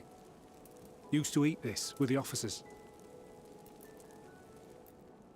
Apparently, it's adapted from a steppe recipe. This is my first time trying it, and I have to say, it's not half bad. Mmm. It's a bit too flavorful for my liking. Perhaps compared to what you're used to.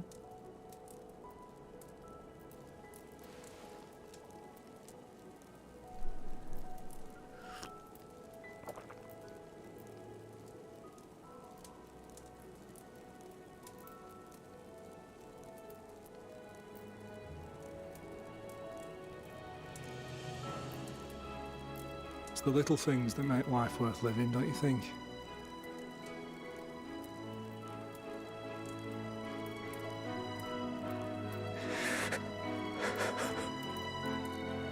Oh no! Julius crying. Sad.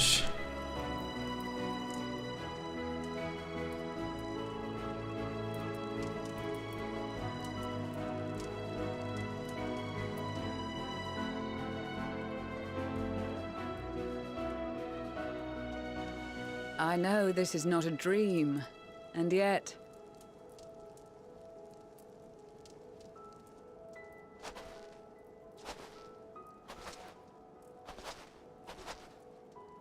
I felt the same way at the Dragon Song War's end. Every morning I would step outside and need to be reminded that it wasn't my imagination, that my world had been forever changed.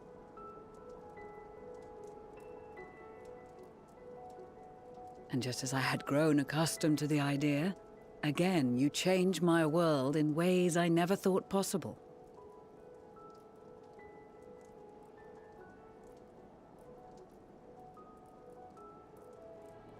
Were it not for you and your fellow scions, the rifts between man and dragon and myriad tribes might never have been bridged. The Grand Company of Eorzea, the Ilsabard contingent. We owe it all to you. We've shed many tears in recent days, of pain and sorrow, triumph and joy. I much prefer the latter.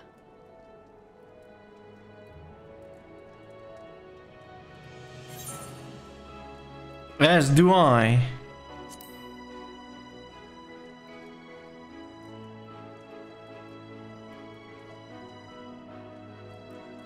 I'm honored to fight by your side. As an Eorzean and Garlean both, I shall do all in my power to bring my peoples together.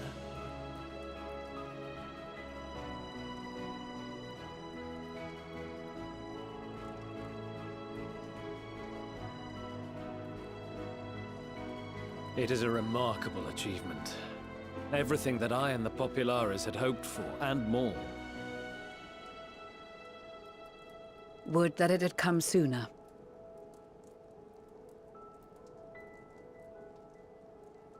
Indeed. Too many are not here to see it. And yet, there is a warmth in my breast, as if they still share in this moment. Yes, I know what you mean.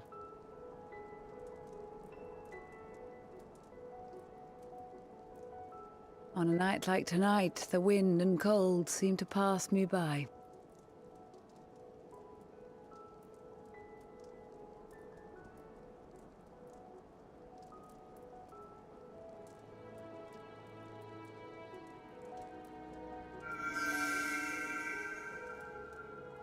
Oh, flower.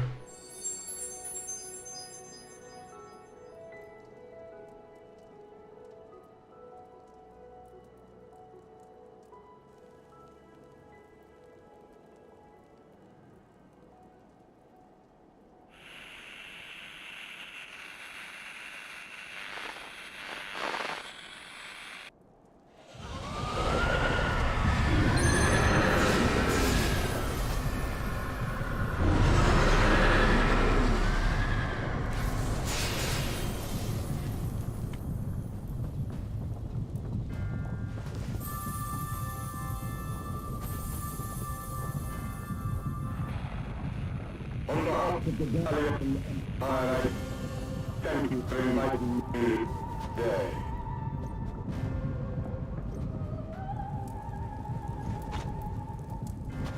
What?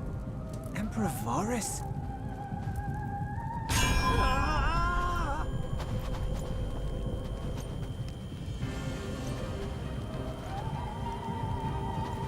They are being tempered. The talismans. Quickly!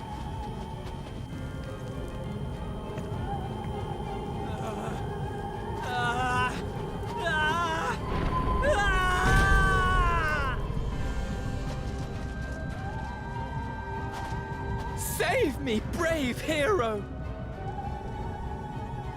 Daniel! My lord has requested your presence, and I would hate to disappoint him.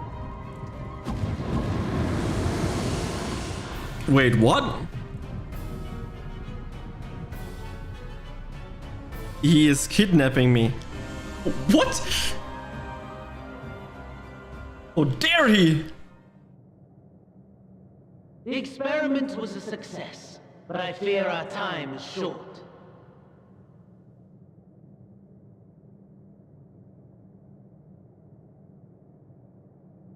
I shall begin the preparations.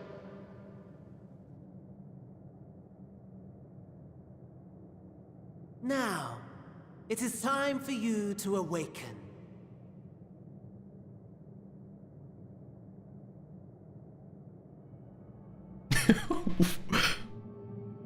Wait, wait, what the fuck is this? Welcome. Good morrow to you. Here, have a taste before it gets cold. Oh, but be sure to remove your helmet. Take a moment, too, to familiarize yourself with that borrowed flesh. Borrowed flesh? Meaning I'm not in my own body?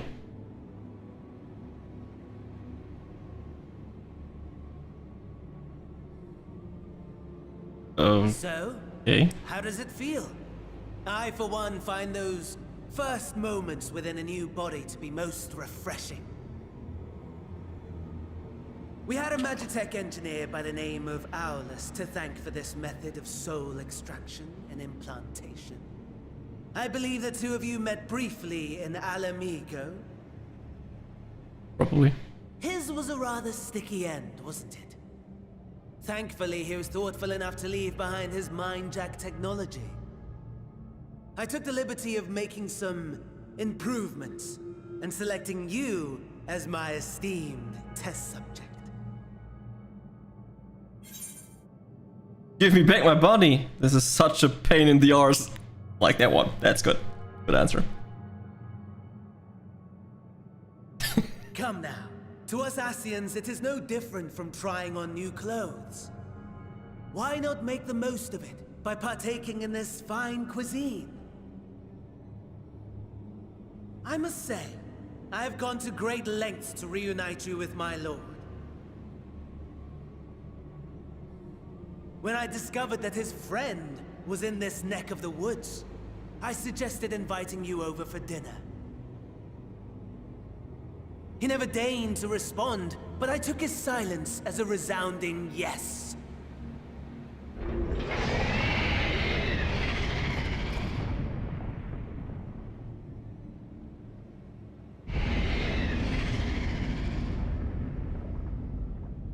Oh my!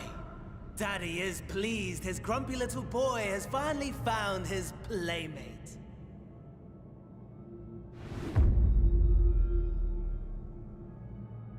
My body? Question mark? Ah, exposition is in order. The Garlean Empire has long outlawed all forms of religion.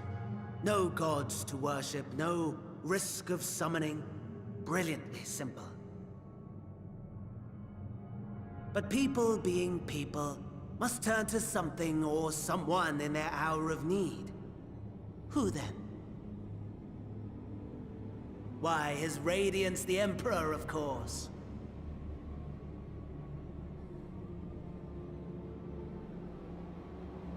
As you have observed firsthand, Garlemald has seen better days. The legendary Solosos Galvus, dead. Provinces near and far in open rebellion. Our bold new emperor assassinated. And that last one even sparked a civil war.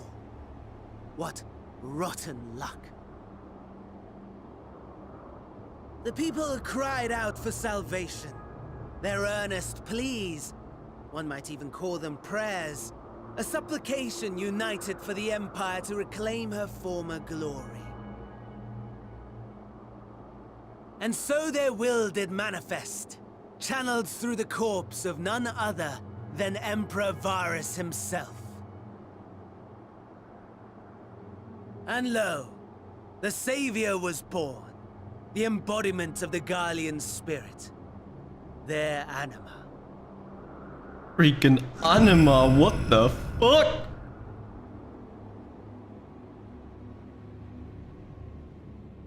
It calls to its subjects, compelling them to take up arms and fight. And just as the wealth and power gravitate towards the Empire's capital, so too does ether from every corner of the globe. The towers with which you and your allies have been so preoccupied were created as an extension of anima itself. An ingenious design.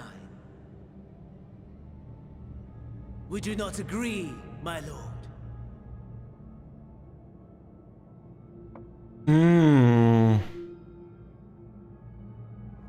Xenos is like, I don't give a fuck.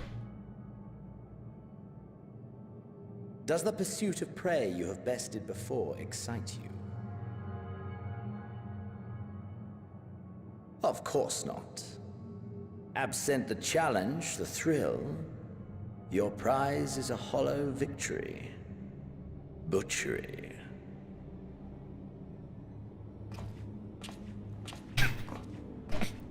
But Daniel, it's just that you have to laugh. Perhaps you think that to be the extent of my promise. I have no doubt fallen in your estimation since Alamigo. Fair enough. But do not let your disdain deprive us, of an opportunity to craft an even more majestic moment of euphoria. I have been honing my craft as I set the stage for our reunion.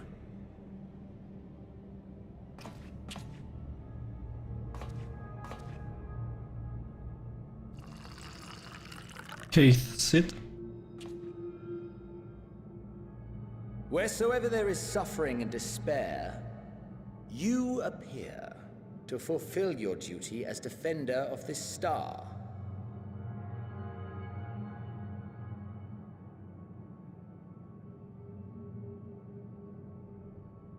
The chaos and destruction that my hordes have wrought are my gifts to you alone.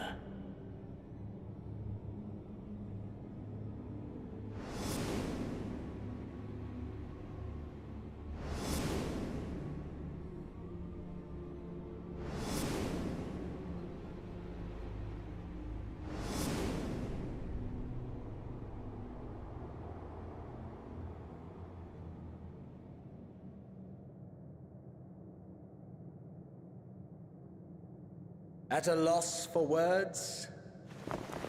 No matter. As you will learn, I have only just begun. Oh, will you not finish your meal?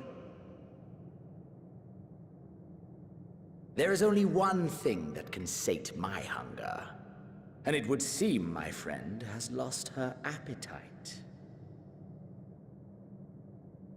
I hoped this display of civility might prove an entertaining diversion, but clearly we are above such pretensions.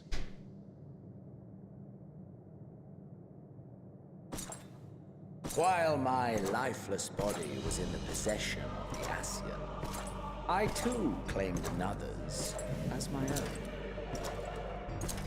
It was an enlightening experience to fight in an unfamiliar form. Flaws and failings in my technique were plain to see. Whence rises one's true strength? The flesh? The soul? Perhaps you should like to discover the answer for yourself.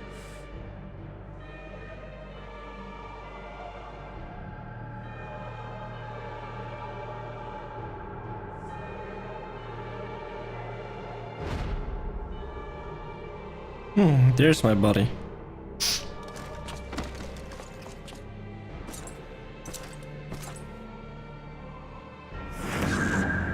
Or together.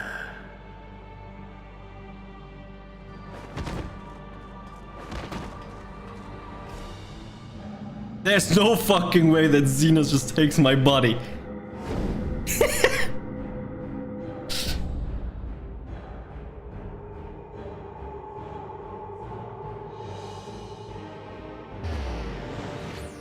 Oh fuck, this is gonna be awful. Holy dear. shit. Whatever would happen if my lord were to greet your friends as you? I shudder to imagine what carnage he would wreak.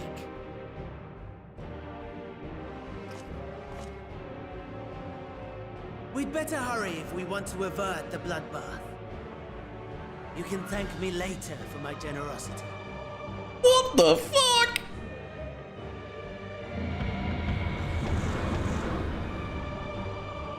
He just joined my fucking body! There's no fucking way.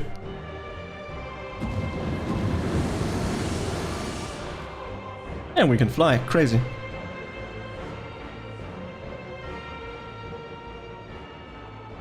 Ah, there it is. Your camp, I believe. Yeah. If I were to hazard a guess, I would say that you, the other you, is making her way there as we speak.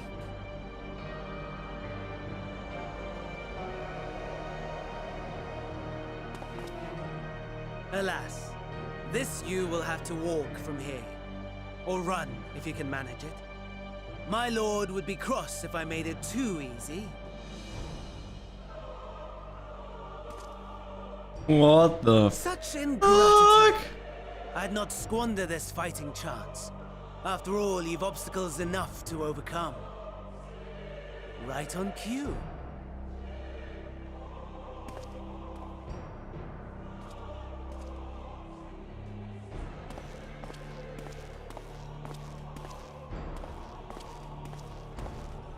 Tempered soldiers, with standing orders to kill those not sworn to Anima. Under normal circumstances, you would make short work of them. But on this occasion, the odds are not so heavily stacked in your favor.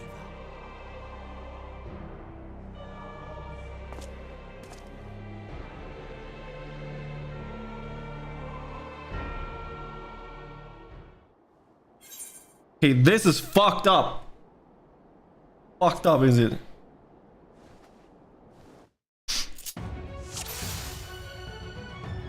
Oh god, I only have 3 attacks.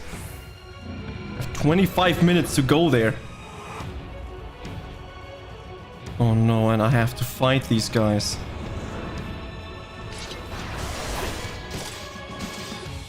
Oh my. Better lean forward. Okay.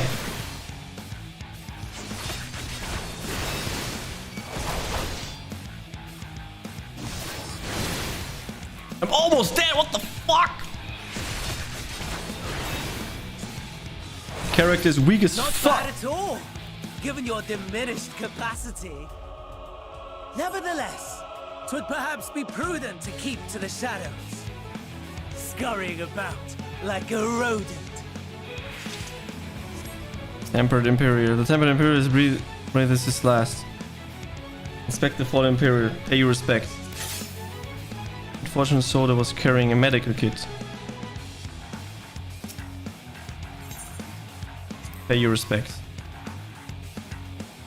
Better you may really fully extended the powers to reach the camp more quickly. You avoid combat whenever it's possible. If you discover another 5 chains of magic and unit and power for your chances to defeating them is in the current status slim at best.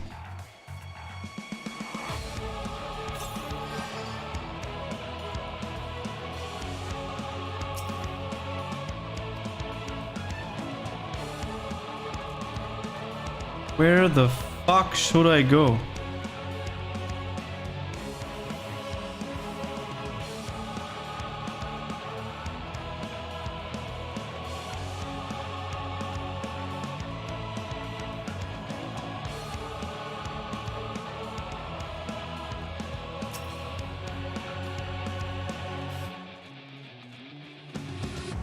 On a medikit at least.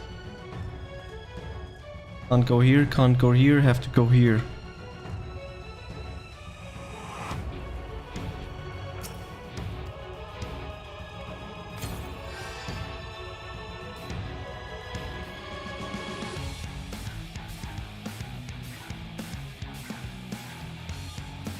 Okay, dodge these guys.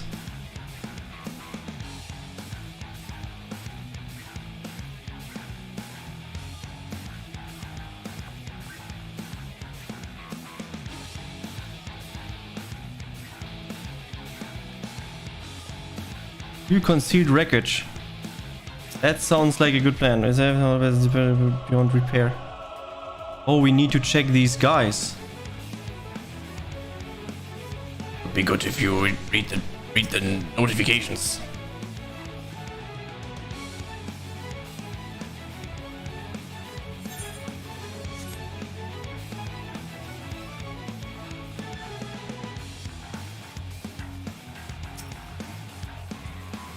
Find the four device in the cockpit. Got damage up for 5 minutes. Fuck!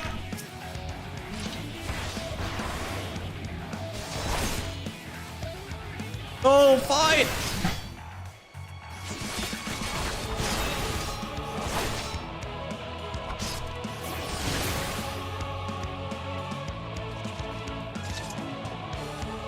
This is so crap! Probably I need to get through those boxes. Small sack. Sounds about right.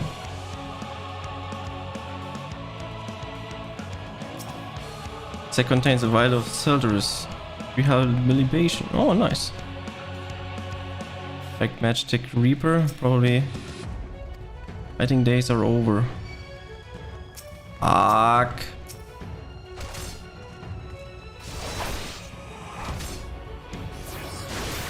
So I need to find a working thing.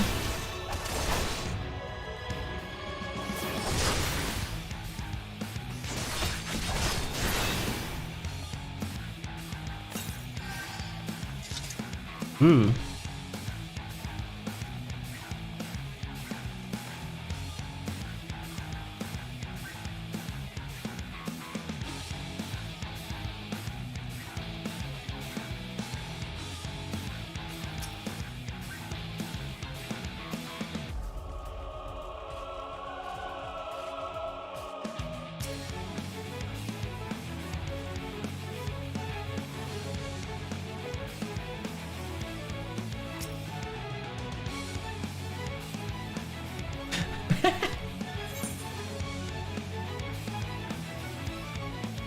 I'll have to go into that direction though.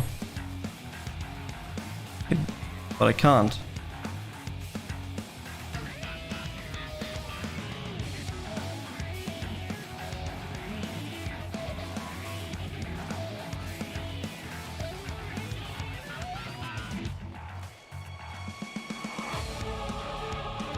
There's one that stands.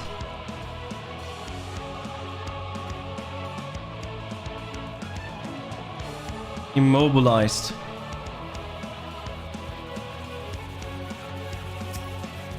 When a Reaper damage should still be functional, clear the path and the identical key in future. Find the Majestic Reaper identified key in Reaper. You may clear the path. What the fuck? That's like 5 trillion monsters. What do you mean clear the path?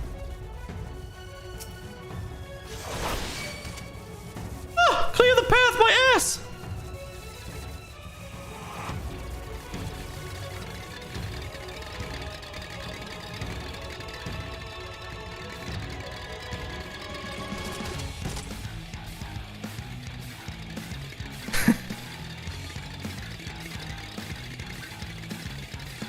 How am I supposed to clear this? Fuck! Literally impossible. Clear the path! 500 enemies!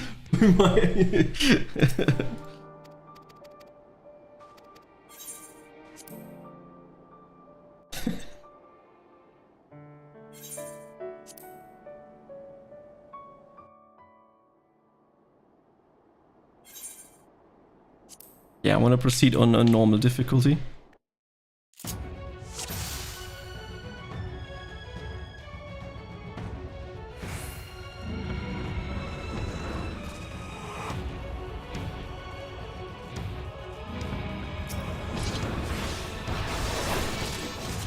Okay, now I have learned a little bit. I for sure know where the next thing is, but I have actually no fucking clue what to do.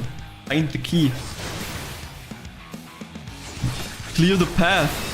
Clear the path, eh? Fucking meme.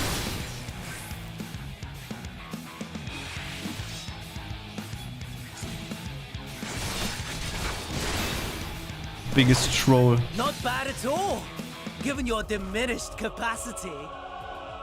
Nevertheless, 'twould perhaps be prudent to keep to the shadows, scurrying about like a rodent. Okay, we're gonna inspect it, so we get the medical kit, and then we pay the respects so that the next path is open.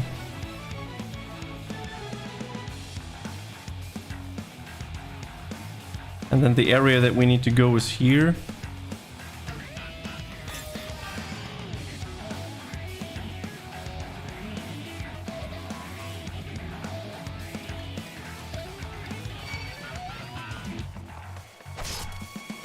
Why is it 2? There was only 1. What do you mean?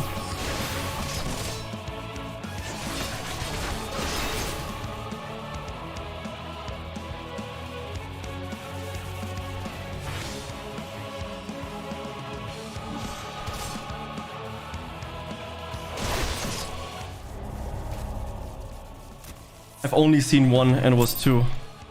Can I just start at that point again? I don't want to do all the things again.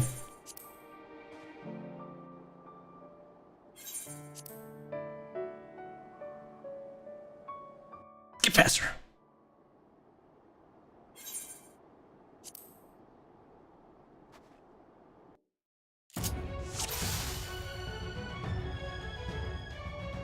Diddly-diddly.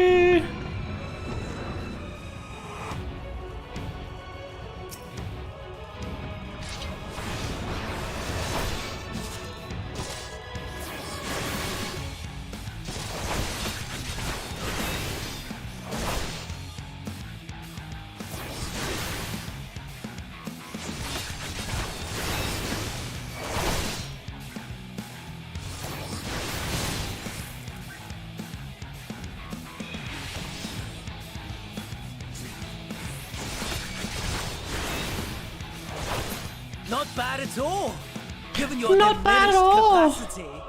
My ass, not bad at all. Twould perhaps be prudent to keep to the shadows, scurrying about like a rodent.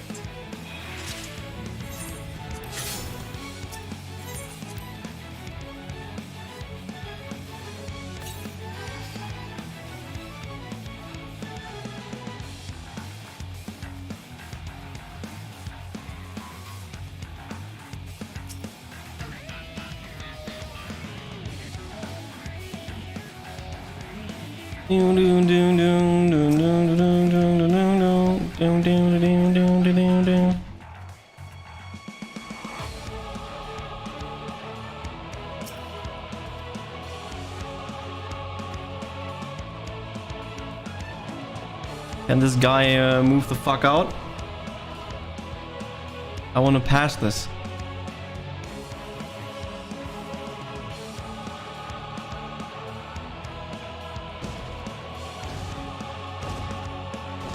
There we go.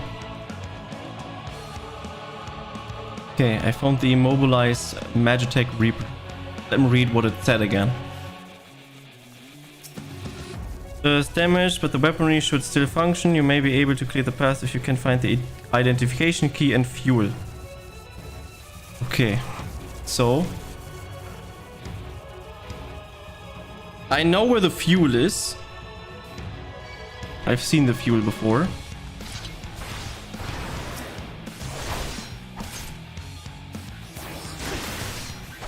The fuel was on the other end, but where was the identification key?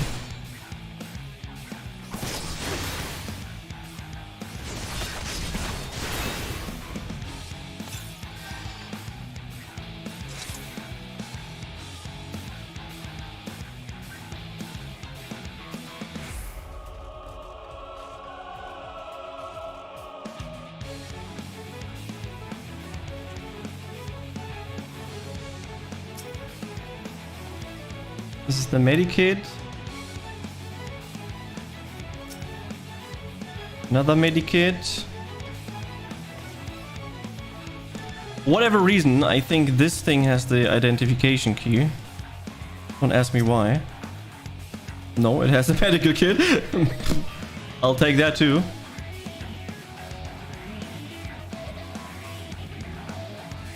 And now I understood the fucking mission. Took me long enough.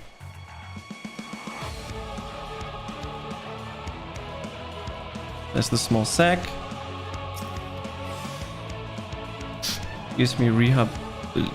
Descended Imperial.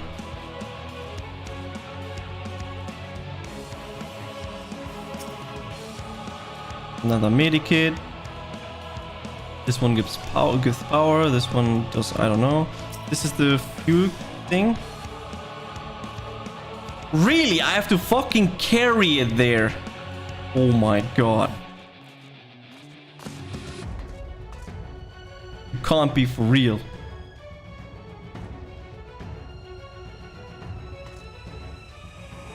And this guy turn around. That would be amazing. That would be 10 out of 10.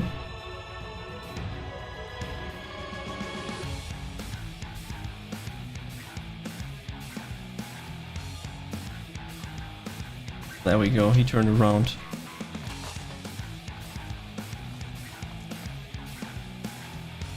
Now we just take the same route back that we took to get here.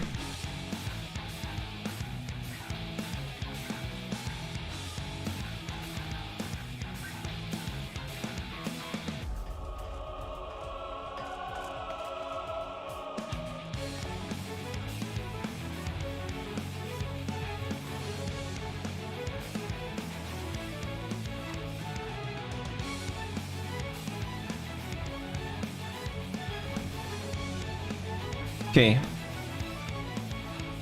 Where could the keys be?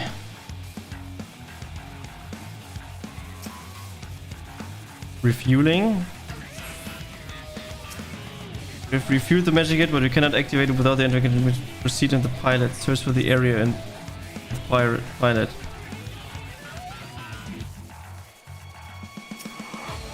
You've refuted the magic, but I cannot be activated without the identification, which may still be in the possession of the pilot. Search. Okay, I need to search for dead bodies. Okay, okay, okay.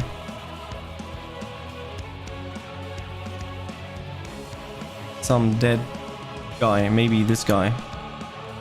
Maybe.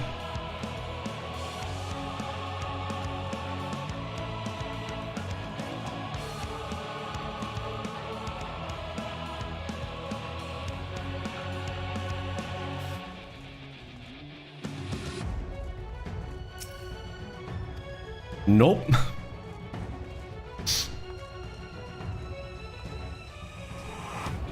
Yep, not going there. That is for 100% sure.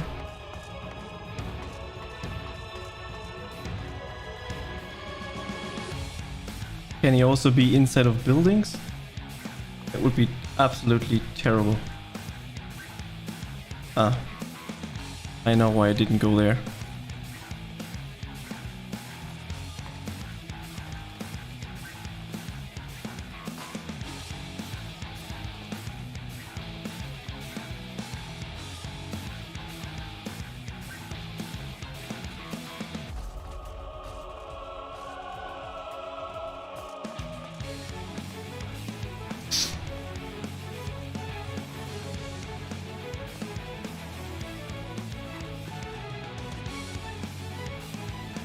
I know that that thing gives me power, strength, damage. So we run there.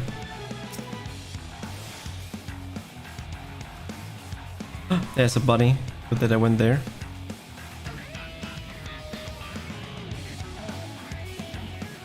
And with my luck, this guy on the left will see me. That guy's just dead.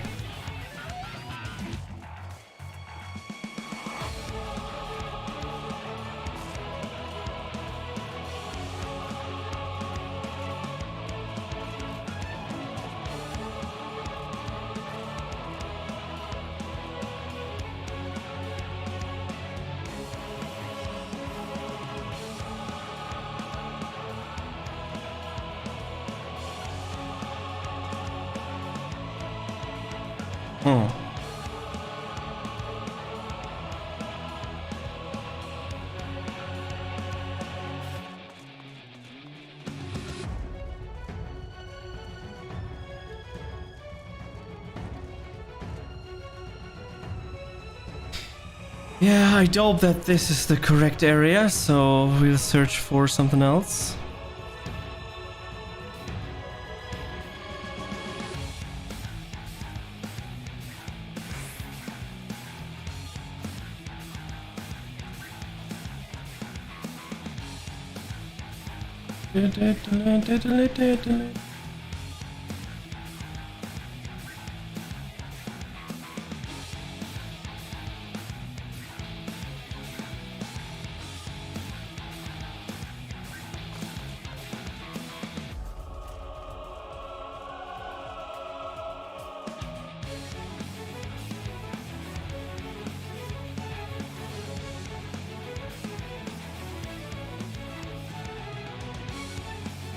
Dude, I found all the dead dudes. What do you mean?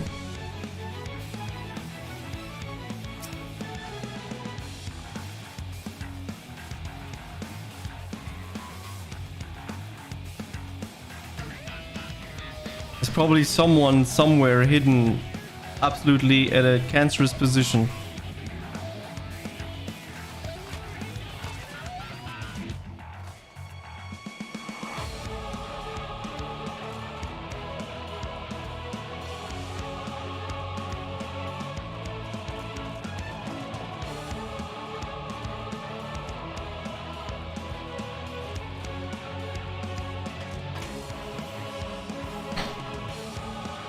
Been to all these places. What do you mean?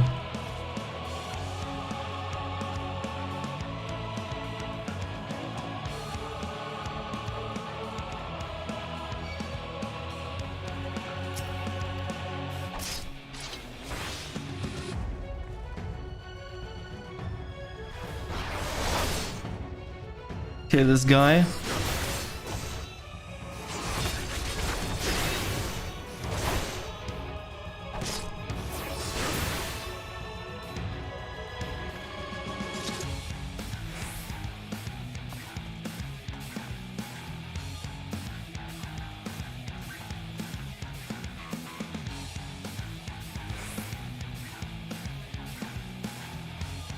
Yeah, that makes like no fucking sense.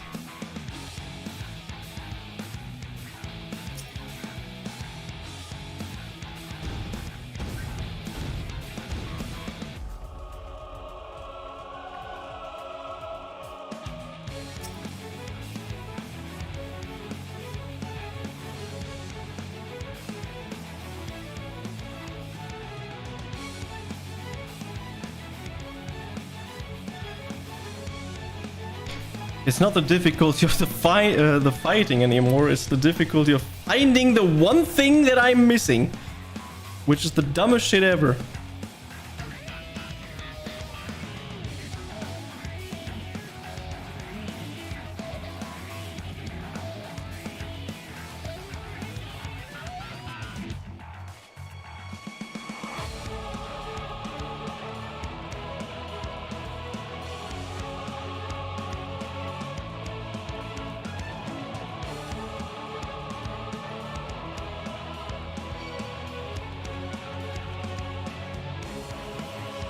Yeah, I fully believe that this body doesn't exist.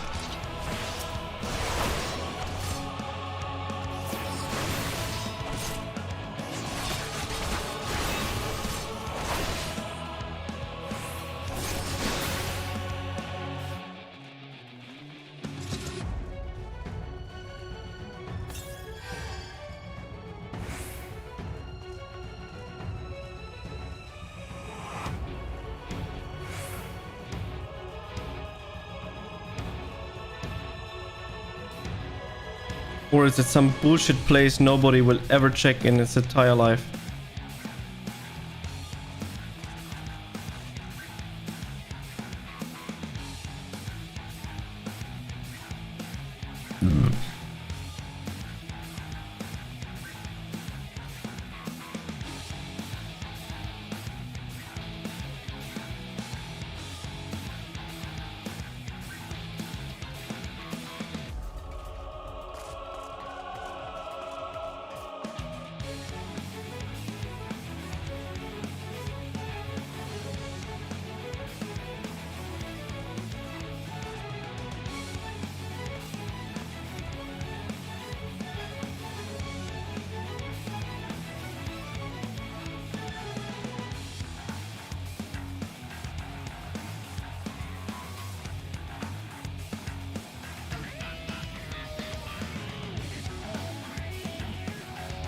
Can this guy move?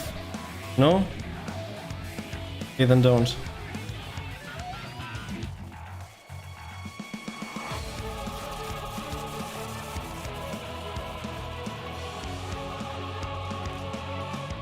Ah, I told you, the dumbest shit ever.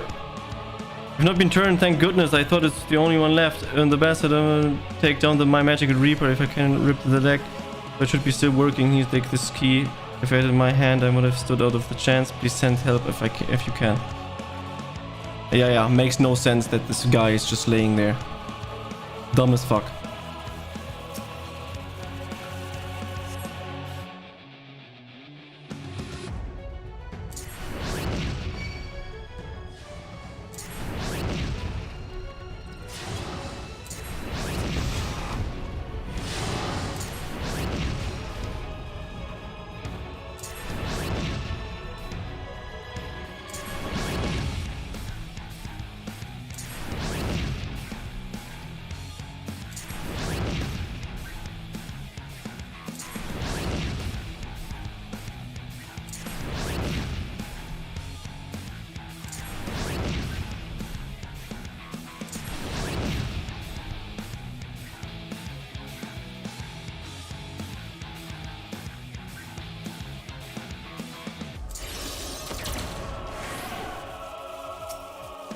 Due to the tree, immediately immobilize the entire incorporeal.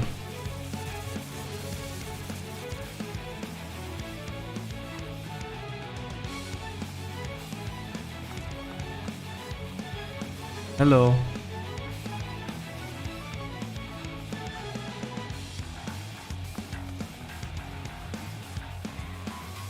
Don't tell me I have to kill those. You there? Please help us.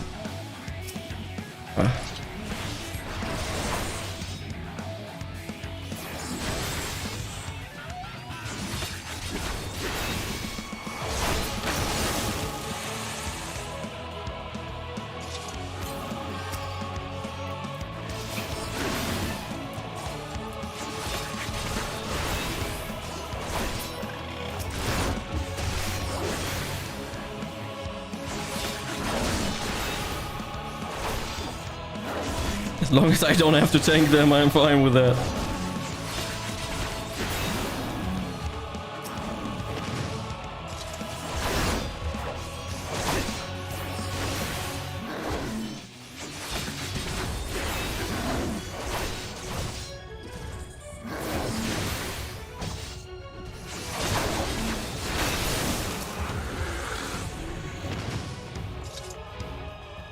Everyone alright? Well, maybe.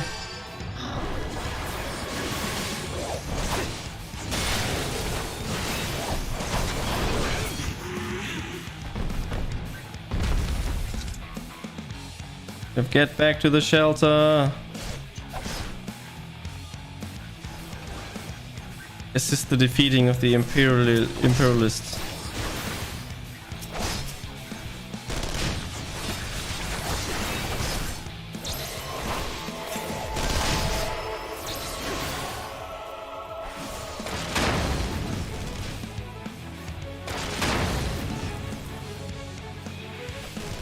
Really?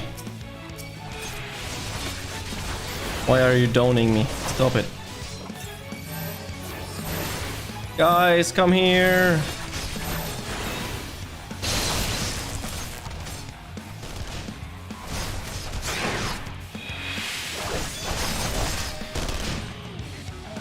I'm going to explode. Get behind the armor.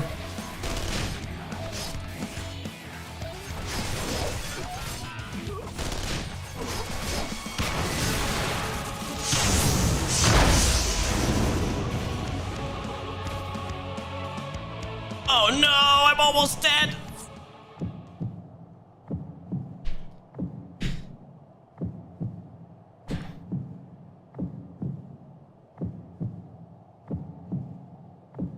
Unable to escape the blast, you begin to lose consciousness.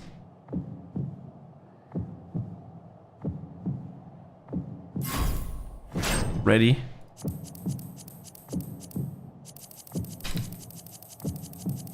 Tap button repeatedly to maintain consciousness. Each time we have this, my mouse is going crazy.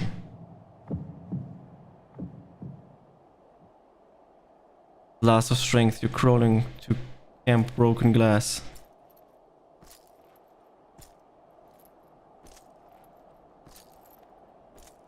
I'm coming.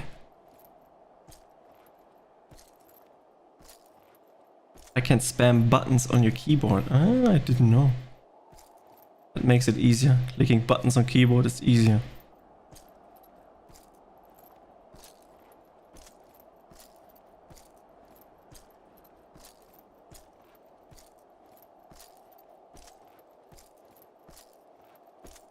I'm coming, Cam. Broken glass.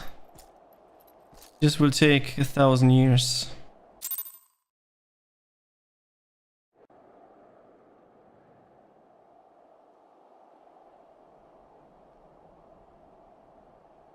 It is a miracle we were able to restrain the Tempered without suffering casualties.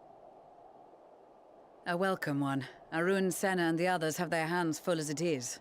Thankfully, there are enough scales for everyone. And what of Eulus? His symptoms were particularly severe.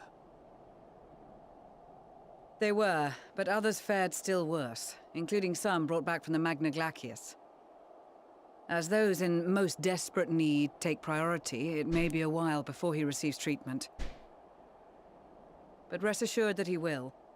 In the meantime, we must find our missing friend. May the Fury guide you. Xeno's gonna appear now.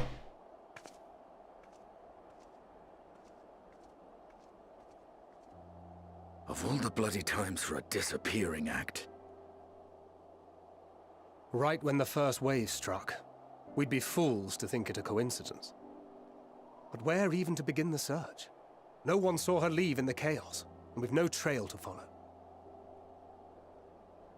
While I know full well she can handle herself, I worry all the same.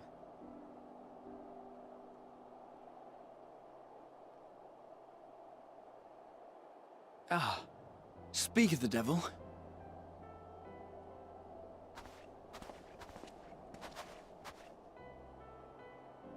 Well, time to call off the search.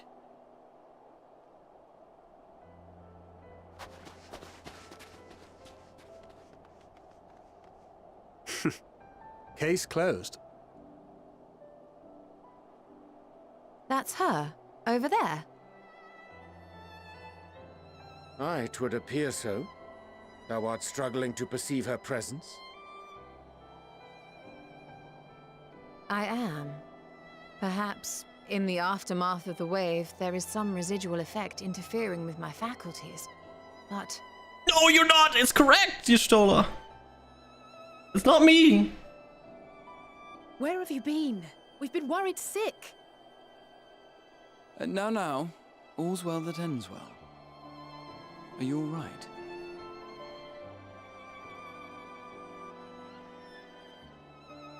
Are you all right?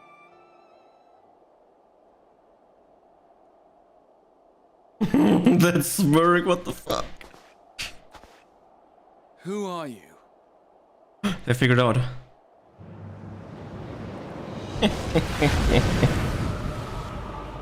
Oh, holy shit.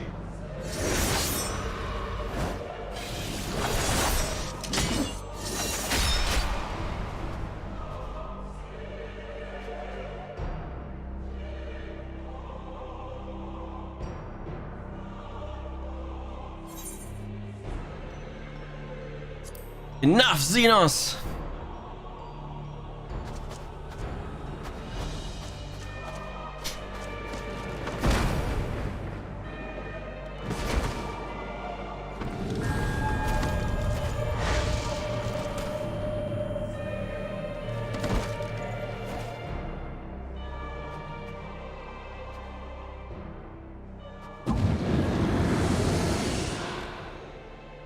Sadly, that is all we have time for today.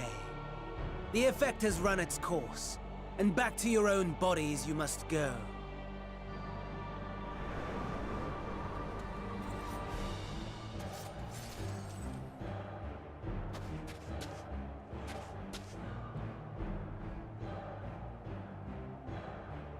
But where are my manners?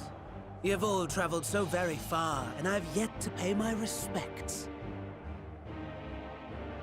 Though in my defense, I was ill-prepared to receive so many uninvited guests. As such, preliminary entertainments were in order. A handful of tempered soldiers to hamper your progress. Refugees to command your attention while I siphon the ceruleum from the shadows. Particularly effective, though. Charitable souls that you are, you bent over backwards to aid them. Heedless of the delay. Predictable to a fault. And so my plan approaches completion unhindered. Anima will soon have absorbed the requisite amount of ether. And then shall come the spectacle to end all spectacles. The eldest and most powerful of primals will awaken. And all shall bear witness to the final days!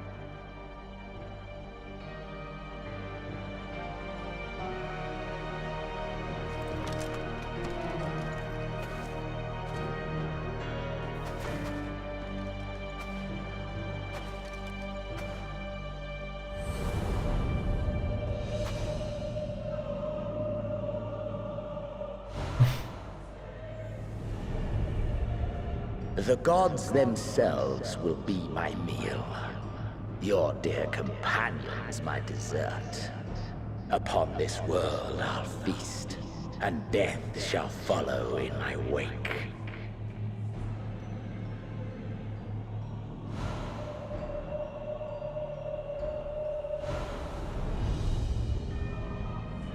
All your hate, all your rage, you will render unto me.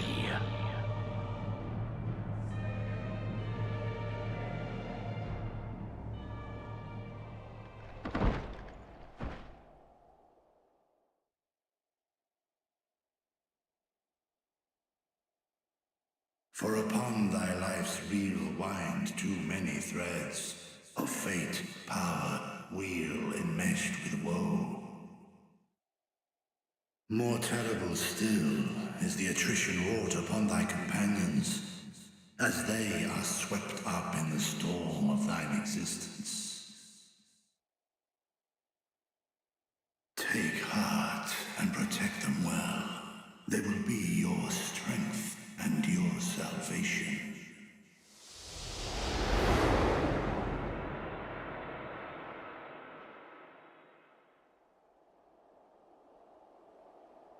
Thank goodness. She's awake.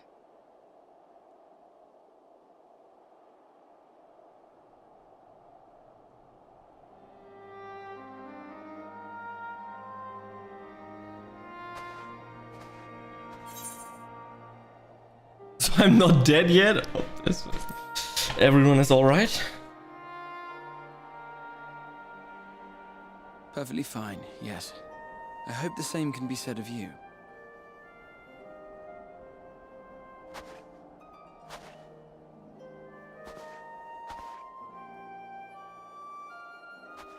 Back into my body. In working order?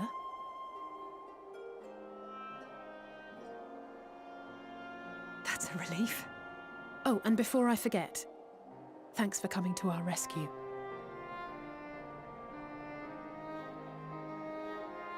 Given recent events, I would be surprised if you weren't feeling a bit poorly. A hearty meal and a long rest would be my recommendation under normal circumstances, but these are anything but. If Van Daniel's boasts are to be believed, we must act quickly. Once you've blown away the cobwebs, we can discuss preparations for our assault on the Tower of Babel.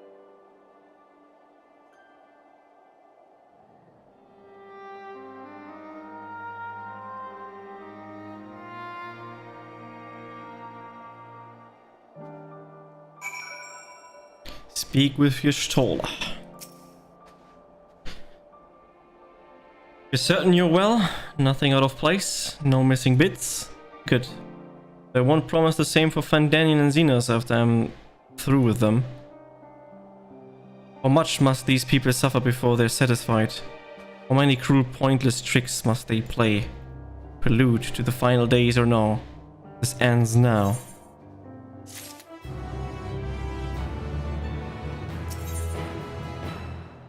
Gateway of the Gods. Are you well enough to make your report? Yeah.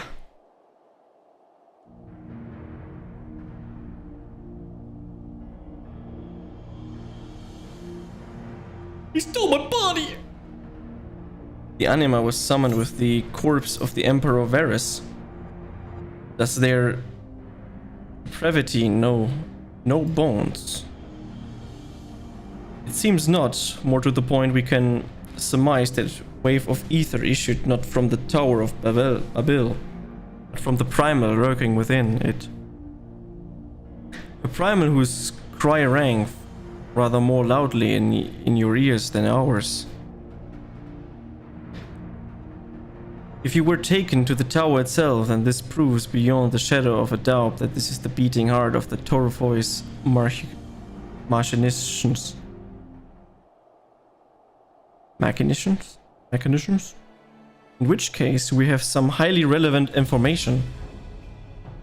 As many of you know, ever since we dispatched troops to the Free Liveliers, we've been developing a plan to infiltrate the tower. According to Thancred and his scouts, the main structure is lousy with tempered and enemy magitech. Furthermore, the road leading to it has collapsed, making it difficult to approach in numbers. Thus do we propose dividing our forces into two parties, one to distract and one to infiltrate. The Discoverance force will comprise of the Ishgard's, Gridanian and Lominsan delegations. They will begin the construction of bridges to make the Telephoroi believe we are marching upon the tower. Meanwhile, the best suited of our Almiga, Ulden and Eastern comrades will use different methods of ingress.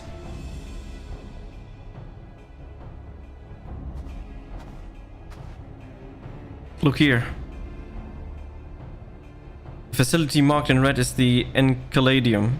A vast magic manufactory in ruins, no, of course. The freight tunnel connecting to the eastward Imperial Palace remains intact. Telephony attention is elsewhere. Our infiltration force can use it to enter the tower undetected. Beware, however, that the underground rail network remains very much operational. The Tempered are using it to bring supplies to the tower even now. If it can carry the material, it can carry us too, providing we sneak aboard unseen.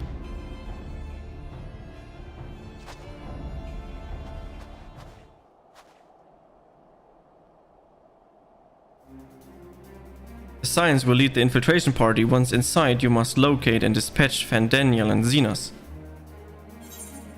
We will save the people of Garlemald and those who suffer of the world. I have my vengeance yet. It's time we end this once and for all. Once and for all, we need to end this. Piece of shit. There will be no more casualties of the Telephore's menaceal ambitions. How quickly can we enact this plan? And Daniel made it quite clear that the haste is a priority. Of paramount concern, even assuming he didn't name the tower Babel on a whim. In Amon's time it means Gateway of the Gods. Sunday used it to refer to a void gate, but in this case it's almost certainly allured to something altogether greater. The eldest and most powerful of primals. All the more reason to act now. The rest of the contingent is aware of the plan and are ready to move at a moment's notice. You will proceed northern to Forum Patents.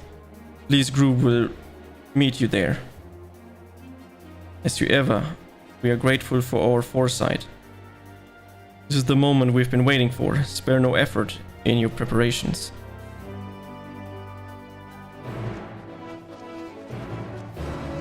I have great preparations. Preparations called, let's just go there and do it. Okay.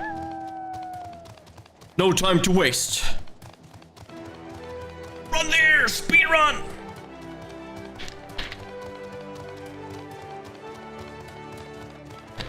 Good. I'm doing it now, yeah.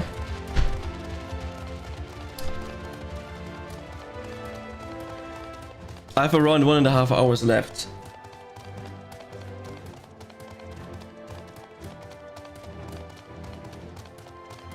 So I hope that I can still do it. In that time, of course.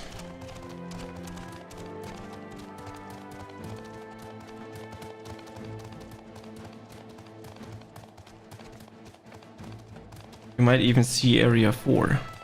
Area 4.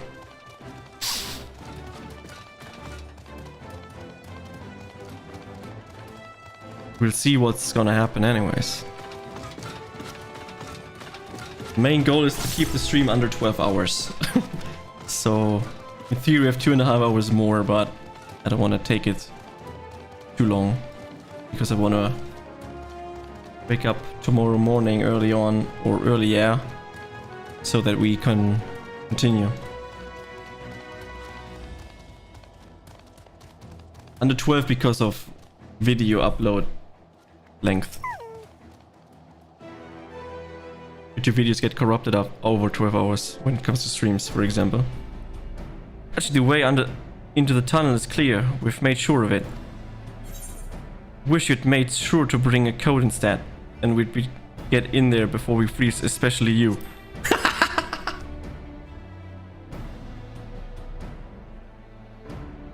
Oh, the shoe will be on for the other foot once we are in, and believe in you. A good fight should warm us right up. Oh, not wrong. Barely enough clothes to swaddle a newborn. Clearly you have spent too long around this feral dog of a Dotharl. Watch your tongue, fool, lest I feed it to the crows. We will see who is the fool when you freeze to death. Except me, not to warm you, I'll prepare hide. We'll prepare hide. These first are for myself and my Niam alone, should I be blessed to meet her this day.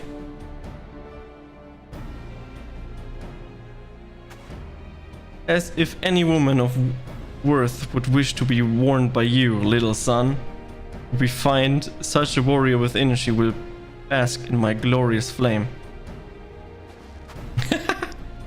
This is a love-hate relationship, I'll see. Stop both of you, save your fire for the enemy. As for extra furs, I have plenty to spare. As do we.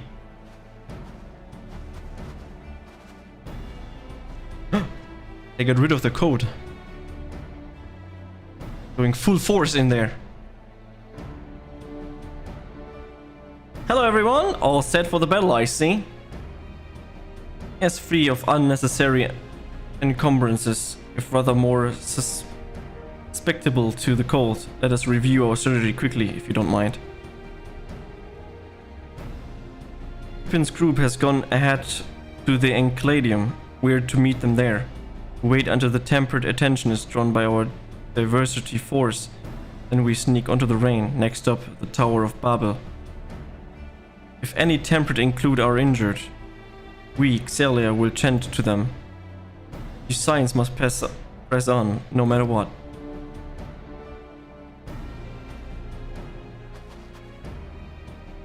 We should avoid moving as a group until we're underground, so we'll need to make our own ways to the Engladium. So you there?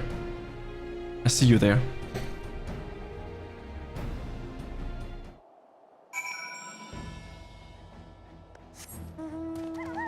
Okay, let's go.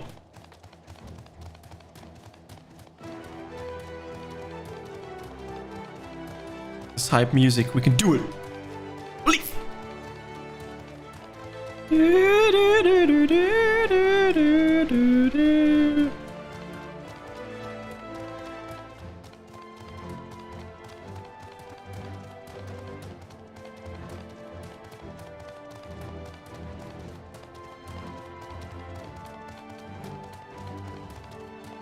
Here they are.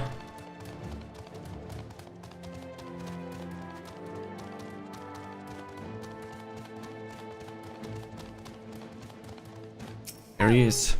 Piping. Hail, it's good to see you, Gachi. We heard that you collapsed, but we were giving only most cursory explanation. I'm glad you're recovered, and quickly enough to take part in the operation at that. As you will have heard, we've secured the way in. Some few other remain behind to keep your escape road clear. Our comrade Omlentis Tyr will lead the way into the station. I'll join you soon. The station's right away. Ready to crawl? Let's go. Proceed to the station.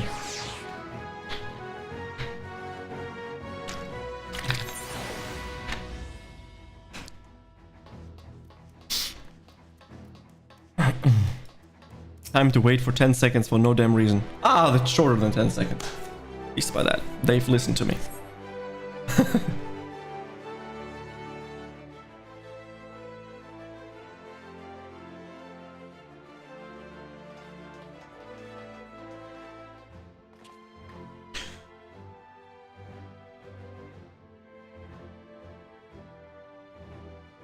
This is everyone?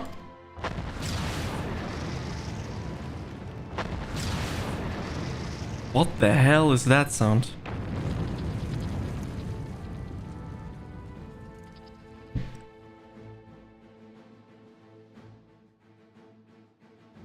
Consider the enemy well and truly distressed.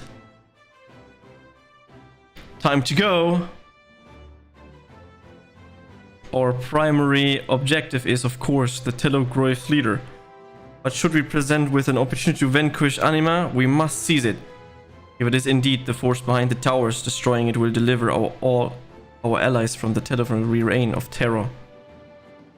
And I, for one, would not see the Gallian people manipulate any longer, be it by Primal, Essien, or anything else.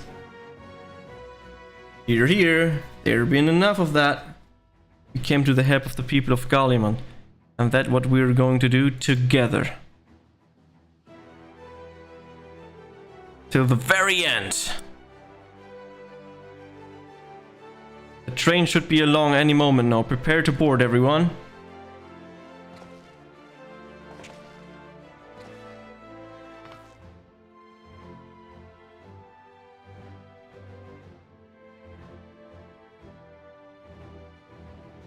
That's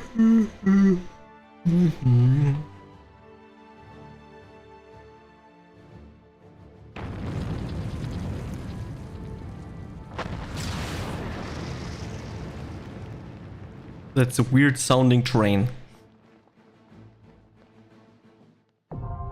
Tower of Babel is now accessible. Okay.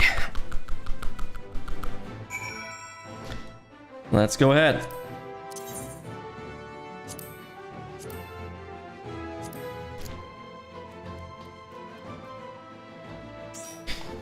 Gonna wait.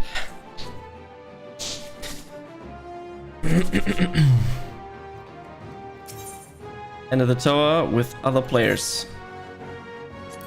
Tower of Babel. Join. Here we go. Instant queue. Tower of Babel.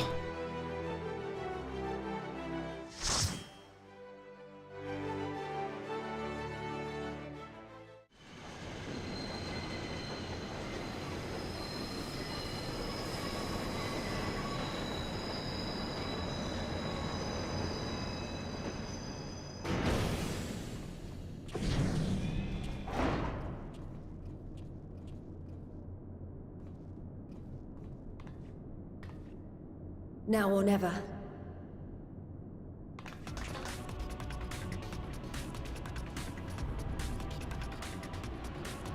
Sneaked on it.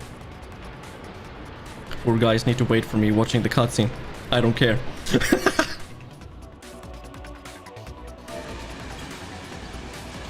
Let's go! Humongous.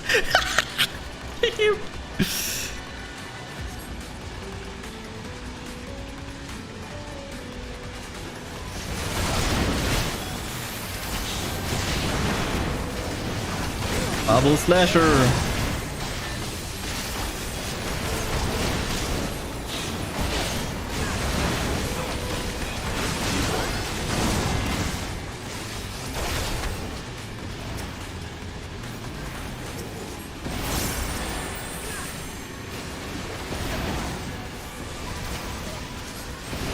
I'm gonna ride a train. That's epic, man.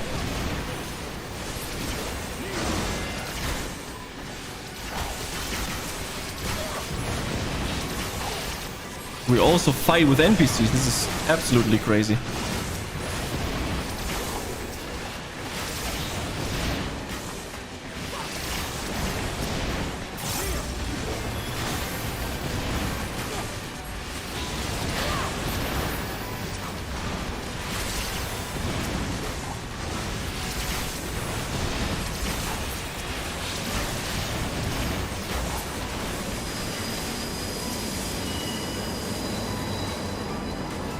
Our destination must be close.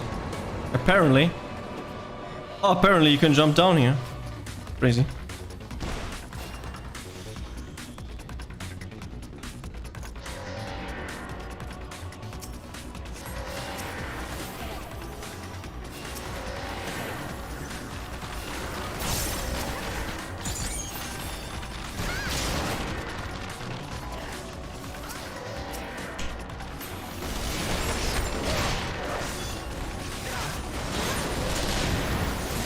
Wrong button. Wrong button.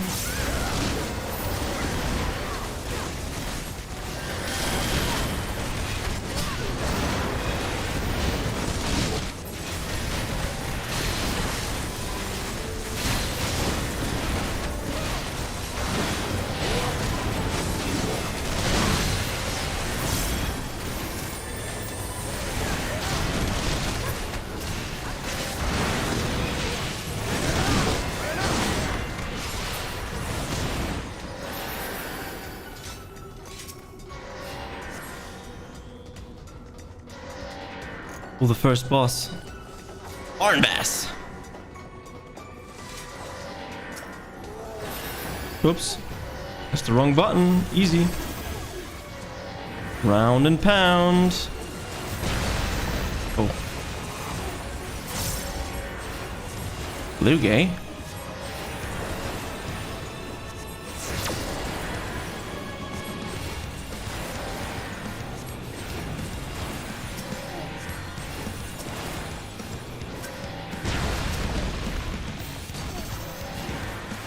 Barnabas.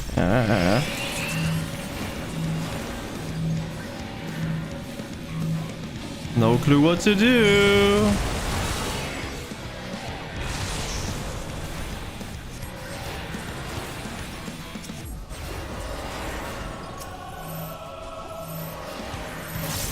Shocking force.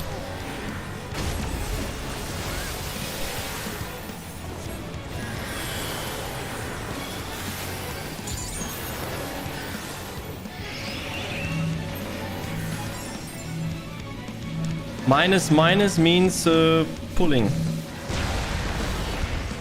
Pushing out. Yeah. Okay, I understand. Oops. You know, it's been a while since I've been at school, so I don't know these simple things.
Easy. Read this. Iron Man's collapsion were no match for the sun. True. Control terminal, huh?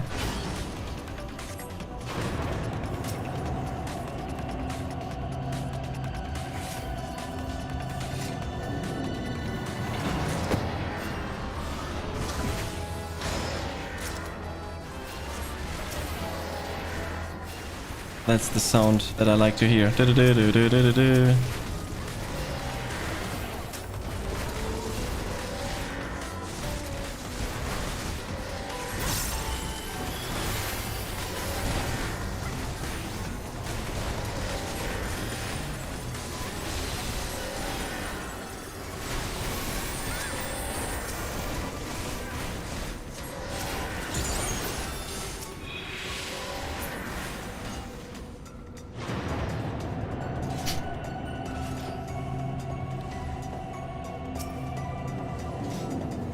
Dun, dun, dun, dun, dun, dun.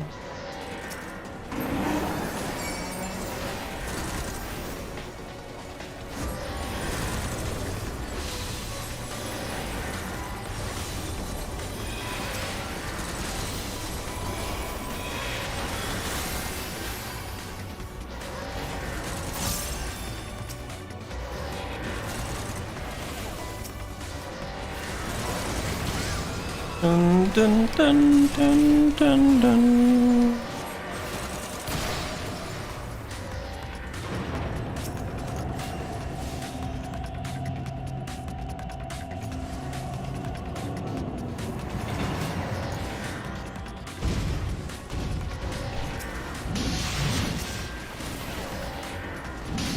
Yeah, that hurt.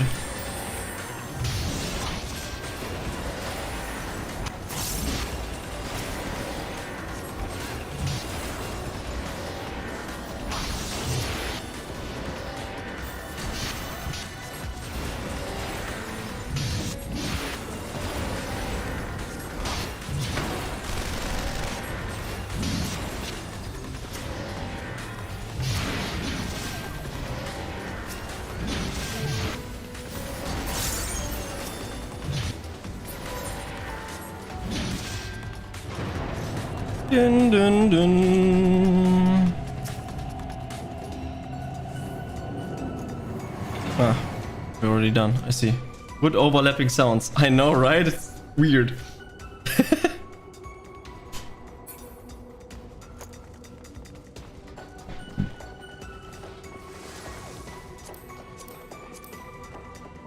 Unable to obtain. Toxic.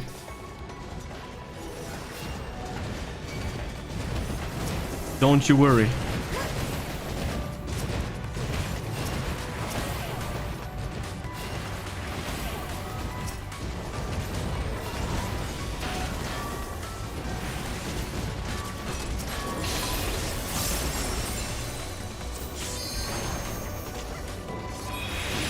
Dun, dun, dun, dun, dun, dun, dun, dun, dun, dun.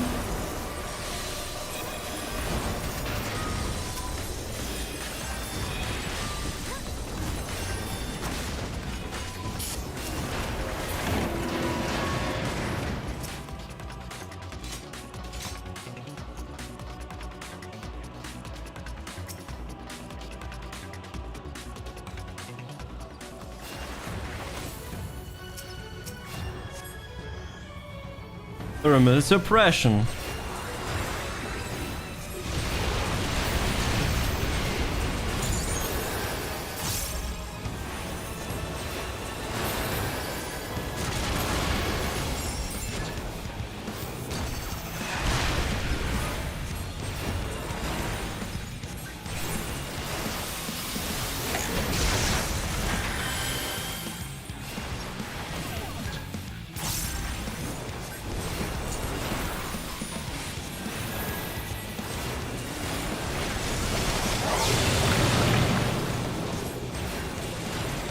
Heavy breathless.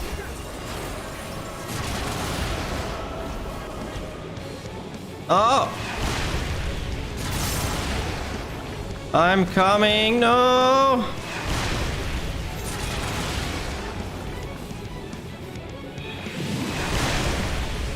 I went to the wrong one.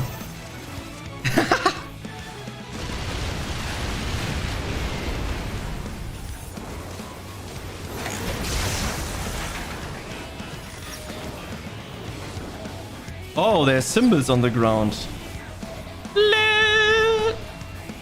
Didn't see that. You know, been awake for too long.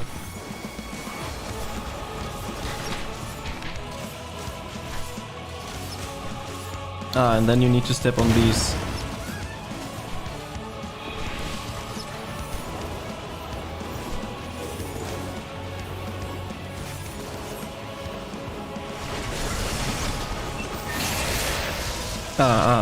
I see.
Level up!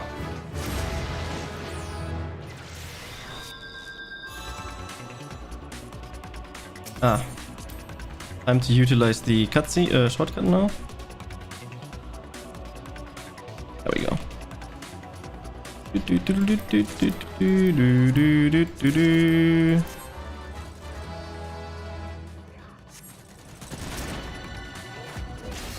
Coming!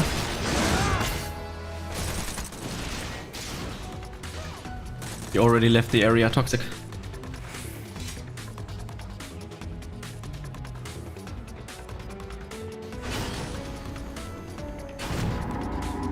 Oh.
Benediction was like 1 second too late, man. Not even.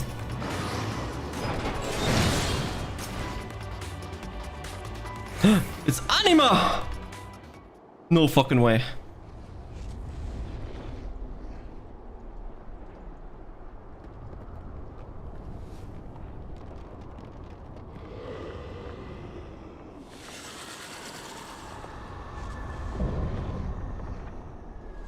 Icon of icons, Anima.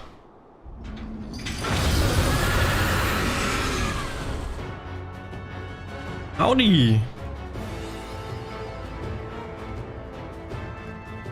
Okay, let's go. I have no idea what to do, so that's gonna be interesting as fuck. Okay, these needs probably be to be destroyed and just follow everyone. Okay. Mega Graviton.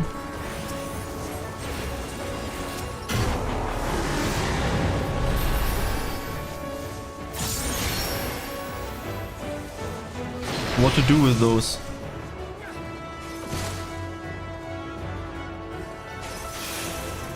Okay, running. Running in the 90s. Understood. Boundless pain. Anima begins feeding on souls. That doesn't sound good.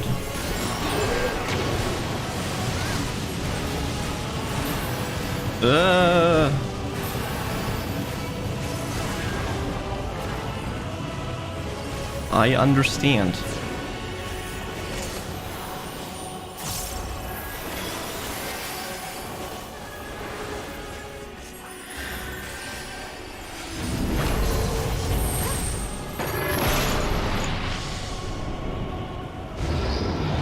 Horrific roar of this fabric. Ah, he's using his specialty move. Oh shit. Anima's dimensions. Now we have to fight his attack.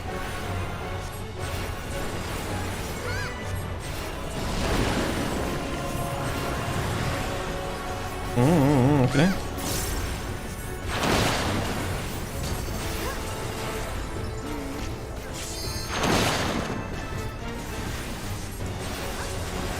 I just follow this guy. This guy seems to have knowledge what to do.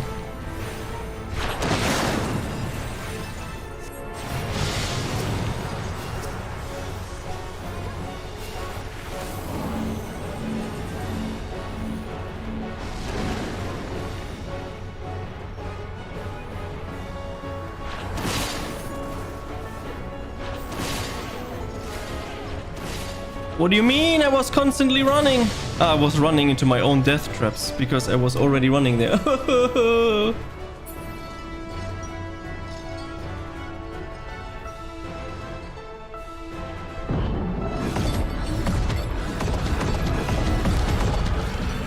You're getting smacked and nobody to heal.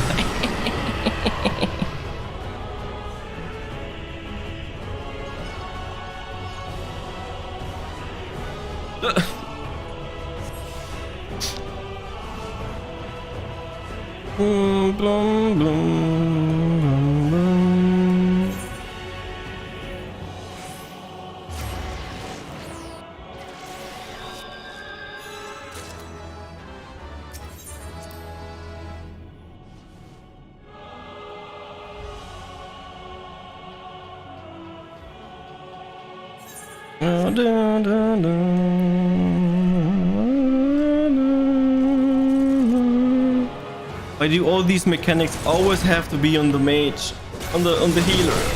Can they not be on someone else?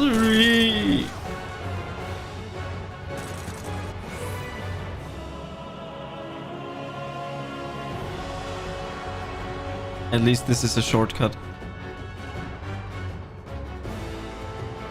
Bum, bum, bum. Bum, bum, bum, bum.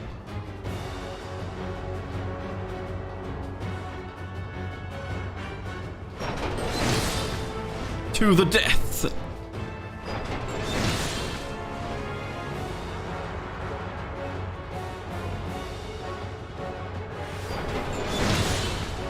Maybe I should start not healing the tank, because when I'm not healing, the tank does way better than when I heal.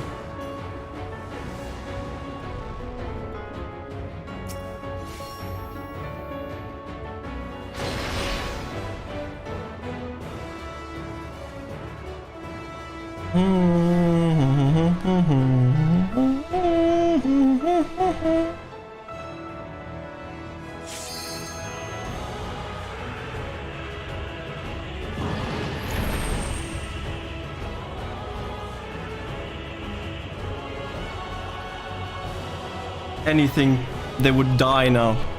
So the next attacks. Or they go to the next area.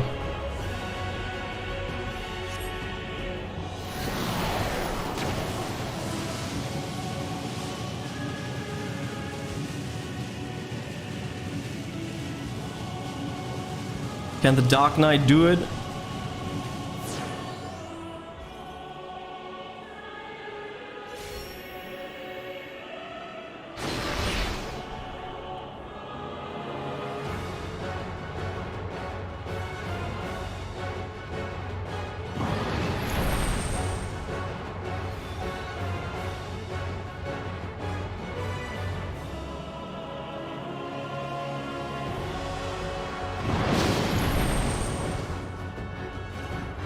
Usually a Dark Knight is unkillable, so he should be able to do it. He's only killable if White Mage is with him. Then he's like, oh, I'm not gonna use any cooldowns.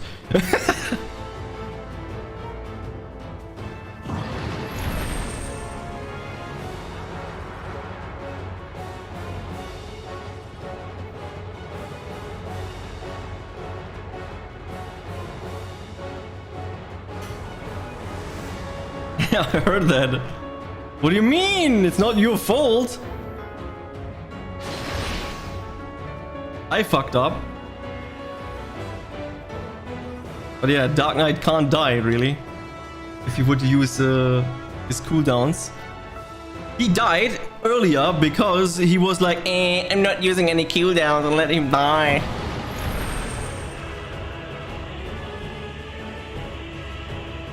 I feel that point. Same. Dark Knight main here.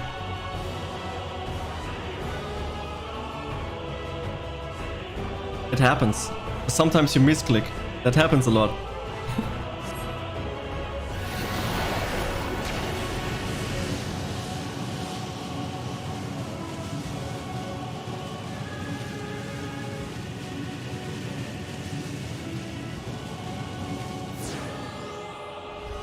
%, versus 10k HP. Who's gonna win? You got this!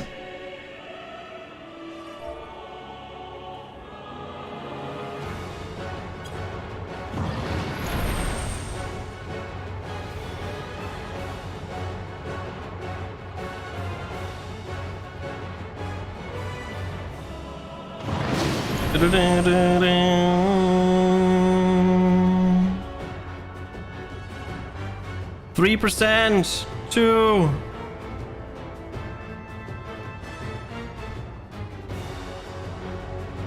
$1k HP. Cannot do anything. 1%. No!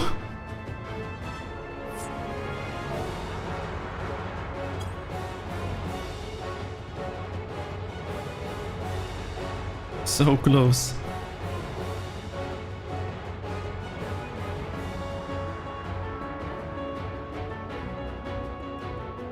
We failed because I fucked up one mechanic.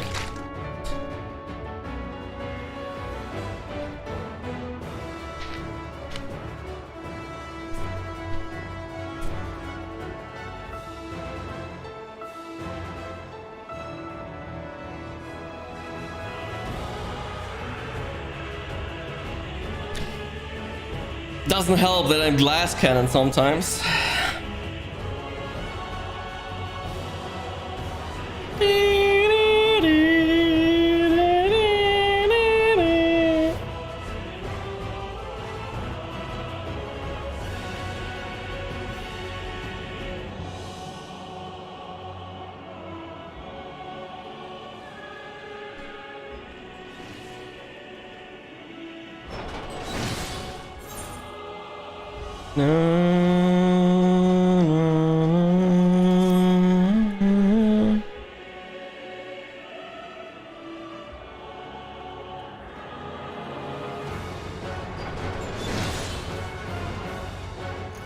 Okay.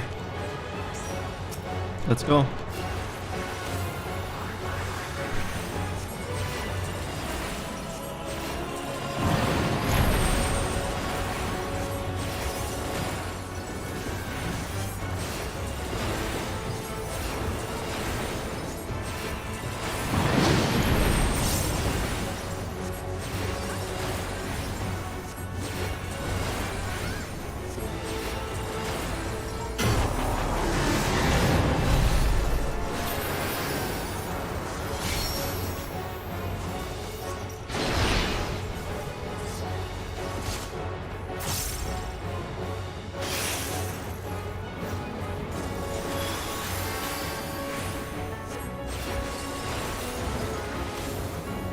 Okay, boundless pain.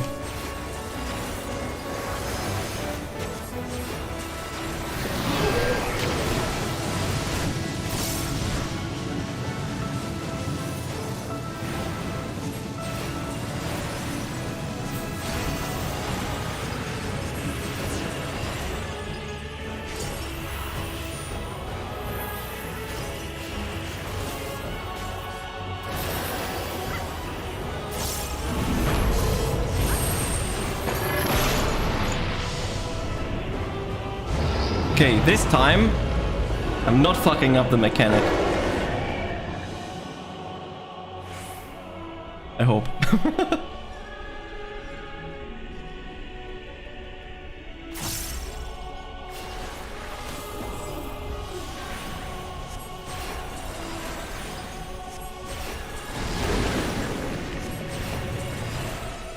Okay, this looks fine for now. Okay, after you've done that, we're gonna go to the other side.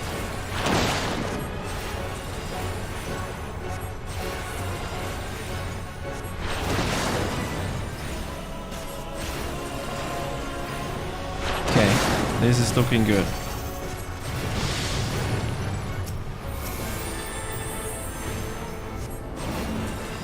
Okay, you both have the thing.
Boundless pain.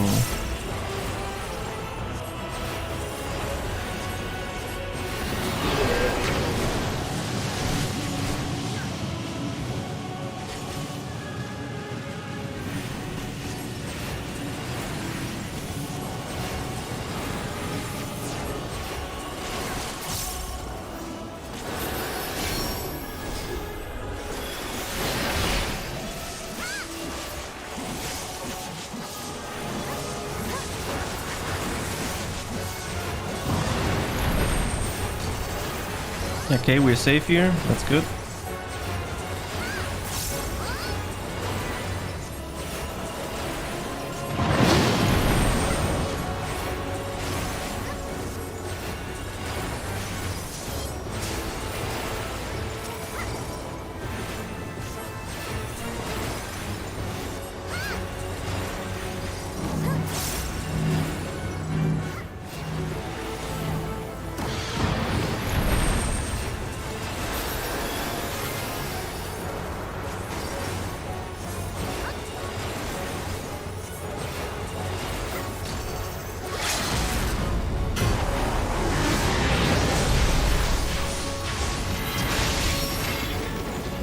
Ah, we did it.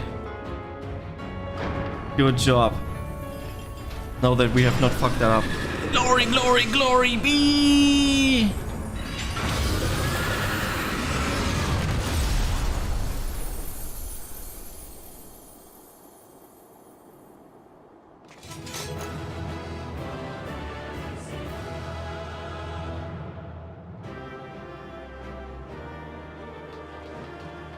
Okay, now that we have cleared Anima, what's gonna happen? Well, the towers are still there.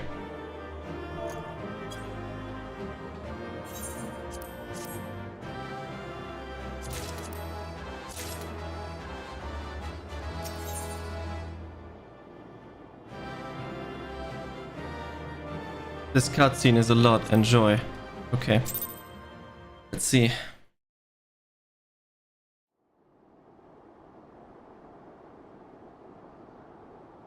Farewell, Varus. May the gods have mercy on your soul.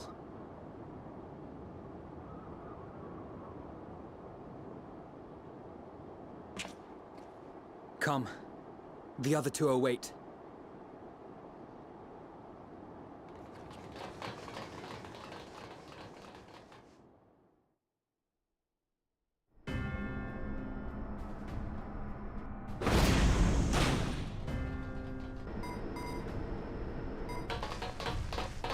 Oh, we're already in Xenos and Fandanian, okay.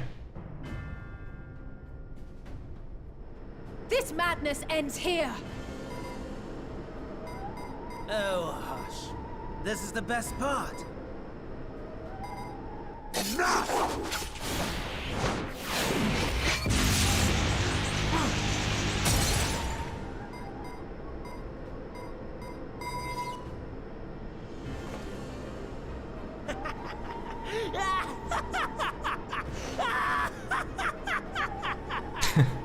Oh, mighty Zodiac!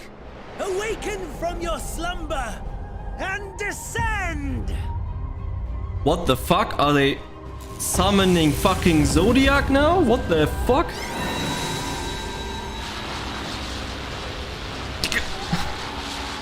Some manner of magical defense?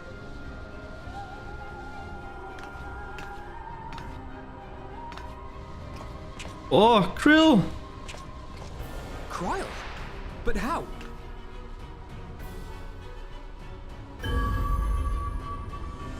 The shackles that bind my adversary will not be so easily broken.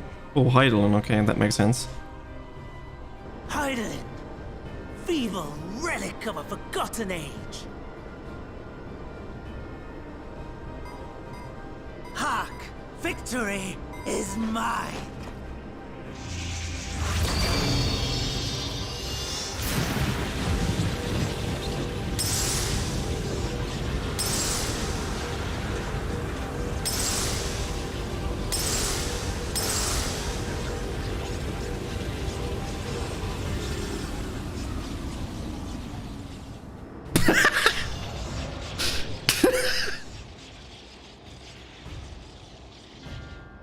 No more ether. And I was so close. My lord, a slight change of plans. We shall travel to the moon and break this wretched barrier ourselves. Whatever it takes.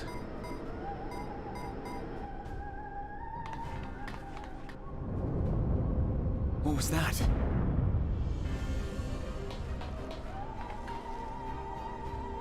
The final order issued by Anima to the Tempered Thralls. Should the Empire fall, the world must share her fate. Of course, Father lacked the conviction to give such a command. The abomination born of his flesh was but a puppet, and I the puppeteer. You madman, you monster! There's a funny joy in watching your flailing attempts to fight the inevitable. You're all going to die, and they're powerless to prevent it.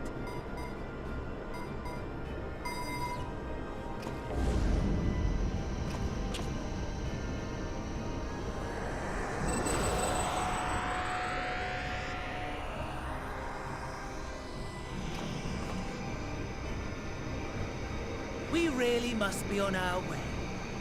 You're welcome to give chase, provided you are content to leave comrade and tempered alike to die screaming.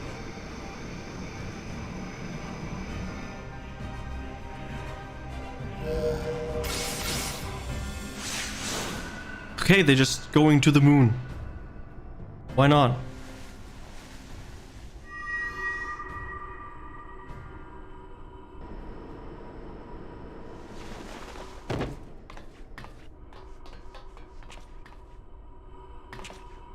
I have asked too much of this child.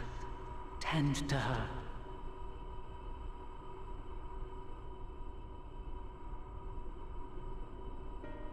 The last brand at Mare Lamentorum is yet unbroken.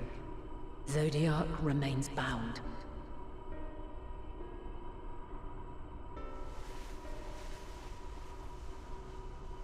I have shifted the flow of ether and sent the enemy far from their destination.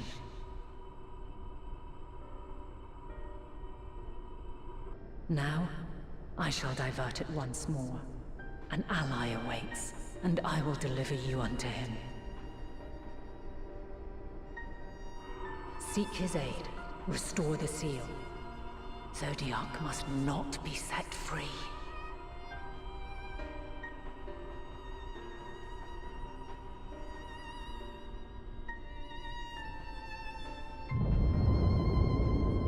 The Tempered are running wild. Not only those at the tower, but those back at the camp. The others are doing their best to contain them, but the situation is growing beyond our control.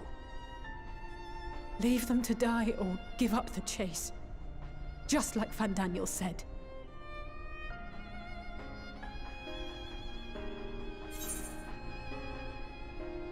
I'm the one Xenos wants, only I can bring an end to end. Gallimer's fate is in your hands. Okay. I'm the one Xenos wants, which is actually kind of true. At least that's what he always says.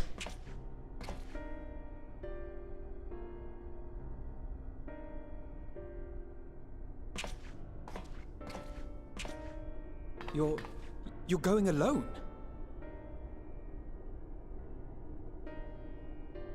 Yes.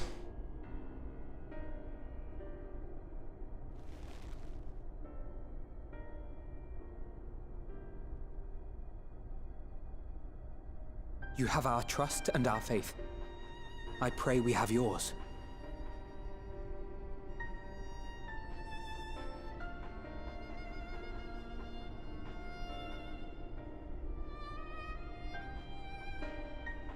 Our friends in the Tempered need our help.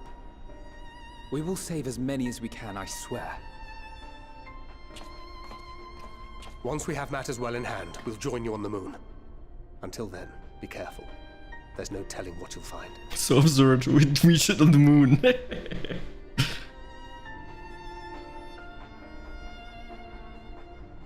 So we're traveling to the moon now.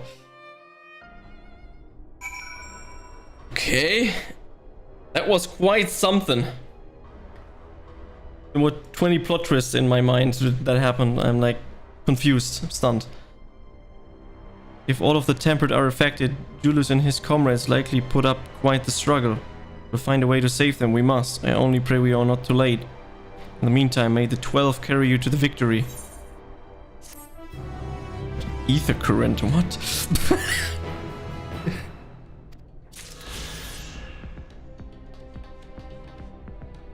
Okay.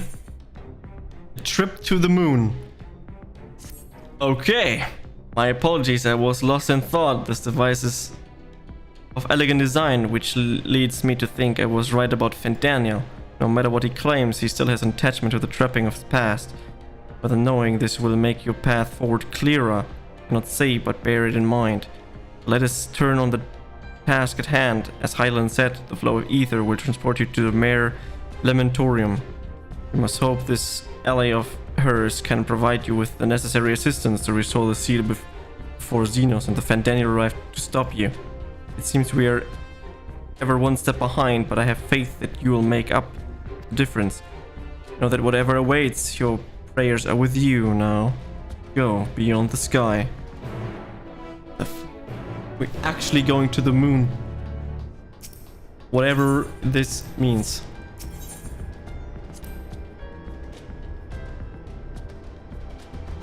I guess there's no duty or shit coming up, so if there is and you're still available, we can do that.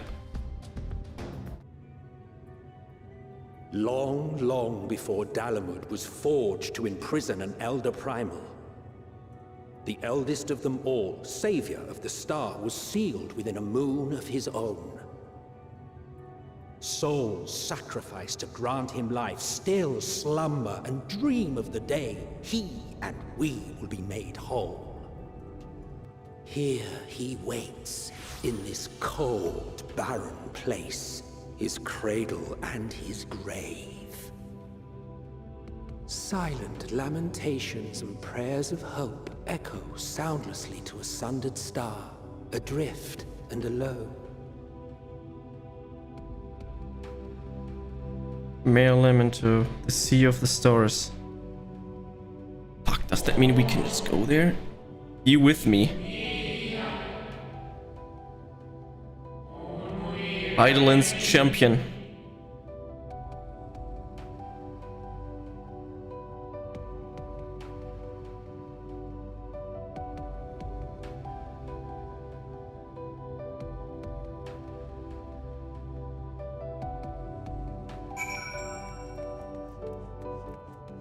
Can actually travel to the moon in the future. What the fuck?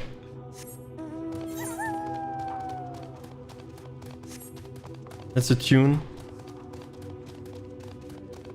If I can, of course. Too far away.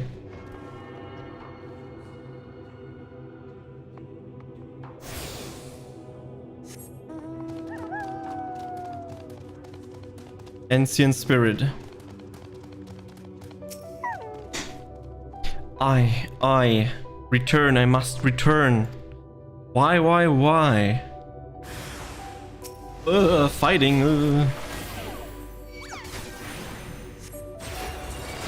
I can have my chocobo here, so let's do that.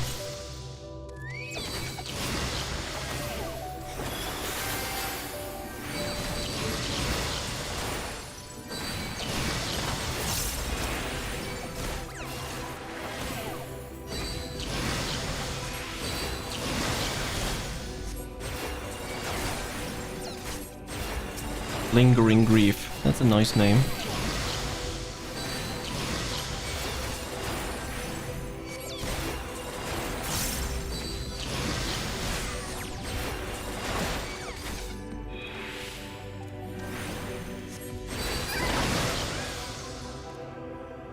Speak with the ancient spirit. Home I want, I need.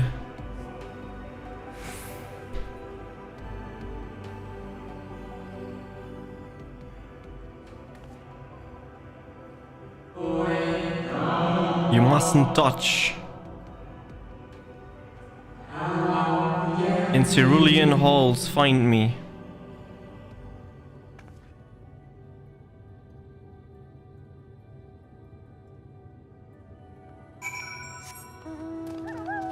Can't believe that we're still on the fucking moon, man. Oh no.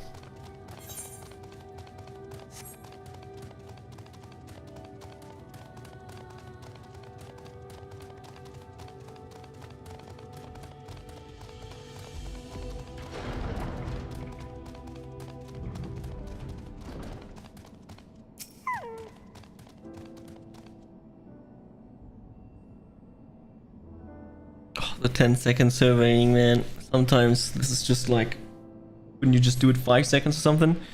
No step echoed through this looming spire save your own, but you nevertheless sense his presence above.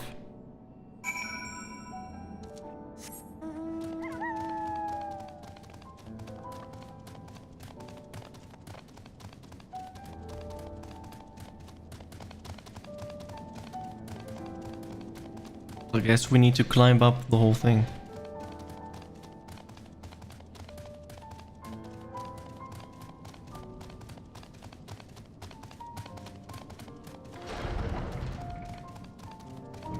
The Watcher. What the fuck am I looking at? Is that the prison of Zodiark? Probably, right?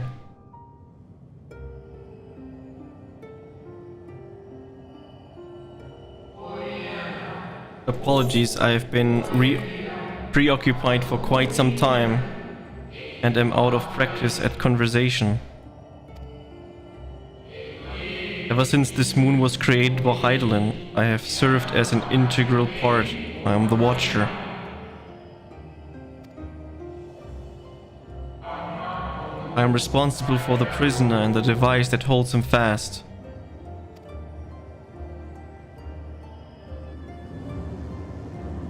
This means this is indeed Zodiark. Zodiark himself, projectile of the moon's core. Projection. Rend assured by Heideland, he grows more powerful with every rejoining. 7 there have been, 7 too many.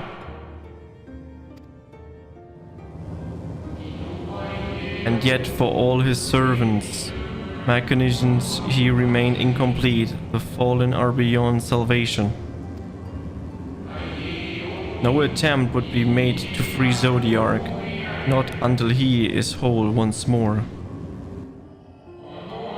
But someone has taken action. The shackles that hold him nearly shattered. Oops. Fast. 6 locks to his gowl, great and grand. Gargantuan swords driven deep, brands to bind Zodiac forevermore. 5 were destroyed by his would-be liberator. One of these I have restored. I strive to mend the remaining 4, but my efforts are being impeded.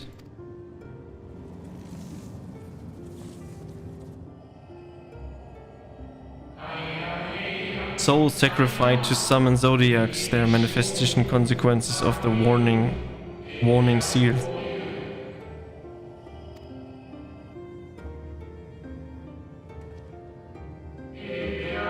They labor in opposition to my work. They must be expelled for the preservation of all.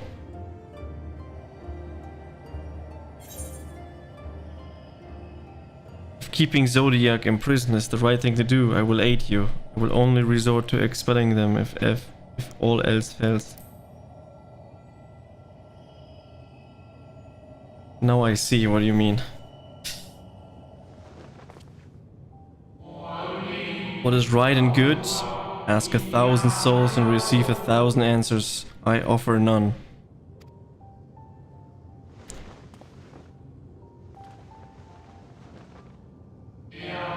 I am the Watcher and the Gowler. I am not the judge.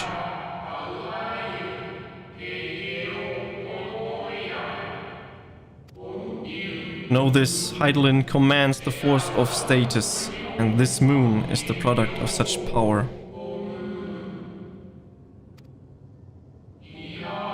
So long as Zodiac remains imprisoned in this place, no more sacrifices will be made in his name, nor will those souls rendered up in his name fade into oblivion.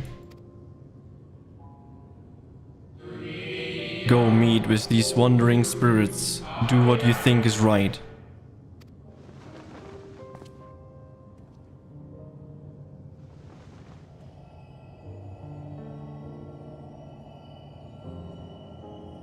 Oh fucking damn!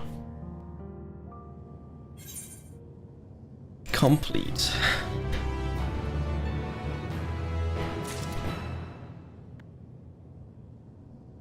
Sea of Sorrow.